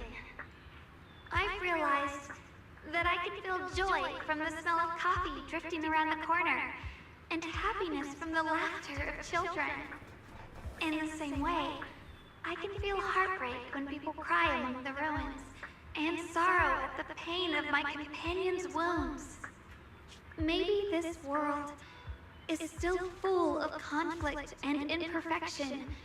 Maybe people will always find reasons to turn against each other. But in some grander, or perhaps more hidden place, there must be something that binds all of us together. That's why, whenever crisis strikes, someone always steps forward. Like a single spark, a lantern swaying in the wind, flickering, yet never going out. And when all these faint lights, these tiny fireflies gather together, they'll illuminate even the longest night. In the past, I only fought because I was dragged into it. But now, I want to be one of these countless fireflies. Because I know dawn always comes. No matter how long the night lasts, morning will return. In the distant past, and in the far-flung future, countless others must have made the same choices I did. We are never alone. Therefore, I, Shunguang, hereby solemnly swear to accept the title of Void Hunter. From this moment on, for new WEIRDO, and for our shared tomorrow, I offer my sword, my strength, and my life, until my very last breath. Beautifully said. A hero is not just a single individual, but the sun formed by the glimmers of light in all of us. Then, let us witness this moment together. The birth of a Void Hunter, keeper of the Qingming Sword. Shunguang! May new WEIRDO's radiance endure forever!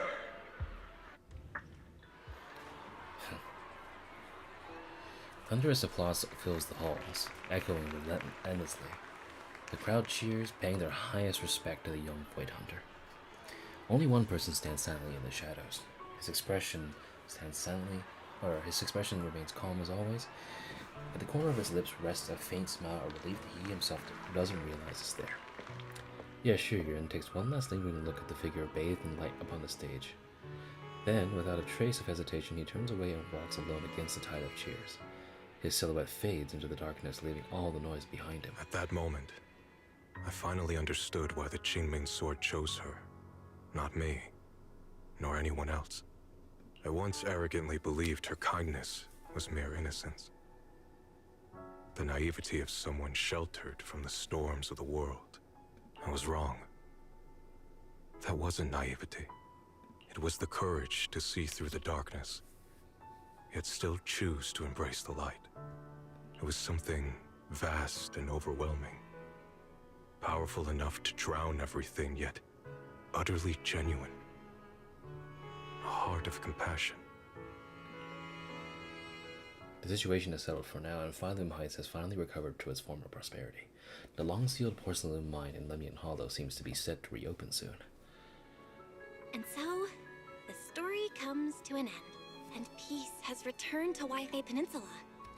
Just like Xiao'Guang said, even if the world is full of conflict and imperfection, there's still something that binds us together.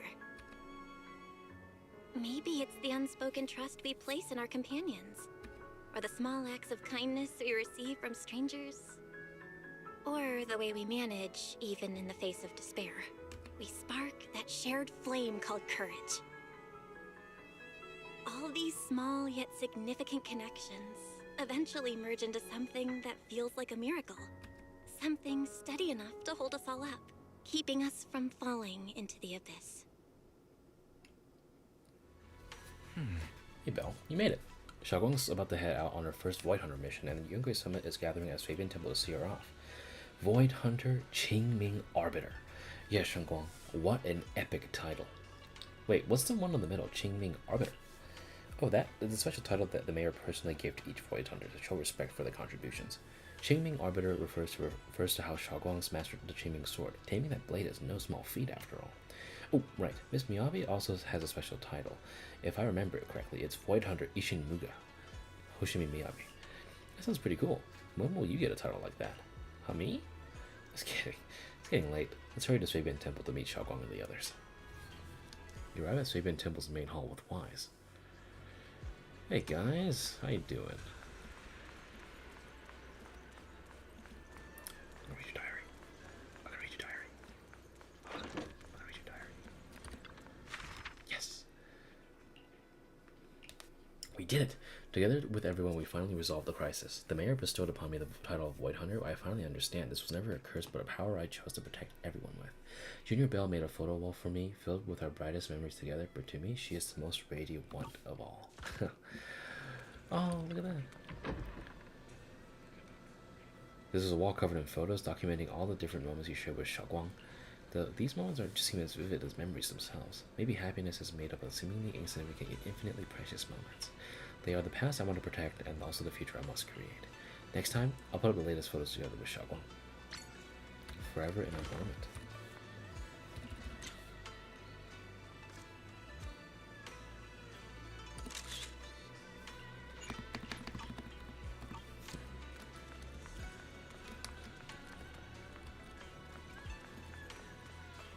Feels good, man. Feels good. Xiao'Guang, take care of yourself. So cold, I can't bear to let you go. Don't push yourself too hard, okay?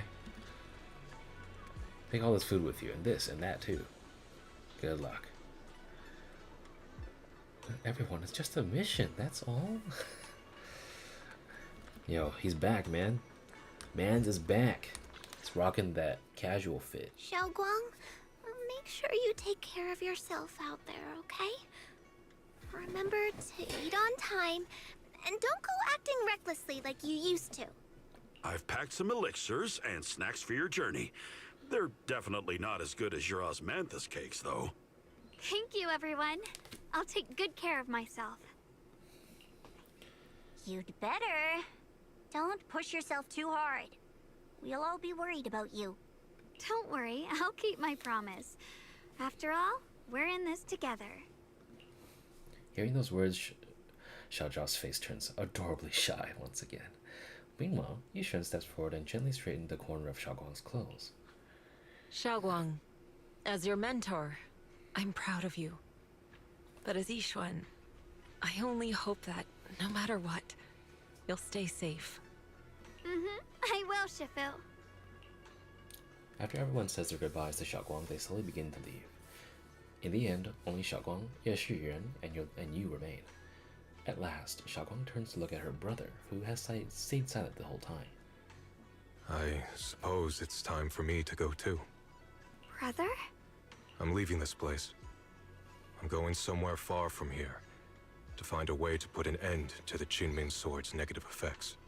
Brother, It's not just for you. It's also time I began my own journey. I heard that Void Hunter Hoshimi Miyabi's blade, Tailless, shares similar traits with the Qingming Sword. I doubt that's a coincidence. There may be secrets hidden within these weapons. Secrets far beyond what we understand. I want to uncover these secrets and find the truth hidden behind. Xiao'Guang, I still remember what you told me before. Don't worry. This time, I'll allow myself to be happy. Shiyuan reaches out, wanting to pat his sister's head like he used to when they were little, but pauses midway and instead gently presses his hand on her shoulder. I've imagined it countless times, that if I could go back, I'd hide my sister away in the safest place, so that fate would never, ever find her. But I was wrong. No matter how many times it happened, when disaster struck, you would still make that choice. You would still pick up your sword and stand before everyone, just like now. Xiao'Guang, as your brother, I'm very proud of you. I also know that every hardship and pain you've been through stands as proof of your strength. The cracks within you are where the light shines through. It's just that, if possible, I still hope you can stay away from the heart of the storm and find true happiness. Sorry. I guess I'm just that narrow-minded. I'm already happy right now. Really. I'm glad then. Also, I'm not sure if you have heard Mr. Lu's so-called ancient prophecy. He once said that one day, a Baiza would rise in Yunkui summit. When disaster struck, the Baiza would wield the Qingming sword to cut through the endless night and awaken the dawn. And besides this Baiza, a special catalyst would appear. A presence capable of changing the entire course of the future with a single thought. After everything that's happened, I can't help but think, perhaps this Baiza and the catalyst the prophecy spoke of are the two of you. Xiao'Guang and Junior Belle. Huh? Me? That's right. Throughout this whole ordeal, you were the one who stayed by Xiao'Guang's side. I believe you both give each other great strength. Yes. If it weren't for Junior, I don't know how much longer I could have held on. It seems your meeting was no coincidence. As for the deeper meaning, only time will tell. All right, it's getting late. I'll be heading off now. Farewell, my sister. And Junior Belle? Shiyuan withdraws his hand without another word, giving Xiao'Guang a deep nod. Then he turns around toward the setting sun and walks away with quiet resolve. Junior, don't mind what my brother said about Baiza and the catalyst. It's just a prophecy. Probably something Mr. Lu made up to spook us. I believe it. I think it's pretty nice, actually. It means we're connected by fate. A destined encounter. Teaser more. Huh? Really? Teaser more. So it's fate? Junior, there's something else I want to tell you.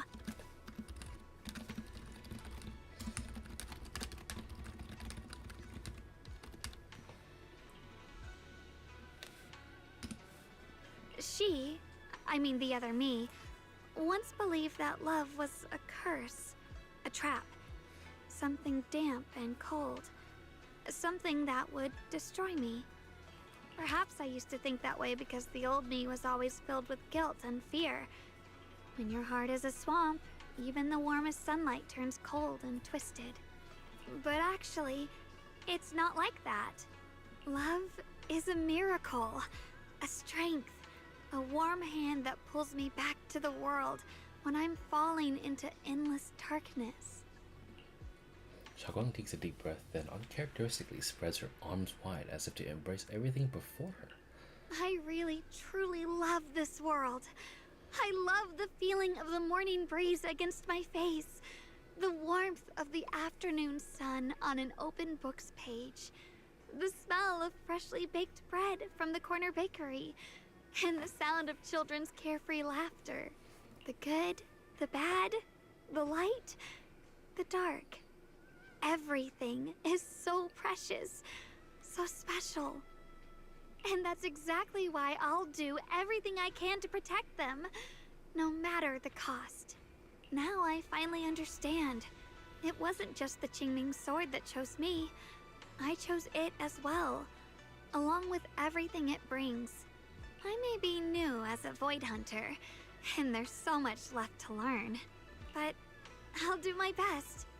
And also, thank you for staying by my side all this time. You're welcome. I actually have something to tell you. I've prepared a little gift for you. Really?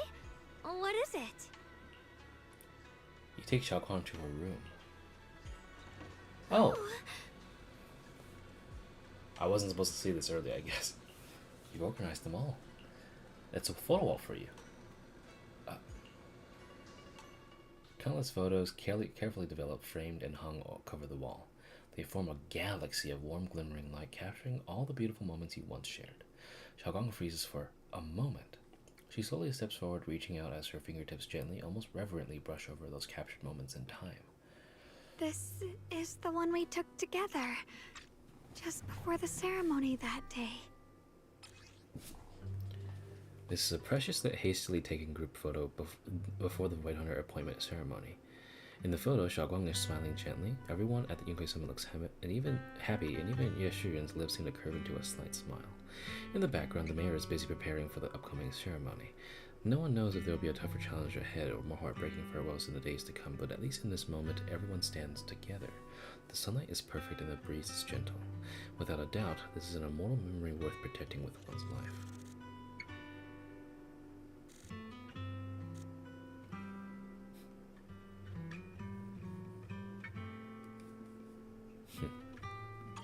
It was my first time speaking in front of so many people. Thinking back, it feels unbelievable. I'm just glad you and everyone else were there with me. And all the moments we shared before. You kept them all too. I remember the fragrant scent that filled the flower shop, the gentle melodies we listened to together, and the movies we watched. I didn't realize we'd already made so many wonderful memories together. The memories of the past will always leave their mark. No matter what happens in the future, the memories of the past will always leave their mark. I'll always remember them. I'll always remember you. Junior, Xiao'Guang chokes up, still staring at the precious photos as her shoulders tremble. After a while, she turns around, eyes glistening with tears, yet her smile shines brighter than the sun. Thank you. This is the best gift I think. Everything we've been through together will become a memory I'll cherish forever. Thank you. This is the best gift I've ever received. I don't know when the Qingming Sword side effects will return, or how long I'll be able to keep these memories. But because of these shining days, no matter what happens in the future, I feel like I'll have the courage to face it. Thank you for painting my life with such beautiful colors. Together, you and Xiao'Guang will live the stories behind each photo, and at last the time comes when you have to part ways. Well, I should be going. Hug her. Yes. Yes! Without a word, you step forward and gently pull her into a hug. Xiao'Guang tenses up for a moment, then softly wraps her arms around you, returning the hug. Thank you for remembering me. Goodbye, Junior Belle. Xiao'Guang smiles brightly, then turns toward the setting sun and takes the first step forward on her new journey as a Void Hunter. You stand there watching her figure fade away until she disappears completely into the glow of the setting sun. I hope Xiao'Guang's first Void Hunter mission goes smoothly. Knowing her, she'll definitely be fine. It's a goodbye, but Xiao'Guang is only leaving for a few days. She'll be back at Yunkui Summit soon enough, and we'll have plenty more chances to meet. So, for some reason, my eyes have been feeling a bit off these past few days. Maybe I should go talk to Wise about it. Belle, perfect timing. I got something to tell you. I got a message from the mayor. They dug up some new intel about that creator we took down in Lemnian Hollow. That being who looks like Sarah, they're probably not the real creator. But they possess the creator's power, though. The mayor said it was probably a creation of the creator. The powerful being crafted by imbuing Sarah's physical form with the creator's power. That thing was after Xiao'Guang's body. Seems like only using Xiao'Guang as a vessel could give them the most power, probably because of the Qingming Sword. Xiao'Guang must have found that out beforehand and wanted to use it against them by trapping them in her own body to destroy them. Thank goodness you managed to remove them from Xiao'Guang, Belle. Oh, right. That thing also held some of the first generation Void Hunter Lady Sunbringer's power. Their eyes were the same color as Lady Sunbringer's. It seems Lady Sunbringer did something in the Lemnian Hollow and left behind some of her power, and that power is also exploited. Speaking of which, didn't Lockspring say something rumors about Lady Sunbringer? Yeah, I was thinking the same thing, but Lockspring also said that even though Lady Sunbringer's faced misunderstandings and hostility, she ultimately chose love and forgiveness, so that thing must have stolen Lady Sunbringer's strength. The mayor calls them a messenger, but just the creator's creation alone holds such immense power that it almost destroyed the entire Weifei Peninsula. Just how powerful are the enemies we're up against? But in the end, we managed to defeat them. I'm certain the creator isn't invincible. Yeah, no matter what, we managed to protect Weifei Peninsula and YOOOO in the end. And then there's the thing with Teacher. Those visions of her you saw in the Lemnian Hollow, she's definitely been keeping a lot from us. She might have actually been the one behind the fall of the old capital. There has to be more to this. I hope that's the case too. And about what you mentioned earlier, that strange figure talking to her, we still have way too many mysteries to solve. And those weapons the teacher kept mentioning, the Qingming sword and the cursed blade tailless, what secrets are they hiding? Anyway, we need to do more digging into teacher's situation. For some reason, a sudden sharp pain shoots through your vision. It hurts. Belle, what's wrong? You alright? Should we go to the hospital? Wait, your hand!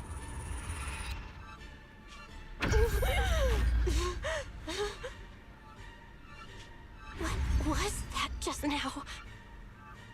Is it back to normal? Belle, you've been acting strange ever since that day you saw the creator. We should probably get you checked out sometime. I'm not sure if they'll be able to find anything, but still. It's fine, really. It's not that serious. Maybe we can ask the mayor later. He probably knows more than we do. Anyway, that's enough for today. Let's head back to our rooms and get some rest, okay? Belle. Meanwhile, it's at the mayor's office. My old friend, can you see it? This city has survived once again. But I know that thing was their creation, the messenger. I thought they wouldn't do it again. Like a tumor that can never be removed. Cut one out and another grows. How ridiculous. It's obvious they're probing. Fumbling and frantic, yet driven. To find out the true extent of their own power. Still, it's not all bad. The Qingming Sword's keeper from Yunkui Summit has been granted the title of Void Hunter. This is good. Very good. My old friend, I know you wouldn't approve of what I'm doing, but this is the only path we have left. What mind can be accessed? Yeah. Hell yeah, brothers.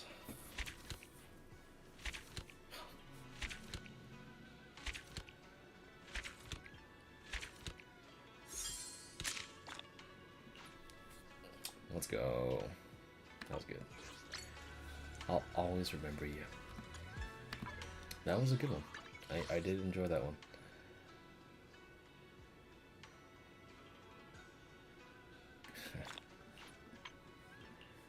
Check the photo wall. And during combat with Miasma Light Rover and Miasmic Heavy Striker witnessed a fatal mistake.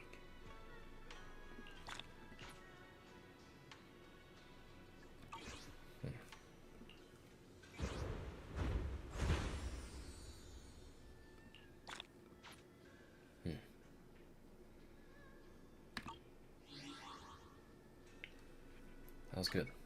I really enjoyed that. That was actually really good. Good photo. That's good.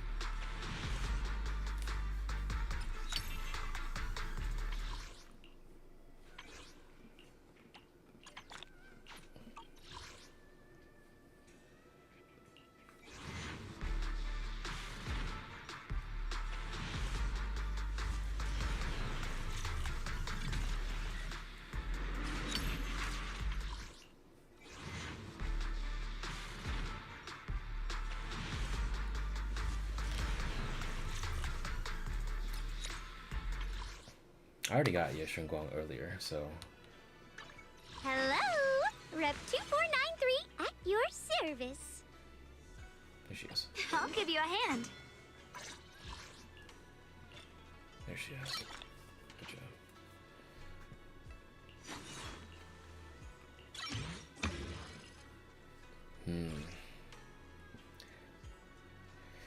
Spiked corruption core.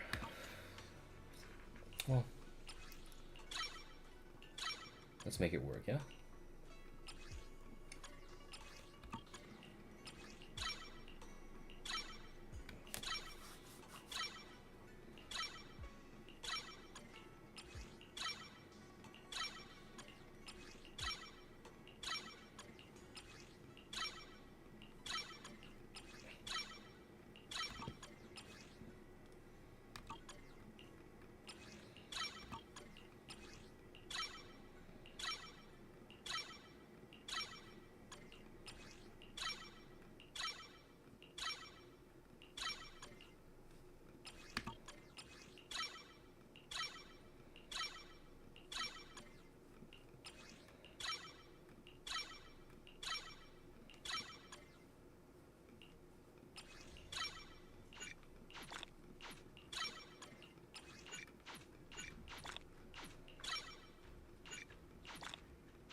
Shit, I used it all.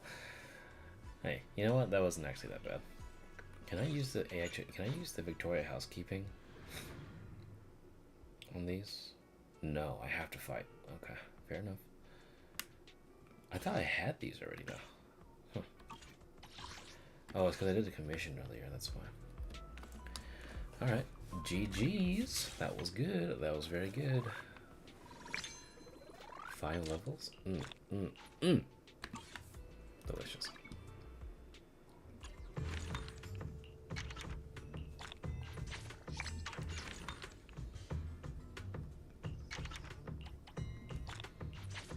Very good.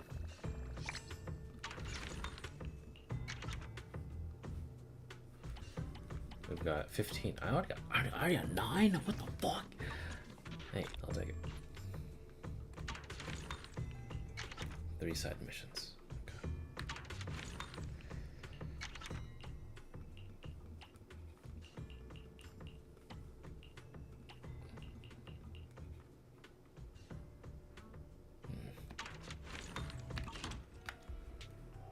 Alright. I'll end stream there. GG's, that was fun. 9 hours. You know what? It's fucking 6 AM. I'm gonna go over to the HIA club. Or no. I'm gonna go over there. I'm gonna go over and start the day again.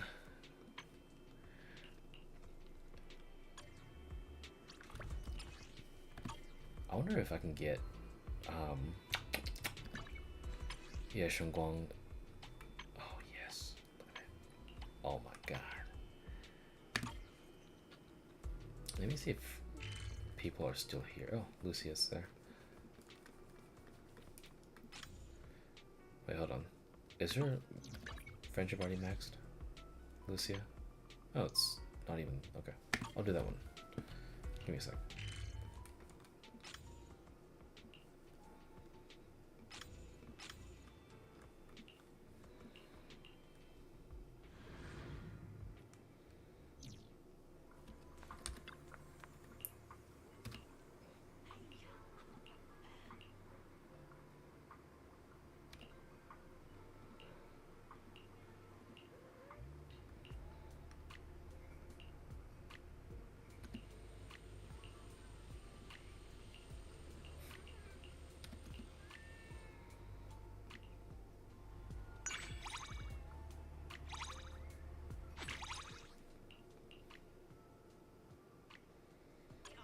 Authentication.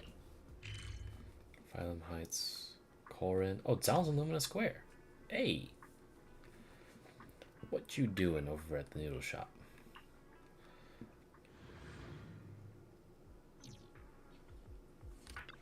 What's up, Zhao? Hey, Belle. Fancy running into you here. Are you here for ramen? Yeah, since the job site's nearby, I figured I'd grab a bowl of noodles while I'm here. Job here? Our target company for inspection is in Lumina Square, though it's not their working hours right now. But some investigators need to be done outside work hours to get the real intel. That's a pro tip I picked up from a colleague. Anyway, let's grab a bite before we get down to business. The noodles at this place are amazing. I feel the same way. So what kind of noodles do you like? Vegetable noodles. Vegetable noodles, you... What's wrong? You like vegetable noodle soup too? They're my absolute favorite. Here you go, miss. Your white bowl vegetable noodles. However, there's no extra veggies today. We're running low on greens. Only enough for one more bowl of noodles, not even to spare. Oh, that's fine, no worries. You really like greens? Ying, when the veggies soak out in the noodle soup are so good, fresh and tender. Oh, she knows what's up. Oh my god. When I order noodles, I always ask they can throw in some extra greens. The shop owner usually gives them free extras, but I guess I came at a bad time today. Only one more bowl of noodles.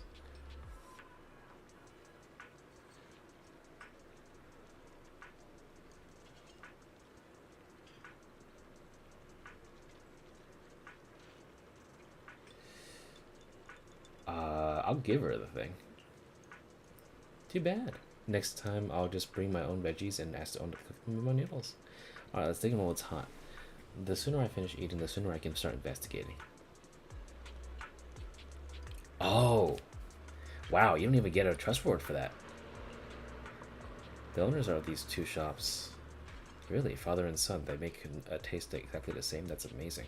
I've only eaten here in Lumina Square, never tried one on 6th Street yet. Gotta check that out next time. Damn, I got nothing out of that. Maybe I should have ordered another one. That's actually fucked up. Damn. I'm gonna let them know.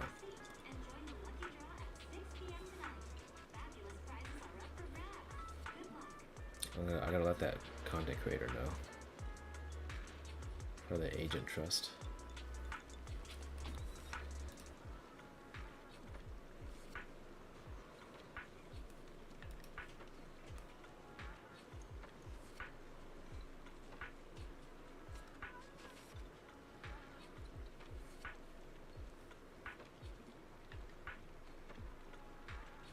Okay.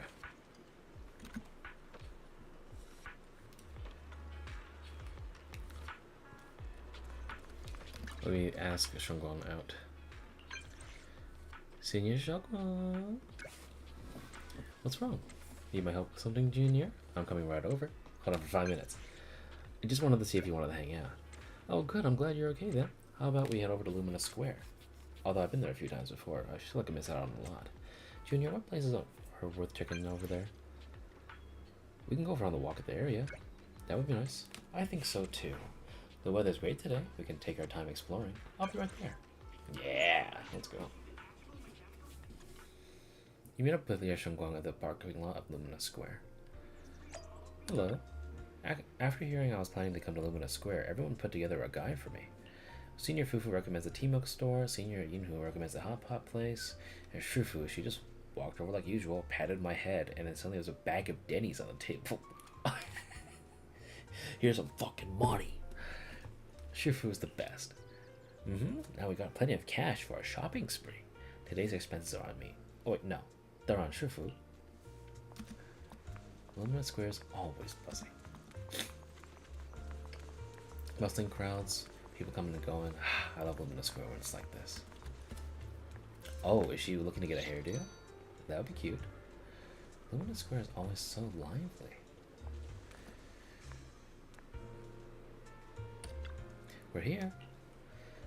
Even though I've been to Lumina Square a few times now, it still feels unfamiliar. Hey Junior, where do you think we should head first? Let's go to the hot pot restaurant. The hot pot place is called Simmer? Senior Yinhu specifically mentioned it to me before we came. According to him, their spicy hot pot is absolutely legendary. I gotta try it at least once in my lifetime. Delicious for real. Can you handle spicy food? I'm not really good with spicy food, but after hearing both your opinions on it, I gotta admit, I'm kinda curious. Let's go try it together. What do you say? You have hot pot with Xiao'Guang.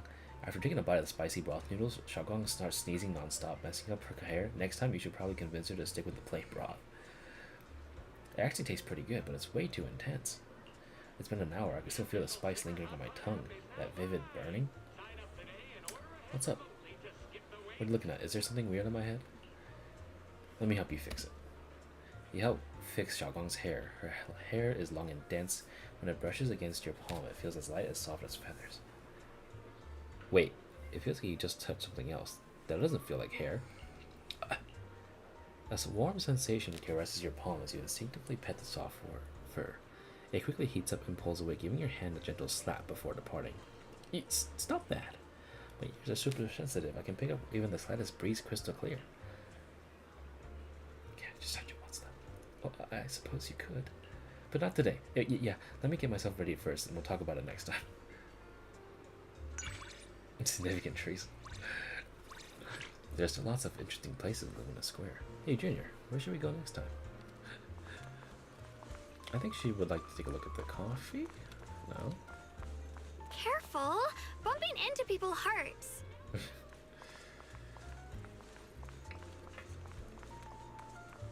I'm surprised she doesn't want to look at that.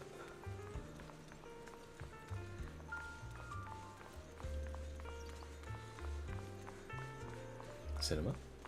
She's probably interested in this.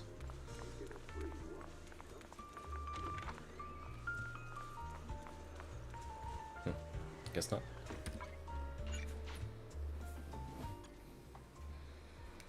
Alright, well, GG's.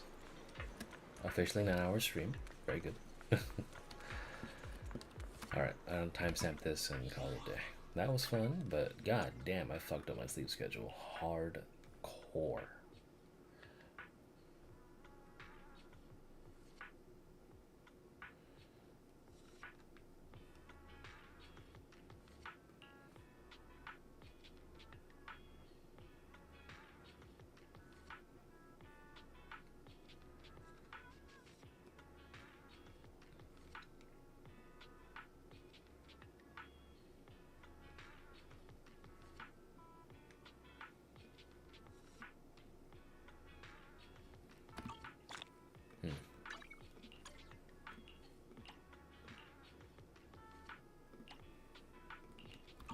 The control skills are I need to get used to again, because that shit was kind of rough. We got it. Alright, GG's. Very fun, very good.